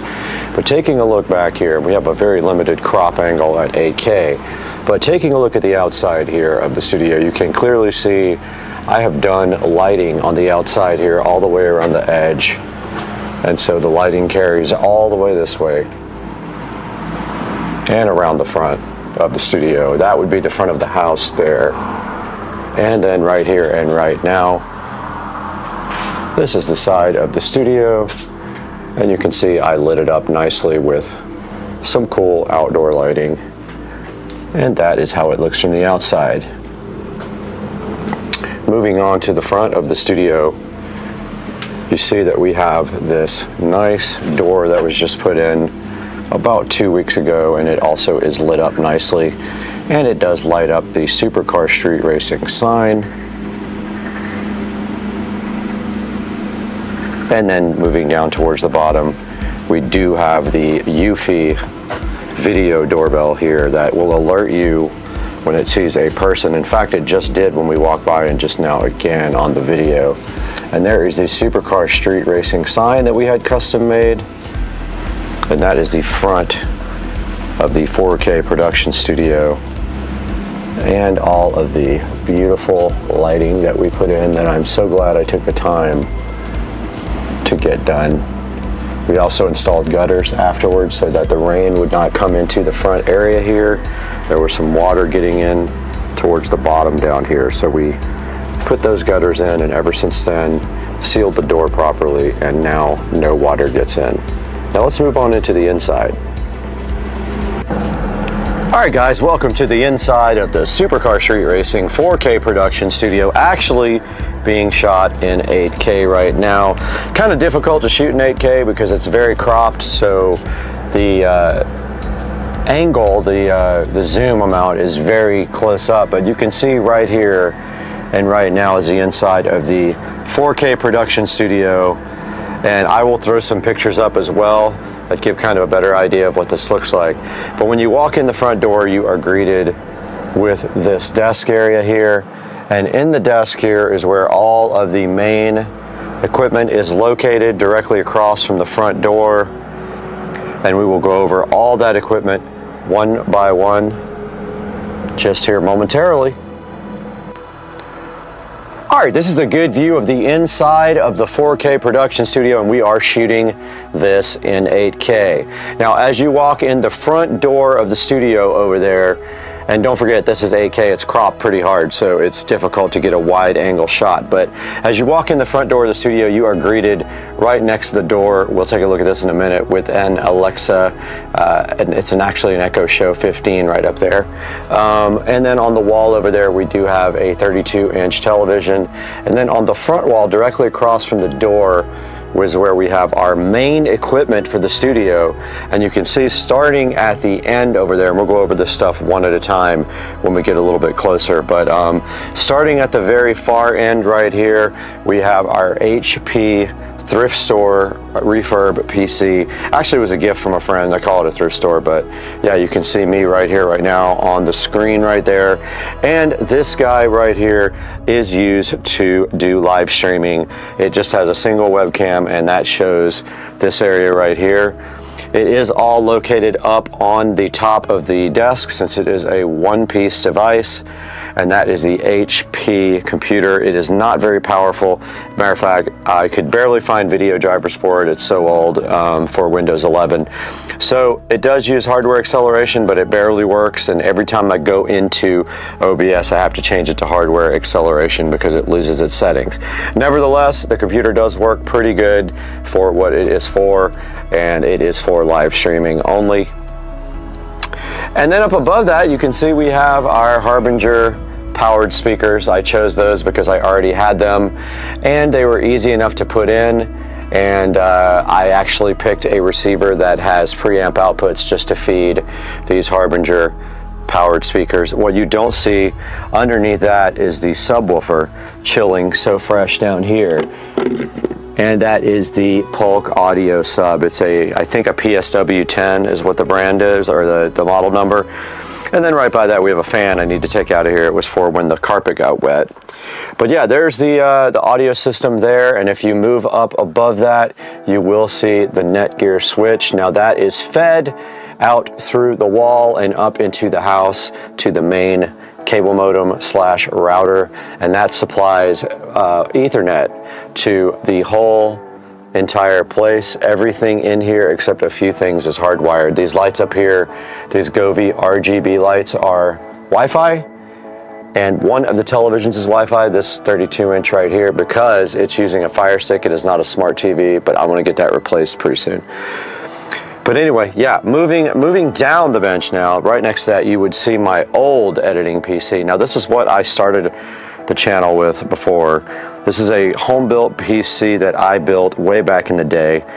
Does have an NVIDIA graphics card in it, Quadro. So not very powerful. It has 16 gigs of RAM.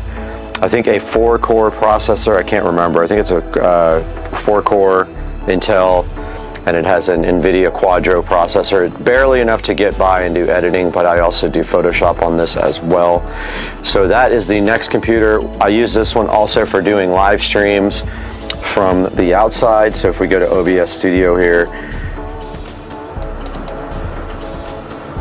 it'll pop up and we can do live streams from all the Wisecams in the house. I do have BlueStacks set up in order to open up the Wisecam application and do live streams on this guy. And here is a look at the actual PC. I've had this one for years and I built it. And it is a quad-core processor.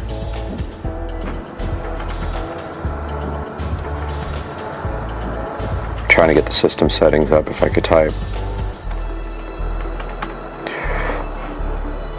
And looking at this one, it is a, what is it exactly? I can't recall. So it's a Z77N Wi-Fi with a i7 3770K 4-core. So that is the second PC in the editing suite in Supercar Street Racing Studios. And then moving down here to our main area is where we have our full-blown editing suite. We have our tower PC there with 64 gigs of RAM, the 12-core AMD processor, and a GeForce 3080 Tough ASUS is what's inside that.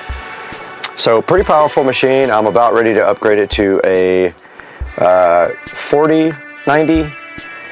I'm just looking for one at the current time, so I'll either do that or buy a whole nother editing PC that has a 4090. Sometimes you can get a good deal on a whole PC because they are selling the entire PC with a 4090, and sometimes you spend like maybe $1,000 more than you would with the video card and you can get a whole system.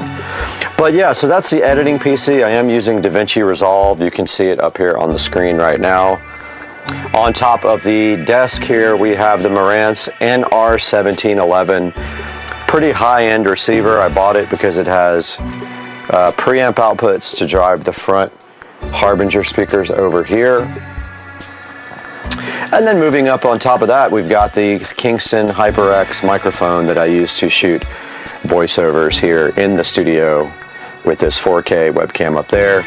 And then we've got another little switch down here. We ran out of Ethernet, so I just went ahead and put a 10-port switch in right there to feed a few of the devices. Just don't forget, everything here is fed with Ethernet, not Wi-Fi, including this.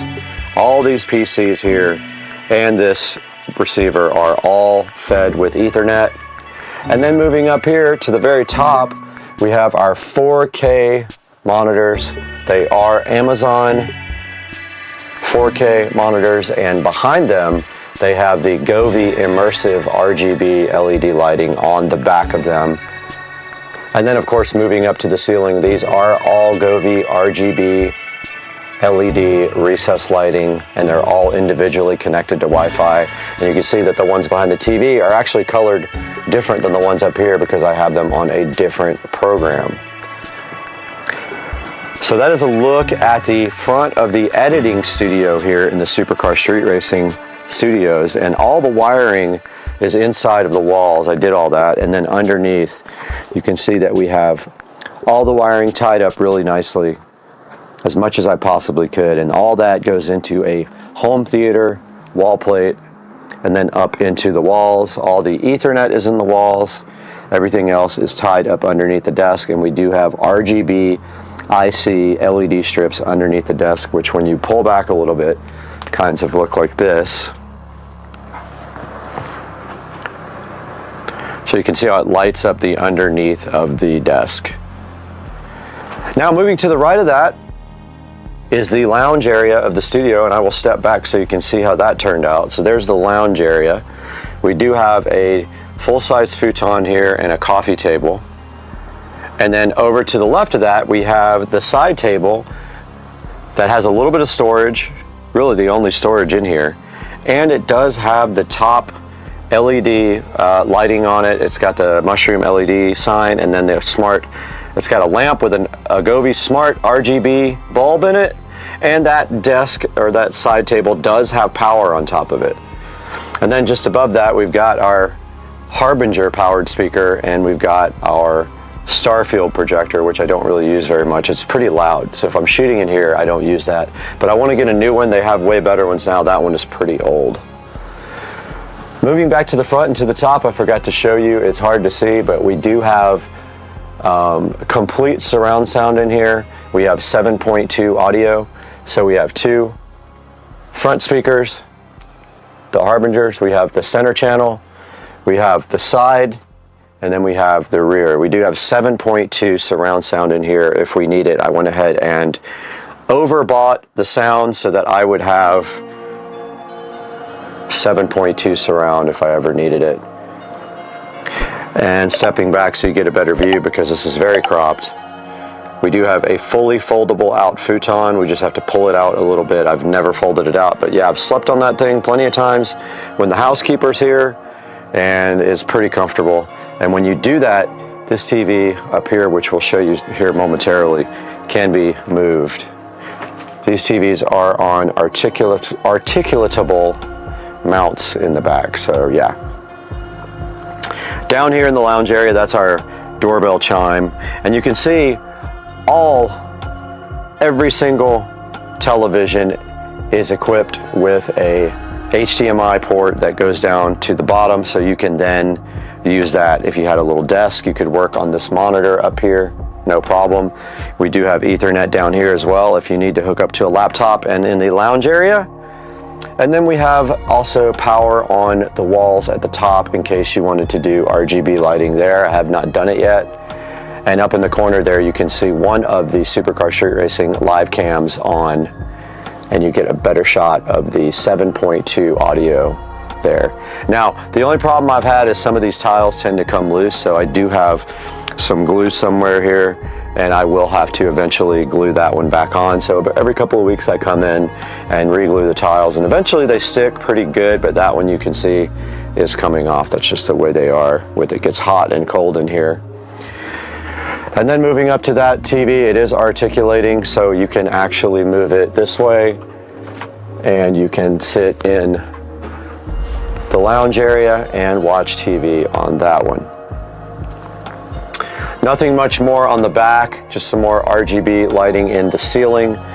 And then down here in one of the Ethernet jacks, I am feeding the Supercar Street Racing Wi-Fi extender, and that is what everything in here that uses Wi-Fi connects to. So that includes the lighting above that is connected to Wi-Fi. These are connected to this jack here.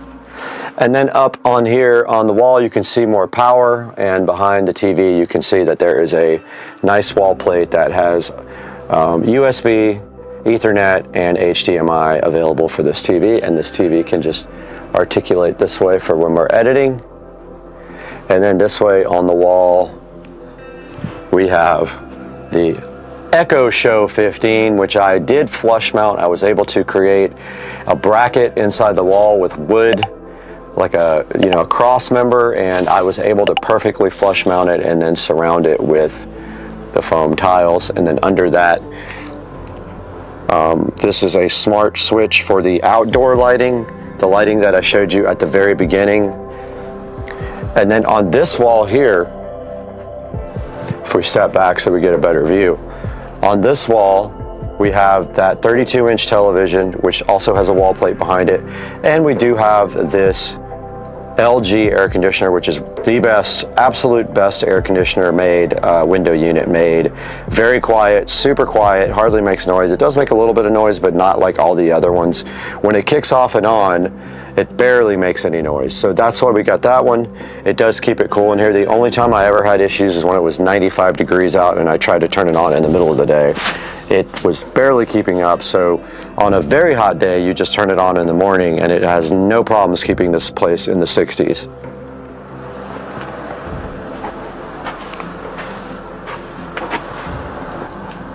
All right, guys, so that is going to wrap up a tour of the Supercar Street Racing production studios.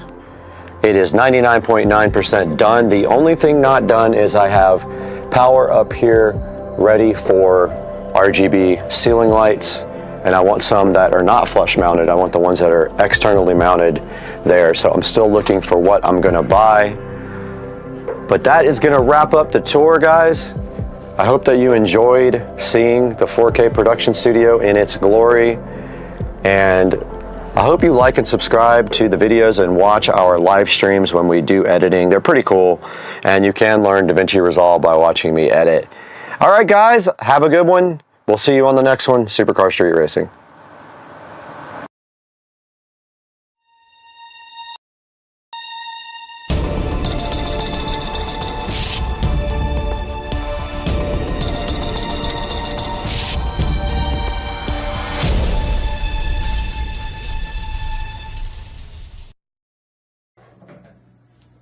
Hey guys, welcome to the channel. Supercar Street Racing here with an unboxing of a product that I have been asked to review by the manufacturer.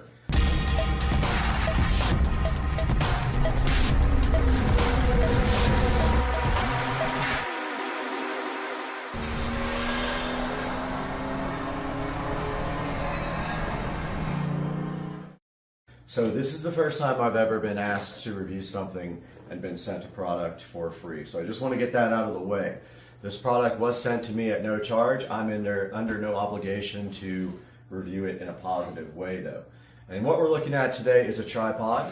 So here is the packaging here. I'm going to go ahead and get this opened up and take a look. See what we got. And then I'll give you all the information about the seller in the description here. Alright, so inside the box here we have stand tripod 1/4 screw soft is what it says. Let's get the tablet out, get a little video of this guy here, still in the box. There's a good look at the label here. Stand tripod 1/4 screw soft X0035E2511, whatever that is. And so now let's go ahead and take this out of the box completely. All right, so it's packaged nicely. There it is. And we've got a cell phone tripod video stand, height adjustable, 360-degree ball head, gooseneck, phone floor holder for live video is what it says on that. And then let's take a look at this inside of the packaging and see what we have here and see how well it does. We'll have to switch to the tablet at that point because the phone will be on, hopefully on the new tripod. Alright, so first thing I can say is wow, it feels very heavy, so that's a good thing. It feels very capable. Go ahead and packaged very nicely, by the way. Got a little white box here with something in it. Let's see what's in there. So it looks like inside the box we have like a swivel mount, I think it is.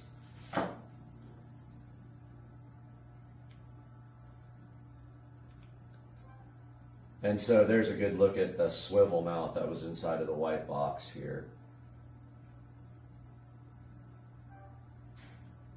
And then let's go ahead and open the actual packaging. Like I said, it feels very, very high quality. And again, I am not getting paid to say this, and I was sent this product for totally free. But this looks like a professional tripod. It doesn't look like a cheap tripod that you get off of Amazon sometimes where it's so cheap it can't even hold the phone up. Alright, so then there's a instruction manual here.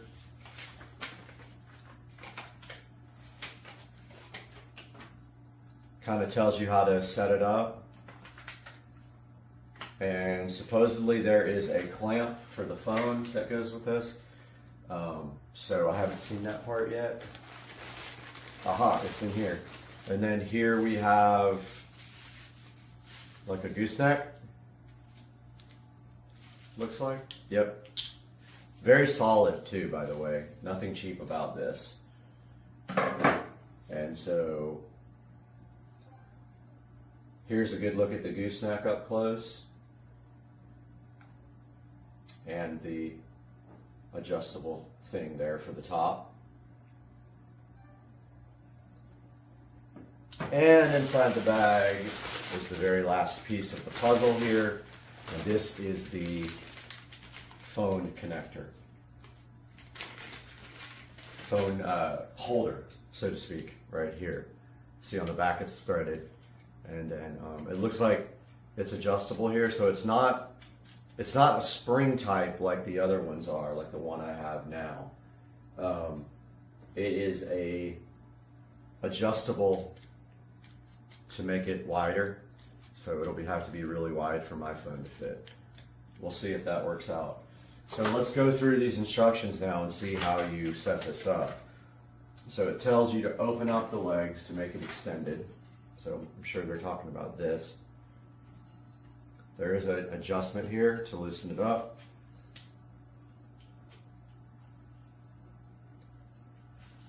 Still pretty tight, but that's good. So that's fully opened up now. It says, okay, first step was open the leg and make it extended. So it is right here. Oops, something fell. Step 2. Install the tube on the tripod and use the knob to lock it. So it wants to put the gooseneck on top, I believe. Let's see. Tripod head and then tube. So it does want us to put this on there. I think. Well, okay, so there's an adjustment you have to turn. And of course, I dropped it. Okay, guys, I found the screw underneath the desk, of course, and so now we have to take this tripod head here, and the screw is kind of like a, it prevents it from coming out, it looks like. Yeah, it's interesting because this has a screw on top, but you don't really use that part. You just put the tripod head there and tighten this. It also shows it like extended like this. I guess it doesn't matter, but it shows in the picture that it's extended. And it has like 3 or 4 ways to extend here. You guys can see that. So then we have it here like this, and we tighten up the set screw like that. 3, install the ball head on the tube. So the ball head goes on top here. By the way, guys, this is really, really high quality. I wouldn't just say that for, you know, to get a free product, but man, this thing's pretty solid. This is probably going to be my new tripod. Hopefully you're still in the shop there. Let's see. Yep, okay, cool. Just wanted to make 100% sure, so get the tablet out. So far, this is what we've got. So we've got on step 3, install the ball head on the tube, which is right there. For whatever reason, the video turned off. I've got my old Galaxy Note here. We're going to try that guy. It's pretty wide, so let's see if this thing can open up enough. It looks like they thought of everything.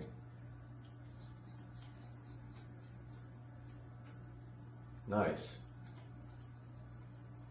Okay, yeah. So here's the way it looks with the phone installed on it, and I hope you guys can see that. It's a little bit too high. Let me drop this a little bit so you guys can see what it looks like with the phone installed. And so if you notice this guy right here, here's the gooseneck, so you can literally bend and do this whatever angle you want. And let's see, that little screw came untightened, but see, this is cool because it's really sturdy. It's well made. I really like all the adjustability of this thing. I like the fact that you can change the camera to either direction on the actual mounting plate here. You can either mount it from the bottom or you can mount it from the sides. I do like the screw down thing. It's a little less convenient than having a spring clamp, but it still works great. It keeps the phone in, and this is an old Galaxy Note 2, so very old. I like the adjustability of the length of the tripod, and I like the fact that the thing feels well made, and I am definitely saying right now that I'm going to go ahead and recommend this product. So I'm going to get a link for this guy, and that's going to be in the description. And I highly encourage you guys to pick this up if you're looking for a tripod. He did not send me the listing, but I'm going to find it. So I'll figure that out. I'll have that all in the description below. I'm so glad you guys got to look at this. I think what we're going to do now is put the actual phone on it and walk around a little bit with it and just kind of see how it feels as a, you know, as an actual, like if I'm going to carry it, because I do carry mine around a lot, and the other tripod that I have, I already did a review on, is much lighter. So what I'm going to do now is raise the legs, if I can remember how. So you just go upward with them. So those are all raised like that, and then there's a tightening screw here. Now this guy's ready to just be, you know, you can walk around with it like this. It's a little bulky to do that, but it works fine. So I'm going to switch to this now. Okay guys, so this is from the new tripod, and I don't know what to call it right now. Phone floor tripod is what I am going to call this guy until I get the official listing. There's the box it came in. Let's see if the seller is actually listed on the box. Let's see. Nope, it doesn't say the seller, but I will contact them if I can't find the listing, and I'll make sure that it's in the description. But yeah, this thing's super solid. No problem at all, like carrying it around like this. And actually, you could ditch the gooseneck too if you want to, and you can just put the phone mount directly on the top of the tripod, and you don't need, if you don't need that extension, I'm saying. But I'm carrying this around right now with no issues. I'm using one hand, and I can show you guys outside with this. There's the lovely pool that's turning green because it's getting redone. I can show you guys outside with the alligator is sitting right there. Right there.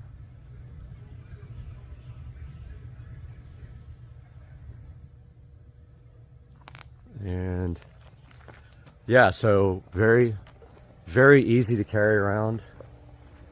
I am having no issues right now with just one hand. I mean, it does weigh a little bit, but I am thankful for that because, you know, sometimes you get these ones, like my other one is a lot less high quality, even though it gets the job done. Oh, my yard guy came back.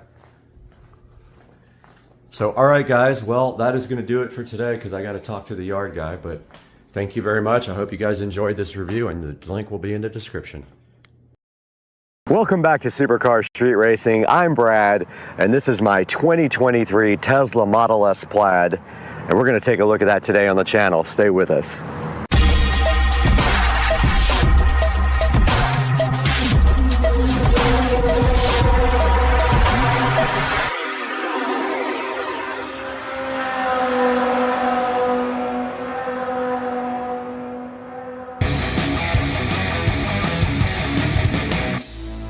Welcome back to Supercar Street Racing. My name is Brad.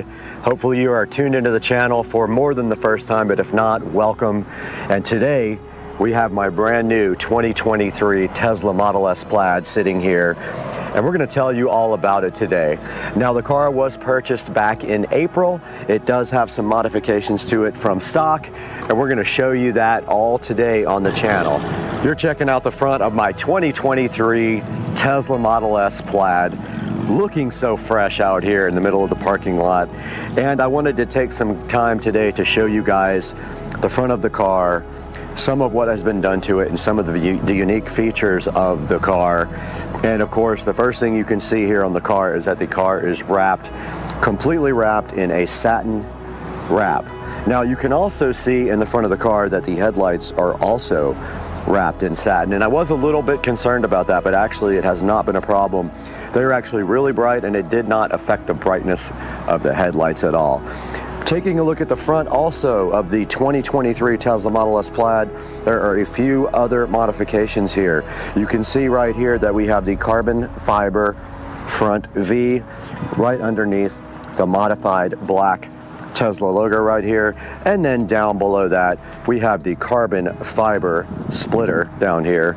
And that thing is called an apron, and it literally just sits right on top of the regular bumper and gives the car an enhanced look as well, a more sporty look, and it does match the carbon fiber rear wing that we will show you guys, carbon fiber rear spoiler we'll show you guys here shortly.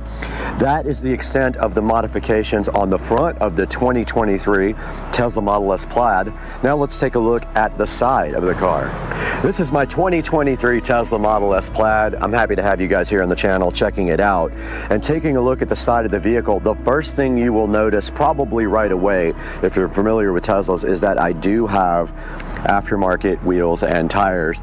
Immediately, the first thing I did when I bought the vehicle was go ahead and order my wheels and tires. Now, I did get the car with the 19-inch Tempest wheels and tires because I didn't want to pay the upgrade for the 21s.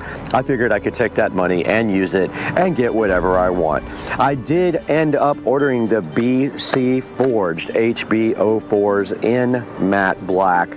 And there you can see how they look, and I did order the hardware also exposed for the three-piece wheel, and the bolts are actually matte black as well. And apologies, I'm in a flight path right now, but that's just what happens. Now keep on looking at the side of the Model S Plaid, you'll see some other cool features. I do have the hardware 4 version of the Model S Plaid, and so this has more cameras and no sensors whatsoever, all camera based, and that is what you're seeing right here is the hardware 4 camera. And if you notice right on top of the hardware 4 camera, we do have some carbon fiber camera covers, which I think add a nice accent to the side of the car here. And then moving down the car a little bit further, and you can see it just opened by Bluetooth. We do have the carbon fiber mirrors as well, looking really good, and they do also match the carbon fiber camera covers here, and also the carbon fiber that you're about to see in the next picture. All right, we're towards the back of my 2023 Tesla Model S Plaid now, and you can see right there that the door handles did pop open because of the Bluetooth phone. And here we have the carbon fiber caps for the Model S handles, and they look awesome. And back here you can see the 295/35 ZR21 Pilot Sport 4S's with the HB04 BC Forged wheels. And that's going to round out the side of the Model S Plaid. Let's take a look at the back now. All right, here's a good look at the back of my 2023 Model S Plaid. You can see the tail lights looking great. I don't know if they were resale for 2023, but I did forget to mention that the front headlights were restiled for 2023, and they are upgraded laser headlights. Here in the back, nothing really to show except for the fact that we removed the Tesla logo here completely when we did wrap the car, and also in the front, we also removed the front license plate. Taking a look at the inside of my 2023 Model S Plaid, and I did wait specifically for the exact color combination that I wanted. I wanted black interior with carbon fiber, not the wood grain, and you can see in here, this is all new carbon fiber interior, and also this car does have hardware 4. And taking a look at just like every other Model S, they have the screen over here on the left that shows you a bunch of information like navigation, your charge rate, the time and things like that, and maybe like your radio station and things like that you're listening to. And then over here we do have the yoke. I did not have a choice on the yoke. I did not order this car custom made, so the yoke was actually already in the car. Moving down to the bottom here, you can see that the Plaid comes with some brushed aluminum or just straight up aluminum pedals, which look pretty cool. And then moving up to the seats, these are not real leather seats. All of the Teslas have vegan kind of safe leather. And then looking to the center here in the middle of the dash, they do have 2 chargers for wireless phones. So if you stick your phone right there, and it did start charging. So they have 2 of those right here available for you. And then moving into the center here, we have a pocket right here that does have just enough area for a few pairs of glasses. And then moving forward, there's another pocket that I actually just found out about. I did not know this existed until yesterday, and if we move that open, there's actually 2 USB connectors right here and 2 on the back here in the right by the back screen here. And then of course we have our center console with a lot more storage in here, and we do have a cup holder if you let that slide forward.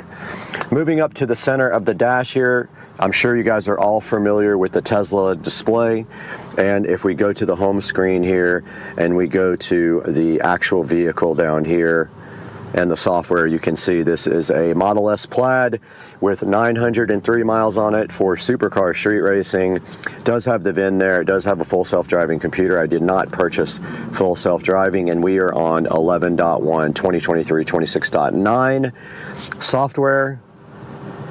And then moving up to the very top of the car here on the controls, you hit the control button. You have the ability here to play with the mirrors, the steering, the wiper, the window locks, fold your mirrors, the display, the child lock. And then at the top of the screen here, you can see LTE. You can move the display towards you or away from you with this button here. And then of course there is your brightness control, and this button here pops open the glove box over here. Moving down to pedals and steering, you can see this is where you choose your acceleration, and that basically is how the pedal reacts to your foot. And you can see here we have chill, sport, or plaid.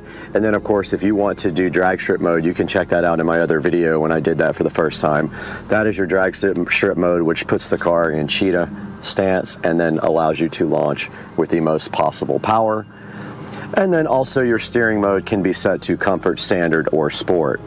And then track mode is right there, and that really allows you to fine-tune the car for more of a track type aggressive day.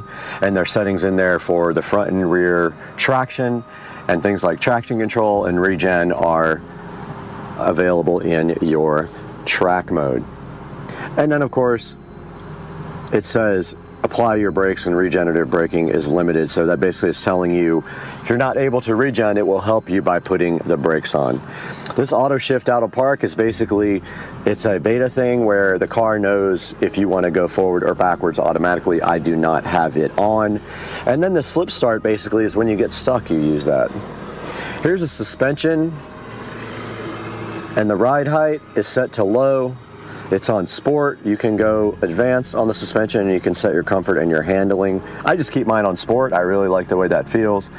It says here if you want to use comfort dampening and autopilot, you turn this switch on when you have autopilot on, and then it sets your default ride height to low. But if you press this, it says when enabled, the default ride height will adjust to low mode in most driving scenarios. Model S will always automatically adjust the ride height to balance comfort, handling, and range, and that's all that's available on that screen.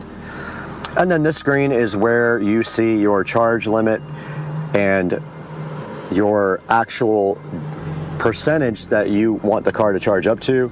And this car is set to charge no higher than 90% is what they recommend. And they recommend 80% if you're going to be driving the car every day, which I do not.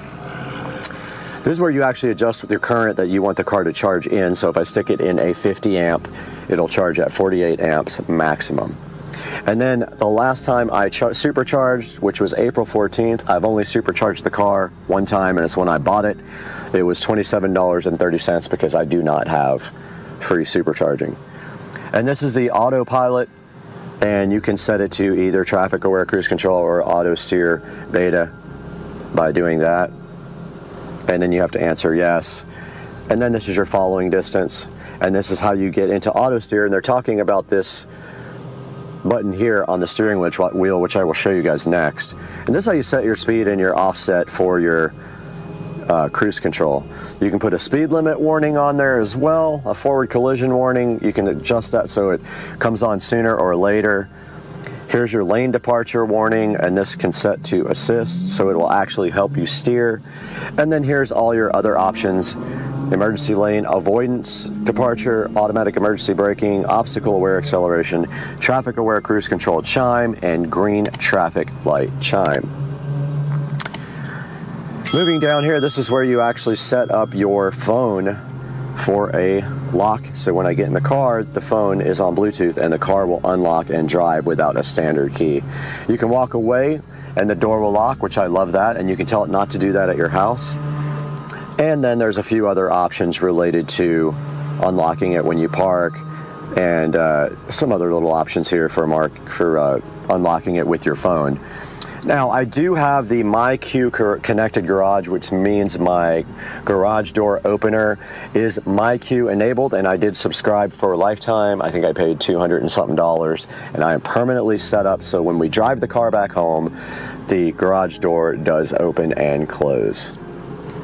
Taking a look at the lights, you can turn the front and rear fog lights on, the dome lights off, on or on auto, the ambient lights inside of the cabin here, and the auto turn signals, and the auto high beams, and then headlights on when you get out of the car.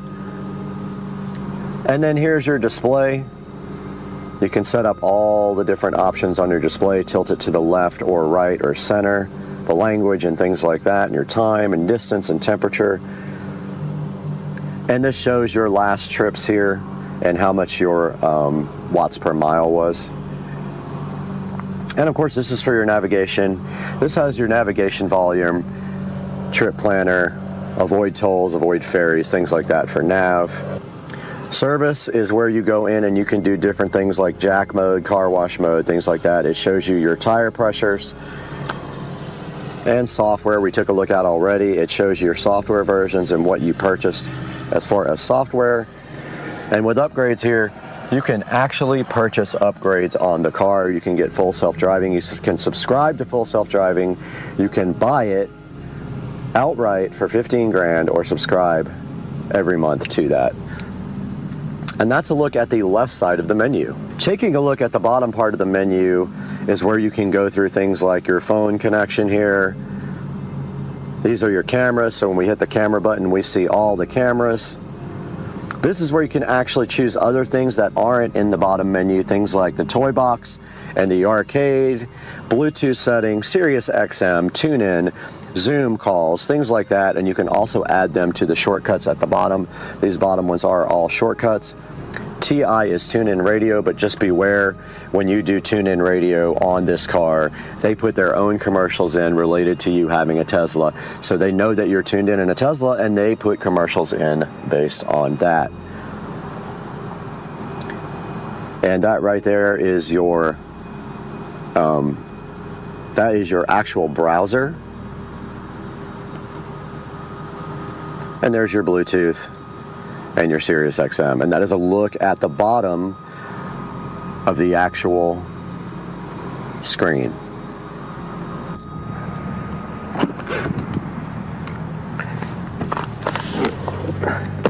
We are now in the back of my 2023 Model S Plaid, and I'm telling you, the back seat of this car is absolutely awesome. They redesigned the back now with a screen for the rear passengers, and the rear passengers now have control over their own climate control, and they are able to actually watch videos back here. Now you can see right now I just powered on this, and I will show you some video of this that I'll cut over. But you can hear that the AC is now on, and also I will run you guys through the whole entire thing of this screen here momentarily. Also, let me turn this off.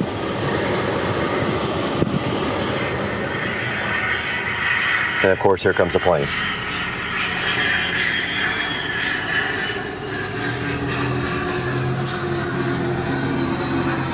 I'm literally in the flight path. My God, ridiculous. Jet.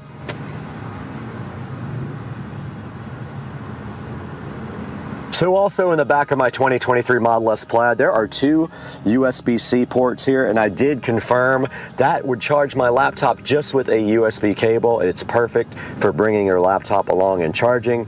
And I did locate the other two USB ports in the front of the car the other day when I was looking around in there, and I happened to find this hidden compartment.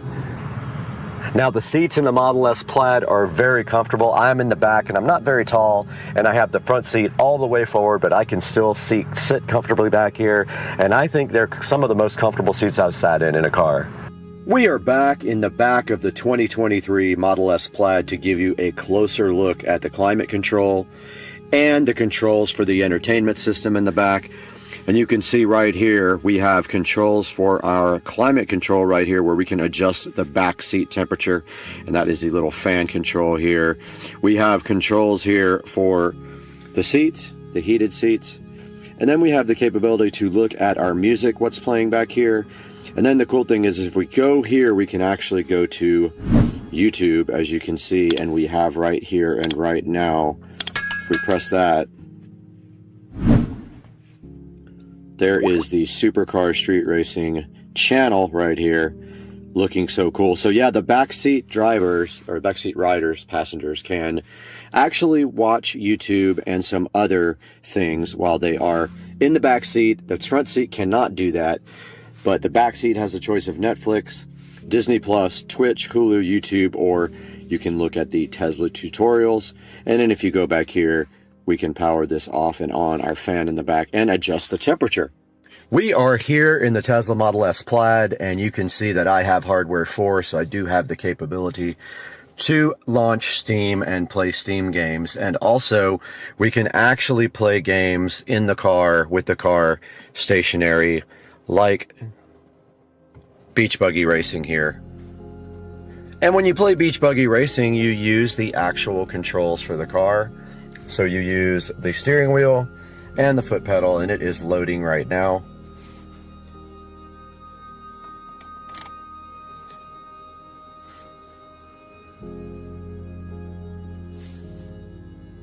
And I am trying to figure out why there's no sound. But the sound isn't what's important right now. It is important that you see that this plays with the stock factory steering wheel and gas and brake pedal. You can see here I am steering this guy with the car, and I do have my accelerator pedal. So that is how you play games while you are sitting still in the Tesla Model S Plaid. Alright, we are back in front of the Model S Plaid screen here, and you can see that we are in the arcade. And if we hit launch Steam Beta here, it will take a couple of minutes to launch. There it goes, so it is starting up right now.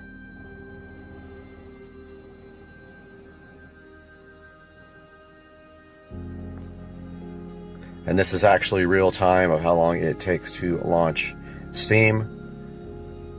So it has been about 25 seconds since I did it. There is the Steam logo. And here we are in front of the screen, and you can see right here, we can actually install all the games that we have inside on the PC in the car and play them with Steam. So I just wanted you guys to check that out real quick, what that looks like. This is a look at the front in the Tesla Model S Plaid. Nothing much to see here. I've only been inside here one time. The only thing in here of note is a tow hook and the ability to change your washer fluid. Nothing else to see. Very clean. The probably first or second time I've ever opened it. Alright, we're around back at the trunk of the Model S Plaid, and I purposefully left everything in here so you guys could get a good idea of the space that this thing has. And you can see I have a large Walmart box in here I have to go return. I have my camera equipment here and some shopping, and my charger right here is right underneath these clothes. And I do have the Tesla wall connector there, the Tesla mobile connector, sorry, not the wall connector. And that is what I use if I have to charge, which I really never have because I don't really drive the car that much. But that's a look at the back of the car. You also have the switches for the back seats right over there on each side of the seats as well. Alright guys, I hope you enjoyed a look at my 2023 Tesla Model S Plaid. And we hope you guys will like and subscribe to the channel, and stay tuned for all the fun things that we're going to be doing with this car on Supercar Street Racing. We'll see you next time. Here we got the two tiniest, fastest vehicles on Earth. We got this little Tesla, we have this boat, and then we have this peel right here, and this comes off so good, and then the peel's done, and then you don't got anything left in your life, and your life is empty. What's going on, guys? Getting my afternoon walk on. It's Friday. And on Friday, I get to work from home. It's pretty amazing. So, I'm getting my hour-long walk going in the neighborhood. And then, who knows? Maybe a little car meet later night. Not sure. Still checking out the scene. But I'll know here in a little while. Happy Saturday morning to you guys. Another weekend. I know it's going to fly by, but enjoy it while you can, before you have to be back at work on Monday morning. So today I want to talk a little bit more about this battery tender and the way to hook it up. So I'm going to show you guys the pigtail on the battery tender. I also want to talk about window tint a little bit. You know, tint is extremely popular on cars. There's a lot of reasons to get your windows tinted. Primarily, when you live in the state of Florida like I do, the heat can be a huge issue. So the tint really helps keep the temperatures down in the car. Excuse me, guys. Secondary, privacy, and it definitely keeps the wear and tear inside your vehicle from the sun from destroying your dash and your leather, or, you know, vinyl seats if you have those as well. So I did get the windows tinted on the SL65. When I got some performance work done on the car, I asked the performance shop for a good tint shop. They recommended one here in Jacksonville. Took the car over to them. Took them about 5 hours to do it. I was surprised. Now here's the thing, a lot of tint shops will hand cut your tint, meaning they will actually hold the tint up to the window, they'll measure it out, and they will hand cut it with a razor blade. Most modern tint shops, if they're any good, will have a cutter that almost looks like a printer. It has all the vehicles stored inside of it, the patterns. They'll go in there, they'll press a button, print your tint right out. It's awesome. Then all they have to worry about is putting it on the car and getting all the bubbles and stuff out of it. So let's take a look at non-tinted vehicle versus tinted vehicle. So here we go, taking a look at the two vehicles here in the garage. This is a 2009 335i convertible. Notice all the 335 convertibles were hardtops, which is one of the reasons I bought this vehicle. Unlike the 1 Series, which is a soft top convertible. Now you do sacrifice a little weight to have a convertible. They weigh 200 or 300 pounds more than the coupes, but I absolutely love having a convertible in Florida in the summertime. So anyway, off track a little bit, but here's the 335i. Now notice here, this car has factory tint. It's not very dark, you can see through the car. It's okay, it's not terrible. I have not had this car tinted. That is on the list of to do. In fact, I might go do that this week. Let me go ahead and close this garage door so you might have a better idea. First of all, let's look at the other car though before I do that. So this is the 2005 SL65 AMG Mercedes-Benz. So this car has 70% on the front, and I can't remember the percentage on the side. I want to say 20%. And have a look at the difference there. So that one versus that one. And it'll be much more pronounced once I close this garage door and the exterior light can't get through the back window. You'll be able to see that much better. But notice here, 20% versus factory tint. Same on the back windshield here. Back, you can definitely tell the difference there in the tint. So notice here that, you know, this tint is definitely illegal, and you probably will get a ticket in it if a police officer sees you with this tint on the side windows. So I would be careful. If you don't care, a lot of people don't care. One of the best things you can do is, if you see a policeman anywhere around you, roll the windows down. That's the best you can do. This car, of course, no issues whatsoever until I take it over this week and get it tinted. So there you have it, guys. Now, next part of the video, I'm going to show you guys the hooking up of the battery tender junior permanently on your battery post. Alright guys, here we have the front battery on the SL65, and you can see right here, somebody put this on sideways. So, unfortunately, now be careful here when you're taking this battery off that you don't touch anything metal with your wrench, or you will know immediately, because you're going to arc it and it's going to be an issue. So now this nut has to come all the way off. So now that that is loose, let me see if I can get, and don't drop your wrenches down your engine bay. See if I can get this on there now. Helps to go the right way. But so this is a positive post. And this one is actually way easier here because someone put it on correctly. Now, of course, this little driver here thing doesn't have any torque whatsoever, so it's not going to get off anything tough. That's what my big Hitachi drill is for.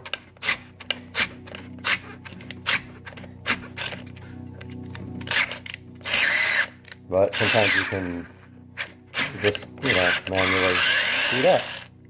This one's going to want to fall into the engine bay, so I'm going to do the rest of this part by hand. And now, notice I'm going to twist that back. Twist that where it's easier to get to next time, because someone torqued it down sideways. Next thing we're going to do, come over here, grab our pigtail device thingy, whatever it's called, and got to be very, very mindful in this part not to cause any arcing. Now notice here that the plug is undone, the cap. So first thing I'm going to do here is put this cap back on, then come over here to the clearly marked positive post right there, and that thing's going to want to push off. You're going to have to help it. Now this is a little bit of an issue because of the way this post is in here. You can see it's going to have to go backwards like that in order to fit or be bent. So forgot to grab the nut from under there. Being a little tricky. And of course the bolt. Now I did notice also that there's a little bit of corrosion on this post. That's something I'm going to want to deal with because this car is pretty much spotless in the engine bay, and that I do not like. So let's see if I can get this post back on.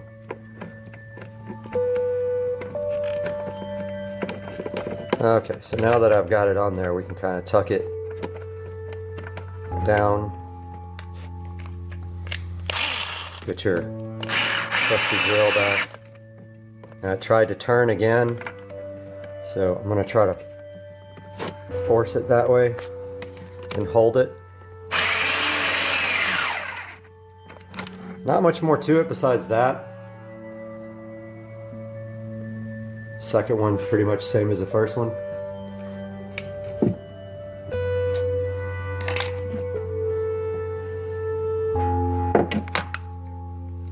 Whatever happens, do not let this nut fall into the engine bay. I'm gonna go ahead and put that on there, and I'll get back with you guys. Alright guys, so the next thing we're gonna do is take some of these zip ties. I think black works good, it matches the engine bay. These are a little long. I mean, we don't need 12-inch long zip ties, but this is all I have right now. And so here's what we're gonna do in this case. We are going to take this cable and we're going to nicely tuck it out of the way. So, see if I can get a good shot of this. So the first thing we're going to do is, looks like there's a nice place here to tie this off to the battery bracket. So I'm going to do that right here. Throw a zip tie on it right here. Get it nice and level. Make it look presentable. To me, the most important thing is that the car be immaculate. So there's the first zip tie right there. I'm going to put another one right next to it down here on the battery post. It's going to run right along the battery post right here.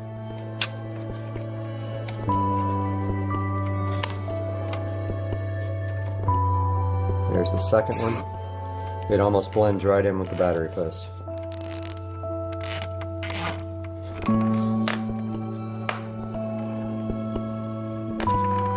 Now, so you have this extra pigtail now laying in here. Best thing to do is kind of just tuck this away get it out of everything. You can't even really see it now. So let me show you. So this is how it looks installed. Now, anytime I want to charge the car, all I have to do is just pull this pigtail out, connect it to the battery tender junior, and we're good to go. Now, the next part of the step is we're going to come over here and maybe we can cut it with these. Of course, I don't have any good cutters. I think they're inside the house. But these will do the trick, I believe. It's going to take 2 hands. I'm going to go ahead and cut these zip ties and be right back with you. So I ended up using these kitchen type scissors to cut them. That was the easiest thing. That leads me to another thing. I can't stress the importance of good tools and the fact that I don't have enough. I am working on that. Had a lot of tools, but going through a divorce, I lost most of them to my ex. So next thing is I just noticed is that now the battery cover is going to be hard to put on because of this battery tender. So I'll either figure out a way to get it on there. Yeah, it looks like I got it. Did get it on there. It turned out actually pretty good. So there's the finished product of the pigtail installed. Wow, the car is really dusty. That's what happens when you blow your garage out. So there you have it, guys. That is all for today about the tint and the battery tender. Please like this video and subscribe. I'll be coming out with videos almost every day. And we'll see you very soon. Hey guys, welcome back to the channel. And today on Supercar Street Racing, we have this 2015 Honda Pilot. It's actually my neighbor Dawn's. I'm gonna help her out and do the brakes on it. Front brakes, just pads. And we're gonna document that for you guys while we do it today on Supercar Street Racing.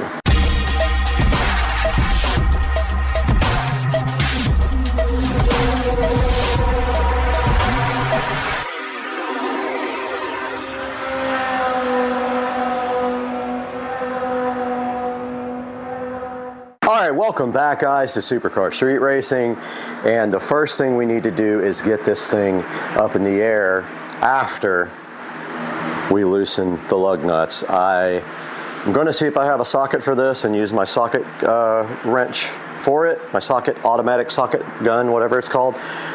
So let's do that now. Let's go find it.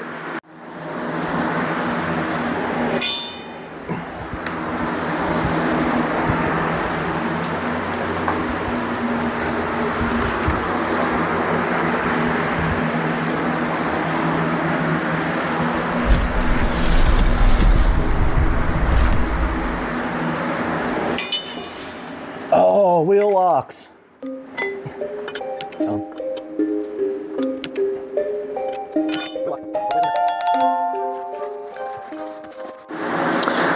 No joke, it took me about 45 minutes to get the glove box open. It was completely stuck. So I have the wheel lock now, and we can work.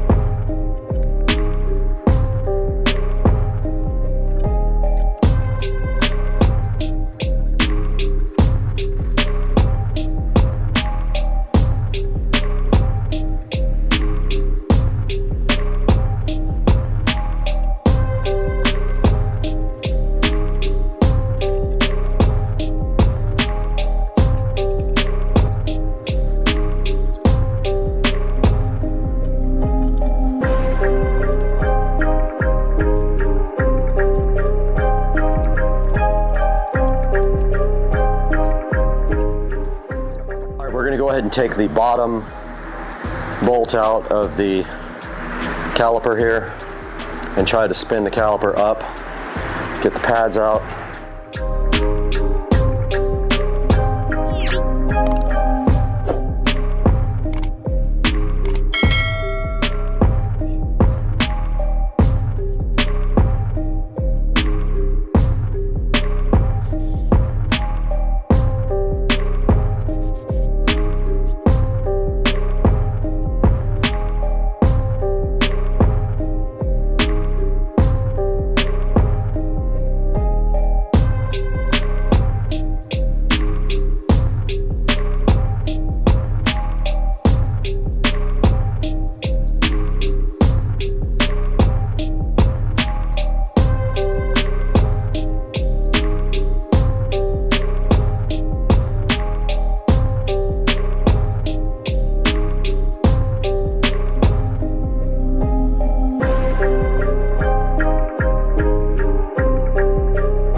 So we got the brake pads in, and now we need to compress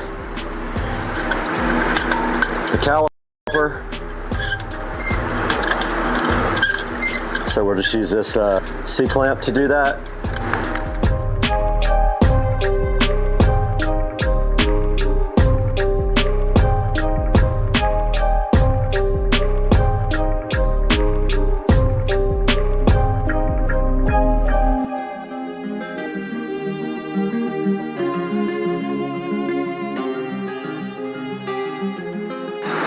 Okay, we got the lubricant on the brake pads and on the clips here.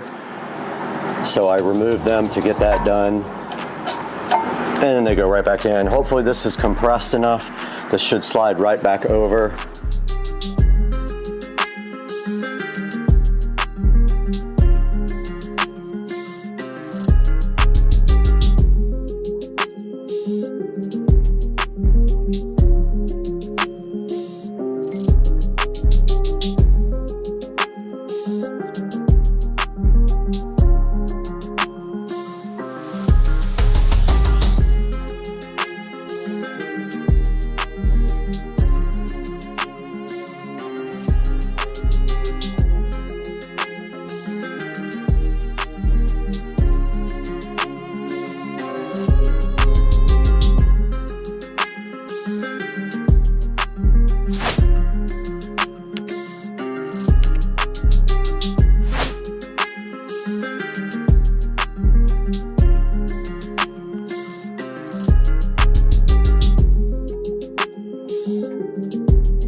I got the caliper bolts back on, and that side is done. We're moving on to the other side.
Alright guys, we are inside the 2015 Pilot, and of course once you get in, the brake pad will be a little bit soft until you pump the brakes, and then we're about to go for a test drive.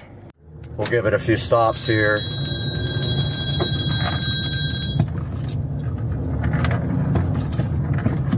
Made one clicking sound the first time I put the brakes on, but it feels fine.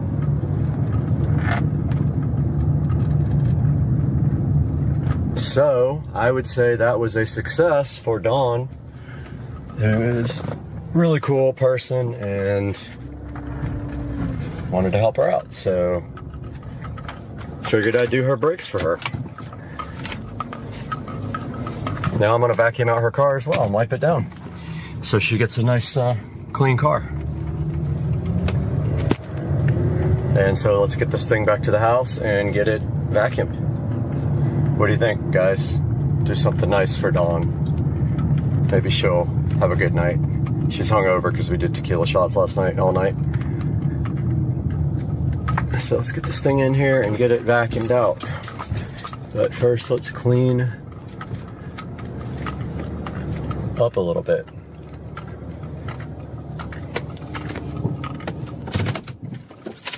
AC feels good.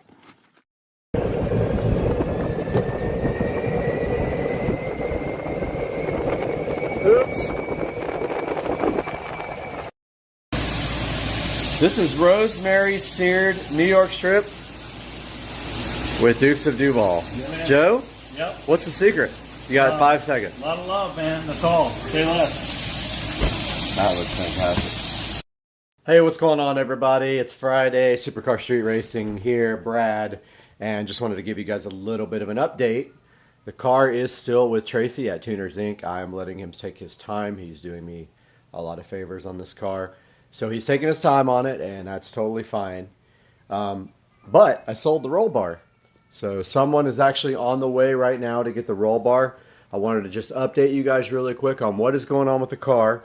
But basically, Tracy is putting in the ethanol sensor, the fuel composition sensor, and the AEM boost control solenoid, so we'll be able to control boost directly from the AEM. Now the plan is we're going to be running E85 full time. We already installed an extra fuel pump and the injectors, and we will be running 30 psi of boost full time, or maybe more, depending on if that turbo is efficient or not. So that's just a little quick update. I know I haven't posted any content, but as soon as I get the car back, the next thing we're going to be doing is refinishing the dash. So stay tuned, everybody. Supercar Street Racing. All right, here's a look at the roll bar. You guys saw my video where I removed this, and someone is on the way to pick this up right now. I sold it literally for half price to get it out of my garage. There's a roll bar, shift light, and any minute now somebody should be pulling up for this thing to get it out of my life. Hopefully he'll buy this strut tower brace too, but I doubt it. Anybody wants an IS300 strut tire brace, let me know.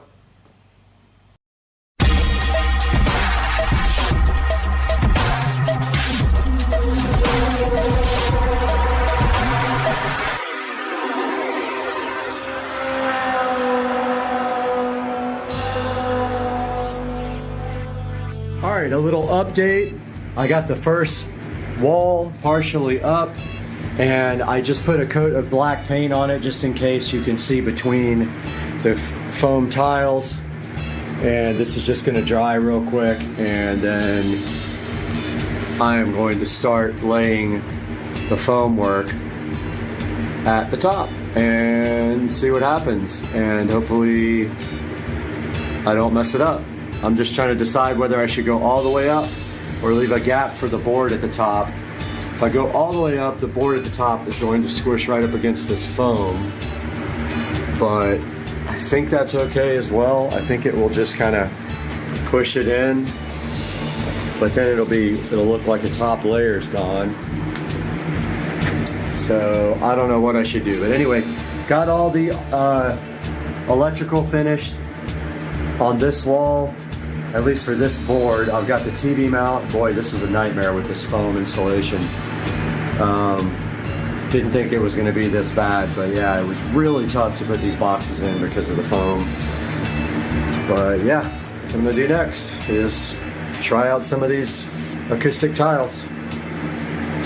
Hey guys, welcome back to the channel, and I just wanted to give a quick update video and let you guys know that we are live online right now on Supercar Street Racing channel with the studio build. That I kind of wanted to go over everything that I have done in here before I keep working.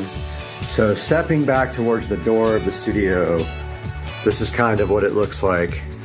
It's kind of a mess right now, but as you can see here, we basically have all the wiring done for the speakers. So we're gonna have 7.2 audio.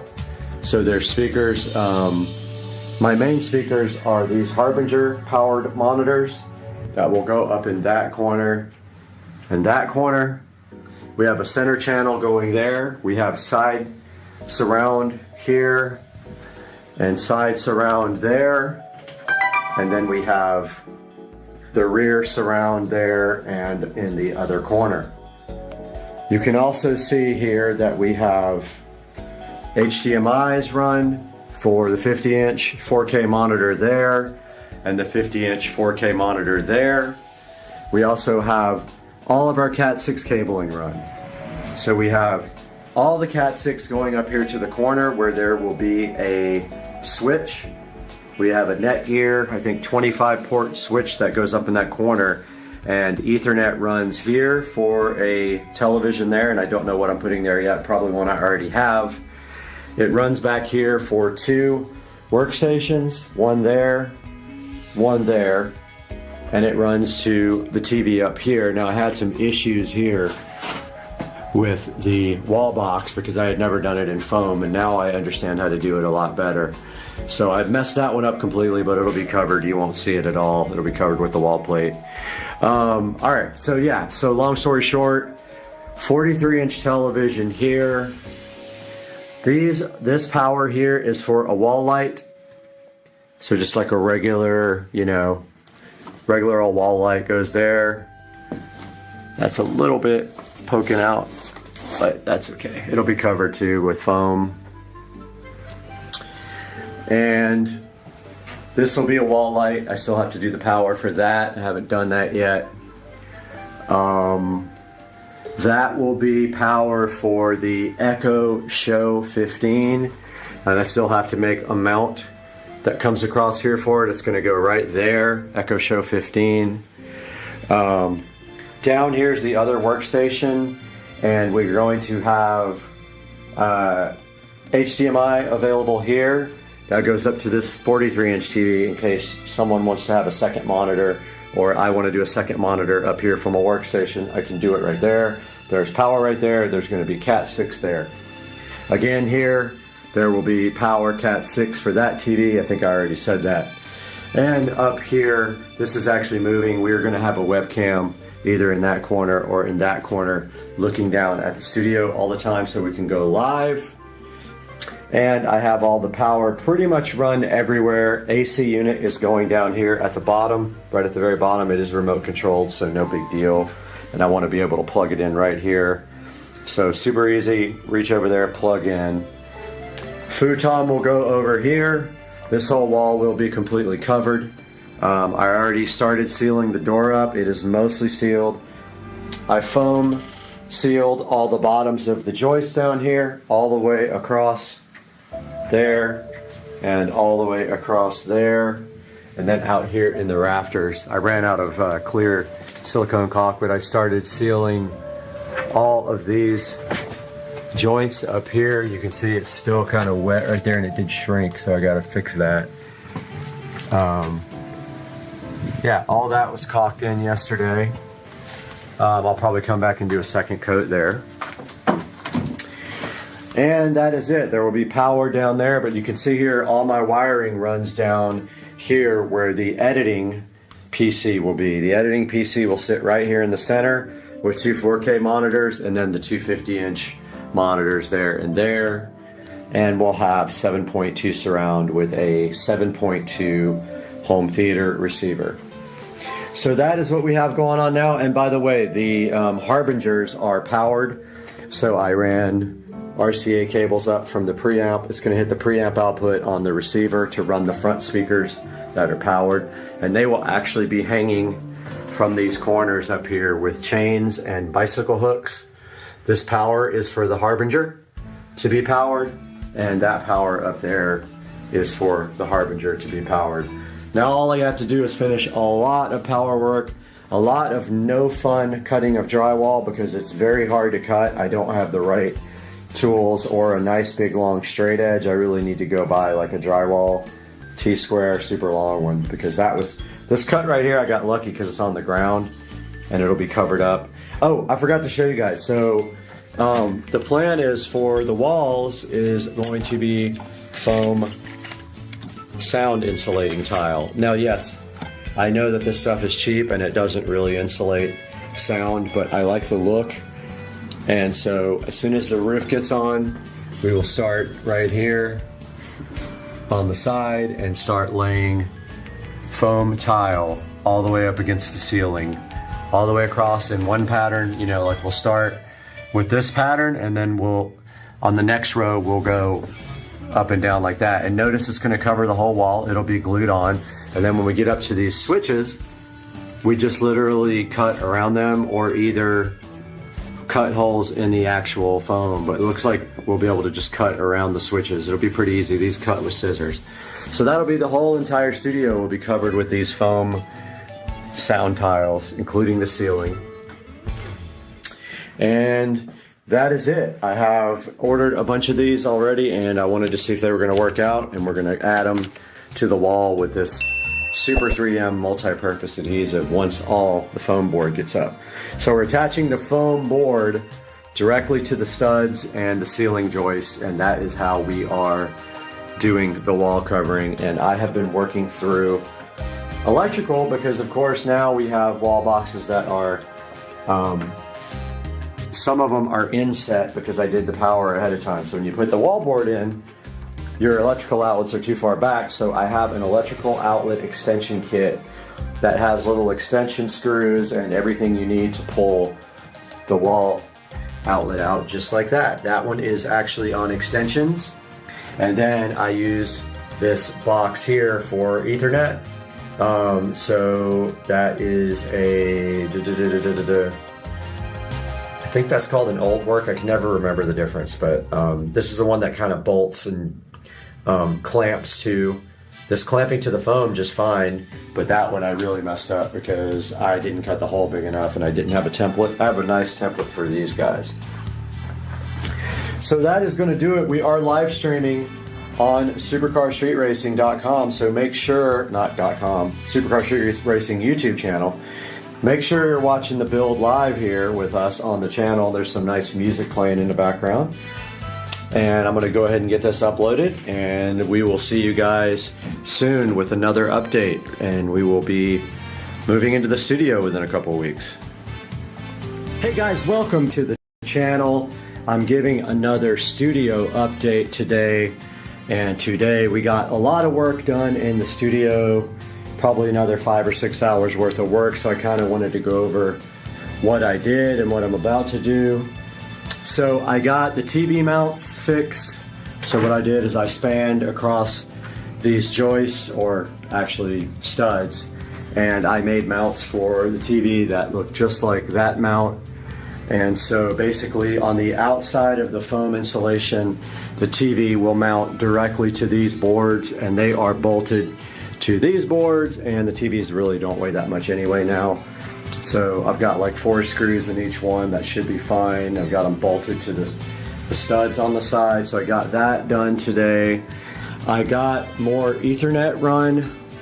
So I made another run from the switch is going to be up here down to where I'm going to have an HDMI cable here running up to the 50-inch monitor and an Ethernet jack, so that you can actually plug in another computer here and feed this monitor. And I also ran Ethernet across here. It's actually down there right now. For the same thing on this side, it will basically be a Cat 6 cable and an HDMI port for that TV. So I have all that stuff now. I have all the stuff from Amazon to put that in. I actually connected power today. So I connected power there on that side to all the accessories that are getting power. I connected power over here as well, and also put the female plugs on for the speakers, the powered speakers. The Harbingers are going up here in the corner. You can see the power and the RCA cable for that. This has power in it. The ceiling has power now for the extra lights. And next I am going to be running this USB extension from down here up to that corner for our webcam that's going to be live in the studio. And that is a lot of work today. Got this HDMI also ran for the HDMI and Cat 5 jack down here that you'll be able to tie into this television if you want to. So yeah, got that all done today. It was quite a bit of work. You can see all my Cat 6 cables here for the switch. They're all labeled with numbers and then numbered on this end, and then I will label the actual boxes as I put them in. There's another HDMI and Cat 6 for that monitor to be tied into if somebody wants to park right here. And then there's lights up on the wall to feed sconces or LED type lights there. So I also just got the new Echo Show 15 in. I was waiting for the bracket so that I could make the wall mount for it. So here we have the bracket, and that is going to be how it mounts, just like that. So it will mount just like this, and the power will run right into the wall there, and then the foam will actually, this thing will be kind of flush mounted because the foam is 1 inch thick. So think about with the bracket on top of the foam, the bracket will be on top of the foam, and then I was thinking maybe doing it either way. I don't know if I should put the bracket in now and then cut the foam around the bracket. If I do this on top of the foam, then the actual acoustic foam tile will run up against the side of the show and kind of make it look flush mount. So I think I'm going to do that, but that is the way that is going to be mounted, and there is power for that. So yeah, just a little update. Wanted to keep you guys posted, and I'm still making progress and busting my butt in here trying to get ready to put up. I guess I'm going to do either this foam insulation next or start on the ceiling. I kind of need 2 people to do the ceiling, so I'm holding off on that. But guys, I appreciate you keeping tuned into the video and checking out all the progress on the studio. It'll just take me probably another couple of weeks to get it done, and I'll keep you guys posted. And we're constantly streaming live on the channel as I work, so please tune in and like and subscribe. We'll see you guys again tomorrow. Okay, welcome back to Supercar Street Racing, guys. Second update for the day. I've been working really hard today, and we are about ready to test the front channel audio system for the studio. A little background, I got these Harbinger speakers about 3 years ago, and I've used them a total of 1 or 2 times. They are powered speakers.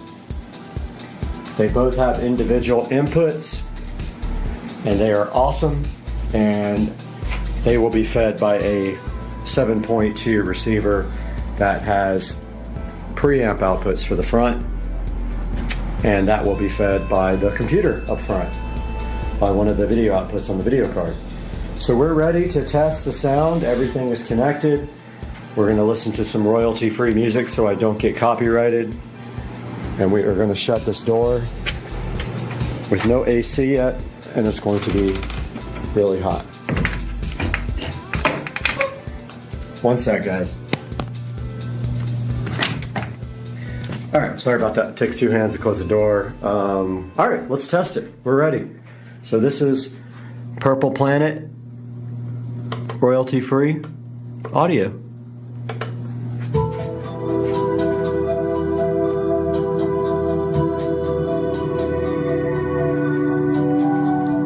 The phone is stereo, so you should hear the actual representation.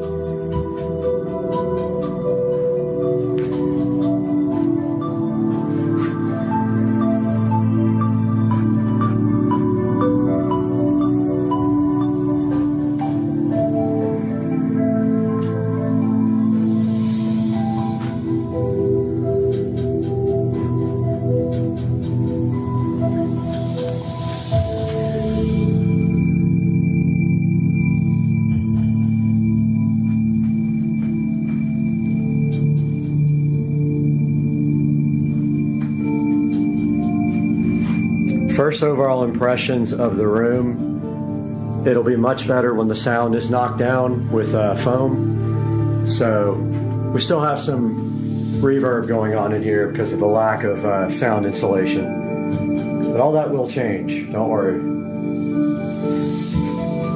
They actually sound really good. They're turned down almost all the way. So those will be flying up in that corner. We'll have hooks into the studs there, and they will be flying from the top corner, angled down at you. And then the center channel will be in the ceiling. You'll have side surrounds there, and then rear surrounds back there for the ultimate surround sound studio. And we'll either have, most likely we're gonna have a futon right there for guests, and then 2 workstation setups here for guests if they want to sit. But that was a test of the front stage of the upcoming studio sound. I did get some more wiring done. I got the HDMI cables run for the second output of these monitors to feed a workstation if we want to. Same thing over here, got everything labeled really nicely. And now all we have to do is put the wall boxes in when we put the foam insulation up. Guys, thanks for watching. We'll see you next time.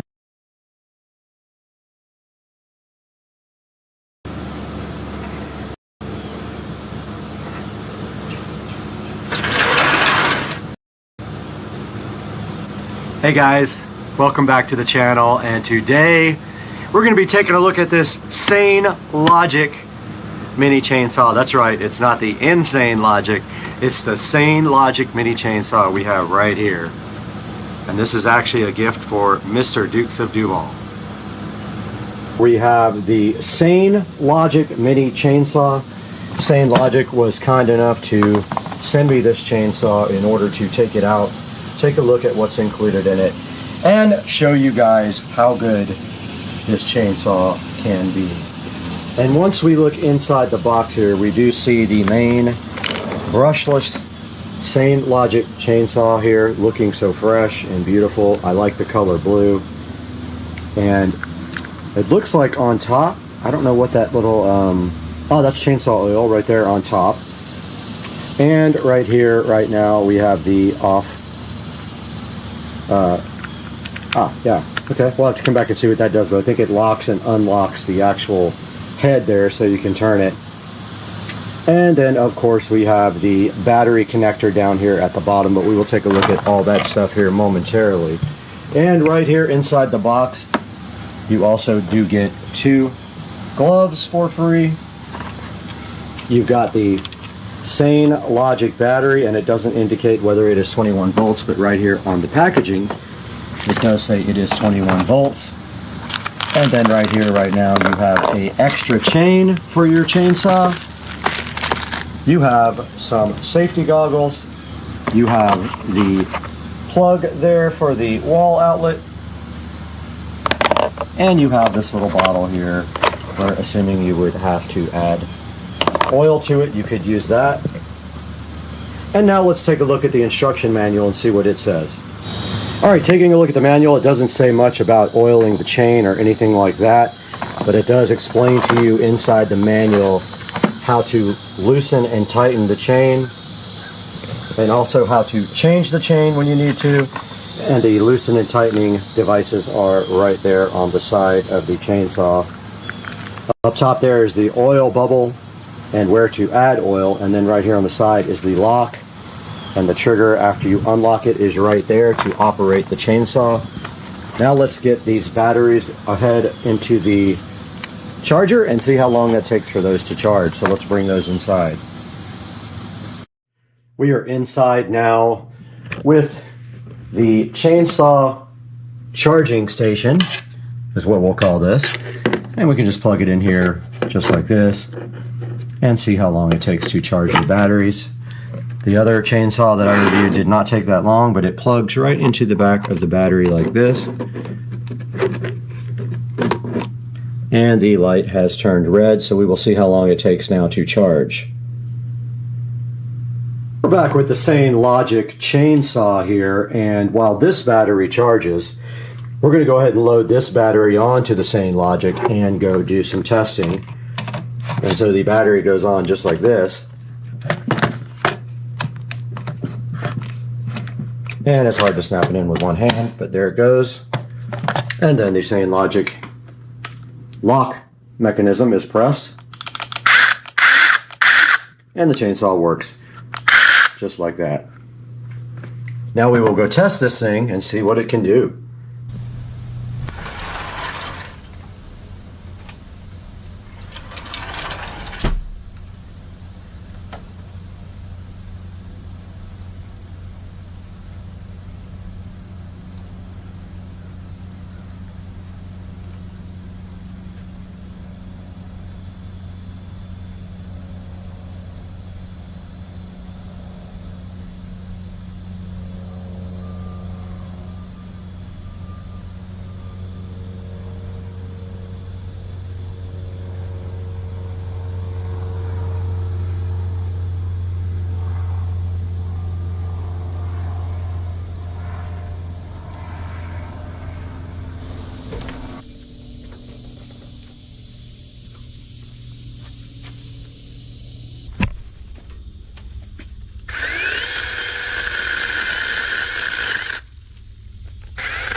All right, we have finished with the same logic chainsaw usage, and we placed it right back in its container right there. And now we are just waiting for both the batteries to charge. And actually, we'll put this battery inside with the other one. Sorry, today is an airplane day for whatever reason. And we have one battery on the charger now, and this one waiting to be charged.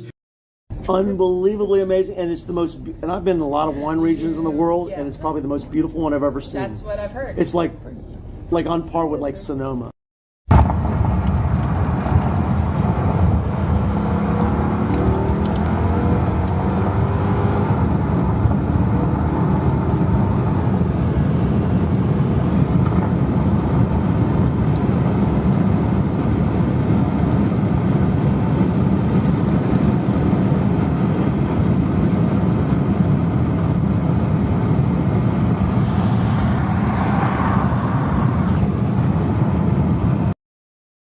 Things are looking beautiful in Northeast Florida today. As you can see out here, we have this most amazing view available of the pond and the pool.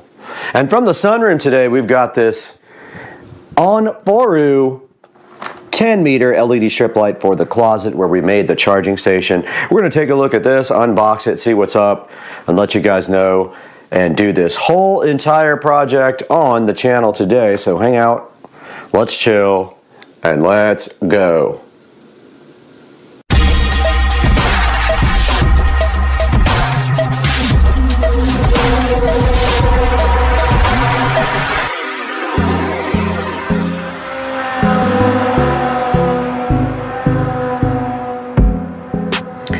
Out in the SCSR sunroom.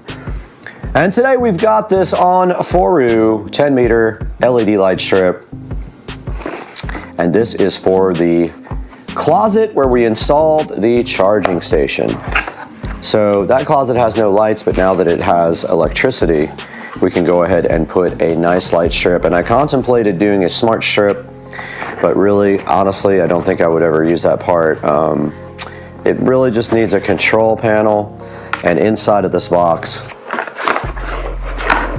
we have the on-foru, the names are just hilarious, light strip, looking so hot and fresh, and inside of the box we have the power transformer, and I'm actually happy to see it has a pretty long wire here, because what we're going to do is plug it into the outlet in the closet, and then we are going to run that down the side of the wall and up and around, but we want it to be a full U-shaped pattern. And in order to do that, we have to put the power control near the bottom, which is a bummer because we'll have to reach down. But what we'll do is we'll put it up a little bit on the wall. We'll put it up a little tiny bit so that we can actually reach that. But it'll be down around knee level. Or we can actually, yeah, I don't have an extension for this, I don't think. I might have one. I have a bunch of actually I might have an extension for this, which would be cool. We could actually put this up higher and then extend down and put the light strip on the bottom. But you also get these nice clips here and some extra 3M tape. And of course the light strip has on the back of it stickiness for your enjoyment to stick it directly to the wall, and we will get rid of this stupid sticker. But yeah, here's the light strip. You get the little clips and the screws, you get the power supply, and then this is a on-off type dimmer control that we will show you guys here momentarily. But I think I have an extension for this, which would allow us to put the power up higher and then run down to the power strip down at the bottom. I am an absolute wire hoarder. I have to force myself to throw away things, and I think that I see, it's actually really long though. Yeah, this is so long, oh my God. Yeah, that's exactly what we need. Male to female this, but it is so freaking long. Like there's absolutely no point in using that. So we're not gonna use that. That's like a 20-foot long extension cord. We'll have to figure something else out. Not that one. Inside the SCSR charging station closet now, and you can see right here and right now, It is very dark in here. We've got just our production lighting here, lighting the way. But what we're going to be doing is down here, and of course the GoPro battery is already at 30%. Barely used it. We're going to be connecting power here, run over to this wall. We'll just clamp the power wires to the wall there. And then we're going to go up the side of this closet to the top, around, and then back down this wall here, and that will be our closet lighting system. So that is going to take a little bit of work here, and the first step is to get the power wire run and see what it's going to take to run power. We're just going to go straight over here. I hate to do it that way, but that's really the only choice we have. There's no other way to get power to it, so let's get rolling. We have our power transformer here, and unfortunately there's not really a great way to get the power over here unless we go through the wall. I mean, I guess technically we could punch into the wall here and punch out, but I don't think it's worth like actually putting a hole in the wall for this, because then it has to be repaired. So I think the best bet is power transformer below here. And then I think maybe just like,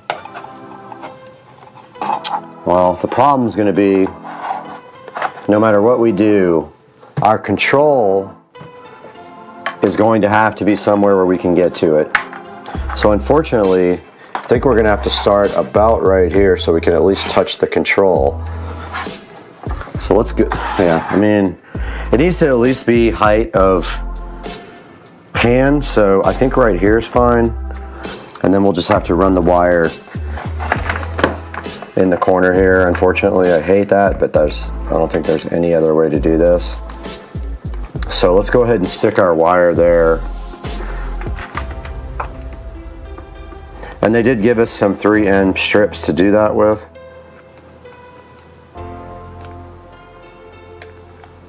They give you like these little squares, so you just stick those on and then you just pull off the backing like this. Sorry if it's a little dark, I don't have great lighting yet, I ordered it. So we're going to stick that right over here on the wall at a height where we can actually get to it when we're ready to work. It's not going to be ideal, but the result is going to be good when we're done. So what we're going to do here is go to the bottom of our reach and then just go ahead and stick this guy. And of course I stuck it crooked. And then we're going to actually run the LED strip from that, and my phone is going off. But you can see right here and right now, this is how we have the controller, and then this will come off of an LED strip and go just like this. And our LED strip is right here, so basically there's so much extra wire here now. But if we go ahead and put this on, we can test it. And there's our LED strip. So you can see right here and right now, I think what we're gonna do is run this wire down the side like that. We're gonna take this off. Gotta get my scissors for that. And then we're just going to go down and start down here. Let me grab my scissors and we'll go from there. And the battery's almost down. The GoPro battery. I don't know about this battery has LED strip and you can sticker. Start down the controller. You can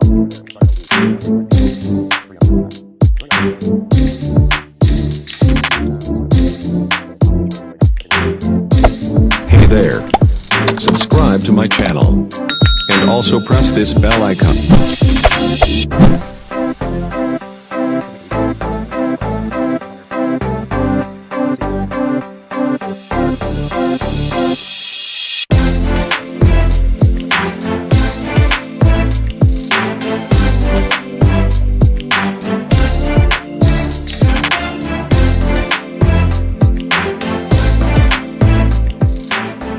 I wanted to show you guys the progress over here. So basically I mounted the controller right there.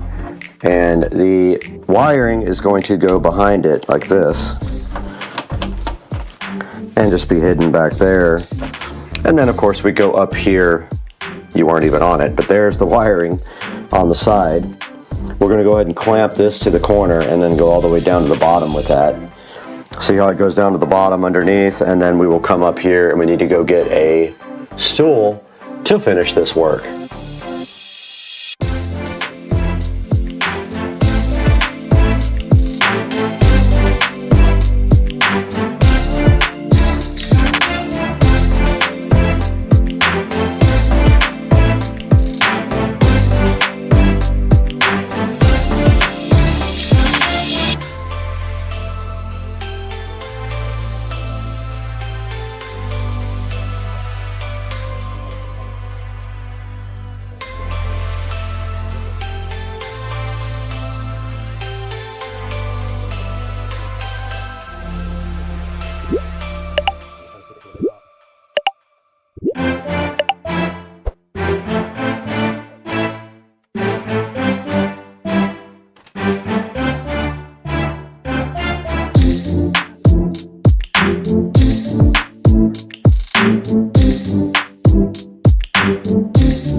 All right, this is our nice, well-lit charging closet now compared to before. Check out the lighting on this, guys. We just have to clean up the wiring over here and tuck it behind here like that somehow. Maybe put a screw back there to hold it in somehow, and then we will clamp everything down to the wall and make it legit, and everything will be fine. Everything fine. Like that, maybe. Maybe not. But we will figure it out somehow. And there is the adjustable light, and that is full blast. As you can see right here, right now, I can finally see what I'm doing in this closet for the first time on Earth. Now let's take it to Supercar Street Racing 4K Production Studio and Brad to take a look at these lights online on Amazon. Let's go. Guys, we're out here again in the beautiful 4K production studio at Supercar Street Racing, and today we finished up our project to create a nice closet to store all of our equipment in, and we did order lights. They will be here tomorrow, and I'm super hyped about that. Real production lights to actually add to the value of the station. And right here on the screen we have a very simple $22 on 4U LED light strip, and you can see right here right now it is dimmable, 3000K, and you did see in the video what the actual color looks like. And they have 2,835 LEDs. They have an adjustable dimmer switch, as you can see right here, and there's not a whole lot to it. You literally just take off the 3M tape on the back and stick it to the wall, and then you provide it with 12 volts of power, and it just is basically an LED strip. Now it does have a 4.5 star review here, as you can see on Amazon. We will be providing you a link in the description to go ahead and purchase this LED strip or any other product that you see. Please click through my link to buy anything on Amazon. Even if it says LED strip, you can buy whatever you want, and it gives me a small credit so that I can continue to bring you quality videos on the channel. So yeah, this thing has 4.5 star reviews. I don't know why. I read some of the 1-star reviews, and it was like it stopped working after a few days or whatever. But that's what returns are for. I know it sucks to have to take it down if you have to do a return, but hey, you got to take your chances sometimes. But yeah, please like and subscribe to the station, guys, and then we will see you again real soon on Supercar Street Racing, because guess what? I'm out.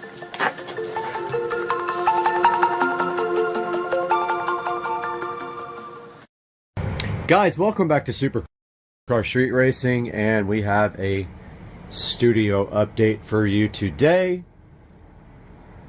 And I have been working hard in here, but also had some other things going on outside of this, so I took most of the day yesterday to go buy a beater car, which I will put on the channel soon. But what I have done in here is I have continued the acoustic foam tile work, and I have the acoustic foam tiles laid in on the ceiling all the way as close as I could get to here. But Joe and I are going to go tonight and get the foam board so I can finish the front wall.